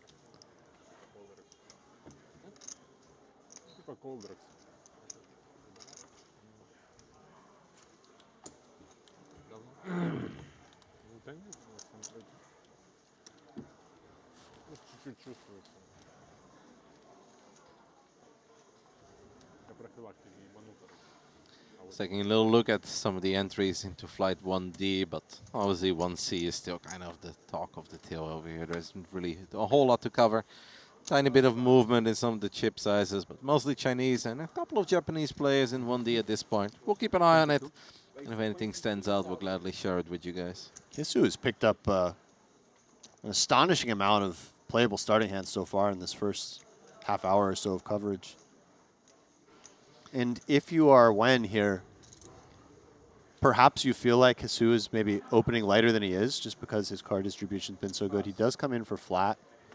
Everything was kind of on the table there. Don't hate it with the Queen 10 of hearts. And if you're Zhu, 15 bigs. Shoving was an option there. Mm-hmm. I can definitely see that. But call. I feel even folding is an option because ace-9 offsuit just doesn't play that well multi-way. Yeah. I think just a little too much hand versus these positions, hijack and cutoff, but I see what you're saying. It's you'd rather have something more suited or connected. Yeah. Then like a big raise, shipping it. I feel like I almost like more than calling. There are very few boards that we get very excited over with ace-9 offsuit. And this is the second time we've seen Hizu make quite a light c-bet 3 ways. He certainly seems to be a very aggressive player. He's on a bit of a heater. He is. He does not want to be slowed down, but I mean, it is obviously tricky for Nang. He does not hold a spade, but he's got top pair, a very decent kicker. Peng Zhou, by the way, I said there aren't too many boards that get us very excited, but holding the ace of spades on an all-spade board does get us pretty excited. And he decides to still ship it. That's a clear fold for Hizu. And Wen can't love it, but just given the price, he has to call here. Yeah. Obviously, very often they'll do this with 2 overcards to the board and 1 big spade, whether it's the ace of spades or the king of spades. Like, yeah. Once in a while, you even see just some worse 10x, some 10-9. So when I say he can't love it, actually, he likes it a decent amount, to be honest. Okay. I think he will be very happy when he sees what he's up against. Still needs to fade a lot of cards. Every spade and every ace. This is where you get the offsuit 9. And you'll be very unhappy. Because then you still need to hit. Ooh. Taking away some outs there. Only the spade now. Queen of spades, no good. Good game, sir. Yeah. We'll say goodbye to Peng Zhou as well. Not a whole lot he could have done there. I guess he's just happy to see The ace-high flush draw, obviously a decent amount of chips already in the middle. He is way below starting stack. He decided to send it. Don't think it was the easiest call ever by Nang, but it's one of these where you just have to, and you just hope that. Yeah, no, I think it's actually a pretty clear call. He's already got 40K in there, just another 90K, and you can even just see some worse 10x. You could see 6x with a spade. Occasionally, you're drawing very thin, but 9 big blinds extra. Once in a blue moon, you drawing that. Once in a blue moon, yeah. Same language? Oh, really? Yeah, because it's post-Soviet. Which means we suddenly have a bunch of open seats over here at our future table. We'll obviously do our best to fill them up as quickly as possible. Because his English is not Russian accent. Yeah, he's better. Thank you. And then Ilya you talk receiving the some same language to compliments. him and say, what? You know, something like.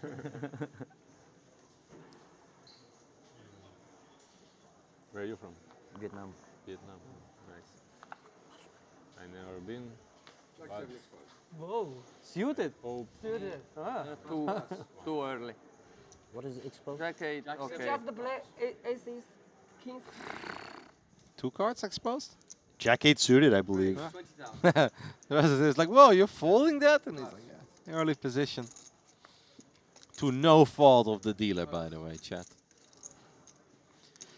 Ace King for the man who just made that call with Queen 10 on that all-spade board. It's Ace King offsuit. Our chip leader, Aulan, still the overall chip leader of this entire flight, worth mentioning. Makes the call with King 9 of diamonds from the big blind. We have Raphael in chat asking, since when does Triton have 3K tourneys? Are there going to be more lower buy-in tourneys? Yeah, this is the first time that Triton has run this Triton ONE series, which precedes the regular Triton High Roller series. We've got 12 events ranging in buy-in from 3K to 20K. It's attracting a whole new clientele of players, in addition to some of the established Triton High Roller players, and certainly hopeful that this will be a recurring theme at many of the Triton stops going forward. And worth mentioning, we have an 8K main event as well for Triton ONE. Starting on day 4, I believe it is. Yeah, that's going to be a big one, a lot of fun to cover. As we see Aulan betting here after flop goes check check. I don't love this bet for this sizing just because I think that all the ace high is going to continue.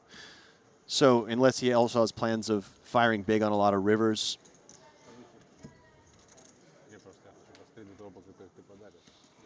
That is a lovely card for Nang to see on the river. Ends up with top pair, top kicker. Yeah, and I think that ace high makes up such a big portion of the opener's range that checking here is very prudent. Honestly, a pretty small pot in the end, right?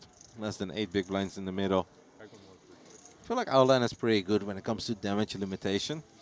He's got a lot of chips. Seems like he's not too eager to win every single hand he gets involved in. 7, right. Kind of a milky sizing here Don't believe I from have when. Lan saying you have a 7. Or you don't believe that I have a 7. As we do have a new player entering the future table. He looks familiar. He looks very familiar. Is it Ivan? No. No, it's not. Might be. We'll get an update real soon. I feel like we've seen him before. Oh, 2 new players at once. 2 new players. 10万，给你换两个10万的呗。我这2万5。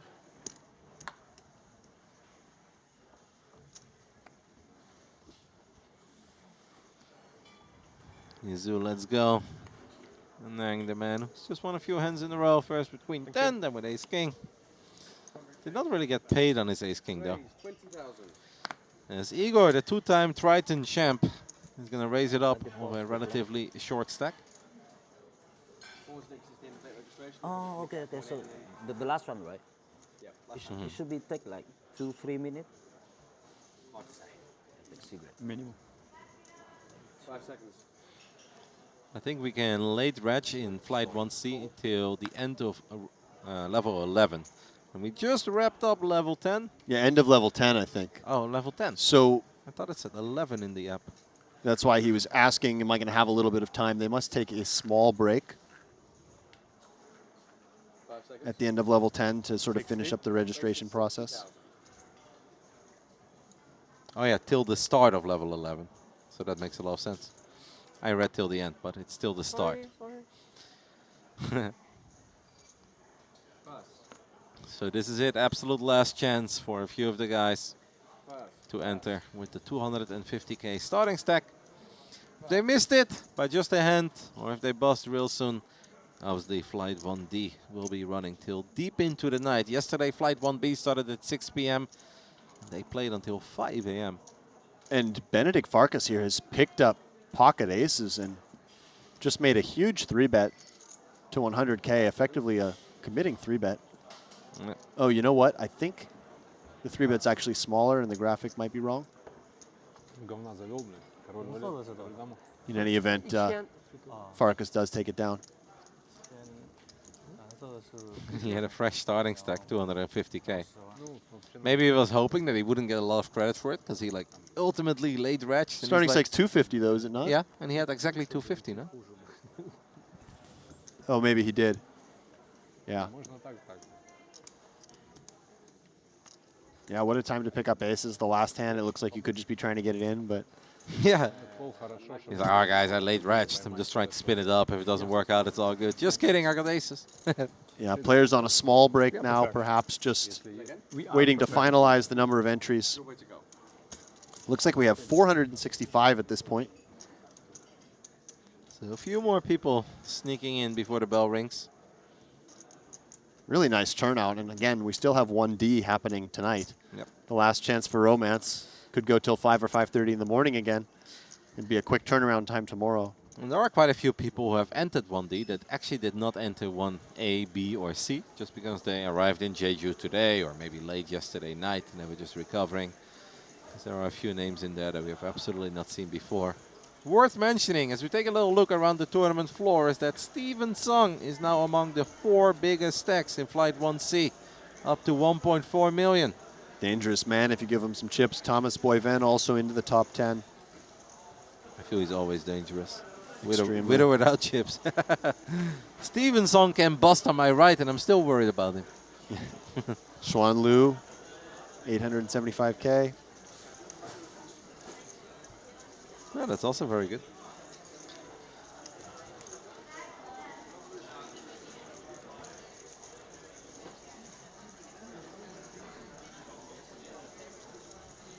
Any other friends of you competing in the Triton ONE Genesis? Because I know you said you were familiar with Victor earlier. Yeah, Justin Saliba, I believe he entered this flight just recently. So kind of scrolling through the counts right now, looking to see who else I recognize. Actually, Constantine Voronin still in the mix with 30 bigs. Always fun to watch him play. it's legitimately like 25 people with exactly 250k. Yeah, a lot of little last-minute late regs. And that's something that you'll see if you bust sort of towards the end of the registration period. A lot of people like to go for a walk, have a meal, have a coffee perhaps, and just come back and fire their next bullet at the very end of registration, limiting the damage to an extent. We mentioned Kenny Hollett earlier. Unfortunately, he did bust, but he can obviously always try his luck in 1D. I don't think he has re-entered 1C.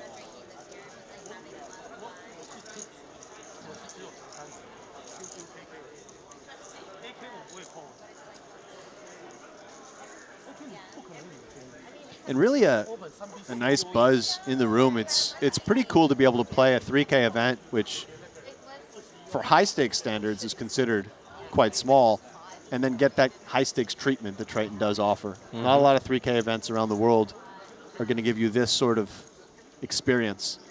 Even just having shot clocks in a 3K, for instance. You guys at home will probably notice quite a few folks standing behind the dealers. Those are the chip counters. Those are the heroes that make sure that we have all the things that we want to talk about over in the Triton Poker Plus app. And when we go down to the final 10 tables, each and every single table will have a chip counter standing behind the dealer to make sure that every hand gets registered and locked. And every hand will have live updates, and all the chip counts will be 100% accurate. And it looks like cards are back in the air after that brief delay. Number of entries looks to be 462 for this flight. Where Aulan is still our chip leader. The man with 2 patches on his shirt, trying to convince the table that he's not all that good. I'm still not buying it. Certainly on the button, not going to be folding 9-7 suited. Almost 100 big blinds deep against the opener. 3-bet was even on the table as an option given the stack depth, but call makes a lot of sense. And Hisu picks up pocket 10s in the big blind. 60 big blinds deep. Elects to just call. Both options certainly on the table there. Sometimes when there's a flat, you're a little more likely to squeeze than if it had just been an open. Yeah. But maybe he does take the cautious route. Maybe a tiny bit worried as well about the early position opening of Ilya, who opened from under the gun +2. He flops a set. And any sort of concern he may have had has certainly vanished. A bit of a dangerous board for Nikiforov against these 2 ranges, and he correctly recognizes that and checks. Is our chip leader going to take a stab here? He does. There's a gut shot, but it's not a very appealing gut shot. Also has the backdoor hearts, of course. And he's probably thinking, I am the chip leader. Let's see if I can try to take another one down. We know that Hisu is not going anywhere, and is just wondering, do we call or raise? For now, he will just call, hoping that Aulan will continue his aggression on the turn. Any heart would probably make sure that's the case. Hisu makes a full house.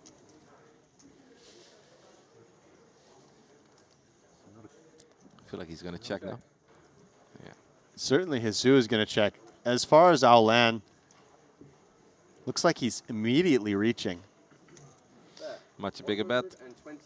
And if I'm Hisu here, I'm definitely just calling, because I think that my opponent can still value shove some of the hands he's betting on the turn on the river, and I want to keep all the bluffs in.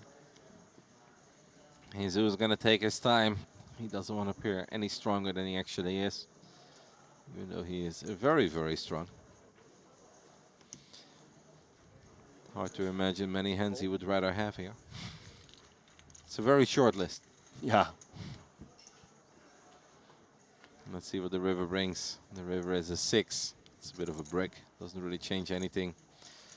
Hisu will most likely check once more. Or perhaps he goes for a very tiny bet, trying to appear weak, hoping his opponent comes over the top.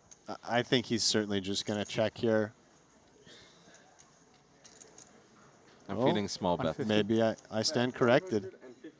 He makes kind of a 30 to 40% pot bet. This is a bit unusual. Just hoping to get called by a strong jack, I guess. Yeah, but you would expect ace-jack to continue for a value bet on the river, king-jack perhaps as well. No, no. Oh my goodness. Aulan, our chip leader, makes a massive race to 500K and of course gets snapped by Hisu at less than that. Wow. Hey, that bet worked out on the river. It worked out really well. I have to assume Aulan was planning to shove the river anyway. Isn't that just the worst feeling when you wager when you get 50, snapped. yeah, 50 big blinds with 9 high, and you don't even get the fun sweat where they might fold. Right. I think a bit of a dangerous, actually, turn bet there from our chip leader, just because you really want your opponent to have the 9 of hearts. You want them to have the queen 9s and the 9/8s of the world. And when the 3 pairs, it's hard to imagine a jack folding right away for another bet. So perhaps you can target some 10x to fold. And that will most certainly mean that we now have a different chip leader in flight 1C. And Hisu honestly might be up there. He's not going to be the chip leader, but he's absolutely the chip leader of this table at this point. He'll be 1.2 or 1.3 million chips. Yeah, but I think Aulan still has him just barely out-chipped there. Well, like a couple thousand? Yeah, something like that. Well, we'll take a look at it. I feel like Hisu started the hand with over 600K, no? And Aulan was at 1.7, so he should drop down to 1.1. Hisu should be up over 1.2. So I have the feeling that Jeju should be the chip leader. But either way, they are the two biggest stacks at the table, and that's obviously the only thing that really matters. Ilya does have a lot of chips as well, but he did lose a little.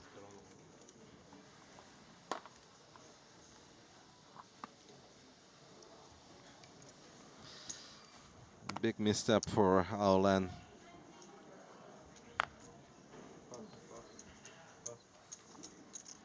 Actually, Aolan started the hand with 1.9 million, not 1.7. So. They are within 10 big blinds from each other. We know that much. Very playable hand here for Song, Queen 10 of Hearts. Not quite Steven's song, but Shu song. New player.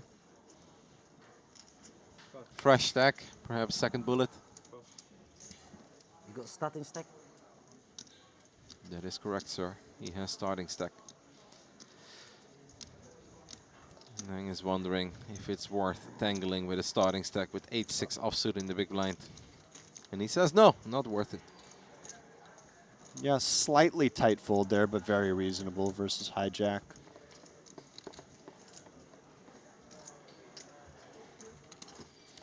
What a hand. And we just saw, obviously, the biggest spot of the day. Over 1 million chips in the middle there. You mentioned you didn't really like the turn bet by our chip leader. Could you elaborate on that? Last hand, I have quite 3. I just think Pardon? that... I have quite 3. You 4 horse 10. I have quite 3. Quads. Hit quads? Yeah. A quad 3 you will have here? 3, yeah. Wow. I have 3 pair. So I was double lucky. This, it starts.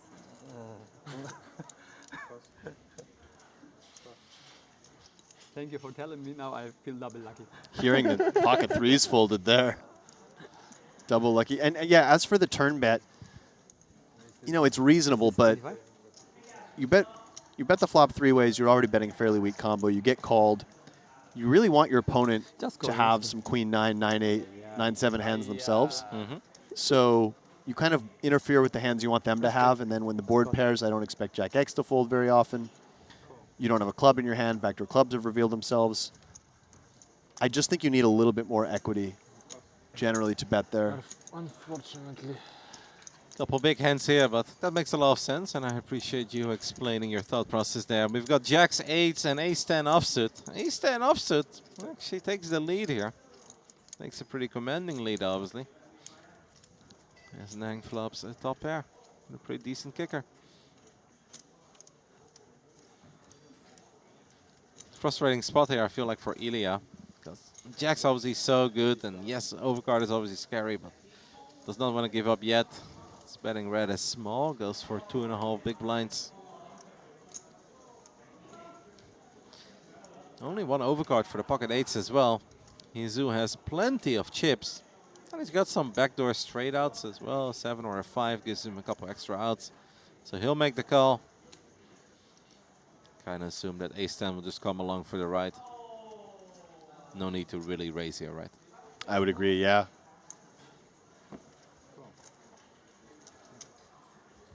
And kind of a tricky call, actually, even right away on the flop from Jeju. 3 ways, no spade in hand. 5 of hearts rolls off on the turn, and that does give Jeju some of these additional outs. Gives him some outs, and in the PLO world, you get here with 2 8s in your hand, you start getting nefarious thoughts right away. It's a little easier to rep the 8-7 in PLO than it is here on the button in a no limit hold'em tournament. But I think very difficult for Ilya to continue here on this card. It is going to hit both of his opponents at some frequency, and very likely at least somebody has an ace. He does slow down. Could obviously rep 8-7 of hearts, or even 8-7 of spades, even though 8-7 of spades is an absolute monster. Now this is a man who could really represent the 8-7 suited, but does decide to just check and realize his equity. That's what I meant. I obviously meant it for Jeju. I see, yes. And now nobody with a spade in hand, and everybody with at least a little bit of showdown value. Jeju the least, I expect this just checks through. I don't think anyone really expects to win very often, meaning the jacks or the 8s when it checks through, but they don't seem like the best candidates to turn into a bluff either. No one holding a spade in their hand. The card is broken.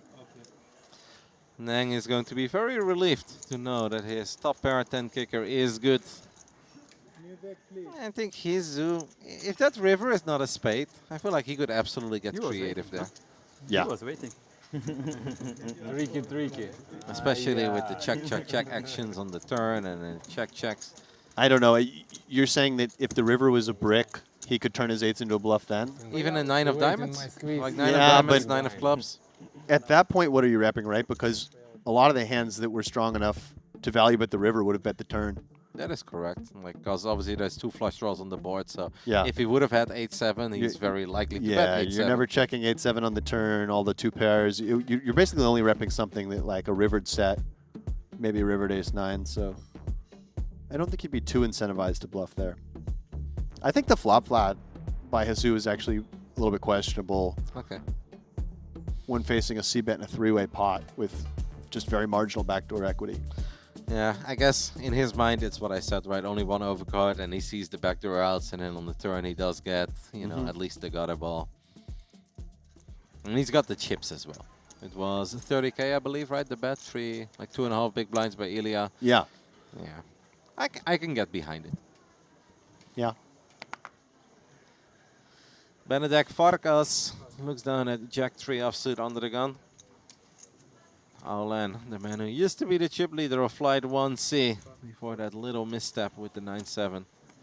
Let's go over his suited connectors baby cards. Jeju is going to open things up with Queen-Jack offsuit.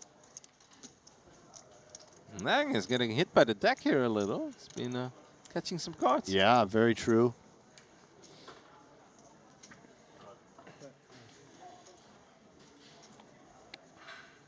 Just thinking about sizing here.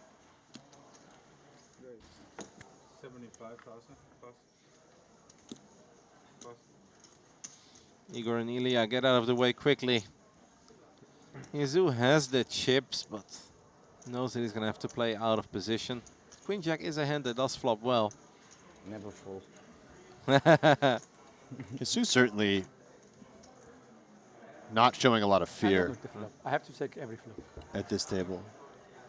Doesn't look at the board, says he's checking blind. And Nang said before, Jeju never folds. And Jeju indeed saying, I never bet here. I don't even have to look at the flop. Nang will continue. It's obviously not the worst board ever for ace-king. There's a good chance you are behind, but you do have 2 overs to the board. And you pick up Broadway outs. Yeah, backdoor hearts as well. 175. I like where your mind is at, Alex. Yes. 175. Jeju goes with the check raise, though. I feel like he's specifically putting his opponent now on an ace-king, ace-queen kind of hand. Yeah, I think a lot of players would have just called this combo in Jesu's shoes, or perhaps folded pre-flop. But Jesu on the more aggressive side, pursuing a little bit of value right away. Again, like you say, targeting ace-king, ace-queen, king-queen. Very scary, obviously, for Nang, because the way that Jesu has behaved in his hand also oozes a lot of confidence. Like, was very ooh, we come over the top. No, I think just calling. There was so many chips, but he didn't announce it, and I felt like he had so many chips in his hand.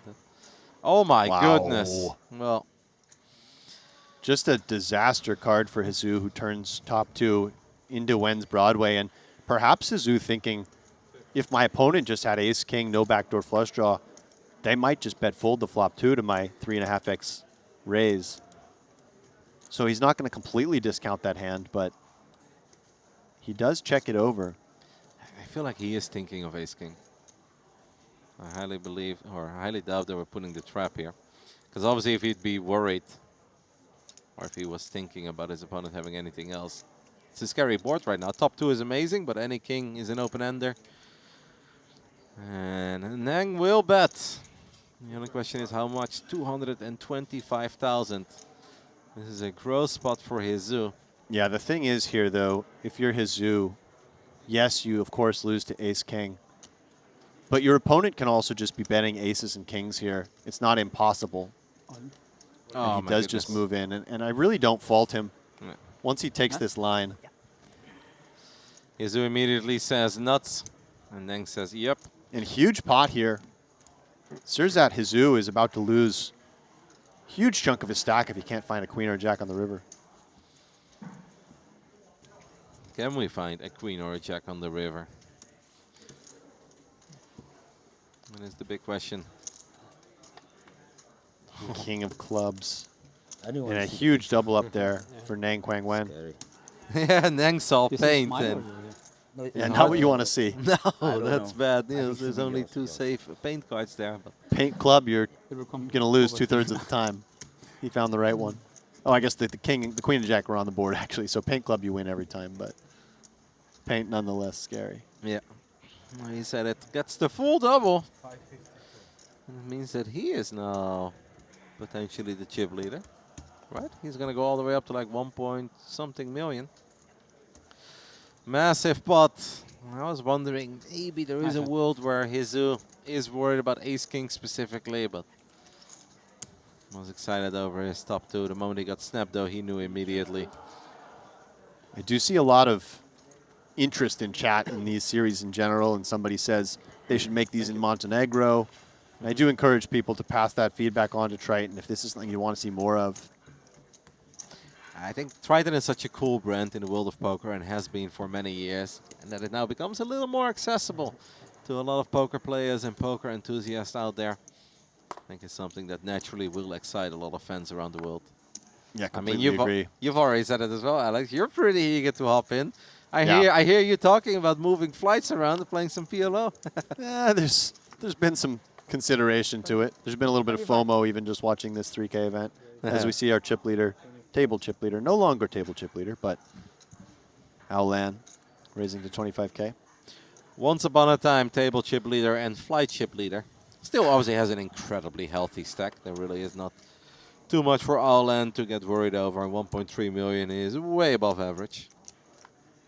Still makes him among the 15 biggest, I assume. Even the 10 biggest.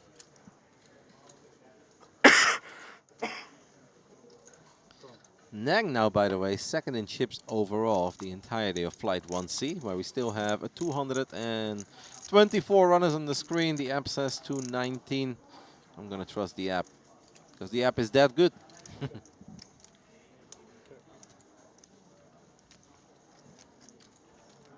Is there anything you think our man Jeju could have done different there with Queen Jack, or the moment that you turn top 2?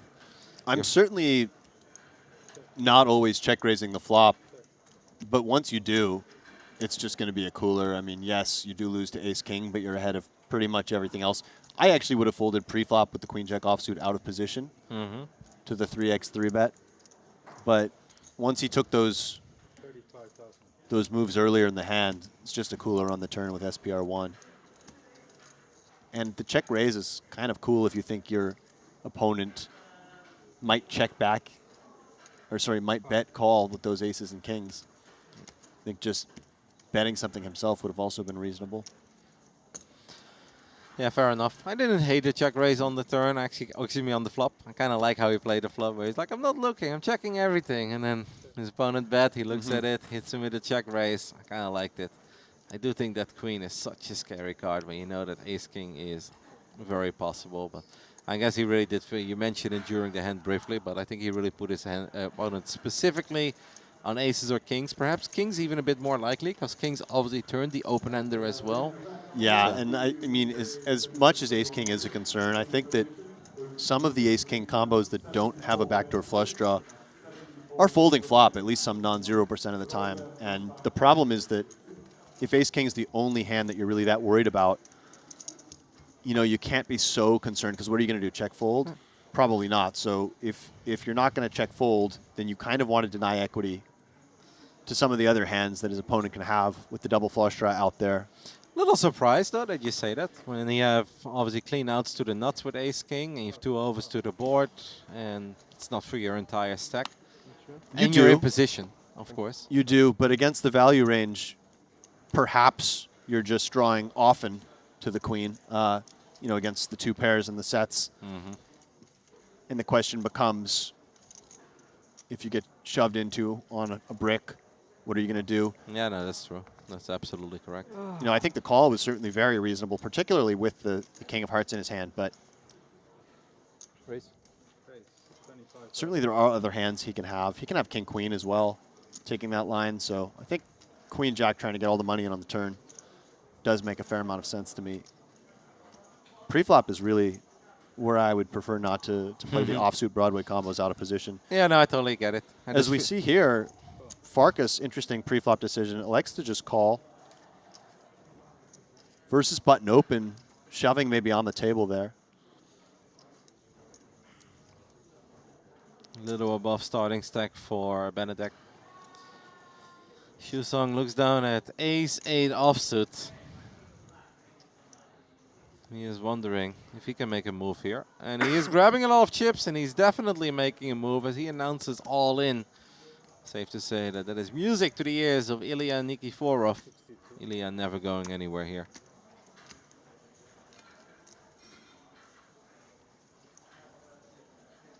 And Farkas just flatting pre-flop, losing the minimum. Ilya announces all in.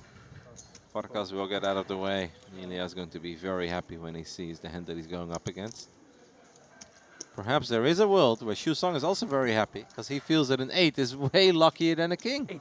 This is true, yeah. It is a lucky number for the Chinese, I believe. That is most certainly true. Oh, 8 in the window. right in the window. My Mandarin is a little rusty, guys, but Ilya looking for an ace or king to take the lead. I believe Len says, no worries, mate. 8 always comes. Queen now for the push. That is true. Some chop outs. A 5 no good though. Song gets the double through Ilya. His countrymen enjoying that alongside him. They're always rooting for 8s together. Oh, 68. My Chinese poker enthusiasts, the only ones who will be happy to get it in with ace-8 against ace-king. They're like, we've got you crushed. The dead man's hand, ace-8. Not in this part of the world. Now, I'm sure that he knew he was in trouble, but lucky 8 strikes again.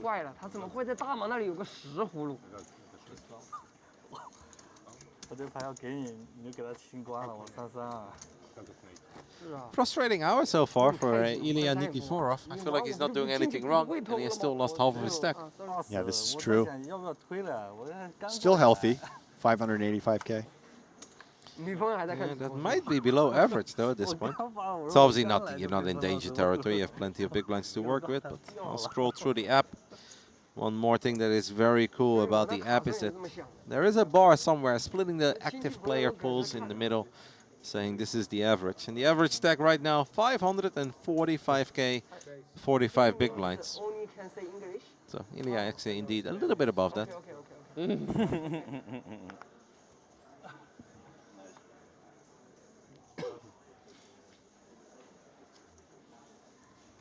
Jeju decides to open things up with king 10 offsuit under the gun +2. And 9s typically would be a bit of a threshold hand here where you're not so sure you want to jam it all in. You might play some flats, but given how active Hisu has been, I'd like to see a shove here from Benedikt Farkas. And I think you will see the shove from my fellow European. Hungarian moves all in with the 9s. Not a whole lot that Jeju can do here. Jeju blinks a couple of times under these bright lights over at the future table. And he is wondering, where did it all go wrong? Wasn't I working with 1.3 million chips a little while ago? Queen Jack. Queen Jack gives and Queen Jack takes.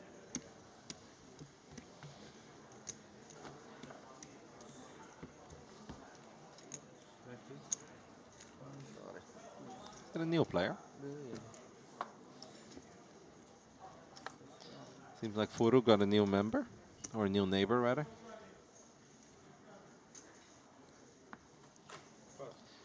Jesse Wiegand of the UK, who we did see earlier at a different feature table, as Wen picks up ace queen off.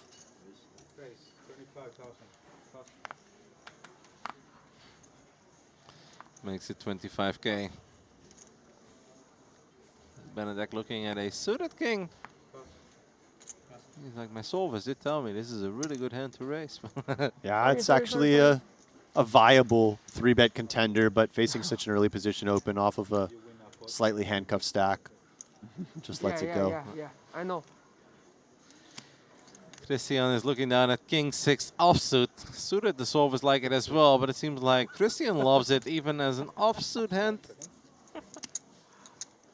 Now it looks like he's got some raising chips, creative ideas here. Makes a pretty big 3-bet to 90K. I don't think Nyang is very intimidated. Working with 1.6 million chips. Second in chips overall.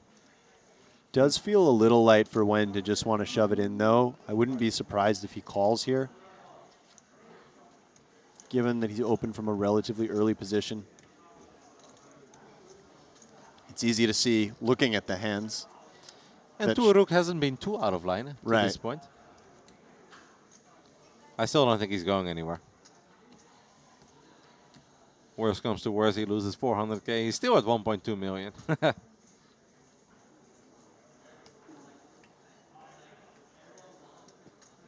Earlier today, our chat exploded during that Queen 8 hand.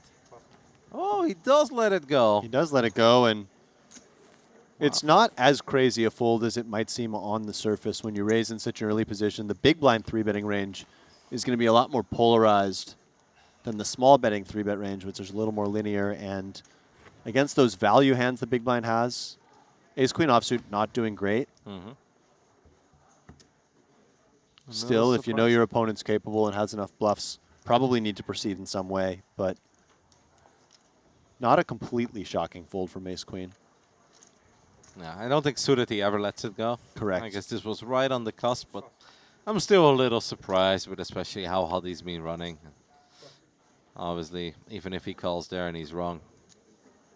I don't think he even misses the 100K, Alex. Yeah, fair enough. Yaroshevsky's been fairly quiet at the table, both vocally and with his play of late. Yeah, he started off quite chatty, but I guess as long as we don't see too many chips heading our way, eventually poker becomes a little bit less fun. There's not a whole lot that he can do at the moment, waiting for his moment to have slightly more fun and perhaps be a little more involved.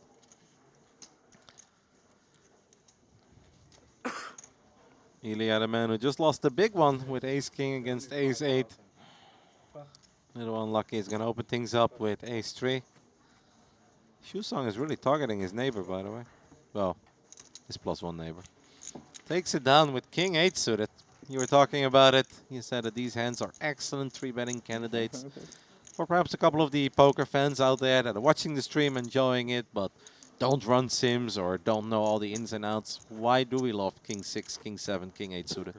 So it depends a little bit on what position the open comes from, but there is this idea perhaps if the open comes from, let's say, the cutoff, and you have king 8 suited on the button or in the small blind, that cutoff player can be opening a lot of those 9x offsuit hands. So king 9, queen 9, jack 9, 10, 9, and so by not having a 9 in your hand, they have more combos of hands like that, which are hands that are going to raise fold. And also those king 8 suiteds can be the kind of hands that are just a little bit too cuspy to want to flat. And sometimes you build your 3-bet bluffing range from those hands. It makes a lot of sense. And I love learning new things.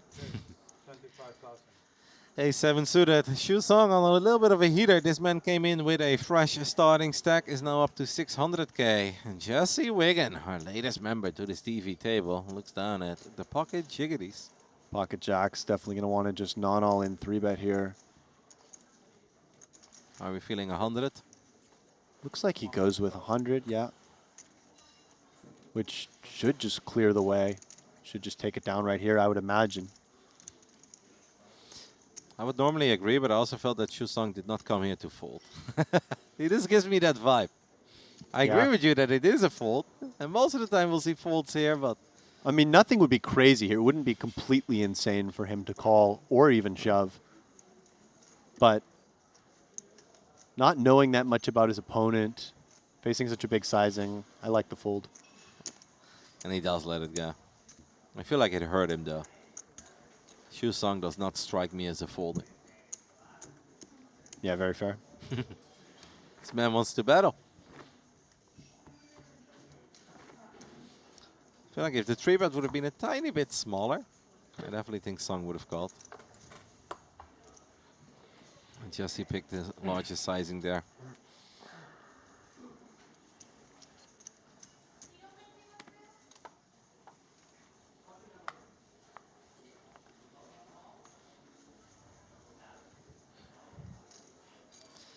Igor is unfortunately once more forced to fold a hand. Ilya lets go of it as well. Song folds, Vargas folds. And we are down to our once upon a time chip leader, Aulen, as he looks down at ace-jack offsuit.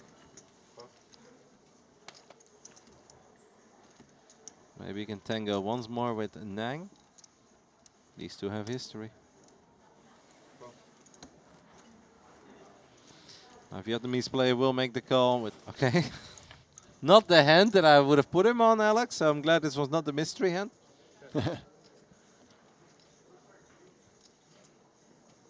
Yeah, fresh off of some additional chips, just playing the rush a little bit.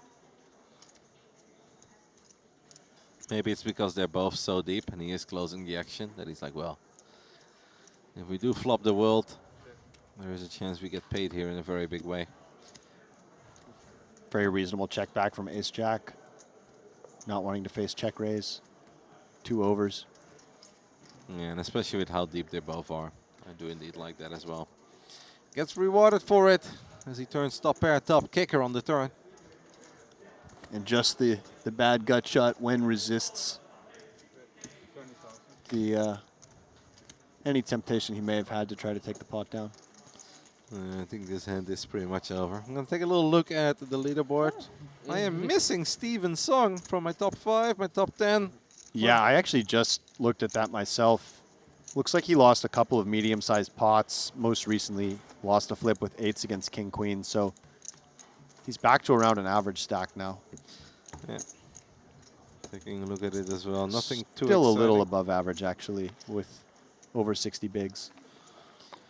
Not one very exciting hand that we can cover, but lost some chips with ace-jack suited versus ace-king offsuit. And then indeed the hand that you just mentioned, 8s against king-queen. That's the way it will go sometimes on day 1 of a tournament. Shu Song looks down at ace-9 suited.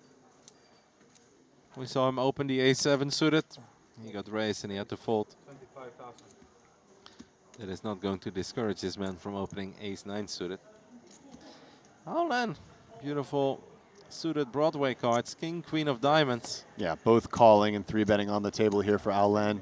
Does elect to take the more aggressive option here.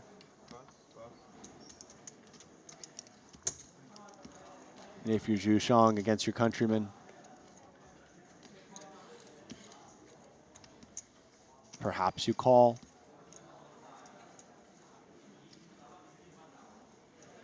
And this one is definitely smaller than the previous one. As Jesse made it 100k, Aulen made it 70. The ace-9 suited a little bit better than the ace-7 suited. Does make the call. Not a flop to get very excited over, but I guess our spades are still alive, and we do have some backdoor straight possibilities with running 6-8. I don't think it was really what Song was dreaming of. Definitely not what Aulen was dreaming of either, but he is just firing away. Do you like the c-bet here of 60k? Yeah, I think it's reasonable to bet most of your range on a board like this. Your opponent can check fold some ace high right away, although we do see on the strength of his backdoor flush draw, Zhu Song continuing. And he does now turn that backdoor flush draw in addition to turning some chop outs if his opponent does have a superior ace high. So certainly he's not going to go anywhere here if he's faced with the second barrel. Mm-hmm. Nice call with ace-9 of spades there. Yeah, certainly not an easy call. Particularly if you think your opponent has a fairly narrow 3-betting range.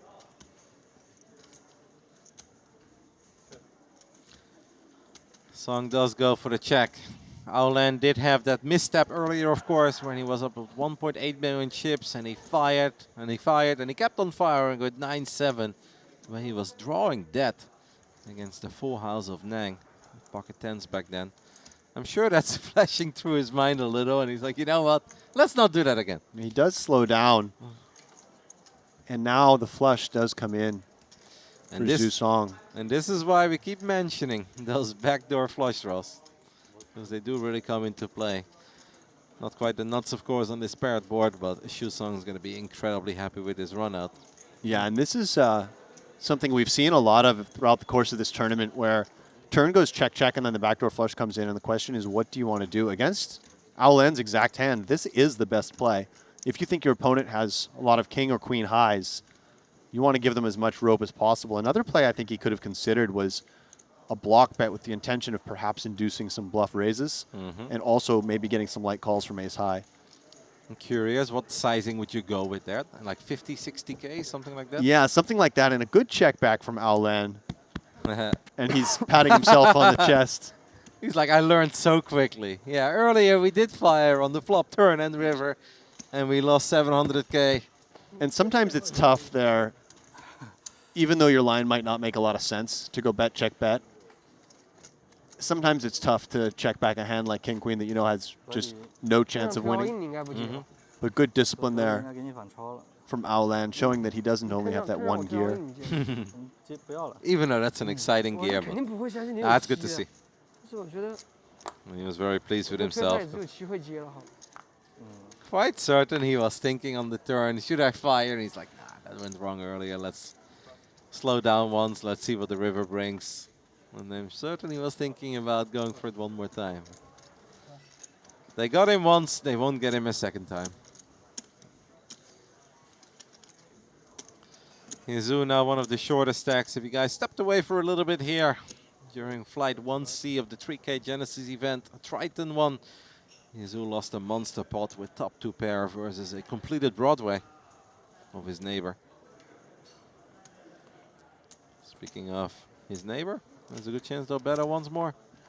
Yeah, so once Jeju opens off of just over 20 bigs, this is a nice decision from Wen to 3-bet with the intention of calling a shove. Jeju has shown himself to be a fairly wide opener.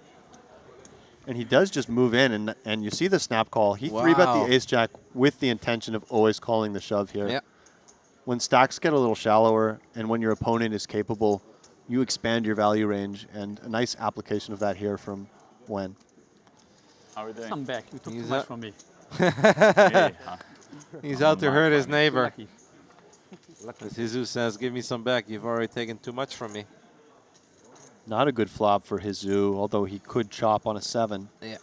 7 for the chop. Take a chop. Why not? And most turn cards will give him additional chop outs. Needs a non-spade, sorry, not non-spade, that doesn't matter. A 6, a 7, or a 5 to stay in the tournament. A 5 to scoop, a 6 or a 7 to chop. Can we find it? No. We cannot. King is no good. Yang hits him with the GG. And I enjoyed watching Sirzat Jeju play. He's certainly unafraid. Seems to have a good energy at the table. Yeah. I'm sure we'll see more of him. Fun player. I like the move here as well with ace-5, right? Because we haven't seen that a whole lot out of him. It's just it felt that Nang already made up his mind. He's like, no, I'm always calling. I don't care what you do. Yeah, so, you know, if they were 40 big blinds deep and the open came from the hijack and you 3-bet the ace-jack off there, you're actually probably 3-bet folding it. But 22 bigs, cutoff versus button, aggressive player, you're 3-betting there actually to induce, and with that idea of just opening up your value range. And of course, sometimes you're going to run into a better hand, but it's just a risk you take. Another very well played hand by the man who's now our overall chip leader in flight day 1C. We had lots of Vietnamese fans earlier stopping by, cheering on that Queen 8 hand. Yes, Chat that was was going wild. It's like, don't bluff the Vietnamese guys. The Queen 8 hand was a lot of fun. Yeah, that was good. Jesse Wigan, the latest member to this future table, is going to open things up with King 10 offsuit from the hijack. And things have been going very well for Wen. Certainly don't fault him for flatting 8-7 suited in the cutoff here.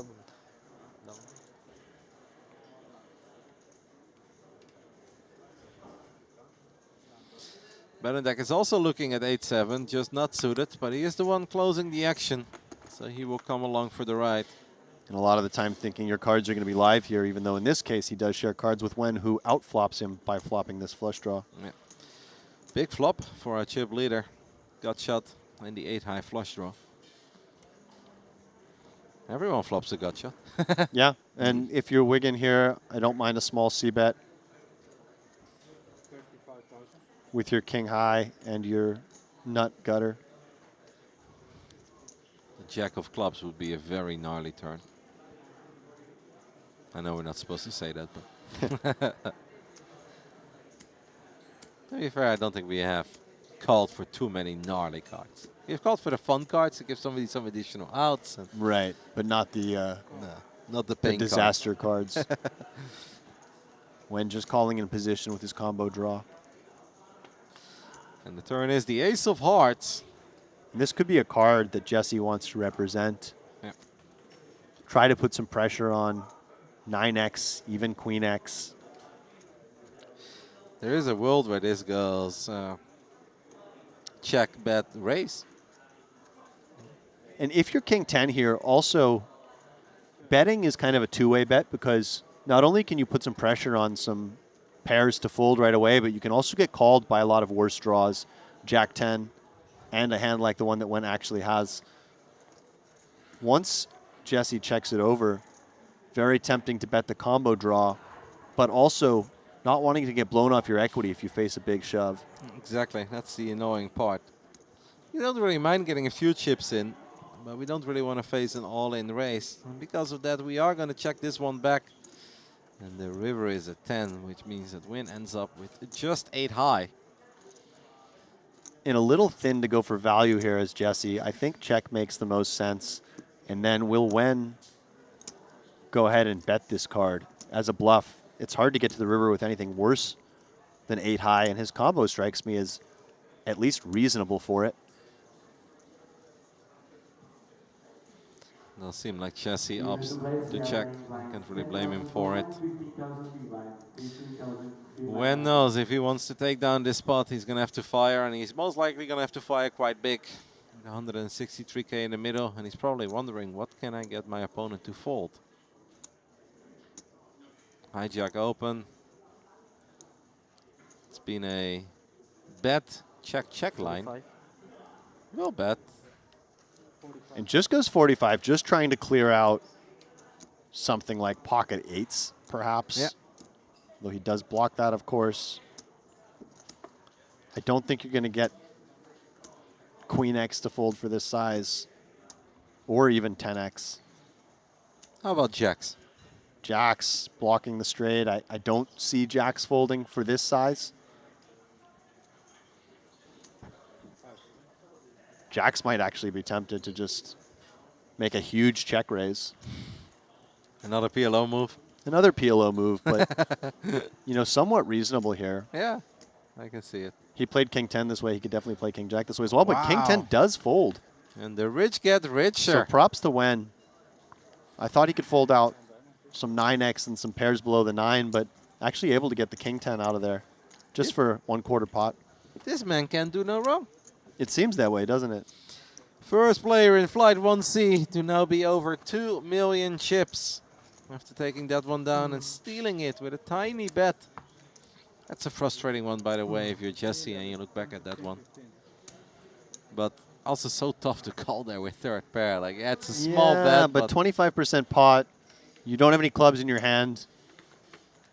Probably you're not going to ever chop with value or something, but I think I'm having a hard time folding for that price. But because, you know, ace-x also not going to be a huge part of the button's range to call flop there. Mm-hmm. And then check back turn. So you're looking at, like, is he going for value with king queen, queen jack, those sorts of hands? Absolutely see it. Well, I think if I was in Jesse's shoes, I'd not be happy facing that bet. Maybe some additional pressure being added from being on the future table as well. You're under the lights, lots of cameras pointed at you. And, you know, by no means a ridiculous fold, but I would have been a little curious facing that price. So we see pocket 4s here against pocket 5s. I know what I'm picking. Yeah, I know you're picking the fours. No. I should have gotten some. I should have swept some free money off of you there. Probably would have taken them at even money. No, I would not. King 10-9. I do believe in a chop, though. Well, if we're talking about who's going to win the hand, it certainly could be the fours. 31,000. Well, not every prediction comes through. Yeah. Fives will take it down with a single bet. Turok is going to be more than happy with that because he's obviously not loving that flop either. But it does hit his under the gun +1 range. He's like, well, let's just pretend that that is exactly what I had.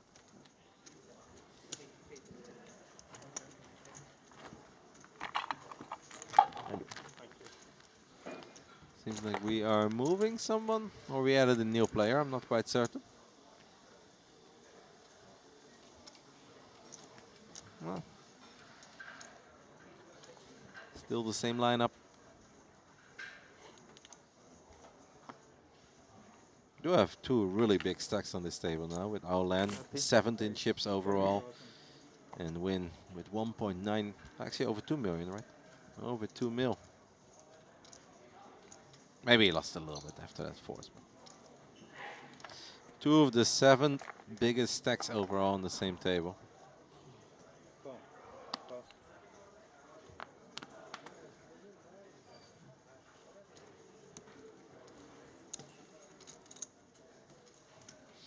We had a Lithuanian player break into the top 10 overall as well, working with 1.3 million. As we do look down at a few big hands here.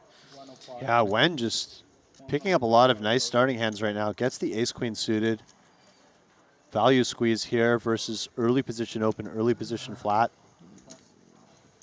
You know, everything kind of on the table for him. Well, not folding, but he could have also just played that as a flat given where the open and the call came from. But he does have easily the best hand. But King Jack gets out of the way, it's not that surprising, but Jesse is going to have a harder time letting go of Ace Jack suited. He is wondering what's the play here. Seems like we are going for a call, and we'll take a flop. Ace Jack suited versus Ace Queen suited. 280,000 chips in the middle already. It's 10-4 deuce rainbow. Very dry board. Yeah, interesting spot here where if Jesse checks and Wen bets, he's actually probably going to be committed to calling a shove, depending on the size he bets, with the 2 overs and the backdoor flush draw. Not that I think Jesse's going to shove this hand by any means. This is one of these boards and one of these hands where it's very nice to be the chip leader of Flight 1C. Certainly, and you know, from a theory perspective, Jesse here, 2 overs, backdoor flush draw needs to continue. Wow. And indeed will continue. It's going to be tough, though, to continue calling if we don't improve. Card. But that is a very fun turn card. We didn't call it this time. But if you could have thought of a single fun turn card, that is it. Jesse picks up the nut flush draw, the gut shot, a straight draw. And Win obviously makes top pair, top kicker. I guess just all the chips are going to go in, right? I think so, yeah. And if Wen shoves, you know, what? Oh, it goes check, check. So Wen, wow, employing a little bit of pot control or perhaps a bit of a trap. I am a little surprised to see him check with the turn, bringing so many additional draws. And Jesse now, it's tricky when you turn such a good draw. You can get a little bit psychologically or emotionally attached to the fact that you had a good hand at one point. Even I had a lot of equity. Right. Even though it really doesn't mean anything on this river. So let's see if he does anything here besides just check and try to show down his ace-jack high. A very good point, because he was probably mentally preparing for the check raise all in. And if you're Wen, do you just go for all of it here? Or do you go for something a little bit smaller and try to keep Jesse with some chips if he makes the call? The pot is bigger than what Jesse has behind. It is. Sometimes people here will just bet something like 220 in Wen's shoes, thinking that Jesse's more likely to call if he leaves himself some chips back. Other times, you'll just see the all-in. I think we'll just go for all of it. And we know that at the point where the bet is big, Jesse will just get out of the way quickly. It's a little less indeed. The 210, 220, 180. Jesse will get out of the way quickly. Ace Queen was the better hand pre-flop. And does take it down, but this hand could have gone very different on the turn. If Win does decide to bet there, I really don't think the sizing would have mattered a whole lot. I think Jesse would have came over the top, all in. Right. With a gazillion outs. Take a look at Justin Saliba here, up to 68 big blinds. Hopefully he can have a bit of a better run than yesterday, where he said he lost an unfortunate one on the bubble at 5 in the morning. Oh no. I don't even need to know the hand history to know that that's rough. Yeah. Losing anything at 5 a.m. in the morning just hurts. Doesn't even matter if we're talking about a poker tournament or not. It's one of your friends, right, Justin? Yeah, a very good friend of mine. Jesse went from ace-jack of hearts to ace-10 of hearts. Igor has been pretty card dead. He looks at ace-6 of diamonds. Showing some good discipline there versus under the gun. Yeah. Too weak of a hand to want to get involved. He wasn't happy with it. Song, on the other hand, has a hand he's going to want to get involved with. Ace-queen offsuit on the button against the under the gun open. What do you prefer here, flatting or 3-betting, or you just mix it up? Versus under the gun, I think I have a slight preference for flat. I think if you 3-bet and get it in, he does elect to 3-bet.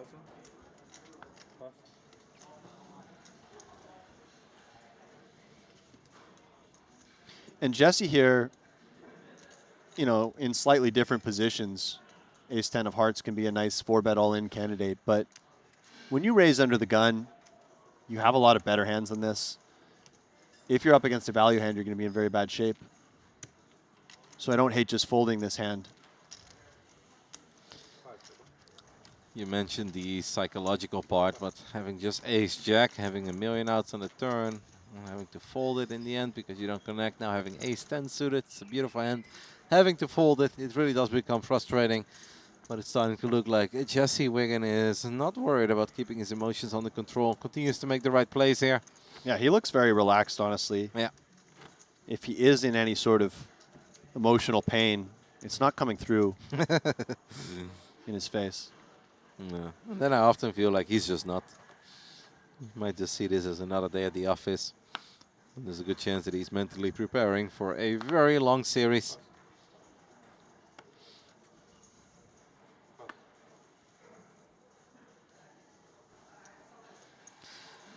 Ebony Kenny, that you mentioned earlier, has over 1 million chips. As he's doing very well. Very close to Saliba, both of them working with a little over 1 million. And now we do see Yaroshevsky here with the min raise from early position. And this is one of those hands that's going to fall into the raise fold category off of 10 big blinds. Off 10 big blinds, a lot of the hands you play, you want to just go all in with. But you do have some very strong hands that want to min raise. And then you balance that with hands like King Jack off, Ace 9 suited perhaps, Ace 8.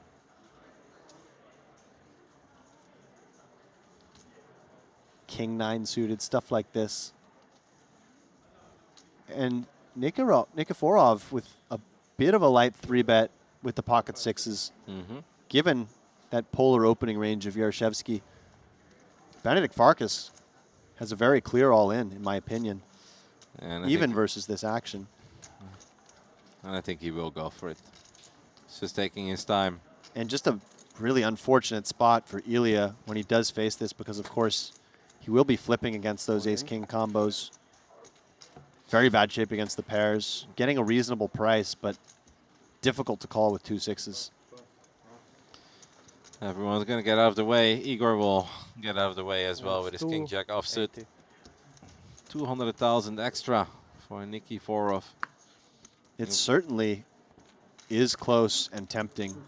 Just knowing that against ace-king or perhaps ace-queen, you are flipping with 75K already out there. Yeah, I have the feeling that Ilya is going to make this call. Did he announce it? Yep, he did make the call already. That's exactly what he wanted to see, right? He knows that he's never crushing here, but as long as it's ace-king, ace-queen, it is what it is, and at least we're flipping. And he's getting good odds there with all the extra money that's in the middle as well from the blinds. And, of course, from the initial raise of Igor. So here we go. Sixes versus Ace-King. Nikiforov was over 1 million chips a little while ago. Now below starting stack. This is a very good flop. Yeah, 9, nice 3, flop. 3. He's also got the only diamond. So much nicer than seeing like 9, 9, 3. Yeah. That'd already be so much worse to look at. That is a beautiful turn as well. As Ilias probably whispering, keep it low, dealer. It's a shame for Farkas. He hasn't done a whole lot wrong either. And a nice double up there. Not quite a double up, but eliminates Benedict Farkas. Yeah. Ilya going to give himself a little pat on the back for making that call, putting 2 and 2 together. And hey, that 3-bet. Igor is asking him. Think you 3-betting sixes? Early position? Yeah. There's been some of these post-mortems throughout the course of the day. A little bit of strategy discussion. Yeah. Igor maybe does not appreciate the fact that he got 3-bet from sixes when he's opening under the gun. As we take perhaps one of our first looks at Ren Lin, waving to the cameras with his short stack and his great attitude as always. 7 big blinds and a dream. But indeed in very good spirits. He always is, and really one of my favorite people in the poker world. I really love these shots, by the way, of all the outer tables. And just getting a feel for A, the vibe, and B, how certain players are doing. Of course, we are doing our best to keep you guys updated on some of the leaderboard changes of Day 1C. And even Day 1D that has been running for a little while at this point. Let's take a little look at how Okamoto is doing. A little above starting stack. It's still very early in Day 1D.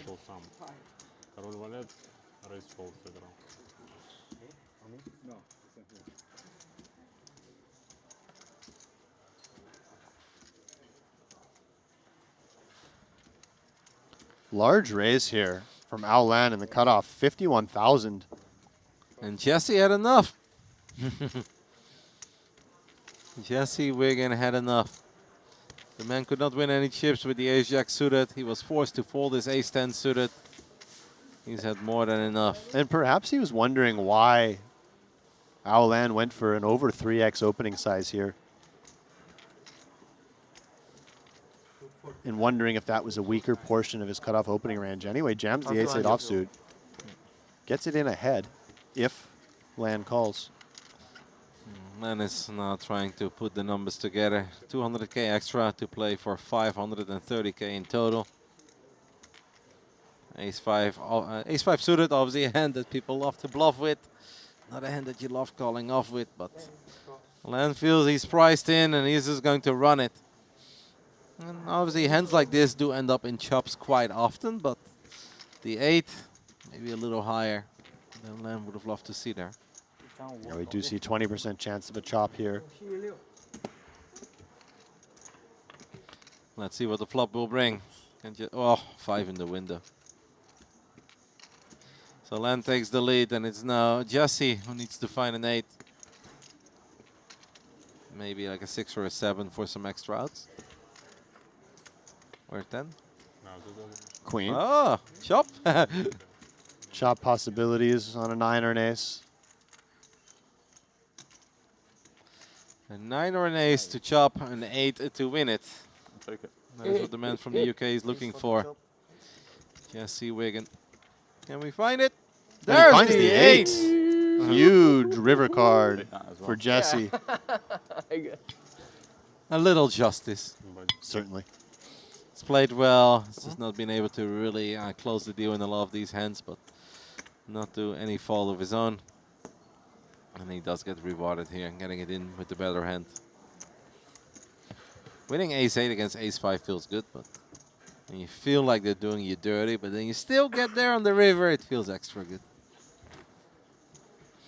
Chips all the way up to almost average. I do believe average chip stack right now around 600k, a little bit above that even.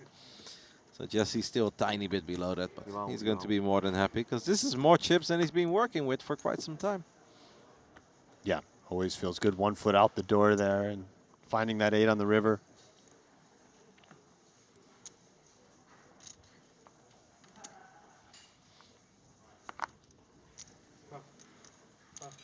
As we've got approximately 20 minutes left until the next break. As we have mentioned a couple of times yesterday and today, there are no extended dinner breaks. It is just non-stop poker today, so all of these breaks will be 10 to 15 minutes max. The players some time to go to the restroom. And a smoke break if they're into that. Quick coffee. It is obviously getting a little bit later already. The time does really fly when you're just sitting in the casino, especially if you sit here. Backstage, it's a little bit dark, but I feel like at one point it's 3 p.m. and all of a sudden it's 9:45, and I'm like, okay. Yeah, time is a bit of an illusion here. I'm not sure what schedule I'm on either. It's been a little rough, the sleeping and adjusting to the 12-hour time change. What I've noticed as well is that I feel like I'm really sharp a couple of hours in the early afternoon, and then all of a sudden it feels like my brain shuts off for an hour and a half, and then I'm back. Yeah. I'm like, hey, let's go. Those breaks we get certainly needed. Imagine if it was just 2 of us doing this the whole time with no break. It would be very difficult. As we see Jesse, who did not flop well and checked back, now picking up a lot. Quite a bit, yeah. The ace straight high draw, flush. flush draw. Of course, still the overcard to the board.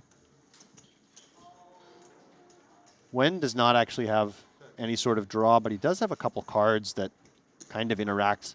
The 8 sort of mimicking straight draws and the king mimicking flush draws. He does like just to check, and if you're Jesse here, perhaps a spot to fire, and instead, a bit of a deceptive check, maybe hoping for some nice implied odds on a card like this, under-repping his hand a little bit. And we get both, the straight and the flush. No straight flush, of course, but Jesse ends up with the nuts here. It's going to be very difficult for him to get any value. At this point, he was probably wondering, maybe I should have fired a little bit on the turn, hoping to get a couple chips into this spot. Increase the size of it a little. We know that this hand is pretty much done. Unless Win decides to get very creative for absolutely no reason. But I feel like he hasn't shown any real interest in this hand. Yeah, the only reason to do anything here is when it's not your cards that would make you want to do anything. It's just that Jesse checked the turn, and you might think to yourself, if he has a flush draw, perhaps he's going to bet the turn. So that is why it's important to occasionally play hands like Jesse has this way, especially against aggressive opponents. But I think this is just going check fold. I think so as well. Win still show us that he wants to go over it, figure it out. Probably also knows that king high is never good. We're losing to ace high. A lot of the other hands, I guess the only hand we'd ever beat would be queen jack, but be very specific. And I guess we're getting a little too creative if we're trying to call off against queen jack specifically. So we take another look. And a man in the field. It's Thomas Boivin from Belgium, I believe. Yes, very successful high-stakes player. I believe he got 3rd or 4th in the 250K at the WSOP this year. He certainly is a Triton regular, and we'll be seeing him in those high roller buy-ins later in the series as well. Very creative, tough, aggressive player. In which event that was in WSOP? 250K, so the biggest buy-in they have annually. They occasionally will run a $1 million event, but that's kind of a novelty thing. Yeah. The 250K has become a bit of a staple. Welcome. That's cool. We've seen a few different things from Lan with preflop sizing. Here he goes 32K. Overall, it has been a little bit of a frustrating TV table here for Owlan. Obviously came in with 1.7 million, chipped up to 2 million, now down to less than a milli. And another man who's had kind of a frustrating day here at the table was Igor Yaroshevsky. Never really got much going. No hands, never connects. When he does open king jack, he gets 3-bet by his neighbor under the gun +1 by pocket sixes. And it's never fun when you're down to just a few chips and you have to chuck one of them to your neighbor for change. Just trying to grasp onto any sign of hope. No, you're spot on. These are not 2 hours of poker that I think Igor will think back of very often in the far future. It's been an up and down hour for Ilya. Ilya came in as one of the biggest stacks. Yep. And actually went down all the way to 500k. Fell below average. Then of course got that big double. And now he's kind of back to where he started. But as long as it's been a bit of a roller coaster, you always feel pretty good about maintaining a somewhat similar chip stack. He's a little down to what he started with a while ago, but it's all good. Of course, the best hour by far has been for Win. I feel like the Vietnamese guys on our future table have been performing incredibly well. Haven't seen a lot of them bust, and they keep on chipping up. Yeah, very true.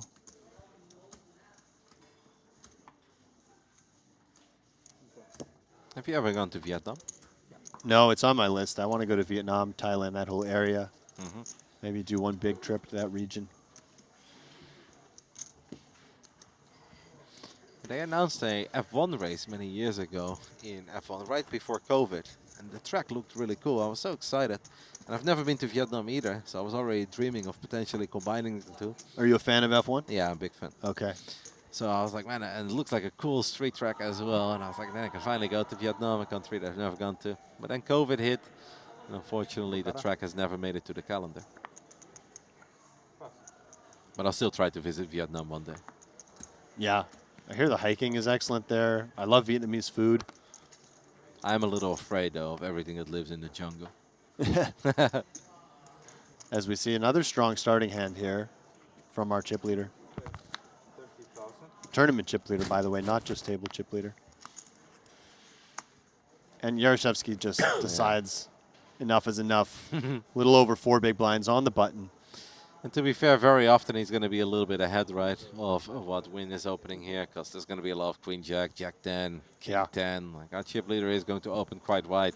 An interesting spot here for Zhu Song, I think, making a small raise here, just trying to deny equity to a lot of the hands the cutoff's opening, makes some sense.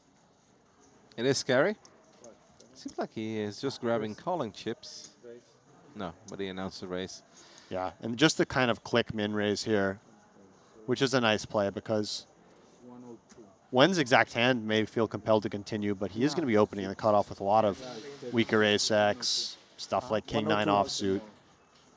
Yeah, it's 30, 60. The raise is 36. 102, yeah. 2,000, 2,000. 2,000. I guess he announced the race to 100,000, but it has to be at least 102. Right. Just the min re-raise here, 102. Interesting spot is when I think flatting is reasonable here. One of the things is that the small pot's going to be quite small if he does call. So he might expect that his opponent will bluff a little bit less often with the third player all in the hand. Yeah, it's a tough one. I definitely think this is a tough one. 72k extra. We're playing for 300k. Shusong does have a lot of chips behind. So it's not like if we call this, there was only an additional 100.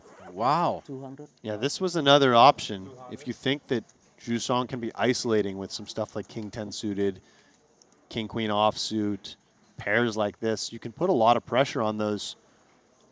Ace Jack is a hand that has some of those 4-betting properties. We can actually look at this technically as being a 5-bet. Some real power poker being played here. Did not see that move coming. Now the ball is back in the corner of Shusong. He's probably not very happy with that. Very, very awkward spot as Wen getting a good price. Sorry, as Jusong, I should say. I feel like I'd be so crushed here. I feel like my range is absolutely crushed. If he makes a move here, that's my favorite moment of the day. But, you know, just calling also an option. Another 98k into a pot of 466 with some implied odds and some money behind. Yeah, but it feels like if we don't hit an 8, we're never happy. This is true, but, you know, if you do hit an 8, you're going to double up a lot of the time, right? But that goes very often for set hands. At least in 3 and 4 bet pots. Yeah, just the price being kind of compelling here. Worth mentioning, 8 is a lucky number for the Chinese. And Shusong repping that Chinese flag. Maybe he feels folding 8s is blasphemy. considering all his options, perhaps ends up just coming with fold. Yeah. So an immediate small side pot goes the way of Wen. That's a real strong play with ace-jack, by the way. I did not expect that. Didn't see it coming, but I do love it. Yeah, he's playing great. He really seems in I win control. 36 from him, right? And even staying on top of the procedures here. Yeah. First making sure that the raise size was correct. Now making sure that he already gets the side pot. Ace-jack. Oh my goodness, Igor! A wheel Yeah. for Flops. Yaroshevsky, who has probably felt very unlucky to this point. There are chop outs, obviously, right? If a 4 comes out, Yeah. So they 36, both I play the play same 30. straight. Yeah, you play 30. Igor. 36 in the pot. And now it's so nice, by the way, that the 8's got involved as well. So Igor goes from nothing to having something that resembles a stack. It is still short, Yeah, I see. but hey. I win 36 from him. Yeah, yeah, you told me. I didn't win say 36 from him, and that's it. You know? And a huge pickup there from Yaroshevsky. Igor is not too thrilled yet to still be below starting stack, but Move your chips back down to table 13. So Thank you so much. personal belongings, and we will move the chips. Thank you. Thank you. Players being informed that Вам устроился, да? as we go on our next break fairly soon, they will be back in the regular playing area. We'll get a new cast of characters up here. This looks like our next feature table. all right, who do we recognize? Hey, Shu. There's Xuan Lu. So we're gonna bring Xuan Lu back to our future table. I believe he's playing around 700 or 800,000 last time I checked. Not wearing the hat today. But definitely wearing that aura of being a previous Triton winner. Certainly.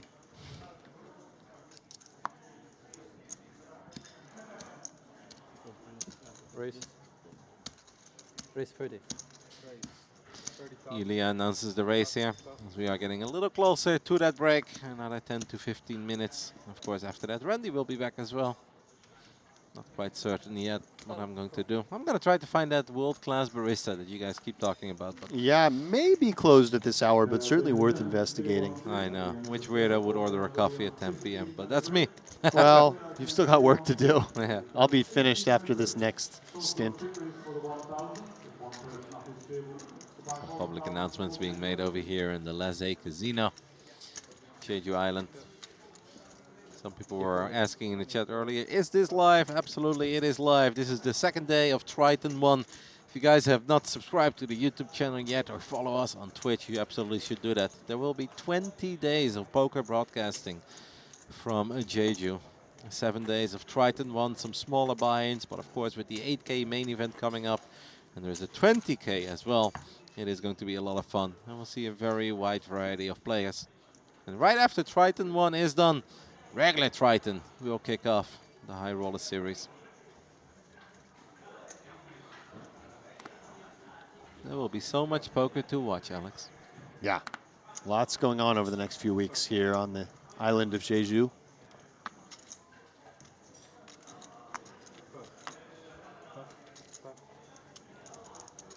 Igor looks very cool, by the way. Yeah, agreed. He looks like a total badass. Raise 30,000.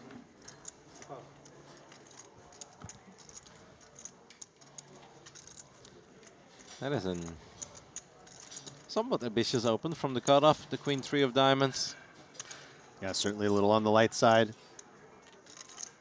Perhaps a little annoyed that he just had to fold those 8s. Yeah, could be a bit of steam. Not that it's a terribly unreasonable open, the suited variant, but certainly on the more marginal end, and Jesse does fold the Jack-6.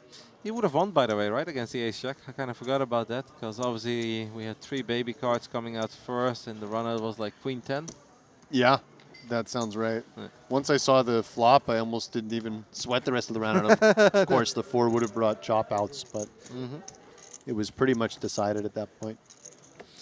Not even chop outs. Yeah. Just a guaranteed chop, I should say, yeah. It's all right. It's been a long day. 2 long days so far, but we are having lots of fun. And we obviously hope that you guys are having fun with us. And yeah, we're all going to say something a little bit silly. Me, of course, a little more often than Randy and Alex, but that is just a given when you've got 12 to 14-hour days of broadcasting. But we are enjoying it, and we hope you guys are enjoying it with us.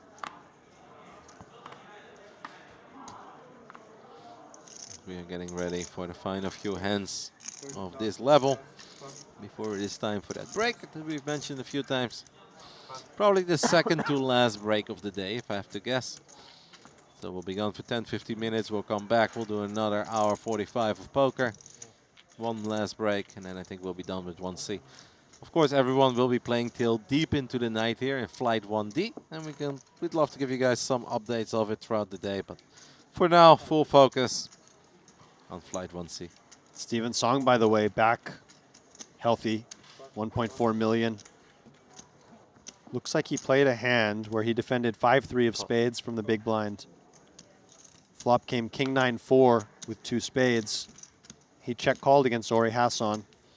Turn deuce of diamonds. Oh, this is the one you already talked about. Yeah, this is isn't a it? long time ago. Yes, this was a while ago, but he did win another large pot. He won a large one very recently that is currently loading on my screen. Where Yeah. went from 800K to 1.3 million with Ace King offsuit versus Queen Jack of Hearts. 3-bet pot.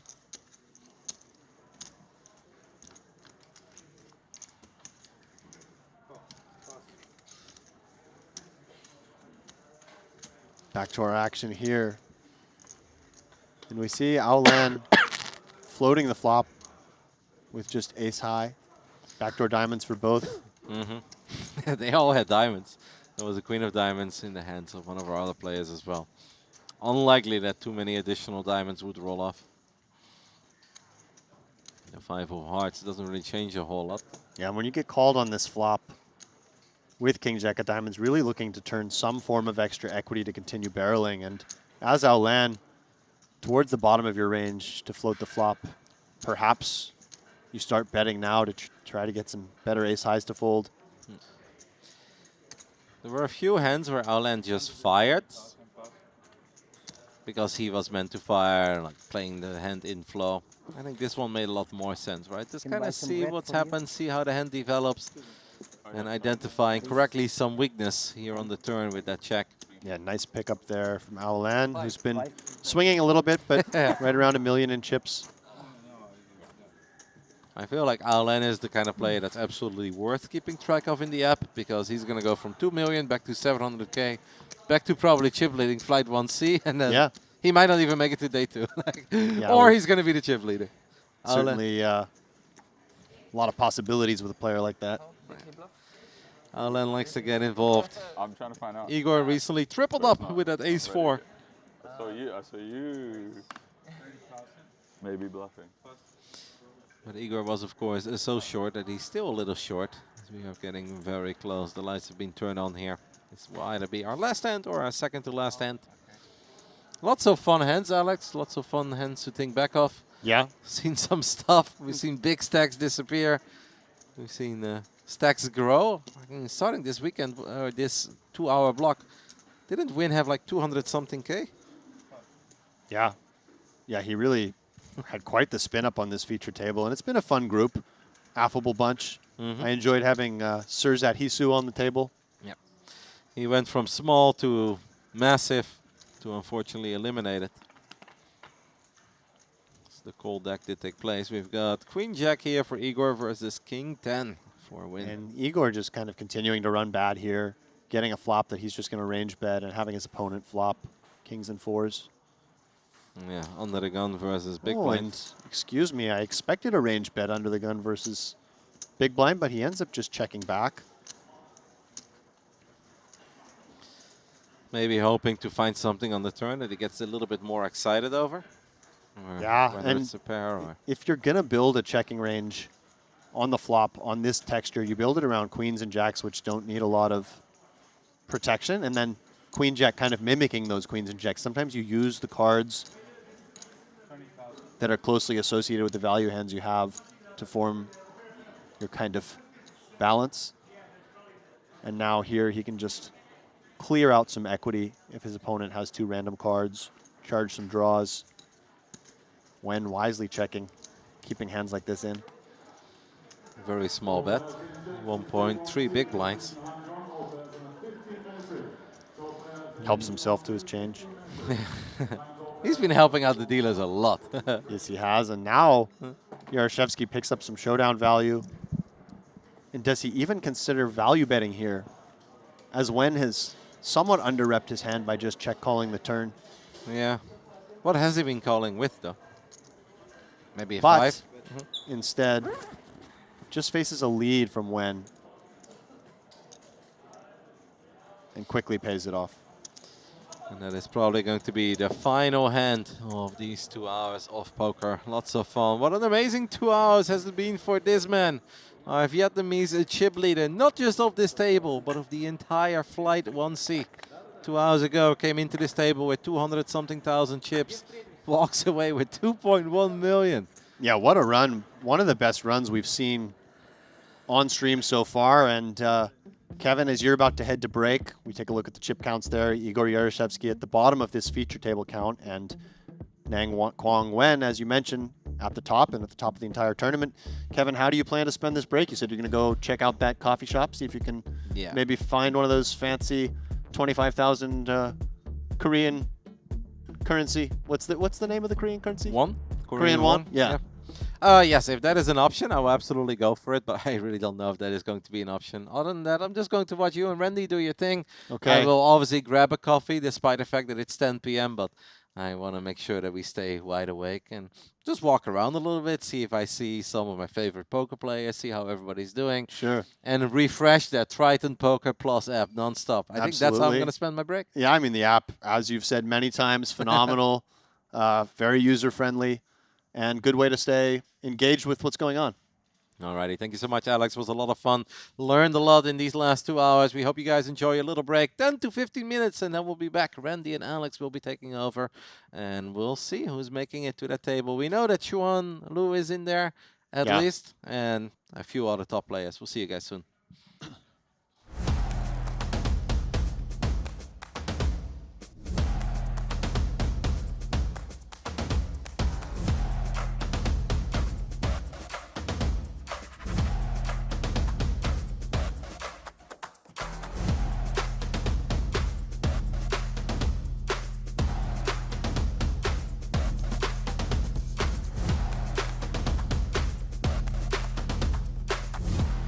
This point for Flight 1C, which means things are getting very close for that little $10 friendly bet that I have with Alex. I've heard about it. What is the number he needs? 850. Ah, so it's very close. You're probably within like 30, 40 players. Yeah.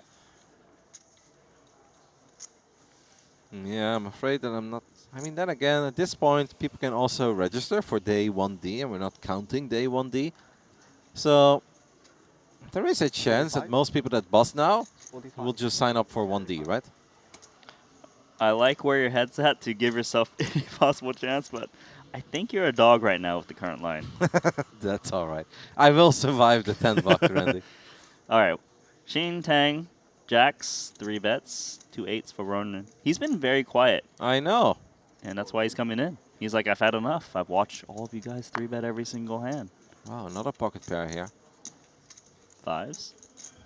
And Shin Tang has definitely been very active. I don't know how familiar Alexander is with Constantine, but if he is, then he might not be respecting that cold call all that much. I think the cold call is usually what it is. It's a hand that's not good enough to 4-bet, but is strong enough to continue. So like 8s, 9s, 10s, Jacks, Ace, Queen come to mind. Kind of feels like he's thinking about it, but he will let it go. Yeah, I like that fold with the 2 5s. Just a bit too ambitious to continue there off of that stack. Good price, but kind of a bad hand for Toma. Queen Jack offsuit. Yeah, if it's suited, you'd be a little more excited to toss those extra 29,000 chips in. We are closing the action, though, and perhaps image protection.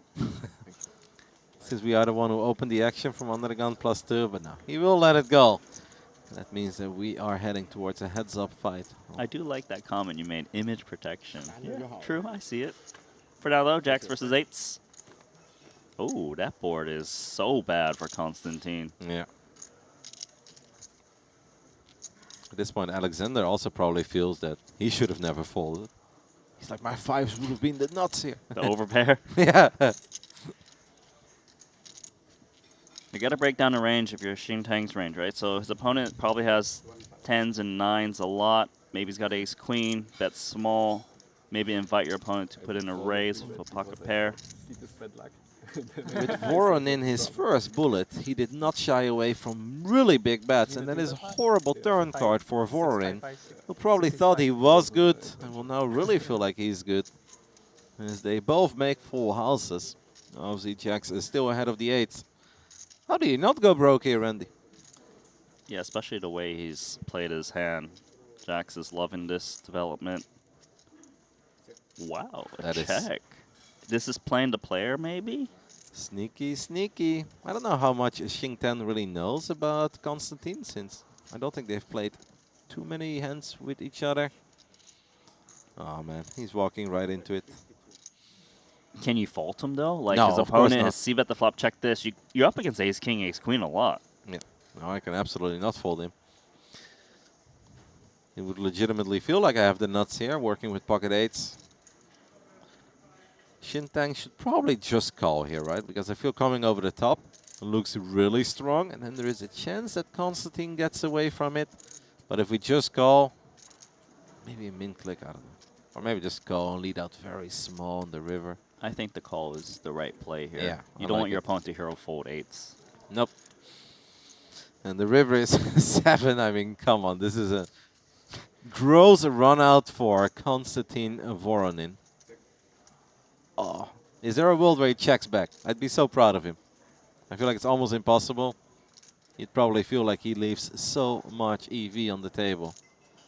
I can't blame him for thinking he's up against ace king, ace queen, and just try to get more value with the 2 8s. But are those hands going to call, I guess, is the big question. Ace king does feel pretty good on this board. It is a pretty strong hand on this board development. Spades did get there, by the way, but that's not that relevant with 3 deuces on the table. Yeah, but of course, full house is looking good. I'm just wondering. He's got to ask the question, am I getting trapped? Let's just say Xintang has aces, kings, queens. Would he slip it on over to me on turn? Probably. So maybe he needs to just play cautious and be happy with the 280k that's in the middle of the pot right now. That is true. That is one way to look at it. And that is something we saw earlier where you can say 280k is enough. Constantine Voronin does bet 125k. Perhaps Xintang is a tiny bit worried as well, but I never believe that he's going to let go of his jacks. I actually think he should ask for the last 25k. Expectation that Queens Plus will bring in a 4-bet pre-flop. Charge the 10s and 9s and 8s to the max. I like how you put that. He should ask for it. I think you're right.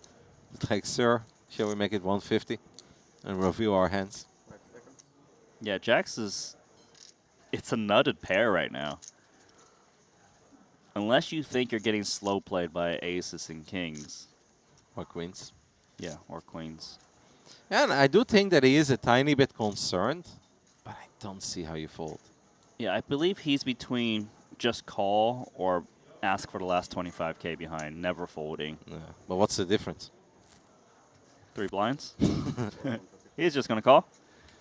And sees the 2 8s. Yeah, he's going to be very happy. This is really unfortunate for Constantine. Alexander shakes his head in the back a little bit. I mean, that's just a really gross run out for pocket 8s. You flop it over. Taking a little look at some of the entries into flight 1D, but obviously 1C is still kind of the talk of the tail over here. There isn't really a whole lot to cover.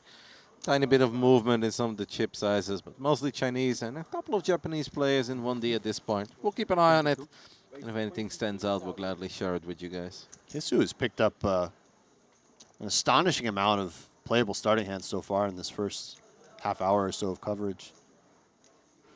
And if you are Wen here, perhaps you feel like Jeju is maybe opening lighter than he is just because his card distribution's been so good. He does come in for flat. Everything was kind of on the table there. Don't hate it with the Queen 10 of hearts. And if you're Zhu, 15 bigs. Shoving was an option there. I can definitely see that. But call. I feel even certainly the folding is safer an play. option because ace-9 offsuit just doesn't play that well multi-way. Yeah, I think just a little too much hand versus these positions, hijack and cutoff. But I see what you're saying. It's You'd rather have something more suited or connected. Yeah. And like a big raise, shipping it. I feel like I almost like more than calling. There are very few boards that we get very excited over with ace-9 offsuit. And this is the second time we've seen Hisu make quite a light c-bet 3 ways. He certainly seems to be a very aggressive player. He's on a bit of a heater. He is. He does not want to be slowed down, but I mean, it is obviously tricky for Nang. He does not hold a spade, but he's got top pair, a very decent kicker. Peng Zhou, by the way, I said there aren't too many boards that get us very excited, but holding the ace of spades on an all-spade board does get us pretty excited. And he decides to still ship it. That's a clear fault for Hisu. And Wen can't love it, but just given the price, he has to call here. Yeah. Obviously, very often they'll do this with 2 overcards to the board and 1 big spade, whether it's the ace of spades or the king of spades. Like, yeah. Once in a while. You even see just some worse 10x, some 10-9. So when I say he can't love it, actually, he likes it a decent amount, to be honest. Okay. I think he will be very happy when he sees what he's up against. Still needs to fade a lot of cards. Every spade and every ace. This is where you get the offsuit 9. And you'll be very unhappy. Because then you still need to hit. Ooh. Taking away some outs there. Only the spade now. Queen of spades, no good. Good game, sir. Yeah. We'll say goodbye to Peng Zhou as well. Not a whole lot he could have done there. I guess he's just happy to delay. Number of entries looks to be 462 for this flight. Where Aulan is still our chip leader. The man with 2 patches on his shirt, trying to convince the table that he's not all that good. I'm still not buying it. Certainly on the button, not going to be folding 9-7 suited. Almost 100 big blinds deep against the opener. 3-bet was even on the table as an option given the stack depth, but call makes a lot of sense. And Hisu picks up pocket 10s in the big blind. 60 big blinds deep. Elects to just call. Both options certainly on the table there. Sometimes when there's a flat, you're a little more likely to squeeze than if it had just been an open. Yeah. But maybe he does take the cautious route. Maybe a tiny bit worried as well about the early position opening of Ilya, who opened from under the gun +2. He flops a set. And any sort of concern he may have had has certainly vanished. A bit of a dangerous board for Nikiforov against these 2 ranges, and he correctly recognizes that and checks. Is our chip leader going to take a stab here? He does. There's a gut shot, but it's not a very appealing gut shot. Also has the backdoor hearts, of course. And he's probably thinking, I am the chip leader. Let's see if I can try to take another one down. We know that Hisu is not going anywhere, and is just wondering, do we call or raise? For now, he will just call, hoping that Aulan will continue his aggression on the turn. Any heart would probably make sure that's the case. Hisu makes a full house. I feel like he's going to check now. Yeah. Certainly Hisu is going to check. As far as Aulan, looks like he's immediately reaching. Much bigger bet. And if I'm Hisu here, I'm definitely just calling because I think that my opponent can still value shove some of the hands he's betting on the turn on the river, and I want to keep all the bluffs in. Hisu is going to take his time. He doesn't want to appear any stronger than he actually is, even though he is very, very strong. Hard to imagine many hands he would rather have here. It's a very short list. Yeah. Let's see what the river brings. The river is a 6. It's a bit of a brick. Doesn't really change anything. Hisu will most likely check once more. Or perhaps he goes for a very tiny bet, trying to appear weak, hoping his opponent comes over the top. I think he's certainly just going to check here. I'm feeling small bet. Maybe I stand corrected. He makes kind of a 30 to 40% pot bet. This is a bit unusual. Just hoping to get called by a strong jack, I guess. Yeah, but you would expect Ace-Jack to continue for a value bet on the river, King-Jack perhaps as well. No, no. Oh my Oh goodness. my goodness. Alan, our chip leader, makes a massive race to 500K and of course gets snapped by Jeju with less than that. Wow. Hey, that bet worked out on the river. It worked out really well. I have to assume Alan was planning to shove the river anyway. Isn't that just the worst? Benedek Farkas looks down at Jack 3 offsuit under the gun. Alan, the man who used to be the chip leader of Flight 1C before that little misstep with the 9-7. Let's go over his suited connectors baby cards. Jeju is going to open things up with Queen Jack offsuit. Nang is getting hit by the deck here a little. He's been catching some cards. Yeah, very true.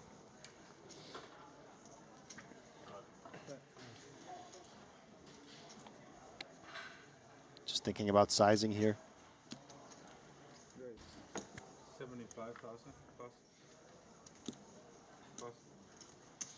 Igor and Ilya get out of the way quickly. Jeju has the chips, but knows that he's going to have to play out of position. Queen Jack is a hand that does flop well. Never full. Jeju certainly not showing a lot of fear I have to check every flop. at this table. Doesn't look at the board, says he's checking blind. And Nang said before, Jeju never folds. And Jeju indeed saying, I never bet here. I don't even have to look at the flop. Nang will continue. It's obviously not the worst board ever for Ace King. There's a good chance you are behind, but you do have 2 overs to the board. And you pick up Broadway outs. Yeah, backdoor hearts as well. 175. I like where your mind is at, Alex. Yes. 175. Jeju goes with the check raise, though.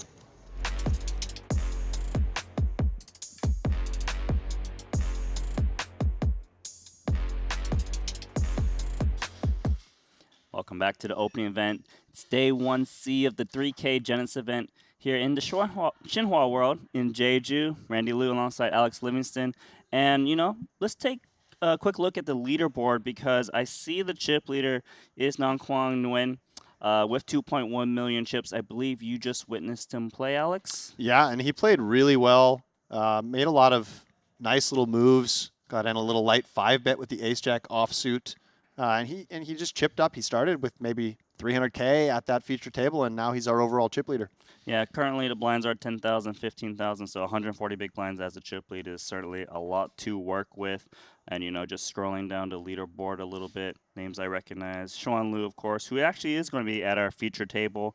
Scrolling down some more. Oh, Steven Song in 16th place with 1.28 million. Yeah, he took some beats and was down to about 500K and then won a couple nice pots, so he's back in the mix. I see Frank Brannon as well of the States. The Americans seem to be a few more showing up now. Of course, right? Like the binds are going to get bigger. You know, they kind of got past day 1. They didn't show up for that here for day 1C. Day 1D is one of the turbo flights going on as well. But taking a quick peek at our feature table here, you see Xuan Liu sitting on 89 big blinds, 1.3 million. We mentioned it before. She did visit Triton last time. Won her very first event in the 25K, so pretty cool to see her back out here in the 3K Genesis. But, you know, this table, it also features another player, Salazar.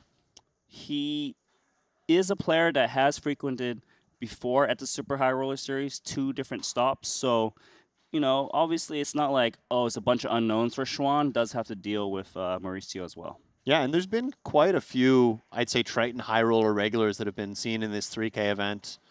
We had a few at our last table as well, Igor Yarashevsky. And it's been fun to watch this mix of player types as you have some total newcomers to the Triton scene, along with some experienced veterans. Well, as usual, we take a little peek of the outer tables before we get play underway at the feature. See if we can spy any names we recognize, but here we are. Feature table time. Xuan Liu, table captain, 1.33 million in chips. Roman Stoica right behind her, 1.255. A Clean 1 million for Vlad Klepikov, 50 big blinds. You sound like you're on a first name basis with him. Trying. Just Vlad. Vlad's pretty good. Yeah. Yu Zheng, 830K. Mauricio Salazar. Got Vietnam represented out there too. Ning Lu, Ta Wei To, and Duo Su. Another really international leaderboard, which we like to see. Yeah, it's very cool to see, like, you know, we do have some of these Western players coming out here. You know, players from Europe, of course, the Asian delegation. Nice mix. Yeah, certainly at least 5 continents represented. Perhaps some from the African continent as well, although I'm not sure I've seen the flags yet. Probably not here in the Triton ONE, I believe, but I'm sure we have in the Super High Roller Series. But onto this, Xuan Lu for raise and take. So Xuan has actually played multiple flights, from what I understand. Yeah, she's run up some stacks in previous flights. She was on one of the stream tables yesterday, and nice to see her off to a good start here with 1.4 million. Yeah, actually I remember now, because she played 1A, ran up the stack, busted it, and she rebought, ran up the stack very deep, and busted, I believe, late in day 1. So here she is in 1C. And one thing I like to see is that 2 of the top female players in the world, and just top players overall, both being Canadian. Xuan Lu and Kristen Foxen. Kristen did very well yesterday, bagging that, I think, 14th place stack in day 1A. Okay, but are you being biased because you're Canadian as well? Well, yeah, I mean, that's why I like to see it. But I really do think they are both excellent players. Xuan, more of a cash game background, finding her way into some tournaments. Kristen, of course, got her start playing cash games online, but now predominantly a tournament player and I believe a 4-time bracelet winner. Yeah, she's got a lot of bracelets. Funny thing is, when I was up and coming in No Limit Hold'em cash games, I remember playing against Chrissy B, so pretty cool to see she's had a lot of success. Yeah, that's right. You would have overlapped back in what, the sort of 2007 to 2011 range? Is that right? You call me old, buddy? Well, I think we're around the same age, but you might have me by a year. 3-bet. Xuan opening a little bit light here in the hijack with ace-5 offsuit. Certainly reasonable off her stack, but Yu Zheng making a stand. Yeah, makes it 110,000. And a fold from Xuan, as expected. And I know last time we were in the booth a few hours ago, you were mentioning that the players have been very impressive, different styles. Has that followed through in the last 2 hours of play that you witnessed? Yeah, I would say so, certainly.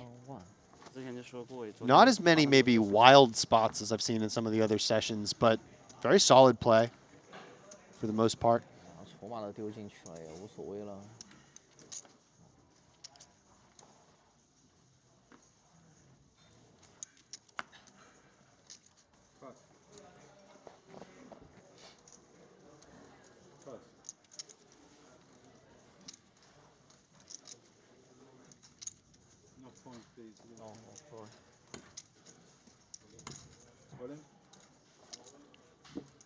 All in an ounce. And Duo Su, ace king offsuit. About 14 big blinds. Could have considered min raising to induce as well. Yeah, I think both options on the table with the offsuit version. Usually you would just want to min raise the suited version. Can you go into more detail on that? Well, the suited version just has a little bit better post-flop playability if it happens to go multi-way or something like that. The hand just plays a little bit better, and you'll see that thematically. Like, let's say hijack opens and you're in the small blind with ace-king offsuit, you know, off of 22 bigs. You're going to just jam it a lot of the time, whereas the ace-king suited, you don't mind taking a flop as often. It's a little bit stronger hand. You can use it as part of your small 3-bet range, and I think the same thing can apply there in terms of just open shoving versus min raising. Right, especially against the big blind that's going to defend wide. It kind of helps to be suited to have a little bit more ways to attack and win the pot. Yeah, I think 14 big blinds kind of right around that threshold where you could do either. If you have like 11 big blinds, you probably just stick it in.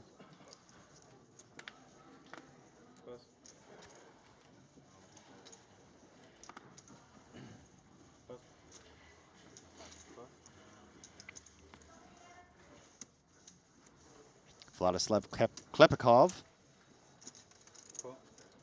Gonna complete. Is it just me, or does Mauricio Salazar bear some resemblance to Artur Meritrosian. It's funny that you say that because that's what I was thinking. I'm like, should I release that information? It's just like a South American. You see it. Meritrosian. Oh, definitely. It's the mannerisms, perhaps the shape of the face. The shape as well. The posture. If you put that hat and those sunglasses in Archer, you can barely tell the difference. Yeah, I really think there's a definite resemblance there. It's got a similarities in attacking with some, questionable holdings. King 4 offsuit in the big blind isolating. Seems like a hand we see players do attack with. The look King at Little. Is that Vladislav? He is counting out raising chips. This is bold. And a large raise at that. 210,000. What the heck is going on? 210. Is this out of line or what? But a soul read. Mean, this is a read. I don't see how Salazar can continue here.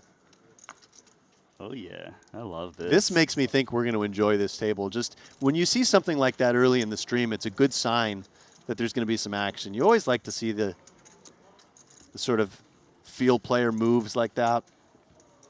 He felt it. He was right. Bold play.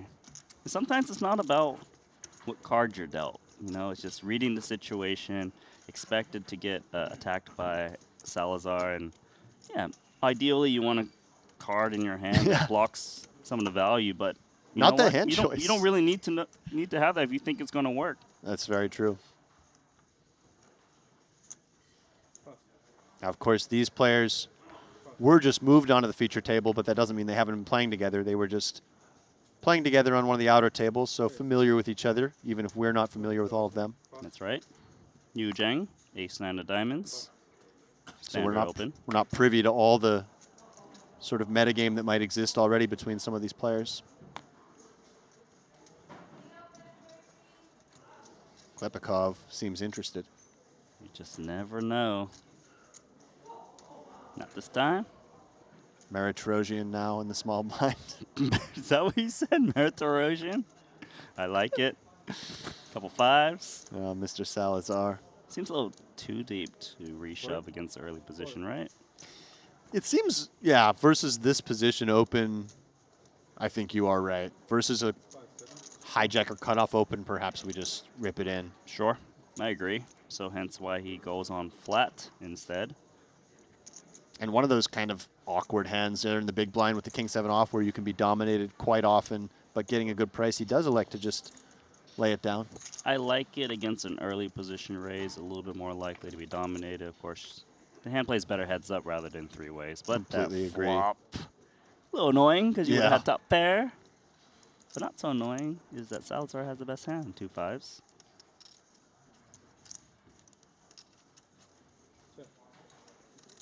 And if you are Salazar here, if the open's from a later position, perhaps you do consider one of those small check raises for protection and equity denial. It's a little bit scarier when the open's from an earlier position and you're up against more pocket pairs as an overall percentage of the range. See a bet coming in from Yu Zheng. I feel like this hand's slightly different in the sense that it's a small blind that's defending rather than a big blind, right?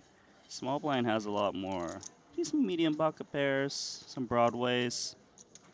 Yeah. Just things that weren't strong enough to 3-bet, but, obviously he's not defending the big blind, so he doesn't have the random hands that just check fold as much. Definitely a scarier range to be up against when you whiff the flop. So let's see. Deuce on the turn. Nice looking card for Salazar there. If he was ahead, he remains ahead. It kind of feels like currently Yu Zheng needs to decide, is he up against a hand like 5s, 6s, maybe 7s, or is he up against some King X, King Queen, King Jack? And if you do face a second barrel here, do you just decide, well, I've got enough King X that plays this way that I don't need to defend as low as pocket 5s, or do you get curious and make your opponent fire that third barrel? Yeah.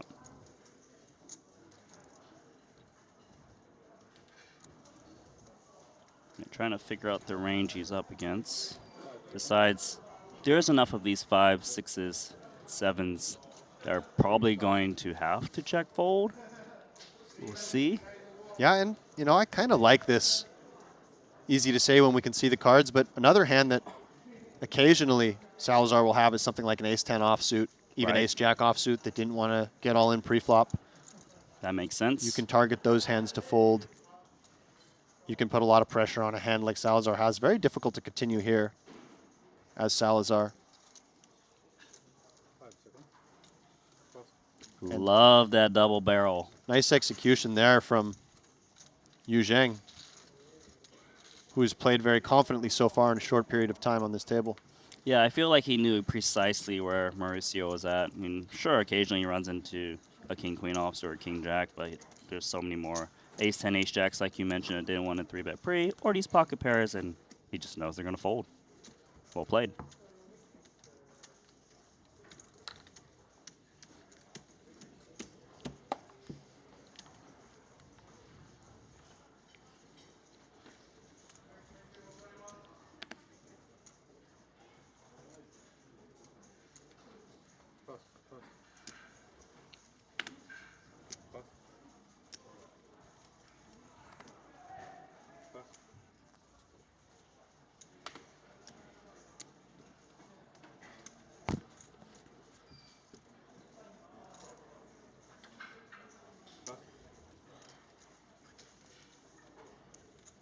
Not much to be played with so far. Likely gonna go get to the button. Mauricio, Jack 10 offsuit, that should qualify.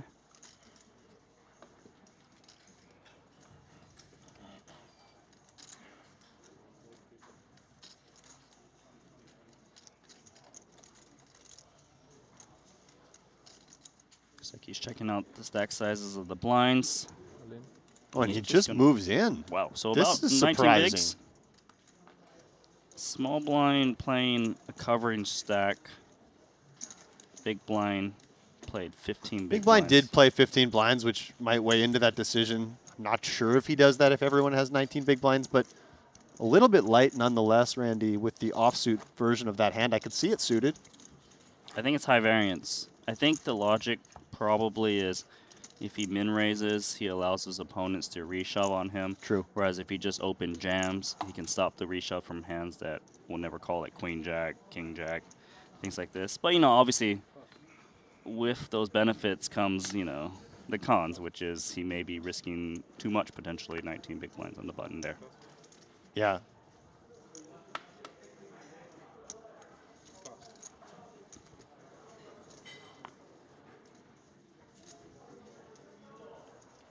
Vladislav, queen 10 offsuit.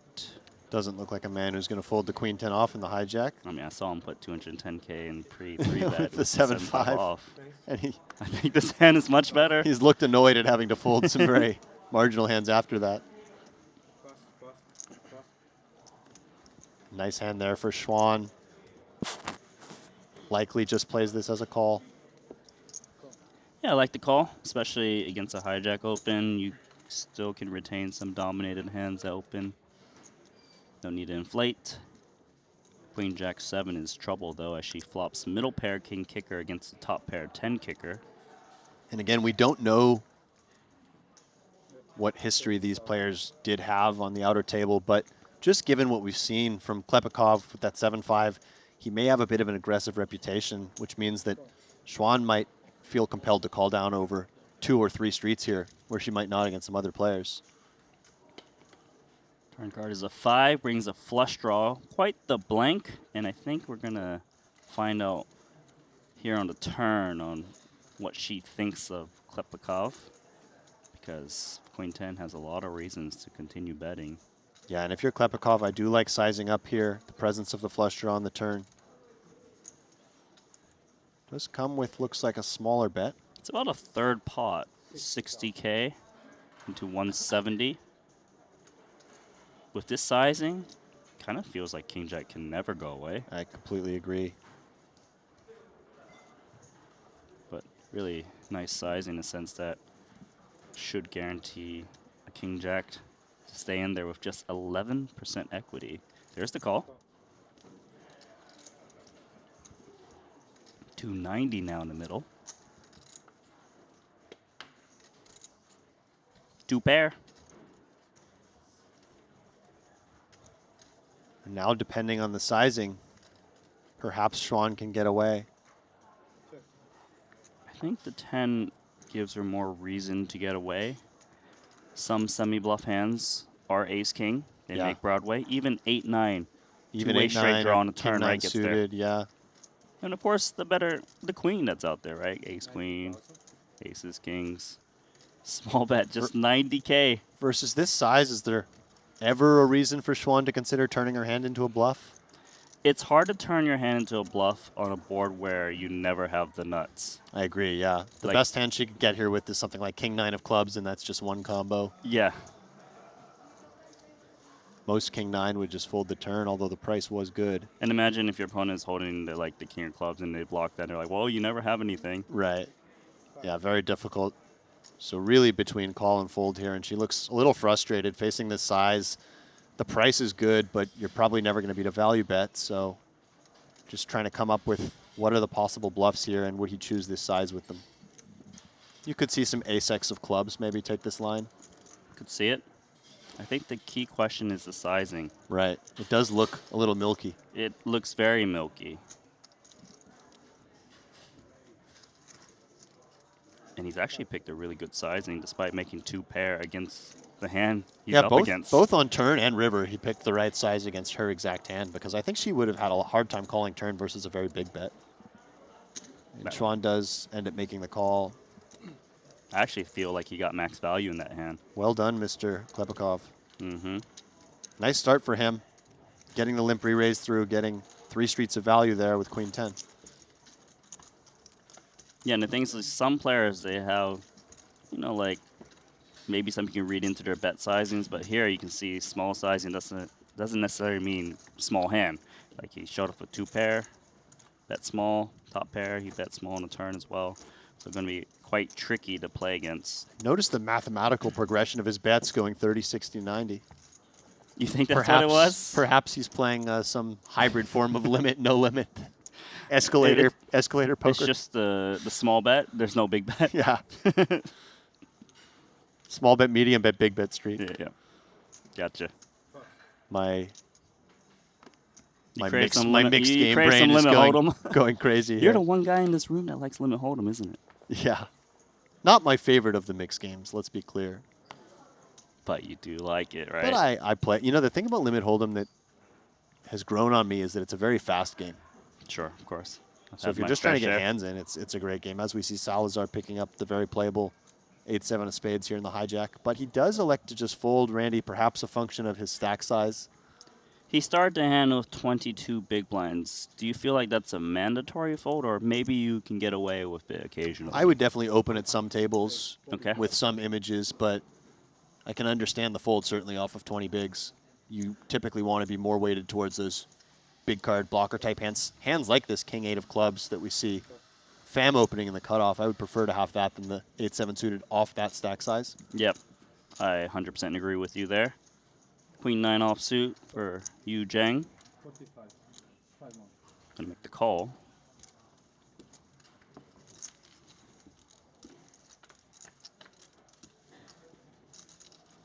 Ooh, trip 9s.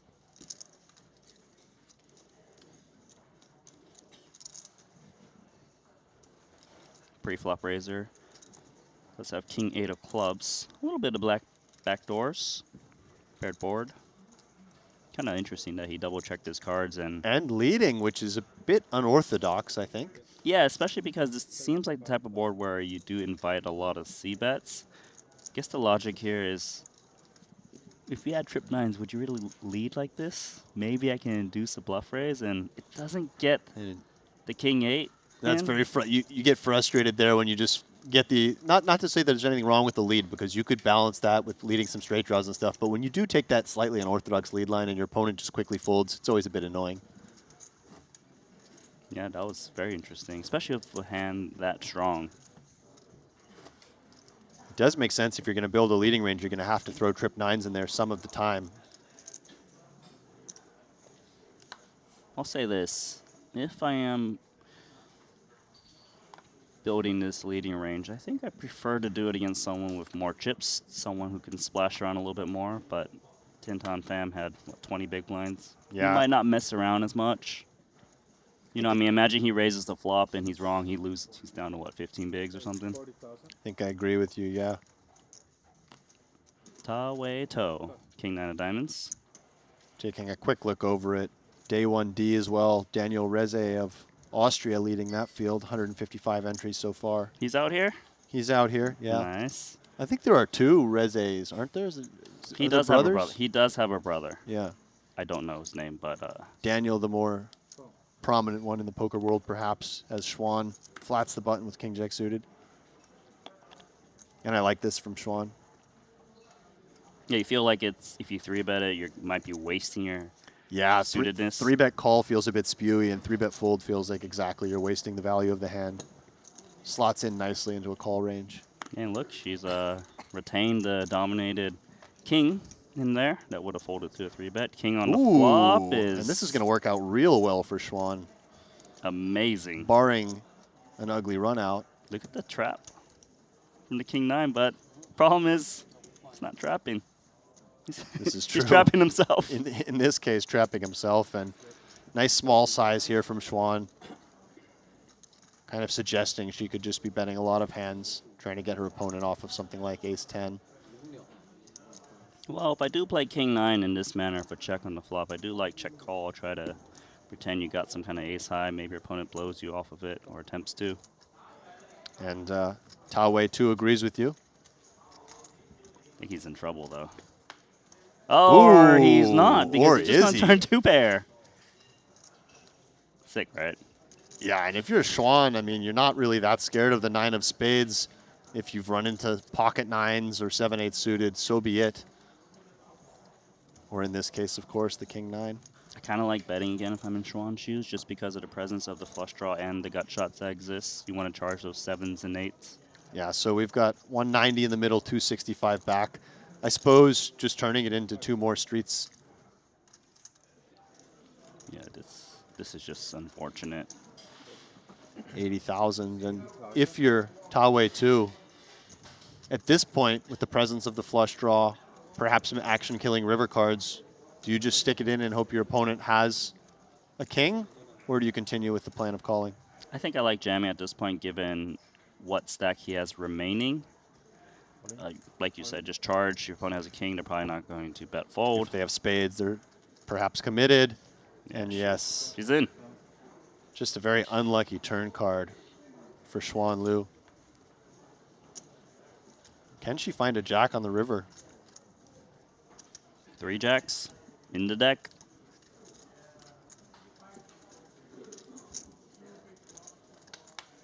Seven of spades. A big pickup there.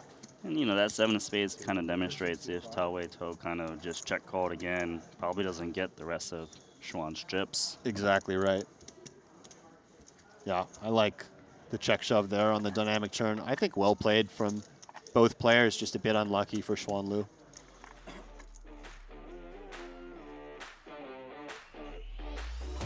Doesn't seem like the chat are very happy with the result of that hand, the Schwan Liu fans, but fear not. She still has 755,000 chips, 38 big blinds. From what I've seen so far of this featured table, quite solid. Everyone's quite good, actually. Yeah. And you know, for a 3K, Randy, I think between the 2 days, the caliber play's been pretty strong. I feel like the value was day 1A. Yeah. 1C's like, Day 1A was definitely felt a little softer than day 1C. I agree with you. Yeah, especially with more high rollers coming in. Still have yet to see the likes of Jason Kuhn, some of those other Triton high roller regs, perhaps waiting until the 8K Triton ONE main event or the 20K single day. They'll be there right before the tail end of this Triton ONE series. For now, though, what a new upcoming stars. I can't get over how much Salazar is reminding me of Maritrosian. What did you say, That was so good. No, I think I just said Maritrosian, didn't I? Yeah. Isn't that Artur's last name? Oh, I thought you were trying to do a play on Mauricio and Martirosian, and you. No, I wish. No. Now I'm a little bit disappointed. Maybe I just botched the Russian's actual The way you last said name. it was so smooth. Oh, man. So disappointed now. More Trojan.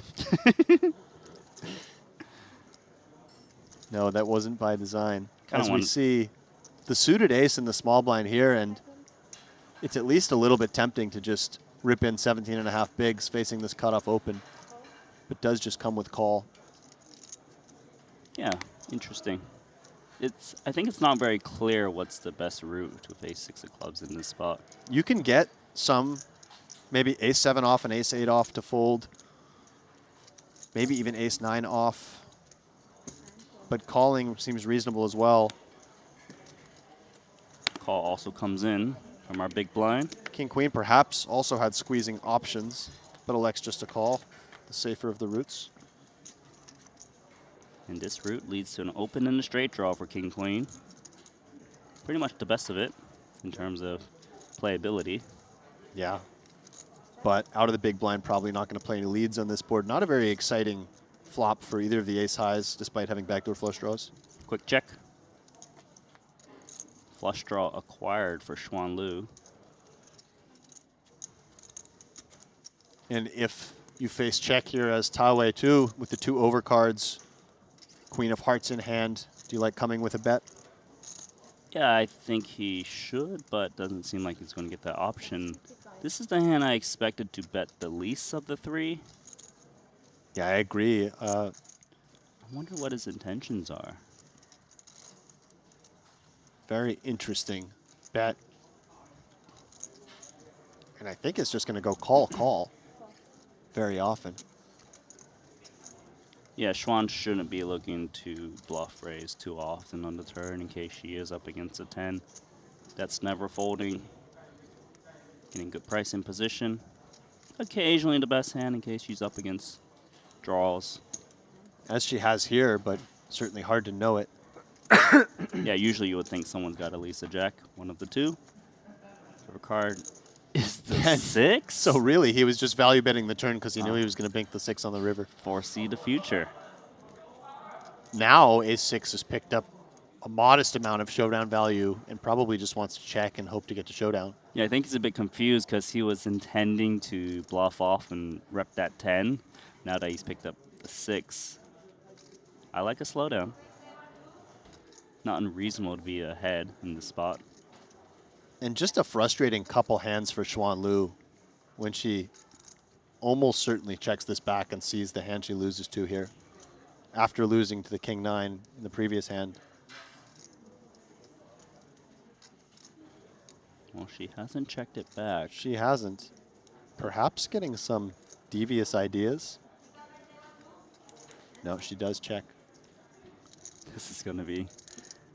Yeah, look at the little smile. Huh, ace 6. the wry smile on the face of Xuan Lu. Is that how you going to do me dirty? Having the superior kicker and the flush draw on the turn.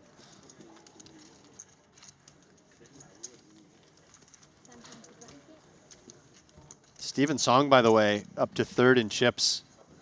And that's a dangerous man when you give him a stack like that. Steven Song. And we have a new overwhelming chip leader. Okay. I'm going to let you pronounce the name. What a teammate. All right, let me take a look. Chung Ching Chung. Yeah, there are 3 names there that are all very similar looking, but require slightly different pronunciations. I like the name, though. CCC. Chung Ching Chung. CCC. I like CCC. Let's go with CCC. Yeah, he's got 3.33 million. Second place has 2.14 million, which is Xiaohu Lu. 2 million, as you mentioned, for Steven Song. So to have such a big lead, I'm going to take a quick look at how he just acquired those chips. Do you know? I'm taking a look at it right now. It looks like there was a 3-bet pot. He 3-bet out of the small blind with Jack 9 of diamonds. His opponent called with ace 4 of hearts, and it came 9-5 deuce, 2 hearts. So he flopped top pair against the combination draw, straight and flush draws for his opponent. He bet small on the flop, faced a raise, and just moved in, and it was a 2.8 million chip pot. He was actually an equity dog, despite having the best hand at that point, and managed to hold against the straight and flush draws of Ho Bao Zhang. Jack 9 of diamonds. One of we my go. favorite hands there. Certainly Jack 9 suited. Well, yeah, if it's going to win you a 2.8 million chip pot, I would say so. Absolutely. against the Ace-4 of Hearts, another very pretty looking hand. Do hope we get to have Steven's song on our feature table at some point.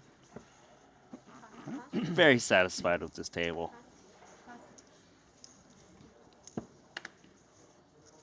I must say, your Chinese pronunciation is improved tremendously. You gave me some coaching yesterday, Randy. You did really, working on it. I've been doing some reps in the hotel room. Yeah, you're doing Googling it? Practicing various Chinese last names, of which there are many here.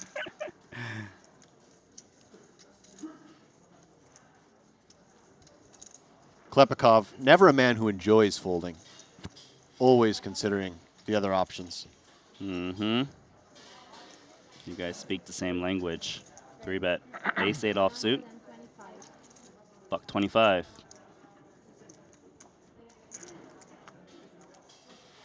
I won't lie. Having Vladislav Klepikov on my left seems like a nightmare. I would agree. I mean, if he's taking Ace-8 offsuit and putting in 3-bets, you know, like, kind of makes you need to tighten up a little bit in late position raise, perhaps. Not that Jack 8 suited did anything wrong, but, you know, it's just annoying.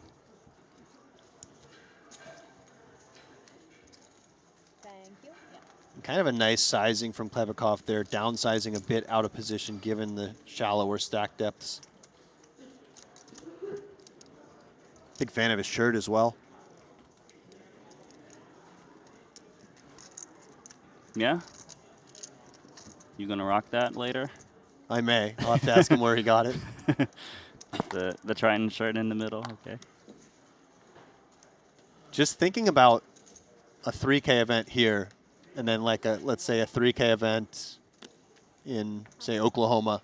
In Oklahoma, okay, go on. The amount of designer clothing here.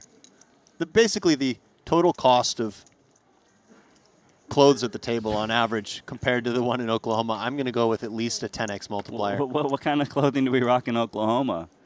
I mean, nothing against the great state of Oklahoma, but I don't think that there's too many designer hats in the tournaments there. Kings. Thoughts on this? Slow playing from the hijack against the early position raise. I would tend to just 3-bet the kings to a small size. You're going to have plenty of bluffs there as well. They are a little bit more vulnerable to overcards, of course, than aces.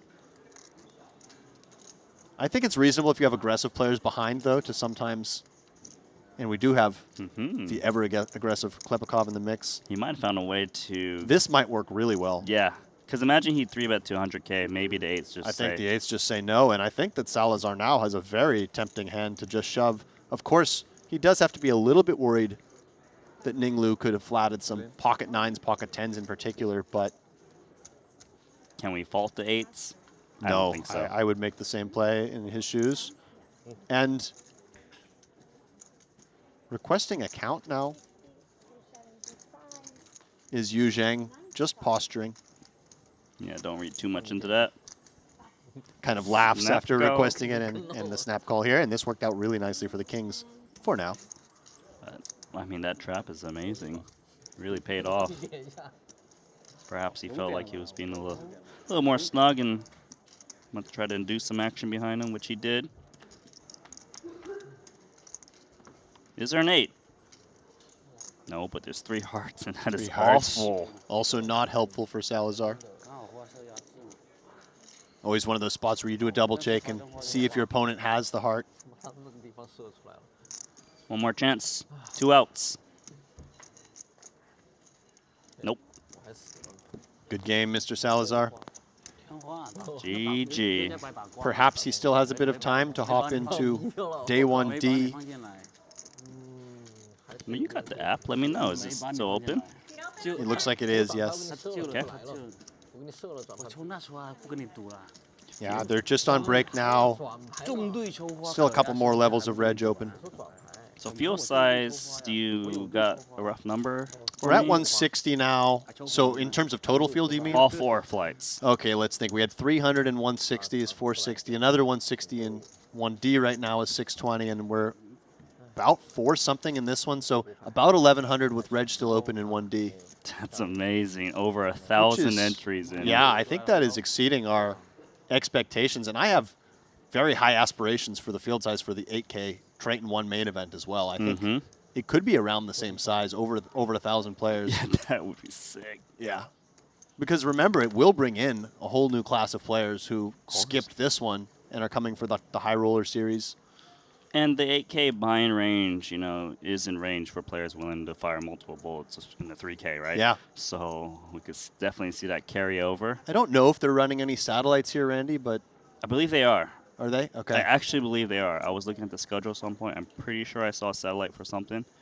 Yeah, a satellite into that 8K main could be really fun too. I'm gonna look. You can just picture something in that, maybe the 1,600 to 2K price point, 1 in every 4 or 5 seats. 3-bet from Ning Lu, ace queen. And Zheng does not look like a man who's going to fold 9-8 of hearts to a 3-bet here. I could be wrong, but I am wrong.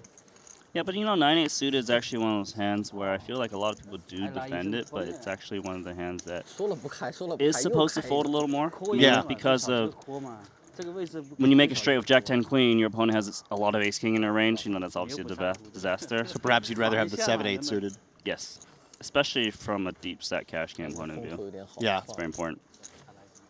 So to rewind for 1 second, there is a 1,500 qualifier to the Triton ONE main event. I love that. Confirmed. When is that? Starts September 5th. Okay. So days away. If some of you guys out there want to fly out, give it a go. And maybe we can commentate on you re-raising 7-5 offsuit from the small blind. Yeah, you could Saudi in for 1,500 and be playing at a final table for over $1 million. Stranger things have happened. Just look at Chris Moneymaker. Mm-hmm.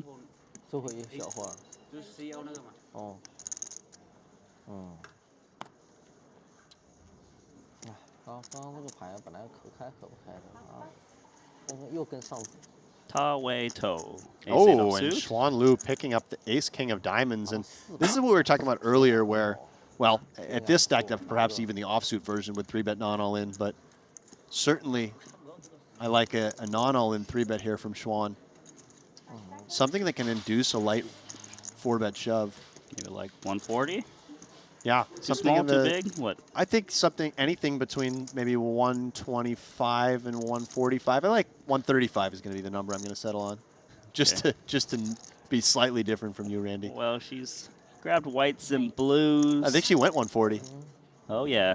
She agrees with you. 3.5x the open size, and really difficult to do anything but fold with ace-8 off. You have many better hands to continue. Snap muck. Finally a win for Xuan. Yeah, nice to just see her pick up a pot after really an unlucky start with that king-jack against king-9 suited and then losing the ace-8 of hearts to ace-6 of clubs on that 6 river.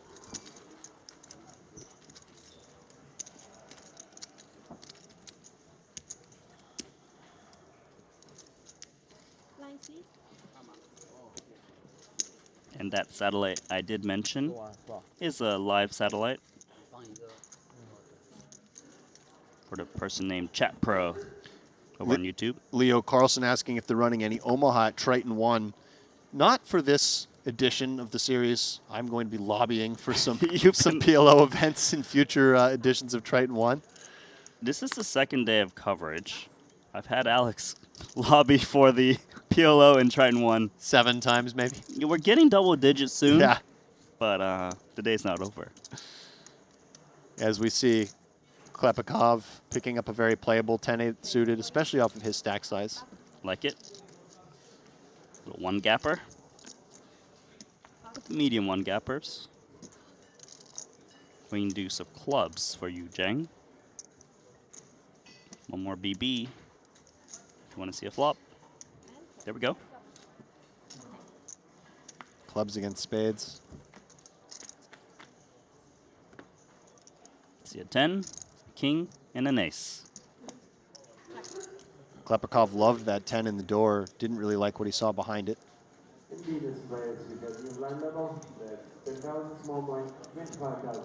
Of course, if you are Klepikov, from a range perspective, this board is going to be much better for you. So you can feel like you can bet some of these middling hands with a little more impunity, not feeling like you're going to face as many check raises. Right. I also think with a hand like 10-8, you can consider on future streets actually turning this into a multi-barrel bluff, blocking a lot of the strongest hands that can continue against 3 streets, like a king 10 and ace 10. Agree with that. This perhaps not being one of the cards. But also one of the good cards for Yu Zhang because he picked up a club draw. And also a card that usually slows down Klepikov if he doesn't hold the ace. Because we know an ace-X would never go anywhere now. Yeah, I think his hand at this point just feels quite middling and wants to check. Still ahead of some hands like the one that Yu Zhang has, but Klepikov has different ideas. He's just pushed out a lot of blues. How much is that? 130? 130. You got a good eye. And a little awkward as Zhang. I mean, you do have the nut flush draw and a gut shot. Probably you feel compelled to continue, but kind of annoying to face this sizing. It's interesting because it's a paired board. Obviously some of your outs are tainted in case that it brings some full houses.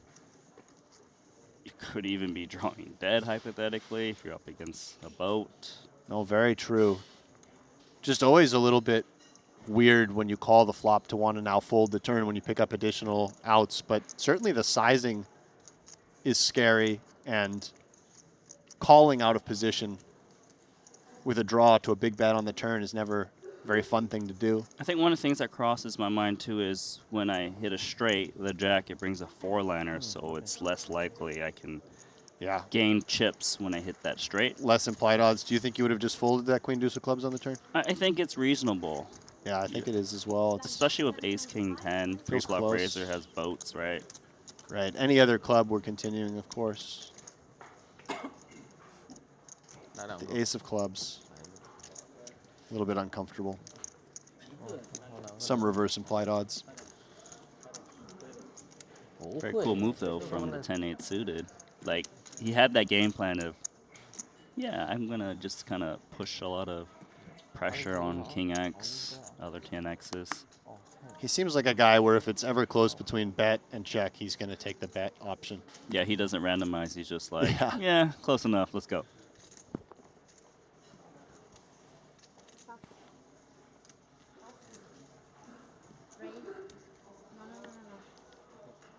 Well, Sue, he said all in apparently. Very reasonable here. 12 bigs cut off. I like it. It's actually 10 bigs now if the blinds go Oh, up. the blinds are up, yeah. Even more reason. Even cleaner, let's say. Yeah, it's 10K, 25K, 25K, big blind, ente.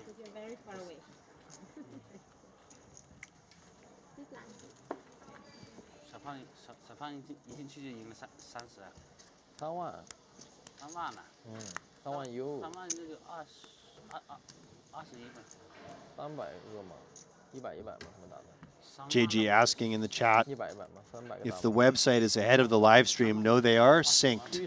So however many players you're seeing left in your app is also what we are privy to. Of course, we are on a slight delay, so the real number is a little bit different, but we're seeing 127 to 462 left.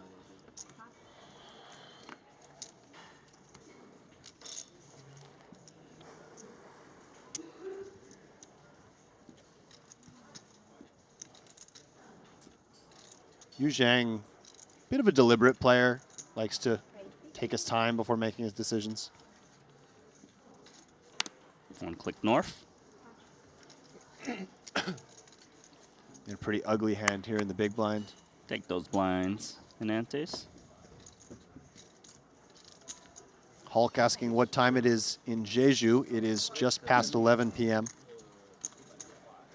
应该是那么大的，人家也不给他玩的。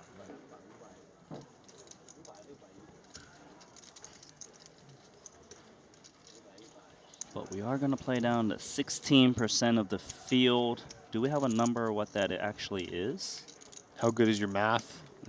Bad. I think it's going to be 70 if my 70 or 71 if my math is decent. My math's pretty good. No, maybe a little more actually. It's actually 73. Hold on, let me do the math. It's 74. 74 because Yeah. I'm looking at the app and it says info. Playing down 74 Yeah, players. 74. Dang it. James, why do you gotta say that, producer? James is on top of it. Had a little trick up my sleeve. Jack 10 suited. 12 bigs.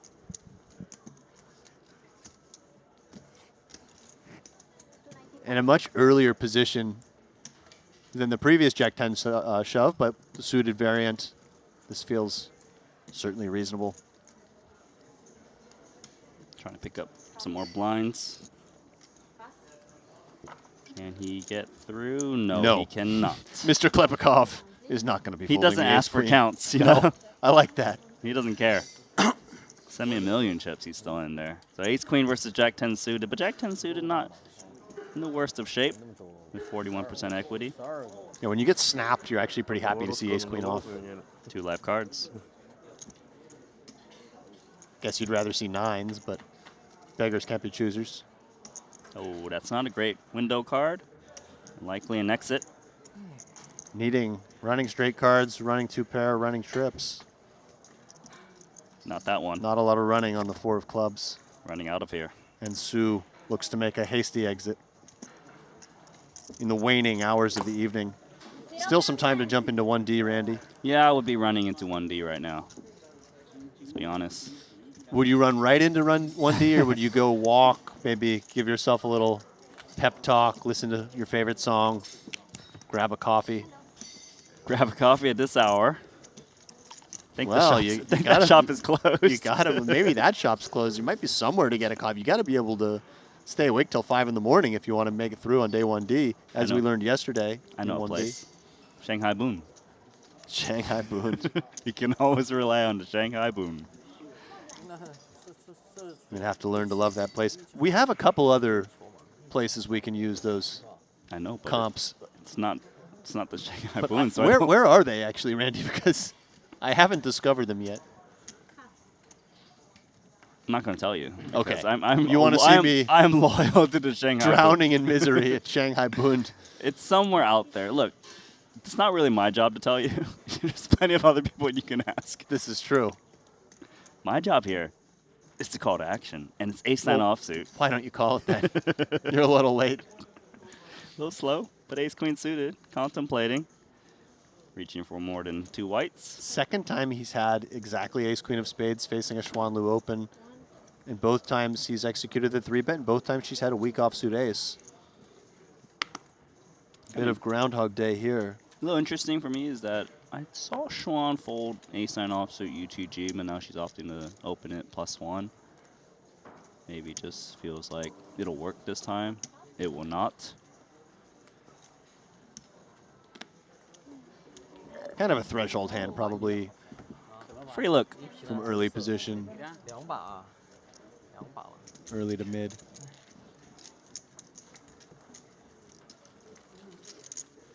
这么好的牌扣住嘛？哎，输铁是老师什么时候扣住的吗？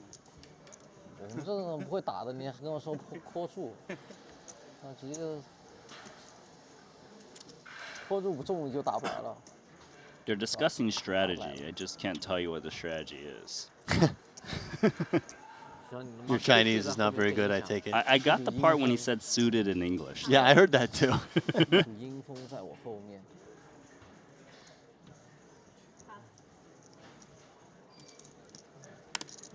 今天第一把，那不得好好珍惜他的。 You don't speak any Chinese at all? 3比5他直接跑了啊。跑掉了。 That's gonna be a no. 我说他比你好。你好吗？ Hey. 啊？他有可能直接跑了。3比5。King 3, King 3. 是不是？ I learned one Chinese phrase 最好情况是你跑。 in high school, but I can't repeat it on air. Yeah, I don't recommend it. 知道吗？我说帮你点一下嘛。 Kind of feel like I know what it is too. I like this move for the King 3 offsuit in the big blind. King 3 against King 3, and King 3 wins. Yeah. Really nice hand to do it with. As we see a new face at this table. Maybe he's been here for a little while and I haven't been paying attention, but... Talking about Anatoly? Yeah, another shirt you wouldn't see in Oklahoma. Oh, big blind. It says Jordan on it, but we're not talking about Michael, are we? I don't think so. Oh my God. It's hard to keep track of all these trends in the designer shirt game. New player's going to come in, as you can see. Tournament director dropping some chips in there.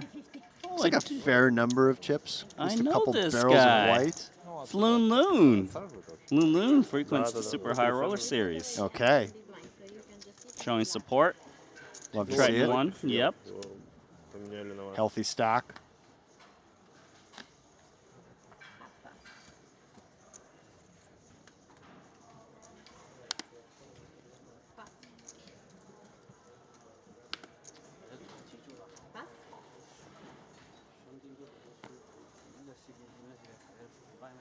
Pocket fives. TLTL Dragon asking if the stream and website is on delay still. Yes. For gaming integrity reasons, we do have to keep some type of delay throughout the course of the coverage.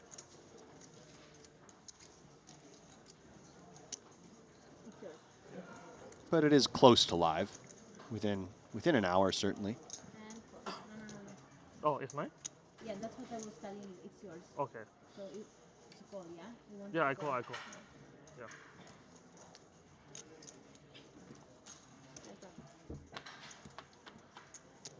Loon Loon, two different spellings of a similar sounding name.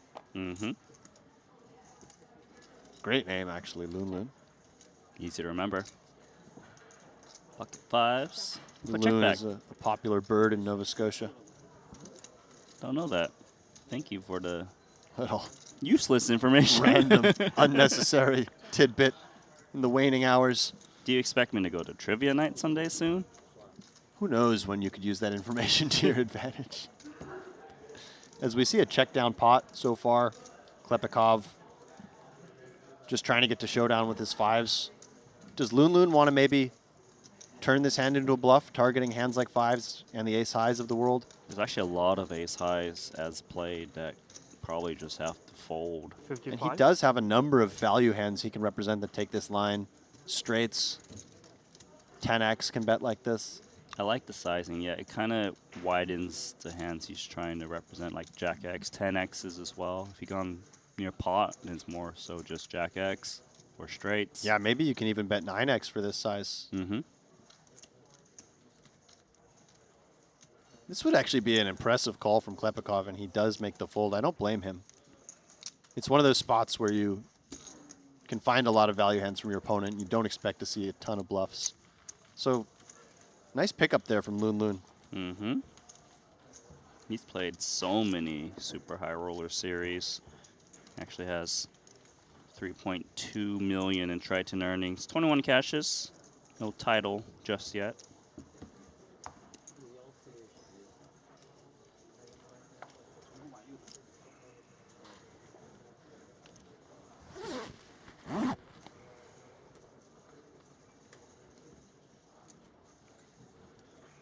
Yeah, so there's some chatter about the stream and how it all works. As we see Ninglu pick up pocket queens, the players have a different version of the app.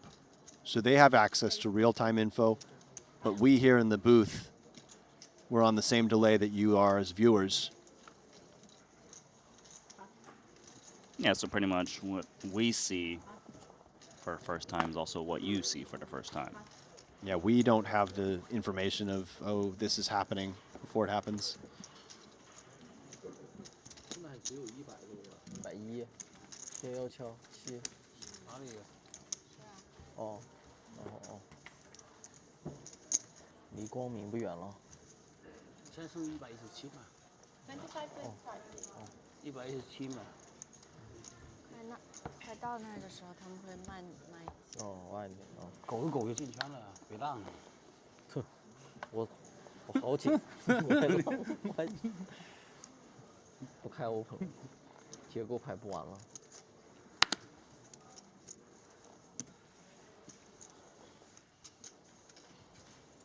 98 hearts straight into the muck off of the 1.1 million chip stack. Perfect timing because 2 kings right behind.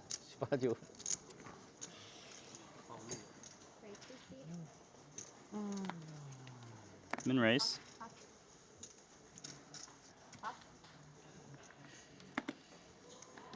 Seven, 6 suited. If you were a little deeper, you would probably always want to play this. He does have a big stack, but his opponent opening off just 20 big blinds, and he makes a good fold there. Yeah, quite good discipline. And I think just call here as ace-jack makes sense given how early the raise came in from. He agrees.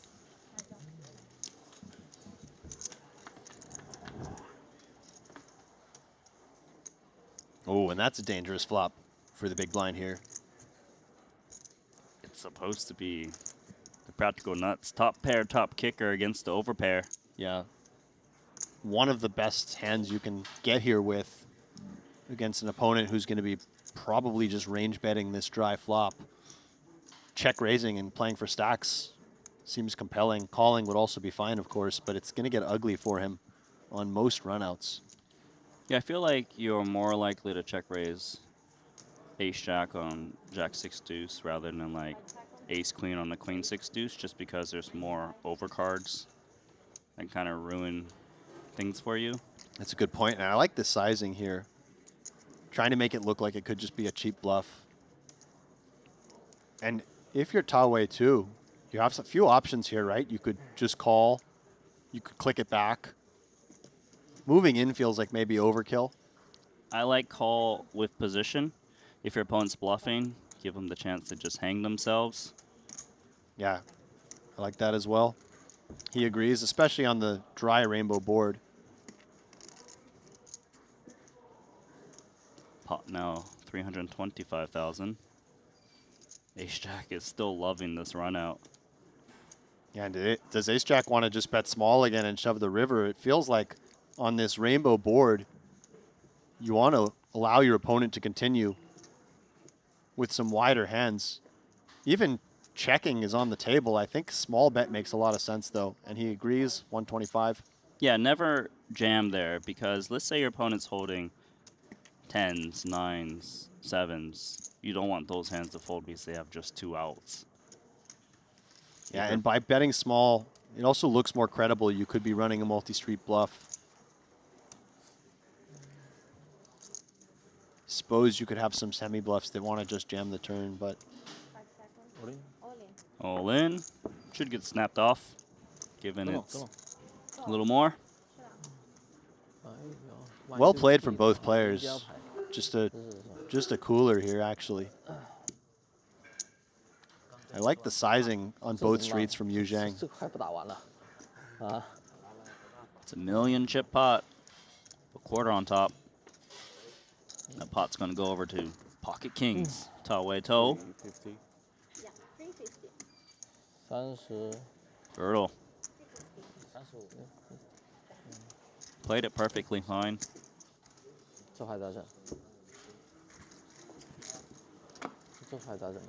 然后他一共20大王，40万，40万还不到20大王，10几万，踢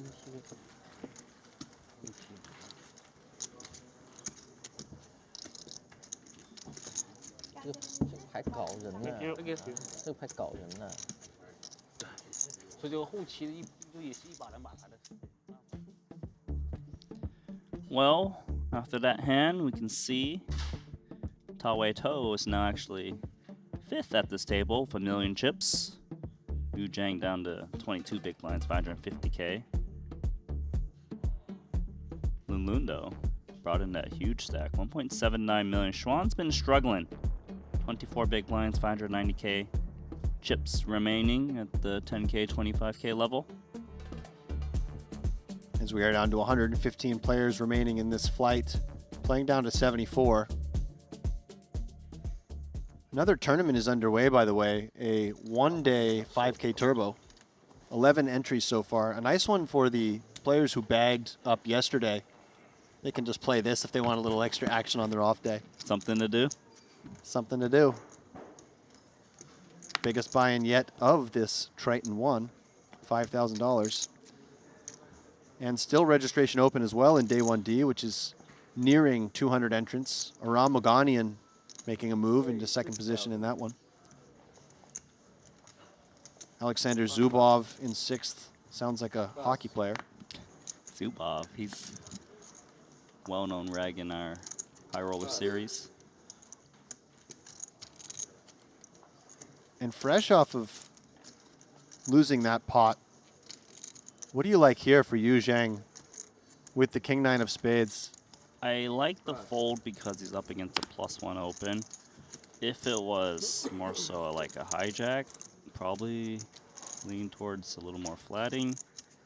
Maybe occasionally using it as a 3-bet bluff? I think it's okay to use like as a 3-bet bluff. It's one of the tricky hands to play, King 9 suited. I agree, yeah. Small. And I agree with you. Just given that the open came from relatively early position, even if it's against an aggressive player like Vladislav Klepikov, not really the hand you want to play out of the small blind.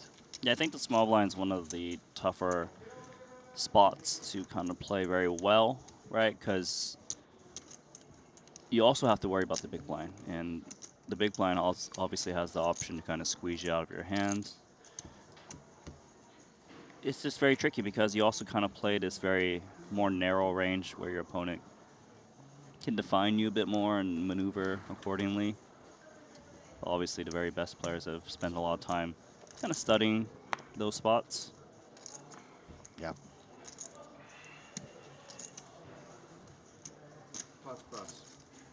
Pass. No. Pass.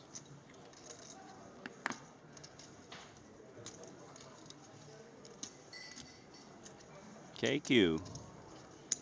Raise 50,000. Pass. Blinds. One of them wakes up with King Jack suited. Yeah, certainly going to play this hand in some capacity. Just flatting makes a decent amount of sense. Not wanting to, again, not wanting to 3-bet call or 3-bet fold. And it would be a lot to just sort of commit yourself. I think calling feels the most natural. Especially because the big blind is sitting on a 1,000,000 chip stack as well. And the big blind also has a playable hand here, completing the action with the pocket threes. Cool. Always nice when you have the small pair and your opponents are sharing a card.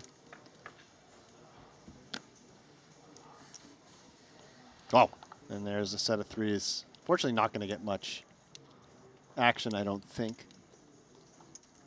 Generally speaking, it is a pretty good flop in the sense that there are a lot of aces in the pre-flop raisers range that you can get value from. But maybe, in this instance, can still collect the C-bet, which does come in. 5,000. 45K. Yeah, very reasonable here to want to C-bet this board. Even a King Jack of Hearts might get cute occasionally.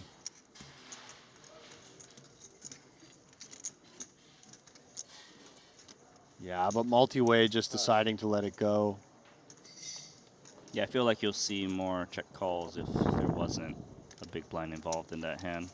For now, though, how to proceed with bottom set? I think both options on the table, maybe slight preference for call, just to try to keep Schwann's range a bit wider, but raising might be the best way to ensure you get a lot of chips out of an ace.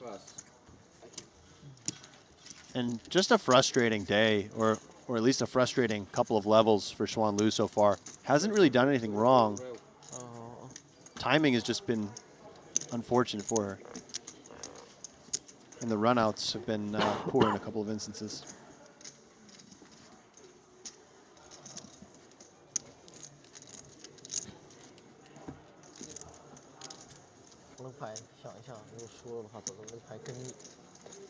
Xuan now on 20 big blinds, $500,000. Somebody's asking what the payout is for this event.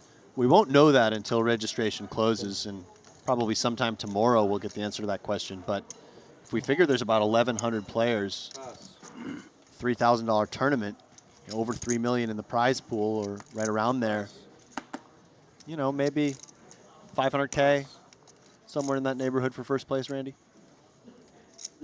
So there's a reason we have a tournament director and stuff. They There figure out the prize You pools. don't like for me. answering these questions. I've noticed that. You don't want to tell me where the other restaurants are, what the prize pool might be. You really don't like your over-unders. I'm protecting myself because sometimes I Yeah. actually just don't know the answer. He doesn't want to say anything that can or will be used against him in a Yep. court of law. Yeah. Klepikov going nowhere.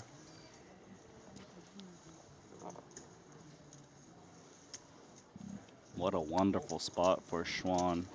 Two Yeah. tens against 9-6 suited. If she could just get something like the 9-4 deuce rainbow flop and hold, wouldn't that be nice? If you're a Schwan Lu fan. How about that one? This 6-5-3. might do. Yeah. This is the type of board that you do actually see the big blind leading on some of the time because it's the big blind who's actually going to have a lot of the stronger hands on this board. The two pairs, the straights, less likely for the opener. Doesn't opt to this time. I mean, Schwan can play for stacks. Absolutely, and if you're Schwan, maybe just a question of sizing here. Going big can be kind of nice here if you balance that. 50,000. Small, fine as well. Yeah, standard size of about a third of the pot. And I mean, Klepikov's hand, honestly, just jamming is not totally unreasonable here. Check raise. And he does sort of the same thing. Not exactly the same, but he's check raising to what I think will just be a committing amount with his hand, but leaving in the perception that he can have some bluffs. We're going to have an all-in pot. 2 tens is strong enough to go with it on 6-5-3 rainbow. And as much as we do often just want to call check raises in position, I think on this board, just the need for some equity denial. Yeah, she does just move in, and I like this. Now, Klepikov asking for a count, but once you've put 150 in, I think almost obligated to call with top pair backdoor flush draw here against this 440. Yeah, must call at this point. Even beat like a 6-7.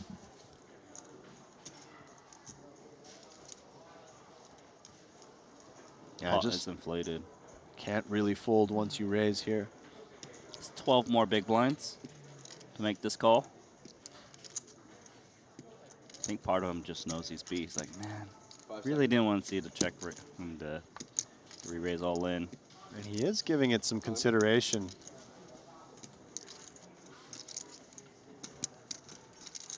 I feel like if you're going to check raise fold this hand, I would have just preferred check call on the flop.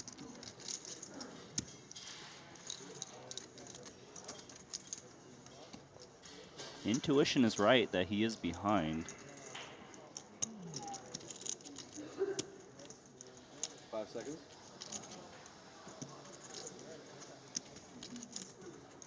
Time extension. And not quite getting the right price against Schwan's exact hand. So if he susses it out that she has just overpairs here, but like you said, she could have something like 6-7. It would be a disaster to fold against that hand.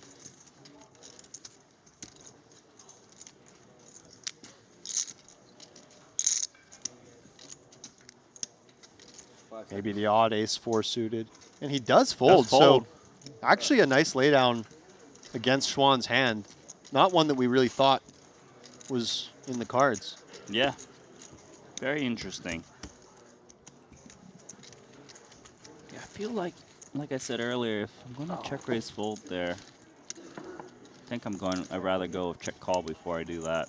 But if you do think that she's only jamming overpairs there on the flop and doesn't have those semi-bluffs, then at least you do get some equity denial and perhaps get some worse hands to bet call by check raising flop. I don't know. I see what you're saying. I just feel like if you check call, maybe you improve your hand. But there's also runouts where you might even be able to turn your hand to a bluff. Yeah, I was just thinking that. Like some of those straight. Yeah, just those deuce 4-7, you can potentially just turn your hand into a bluff and get overpairs off the hand. So yeah, I can definitely see your point. I didn't expect him to check raise and then fold to the shove. But Klepikov has shown some pretty good intuition. The read is right that he was behind. Right. And the 7-5 offsuit limp re-raise we saw early in the segment was really impressive, as we see pocket kings opening it up under the gun. Making it 60K. I don't believe the blinds have gone up yet. No, it's just 10K, 25K. Just a little bit more than a min raise. More his style, I suppose. Might change the frequency at which the big blind defends. Certainly. At least it's supposed to.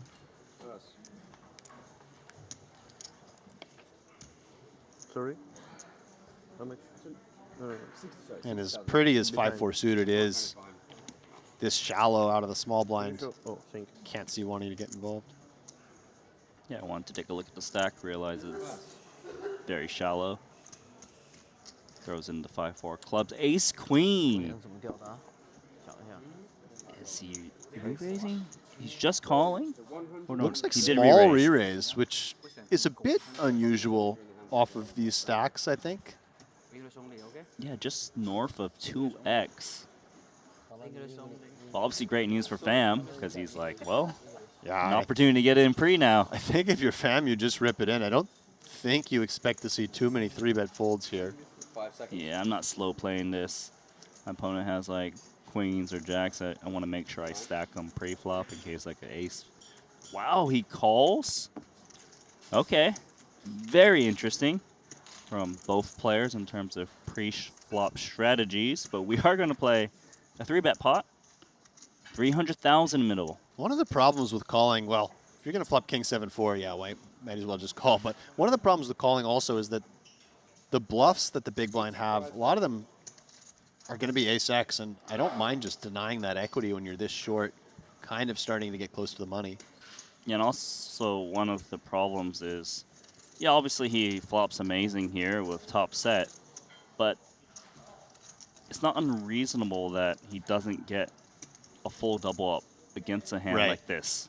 Right, and like you said, if your opponent just has queens or jacks and the board comes something scary, they may get away. Of course, now that you've taken this line, you have to just call here. Yeah, you kind of have to use a time banking call maybe too. Try to make it look like you have pocket eights or something and you could be blown off on some turns.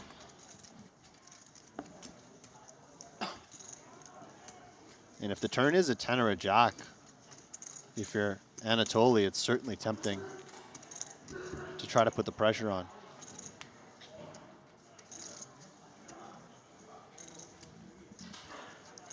Very uncomfortable spot now is Anatoly.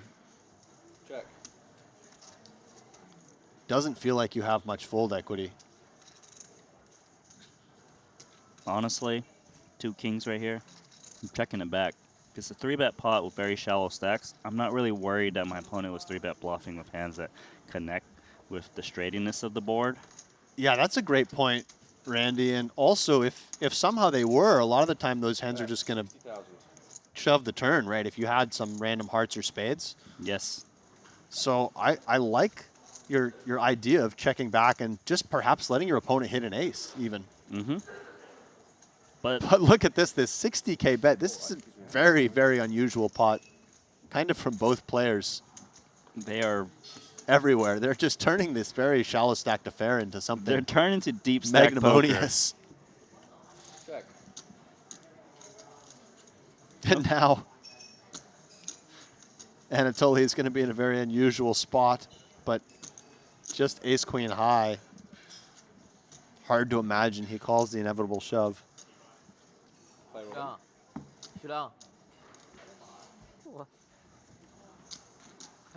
Okay. Still got a lot of value with the 2 kings slow play. And if I'm the other players at the table, I'm very intrigued as to what was going on there.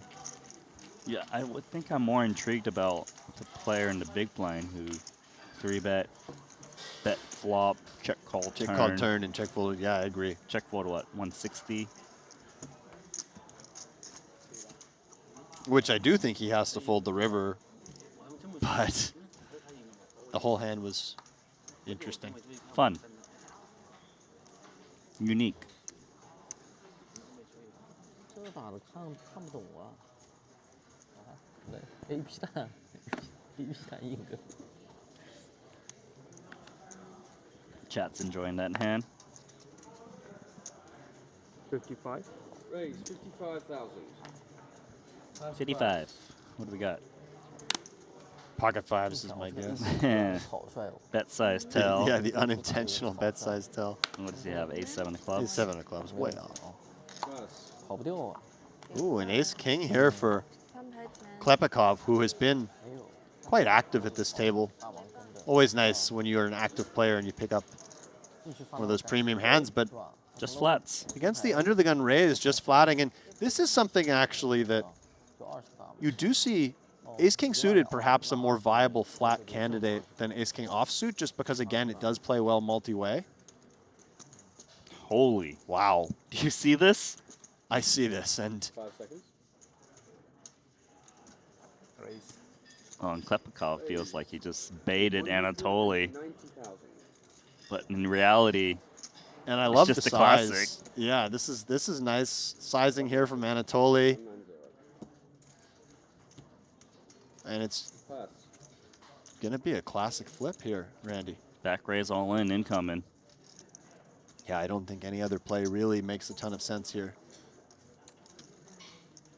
I suppose you could go with click back 4-bet, but shove makes Click more back sense to 4-bet me. is an achievement that no one has ever done.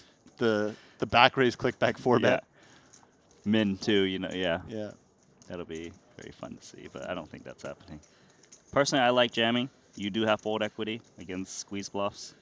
Ace-king suited is, you know, it's not like aces and kings where you're trying to perhaps trap a bit more. Here we go. Big, big pot. Look at that. 1.585 million with the classic suited variety of ace-king. A little bit more equity.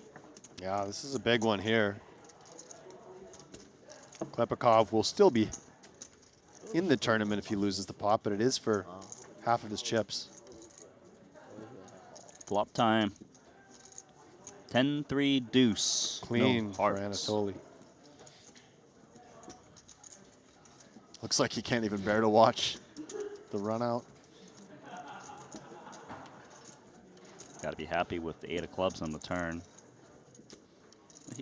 What's he looking at? Sweat the river card. Clean. There we go.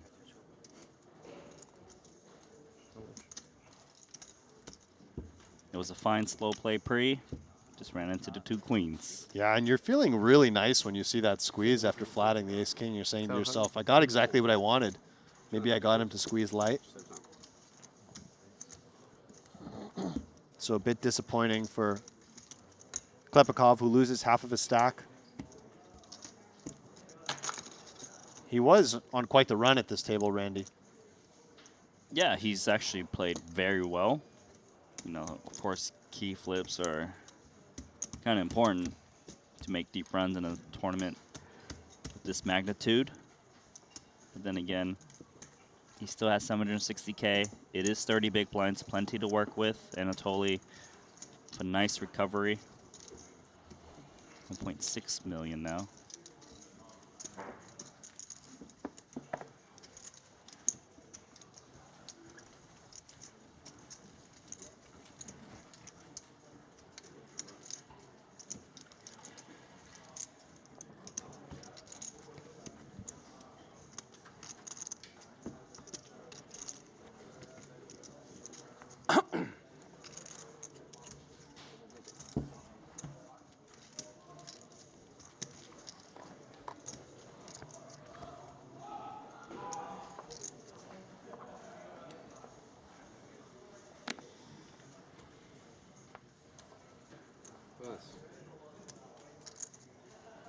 Chung Ching Chung still with a very large chip lead.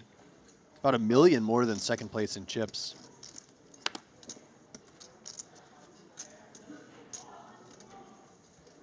Pass. 107 remaining now. Scrolling through, looks like Steven Song has dropped off. Last time you mentioned his name, he had 2 million in chips. I'm looking for his name. It's possible that I just missed it.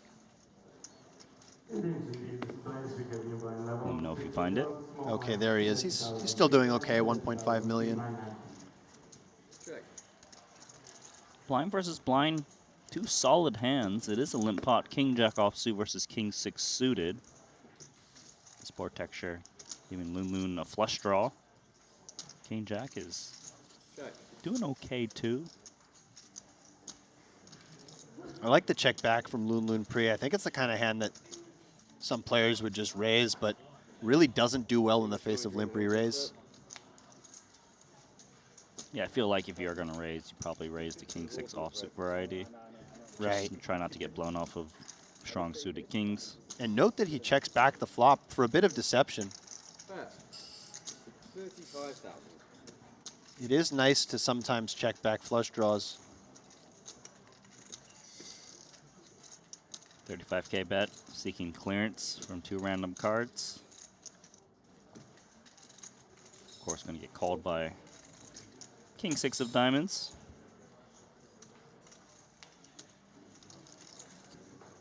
King Jack high will play.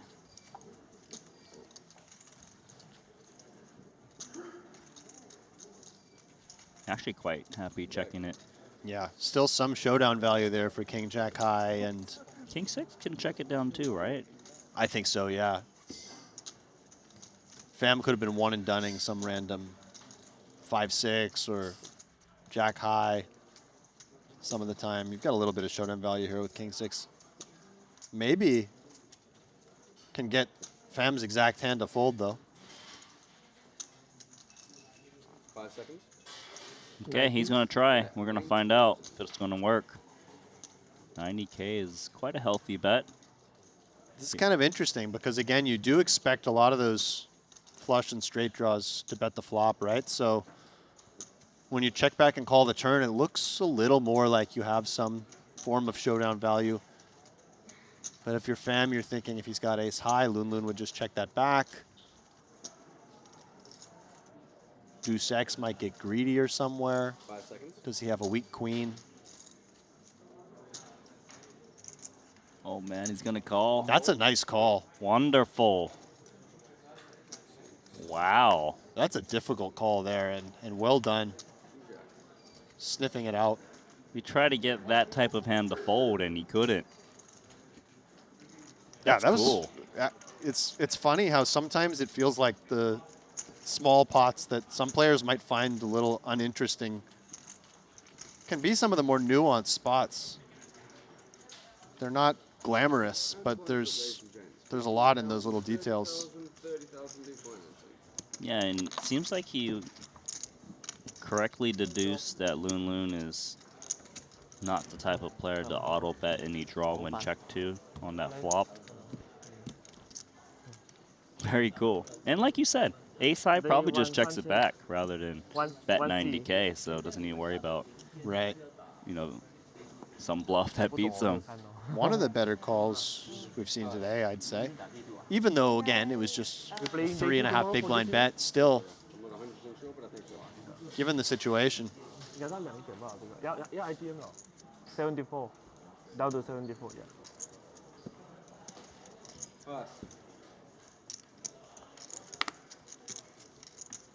到24级别这还有好久啊，还打好会儿，24级。 Guest appearance from Richard Young, founding player. Showing some love to Malaysia's Loon Loon. And perhaps we'll see Richard in the 8K Triton ONE main event. Perhaps we will.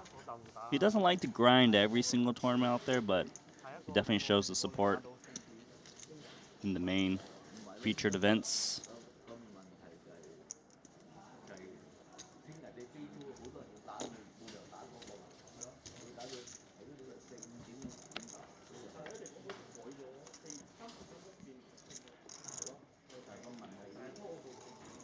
Five, 4, 3. Ace 7's got the double gutter. Yeah, kind of a decent flop for the ace 7, and Chuan just really not connecting very well throughout the course of this couple of hours. Or when she does connect, ends up being second best. Checks it back, turns the ace for Pham. And not really too interested in bluffing if I'm Schwan, because a lot of my opponents' checking back range will contain an ace. Plus, it's hard to represent the wheel who plays deuce X. Right, certainly most of the offsuit deuce X's would have folded pre.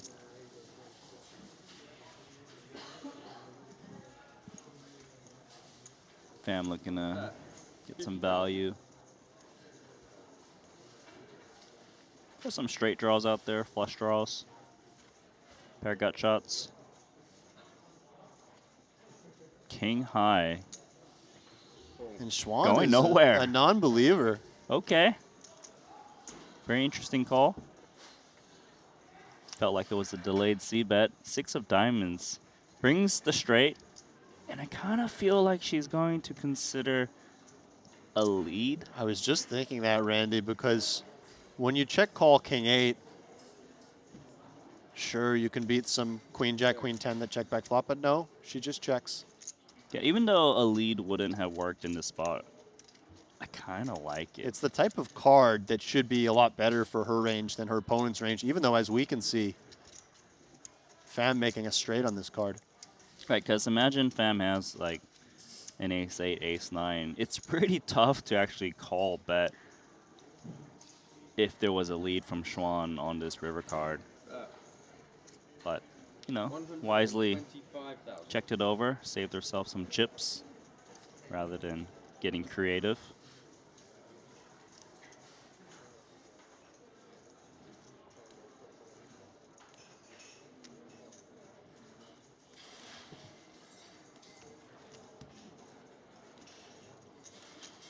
She doesn't look like she's done with it yet, Alex. I'm a little worried. Do you think she has devious intentions, and instead of going for the lead, do you think she's considering check raise, Randy? Whoa! Did she just call with king 8 high? She just called. Yeah. Just hoping to see those 10, 9, jack 10, queen. I'm a little surprised by that one, Randy, I have to say. Pay the man. He's got a straight, he's got a Hey, the straight. man. I mean, I guess the one thing you can say is that when that 4-liner and that 3 flush comes in, not all the hands that her opponent was protection betting on the turn are good enough to value at the river. But still. Right, like ace 10, ace jack, so she threw those hands out of the range. I don't know, it seems a bit crazy to me. Yeah, I think starting with the turn call being ambitious. Turn was ambitious. River, that was next level. Chad is not happy. Chad's not happy with you, Schwan. Yeah, I just don't get it. I honestly just don't get it, especially on that run out. Is Tinton Pham really trying to represent the 7 or the flush all of a sudden as played? Probably not, right? Like, you're not supposed to have that many 7Xs on your button raising range, so they won't opt to try to rep that straight, you know, as a bluff, and they probably just give up a bit more. Right.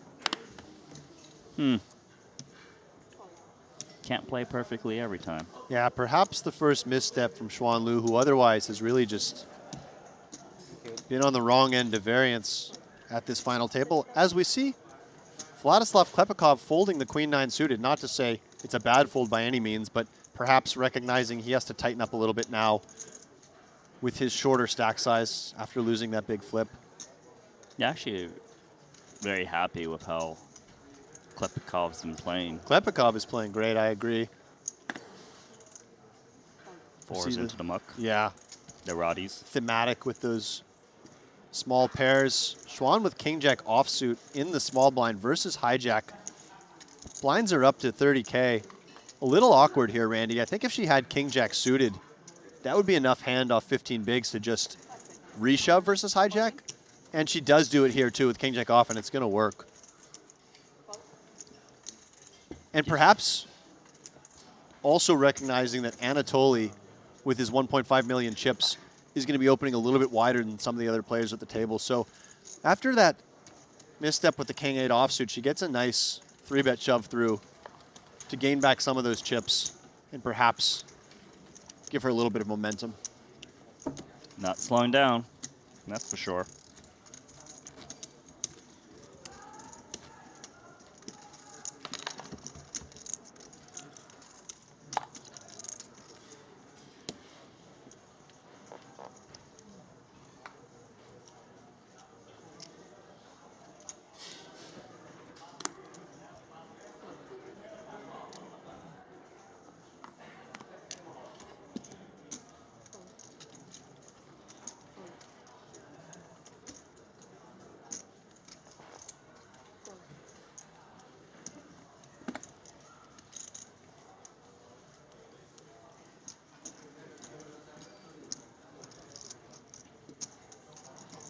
Offsuit ace for Loon Loon in the cutoff. Enough to raise.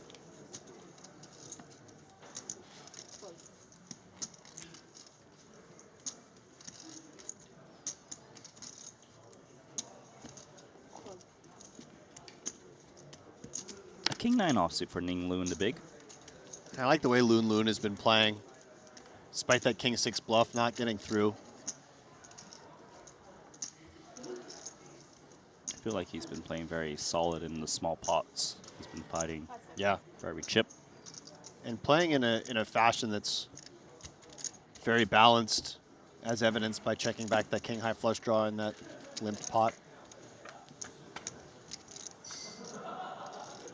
Monotone texture, king of spades in the hands of Ning Lu. You can see the king-9 actually an equity favorite despite being currently behind. And certainly the easier hand to play. No spade in hand for Loon Loon, but probably is going to consider a c-bet. Yeah, and I think small bet just kind of overperforms in these spots on these monotone boards. I find that people struggle to find light defenses, so just betting one big blind is going to get quite a few immediate folds. Of course, not from the hand of his opponent. Yeah, just enough.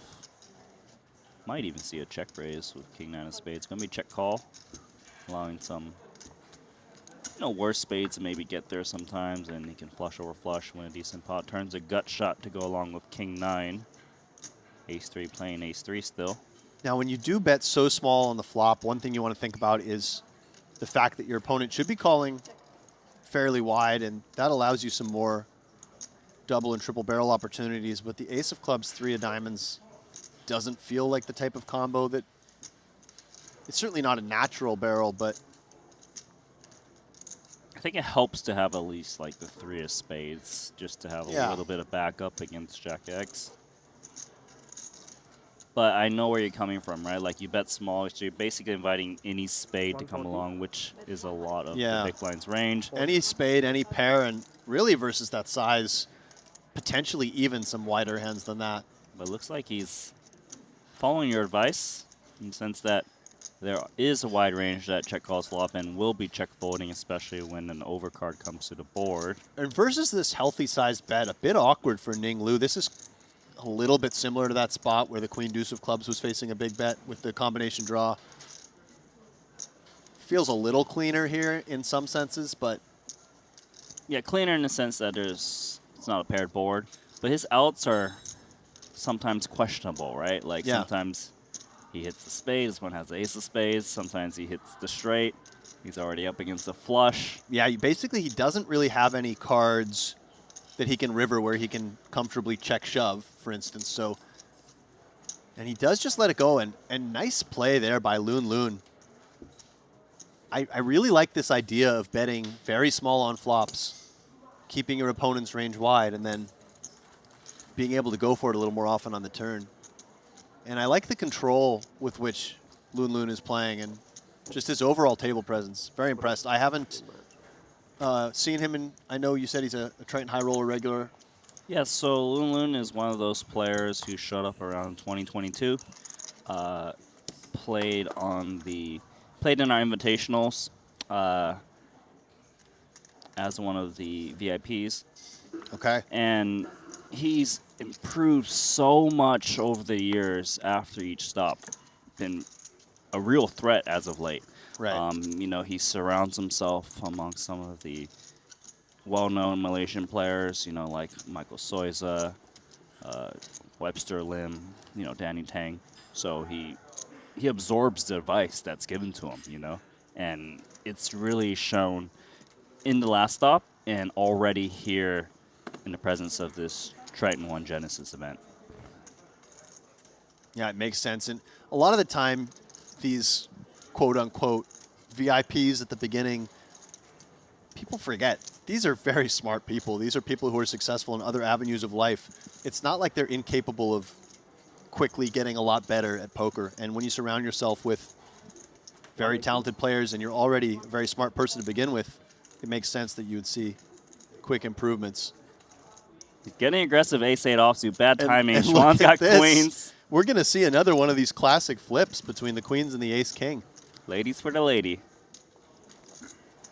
I think nothing but all-in makes sense here for Schwann, and of course, Pham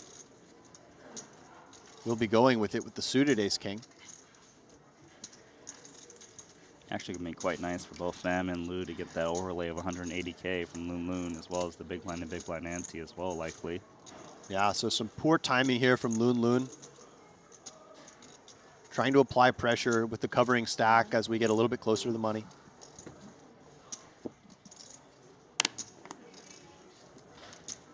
Eights can't do anything with cold 4-bet all in front of them. Straight into the muck.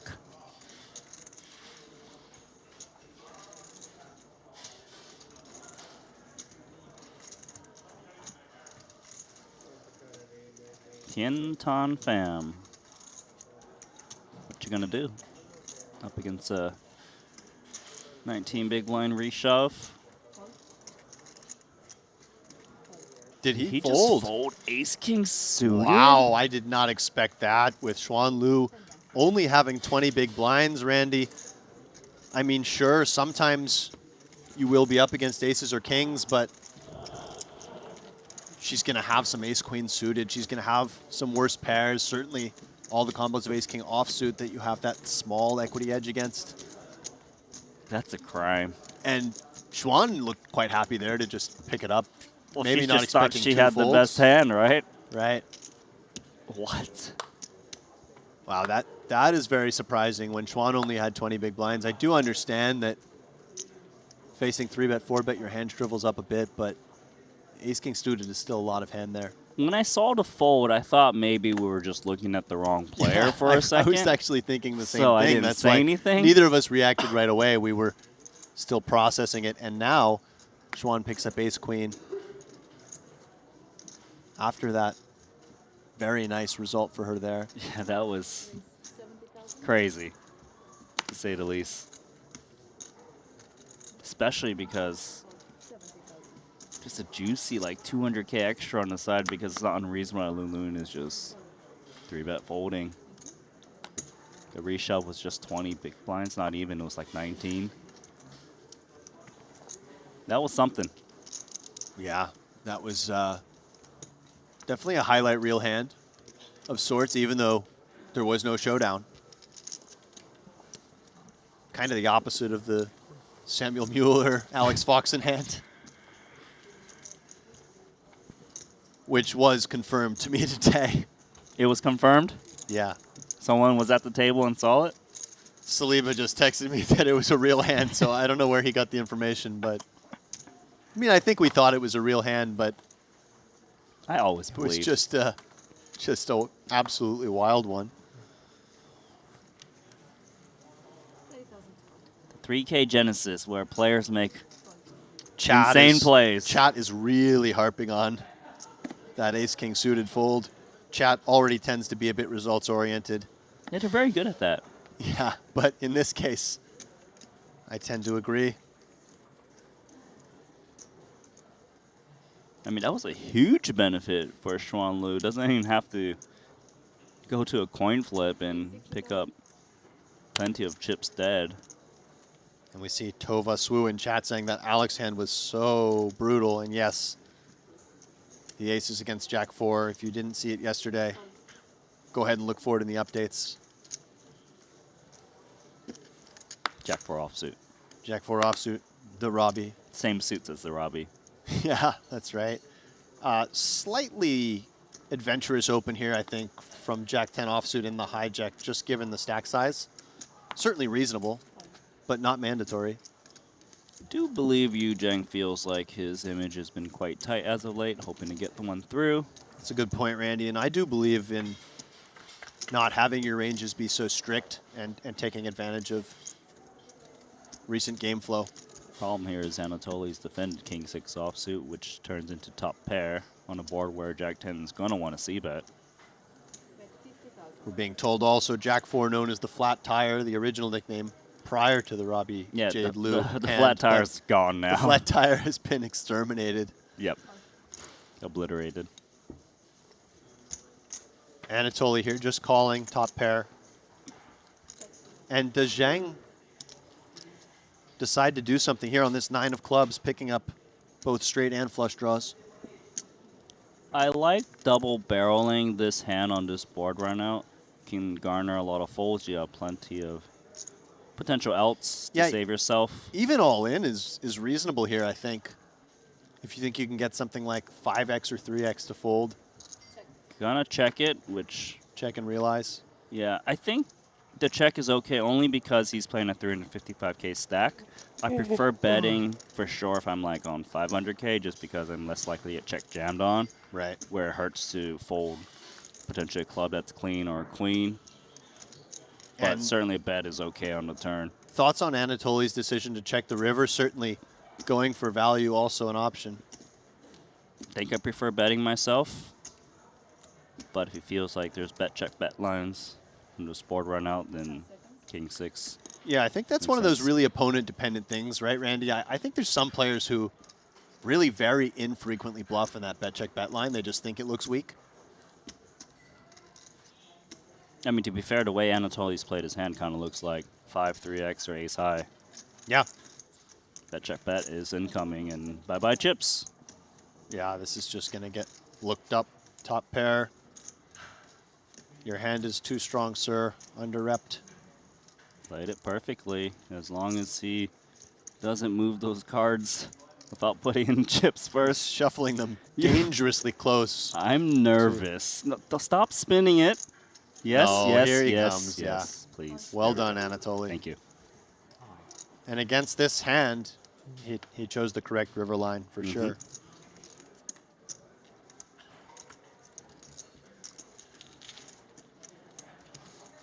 Yeah, I think the check and I'm trying to think about it a bit more. I guess the check and deuce with the weakest king makes some sense given you don't have to worry about an inferior kicker king to check back river due to pot control or something like that.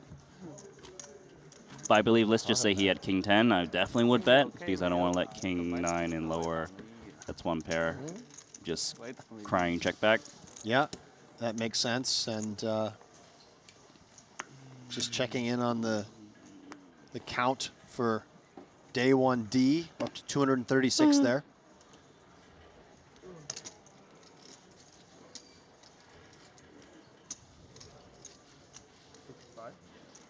Say 65,000? Hold, hold. Hold. 65,000. Hold.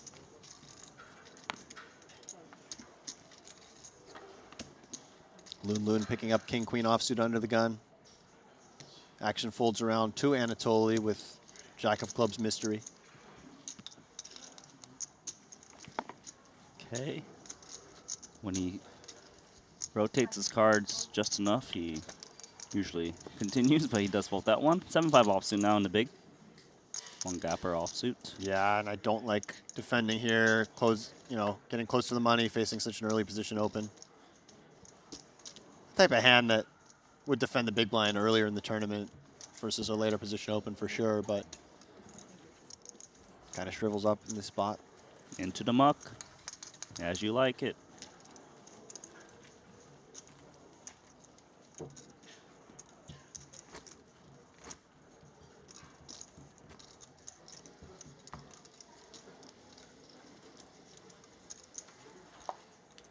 Looking at some of the recent eliminations, Justin Saliba, Artur, Mari Trojan, Ebony Kenny, all out. As we are now 22 players away from the end of day 1C. I don't think we're really at the stage yet where there are any dramatic shifts in play in terms of the ICM consequences, but we'll get there in the next couple of hours. And what we are going to get is the button open with queen 8 off. Tinton fam, queen jack off suit, now in the small. Yeah, these offsuit broadways, always a bit tricky out of the small blind. Usually against earlier position opens, you're pretty happy just folding them. Against button, it feels like you want to do something here. But, you know, this is where you start to think a little bit about the fact that the money's getting closer. He does go for 3-bet. Very reasonable play. And it's going to work right away against the dominated queen 8 offsuit. Do you have a preference there, Randy, with the queen jack off? Yeah, I think I am between call and 3-bet. 3-bet's quite nice. You have an uncapped range now, whereas if you flat, you know, you get pressed on quite a bit. I think it's all right. You know, obviously, when you get called, though, in that spot, post-flop becomes quite tricky. You can be dominating those spots where you flop jack or queen and could lose a huge pot.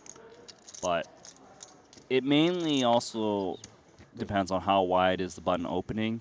If I see my opponent sitting on 1.8 million, yeah, I'm definitely more likely to 3-bet because they're going to have so much more trash. And Yu Zhang, who not too long ago had a very healthy stack, down to 230K, does move all in. Yeah, 230K at 30K, just shy of 8 bigs, is a 7 of clubs. Certainly an approved hand and a bit of a tricky spot for Taiwei 2 here with the king-queen off, largely because he has so many players still to act behind him. I think if he was on the button, certainly out of the blinds, he would want to play this one, but I like this fold with so many players remaining. Yeah, it's not like he's crushing the under the gun jam off of 8 bigs. Right. Ace-9 off now on the button, and he just quickly folds. I would have at least considered it, but I do like the fold. Loon, king-10 off. And it's going to get through. No good. Nice pickup there. Always nice when you can get your 8 big blind stack through. On to a 10 big blind stack now. A little bit more breathing room.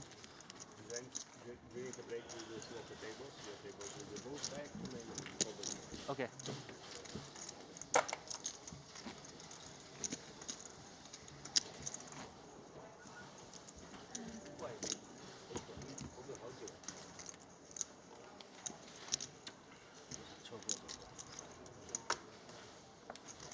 That's right. Top 74 will make the money in this flight. Best way to get this information actually is to download the Triton Poker Plus app. You can view all that information as well as hand histories. Follow along with our stream. 4s now for Vladislav Teplikov. He's been quite a bit more patient of late off of this stack. Here in the low jack, yeah, I like the fold. Solid. Yeah, I'm really impressed with what I've seen from Klepikov. Just seems to know what to do. I'm always impressed when I see players who can quickly switch gears as their stack size adjusts. Some players are just much more comfortable in one gear or another, as we see Loon picking up pocket aces. And Randy, with these stack depths, are you just always 3-betting here, or are you ever considering flatting and hoping somebody squeezes behind you? One of the big things to look at is the stack sizes of the small blind. The big blind is very shallow, but they probably aren't squeeze bluffing that much off a 245-day close. So I think the 3-bet's pretty solid, especially on the button where you're expected to occasionally get 4-bet bluffed, where you can, you know, garner more chips. Yeah, and a little disappointing there as Loon when you just face quick fold. But Jack-10 offsuit, not the hand that really wants to fight back. Yeah, just because you didn't get extra action doesn't necessarily mean you made the wrong play.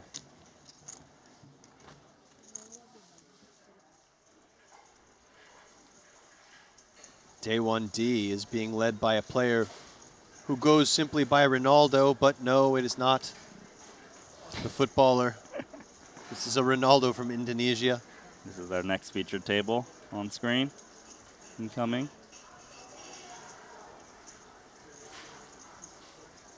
Chip leader here, huh? on Lin that table. Yongjia, 3.6 million. Will be who you get to view after the break.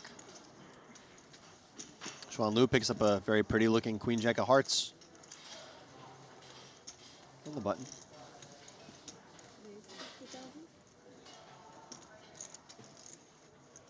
And she's going to be priced in to call this 8 big blind reshove from the small blind. Unfortunately for her, she is dominated. Yeah, this hand's just going to play itself. 230K, must move in. Unless the big blind wakes up, perhaps, then Xuan could get away. He wakes up with King 10 offsuit. Not quite enough of a wake up, I don't think, versus raise, re-raise, even though the small blind only has 8 bigs. Very different story if small blind just open shoves 8 bigs into you. Yeah, gotta muck this, right? There we go. Yeah, Bad quick news. call. Incoming. Hiya, she says. Yeah, pretty unlucky to be dominated, actually, given he's going to be shoving relatively wide off 8 bigs versus the button open. Expect to be behind a decent amount, but not just dominated like this. Top pair versus the gut shot. Running hearts also possible, but she's going to need 10 or some hearts. Just a 10 now.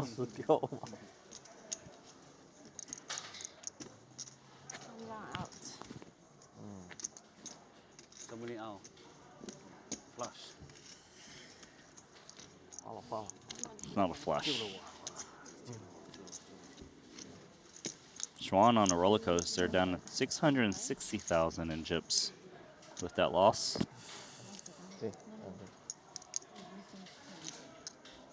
It's 245. Oh, 245, yeah. 245. Oh, okay.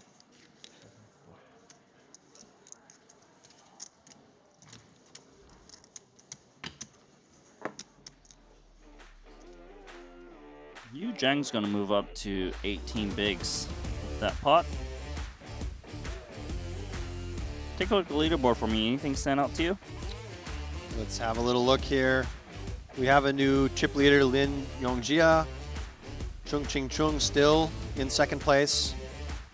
Not a lot of super recognizable names in this top 15 or so. As far as I see, Steven Song in 16th place.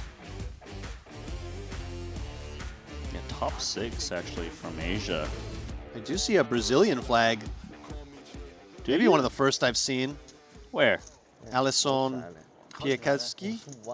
Kiesowicz in 29th. Oh, Pikasowicz. Pikasowicz. There we go. Thank you. Had to scroll down a bit. 29th place on overall leaderboard. See Nico Koop, who was on the stream earlier. Nico was on yesterday's stream, super actually. late. Yeah. He soft bubbled, actually. Yeah, that's right. And it was a kind of a brutal beat. Queens into a very aggressive player's aces. It was against the chip leader who had been raising and 3-betting almost every hand. Ace queen here from Anatoly. As we near the end of this level, 20 players still to go. I like his name because it's got like the double I on the first and the surname. Anatoly Yeah, you're right. Kravalutsky. The double I. And I could be just calling him Krivalutsky. It's also a cool name and not too hard to pronounce. But Yeah, not too bad. kind of I got think we're close, right? Stuck in Anatoly mode. Anatoly Kravalutsky. Krivalutsky. Oh, yeah, I like yours. Yours is good. I was always told as a kid that I was speaking French in my French classes with an Italian accent. So I'm not sure my accents are always on point. But why an Italian accent? Do you have Italian heritage? No, I think I just like the sound of the Italian accent. I don't know. It just Arrivederci. the way I arrivederci. You and Luca Vivaldi should be talking. Yeah. As we see Anatoly here with not open-ender and Tawe 2 with 2 pair. It does feel like call makes a lot of sense with this 2 pair. You could also raise, but it's actually a little dicey to raise and play for stacks with Jack 9 on Jack 10-9 Rainbow, I think. Yes, because when you do stack off with Jack 9 on Jack 10-9 Rainbow, you're actually usually very crushed. Yeah, so calling and protecting a lot of your sort of 1 pair hands that also need to call makes a lot of sense. And once the turn goes check, check, is it too thin for Tawe 2 to go for value? He could go with something very small here, perhaps. A little blocker bet? Yeah, like 10% or something even. Maybe he just prefers to check. Yeah, I could see it. I think once you start to go big, it gets difficult to get called.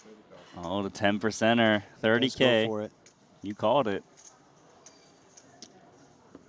Yeah, and I think that was nice execution there. It's a free big blind.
Action on Loon Loon. 65.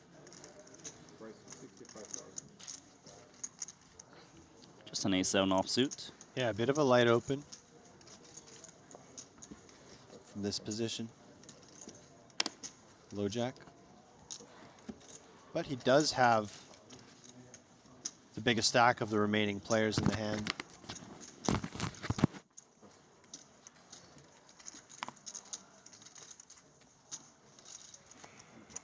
And he gets through. Yeah, it's been chipping up nicely.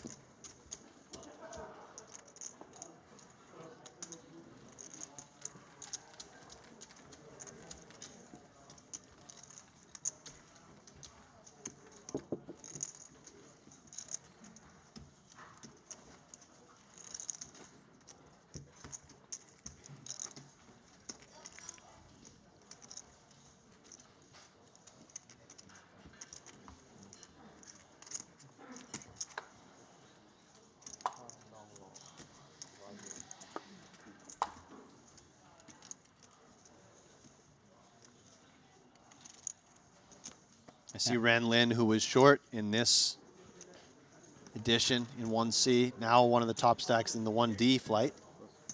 Guy with a lot of heart. I never doubted for a second he'd be hopping into the next flight. Who loves it more?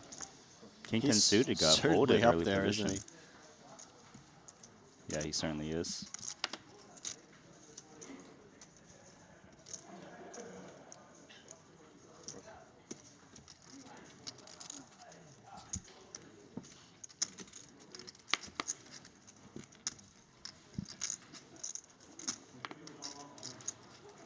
Over to our blinds. Ace-5 offsuit.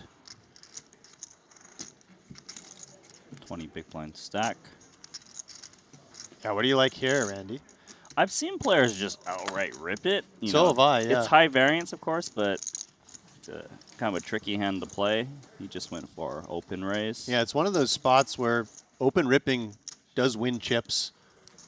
Maybe as you get close to the money bubble, chip EV and dollar EV decisions deviate a little bit, but certainly it's kind of the easiest, cleanest way to play the hand. Like you say, it's high variance and never feels fun when you get called. But it can never be wrong.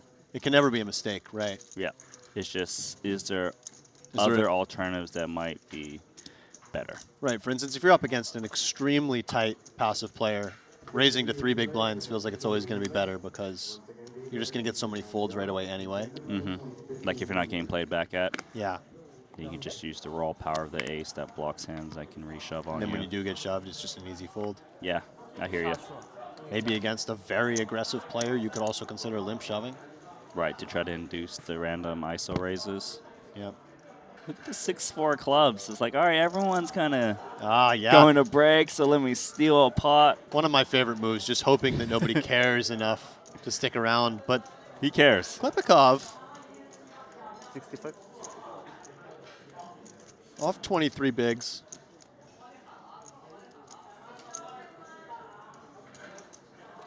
Gonna fall on flat. And another one of those, oh, this is the small blinds hand, the king 8 off. I was going to say it would be an awkward hand, but king 8 off again in the big blind, maybe I just knew. A little bit awkward, multi-way like we talked about. But covering both opponents, does elect to call.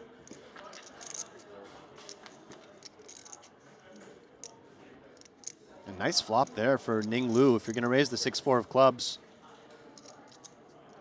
Not only flopping the open-ender, but nobody having an ace. Good news all around. Yeah, no reason not to c-bet here. You've got clean outs in case you're up against an ace. You're hopefully taking it down on the flop. And this should just work. Klepikov maybe a little frustrated with the way the latter half of that couple hours went. But pretty difficult to do anything here.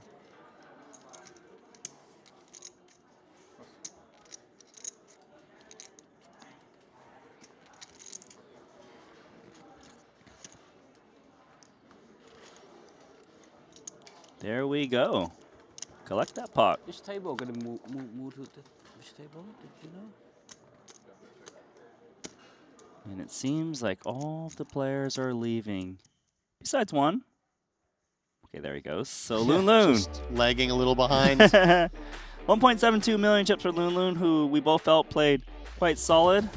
Yeah, I thought Loon Loon played great, and even just some of those small pots, even the king 6 of diamonds bluff that didn't work. Credit to his opponent, I still thought that was a well-played hand, and yeah, some interesting hands there. Xuan Liu not running well that session, but perhaps getting quite fortunate. Who knows, maybe she would have won the flip, but you know, when you've got pocket queens and your opponent folds ace king suited with a bunch of dead money in there, you're always pretty happy, right? Yeah, that was one of those spots where we just, the classic, you know, queens versus ace king. Obviously the chips are going to go in, but obviously that didn't happen, so Xuan Liu got away with that one. Being able to chip up, like, increasing her stack by 50% with no shutdown in a spot where she should have been coin flipping. So a really fortunate spot for her there. So we're going to take a 10-minute break or so, and we're going to come back for more coverage of the 3K Genesis.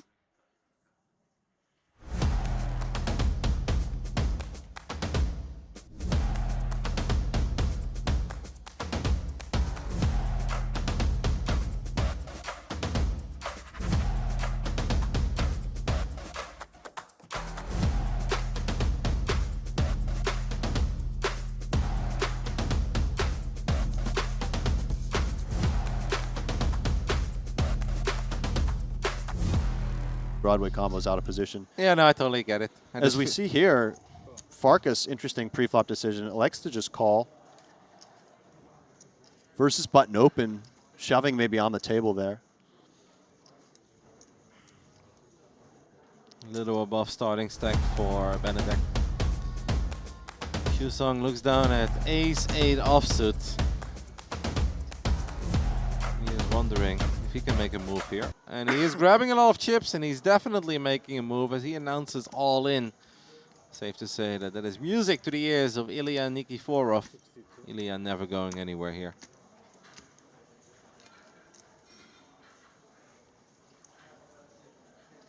And Farkas just flatting pre-flop, losing the minimum. Ilya announces all in. Farkas will get out of the way. Ilya is going to be very happy when he sees the hand that he's going up against. Perhaps there is a world where Xu Song is also very happy because he feels that an 8 is way luckier than a king. This is true, yeah. It is a lucky number for the Chinese, I believe. That is most certainly true. 翻边。 Oh, 8 in the window. right in the window. 没毛病吧？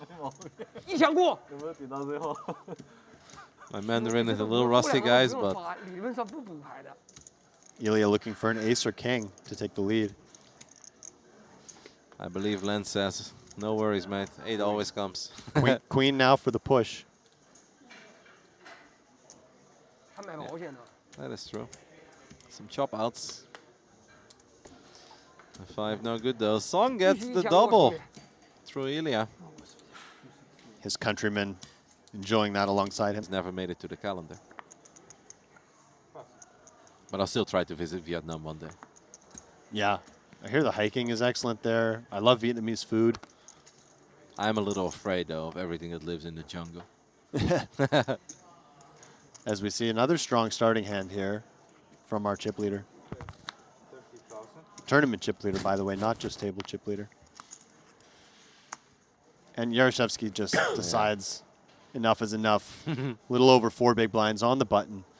And to be fair, very often he's going to be a little bit ahead, right, of what Win is opening here, because there's going to be a lot of Queen Jack, Jack 10, King 10. Like, our chip leader is going to open quite wide. An interesting spot here for Zhu Song, I think. Making a small raise here, just trying to deny equity to a lot of the hands the cutoff's opening, makes some sense. It is scary. Seems like he is just grabbing calling chips. No, but he announced the raise.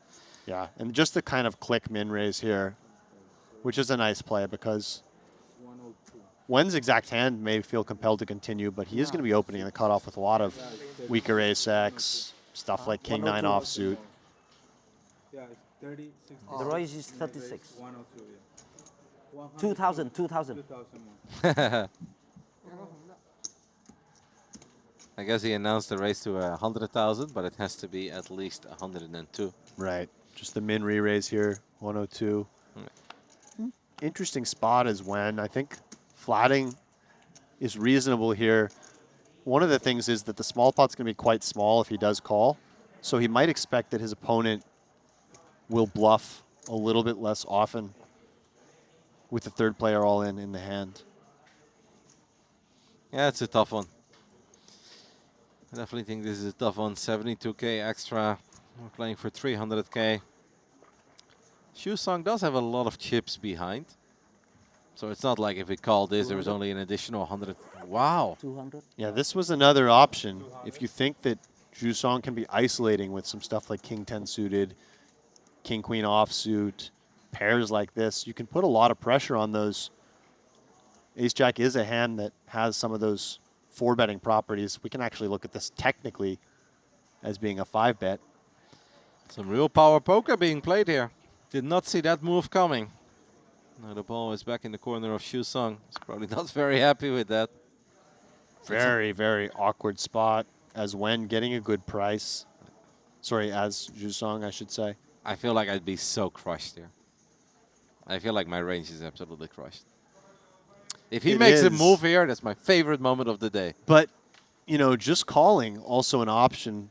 Another 98K into a pot of 466 with some implied odds and some money behind. Yeah, but it feels like if we don't hit an 8, we're never happy. This is true, but, you know, if you do hit an 8, you're going to double up a lot of the time, right? But that goes very often for set hands. At least in 3 and 4 bet pots. Yeah, just the price being kind of compelling here. Worth mentioning, 8 is a lucky number for the Chinese. And Xu Song repping that Chinese flag. Maybe he feels folding 8s is blasphemy. Considering all his options, perhaps, ends up just coming with fold. Yeah. So an immediate small side pot goes the way of Wen. That's a real strong play with Ace-Jack, by the way. I did not expect that. Didn't see it coming, but I do love it. Yeah, he's playing great. He really seems in control. 36 from him, right? And even staying on top of the procedures here. Yeah. First making sure that the raise size was correct. Now making sure that he already gets the side pot. Ace-Jack. Oh my goodness, Igor! A wheel yeah.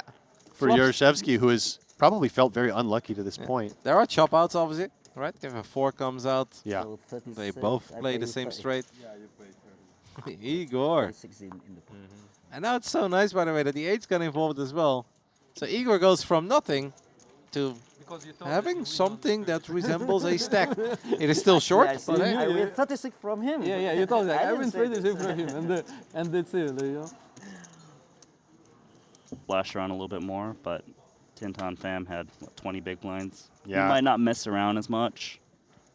You know, I mean, imagine he raises the flop and he's wrong. He loses. He's down to what, 15 bigs or something? 40,000. I think I agree with you, yeah. Ta-way toe. King 9 of diamonds. Taking a quick look over it. Day 1D as well. Daniel Reze of Austria leading that field. 155 entries so far. He's out here? He's out here, yeah. Nice. I think there are 2 Rezes, aren't there? He does have a brother. He does have a brother. Yeah. I don't know his name, but Daniel, the more prominent one in the poker world, perhaps, as Schwan flats the button with King Jack suited. And I like this from Schwan. yeah, you feel like it's if you 3-bet it, you might be wasting your Yeah, suitedness. 3-bet call feels a bit spewy, and 3-bet fold feels like exactly you're wasting the value of the hand. Slots in nicely into a call range. And look, she's retained the dominated king in there. That would have folded to a 3-bet. King on the flop is... And this is going to work out real well for Schwan. Amazing. Barring an ugly run out. Look at the trap from the King 9, but problem is it's not trapping. This is true. He's trapping himself. In this case, trapping himself. And nice small size here from Schwan. Kind of suggesting she could just be betting a lot of hands, trying to get her opponent off of something like ace-10. Well, if I do play King 9 in this manner for check on the flop, I do like check call. Try to pretend you got some kind of ace high. Maybe your opponent blows you off of it or attempts to. And Ta-Wei too agrees with you. I think he's in trouble, though. Or Ooh, he's not, because or he's just is going he? to turn 2-pair. Sick, right? Yeah, and if you're Schwan, I mean, you're not really that scared of the 9 of spades. If you've run into pocket 9s or 7/8 suited, so be it. Or in this case, of course, the King 9. I kind of like betting again if I'm in Schwan's shoes, just because of the presence of the flush draw and the gut shots that exist. You want to charge those 7s and 8s. Yeah, so we've got 190 in the middle, 265 back. I suppose just turning it into 2 more streets. Yeah, this is just unfortunate. 80,000. And if you're Ta-Wei too, at this point, with the presence of the flush draw, perhaps some action-killing river cards, do you just stick it in and hope your opponent has a king? Or do you continue with the plan of calling? I think I like jamming at this point, given what stack he has remaining. Like you said, just charge. Your opponent has a king. They're probably not going to bet fold. If they have spades, they're perhaps committed. And yes, she's in. Just a very unlucky turn card for Schwan Liu. Can she find a jack on the river? 3 jacks in the deck.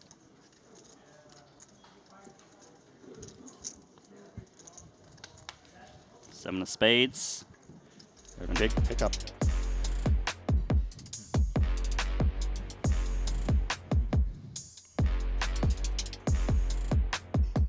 Welcome back, everybody, to the second day of Triton ONE, where we are still nearing the end, not quite in the middle, of day 1C of the 3K Genesis. I am Kevin. With me is Randy, and we are going to bring it home. We are going to play down to 74 players, I believe it is. Correct. We're getting there, but obviously not quite. It wouldn't be a poker event if we don't run into the early hours of the night. Yeah, still 90 players remaining. This featured table is going to be quite exciting. If you take a look in the Triton Poker Plus app, we see our chip leader is at our feature table, Chung with 3.8 million chips. And this table, for me, stands out because of all the big stacks out here. We got see the 2 million from Nguyen, Wong over there on the bottom left with 2.4, 1.7, 1.4 from Nico Coop. Like, this is the table where we could see some very big pots. Yep, lots of players with a very healthy stack here. It's going to be fun. At the moment, it's not fully filled up. There's obviously a chance that once we are going, that we will get our final player in this table as well. And it's going to be fun. How were the last 2 hours, Randy? What stood out? I mean, it's kind of like always new characters showing what they've got, right? A lot of aggressive play as usual. I've been very impressed with the quality of play at 3K in the 3K Genesis. Same. I mean, we've been having so much fun for the first 2 days. Of course, tomorrow we are most likely going to play all the way to the end. It's going to be really fun. A lot of people are obviously chilling today because they did survive yesterday, whether it was Flight 1A or Flight 1B. Just ran into a couple of them, and I hear a lot of people talking like, yeah, I hope you see me at the final table. It's like, I hope so too, buddy. Like, that'd be really good news for you, and it gives me also a story. Yeah, it's been a lot of fun, and I completely agree. I really do feel that the quality of play has been very solid. There has been very few hands where I feel like something happened that truly should not have happened. Like, yeah, we've seen people be out of line, but often they did have a reason for it. I've just not really seen a lot of plays that I would absolutely label as bad plays. Yeah, I completely agree with you there. And, you know, what's also exciting to see is like we've got over 1,000 entries in this opening event and more entries potentially to come. Yeah, even over 1,100, I believe, right? That's right. Flight 1D, of course, is still going as well, and if there is anything very interesting happening in 1D, we'll shout over it, and we'll bring you guys some updates. I feel like that's one of the most fun parts of this phase of the tournament, where, yeah, of course, we are nearing the end of Flight 1C, but there are still so many cool names left in Flight 1D as well, with lots of very cool players that we've seen before on the future table, or people who are trying the luck for the very first time, since they either arrived today, or perhaps yesterday night very late, and they had to recover from perhaps intercontinental travel, because we've got a very international field here. 16 of these players. Gonna go home with nothing. Which ones? TBD. So we can take a look at the lineup of our next future table. We have seen Dimitrios Anastasakis as well earlier. He's been, I think this is like his third try in the Genesis, but this has definitely been the best one. He's been among the biggest stacks for the last few hours. We've got Nico. I would have gone with Cope, by the way, but it's a very Dutch pronunciation, and since he's German, go Cope? No, I believe you. Well, I don't know. We've been calling him Nico Coop, so if you want to go Cope, we can, but let's go Coop. Coop? Coop or Cope? No, I don't know. We'll work with it. We are off for the last time. It is very unlikely that we'll be playing for 2 hours, but it will probably be another hour or so. And that is going to do it for Flight 1C. And of course, if you guys download the Triton Poker Plus app, you guys can keep an eye on all of your favorite players in Flight 1D as well. I've been having too much fun keeping track of everybody that I've been interested in. We've got not 1, but 2 wins here. That's going to be confusing, Randy. It's going to be a little confusing, but Chung Ching Chung, Queen 10 offsuit, tournament chip leader. Tons of chips. Seems like a button raise is incoming. Have you ever seen him before? I have not got to witness him play yet. Maybe you have. I'm not sure. No. No? Okay. I don't think so. So let's see. Our chip leader from Hong Kong. Seems like we're going to take the very first one down. Got folded to him on the button. He opens Queen 10. I think that's a hand he would have loved to open, even if he was not the chip leader. Did you have some fun with Alex, Randy? Were you laughing a lot? Of course. Yeah. I always have a good time with either one of you. But one of you, a little bit more. Just not going to tell you who. It's all right. I know it's Alex. Does seem, by the way, like we've already filled up our table now, if I'm not mistaken. Or is it still 8? We are 8 based on the stats I'm looking at.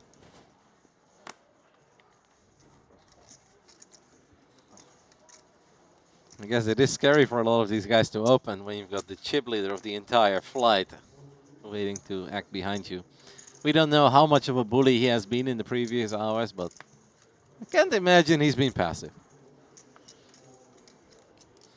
Gets folded all the way to the small blind as Nico looks down at 10-4 offsuit. Probably not the hand he was dreaming of. He's actually going to try to limp this one, hoping he gets through. It is a very fair fight here with the 10-4 against the 10-5 offsuit. Haven't seen too many players from Greece in this tournament. I don't want to say that Anastasakis is the only one, but he's definitely the only one I've seen so far.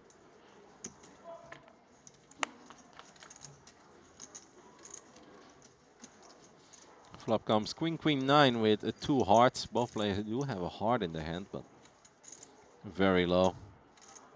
Feels like one of these flops where the first one to bet is most likely going to take it down. Yeah, and kind of feels like it might come from Dimitrios. He's sees the paired board. He does check it back, but you know, paired boards tend to hit neither player a lot. Action goes back to Nico. Is he willing? He's obviously working with 1.2 million. 30 big blinds exactly.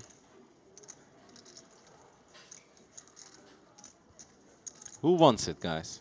All you got to do is just put in the minimum. 1 big blind, 1.5 big blinds. May very well be good enough to take down this first hand of the final block of the future table today. You take it, Dimitrios. Still going a little bit bigger, right, by the looks of it?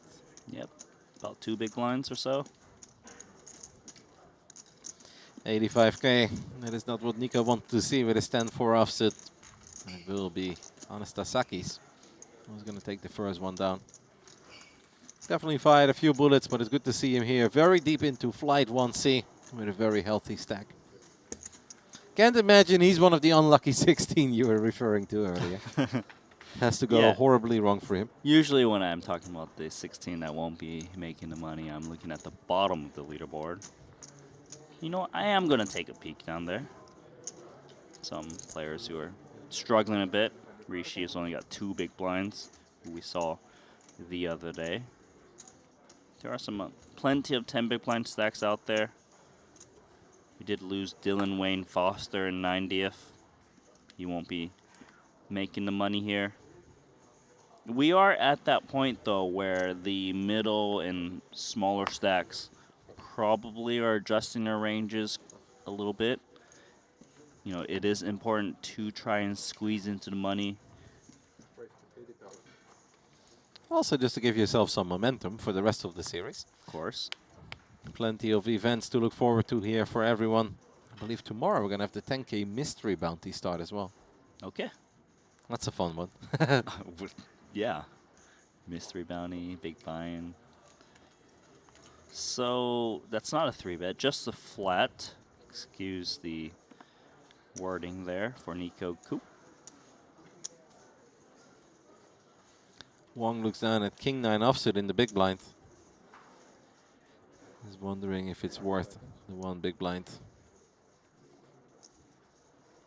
And he decides against it. I don't think anybody would have really faulted him if he would have tossed 1 in, but King 9 offsuit is also not a hand that plays incredibly well post-flop. Yeah, it's one of those hands where, you know, it plays okay if it's more like 1 street at most of betting. Nothing wrong with folding it if it's going to be 3-way to a flop. Ace 5-3. Nico is the one who decided to just call with the Queen 10.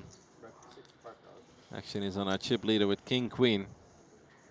He's got the nothing at the moment. Bet 65k.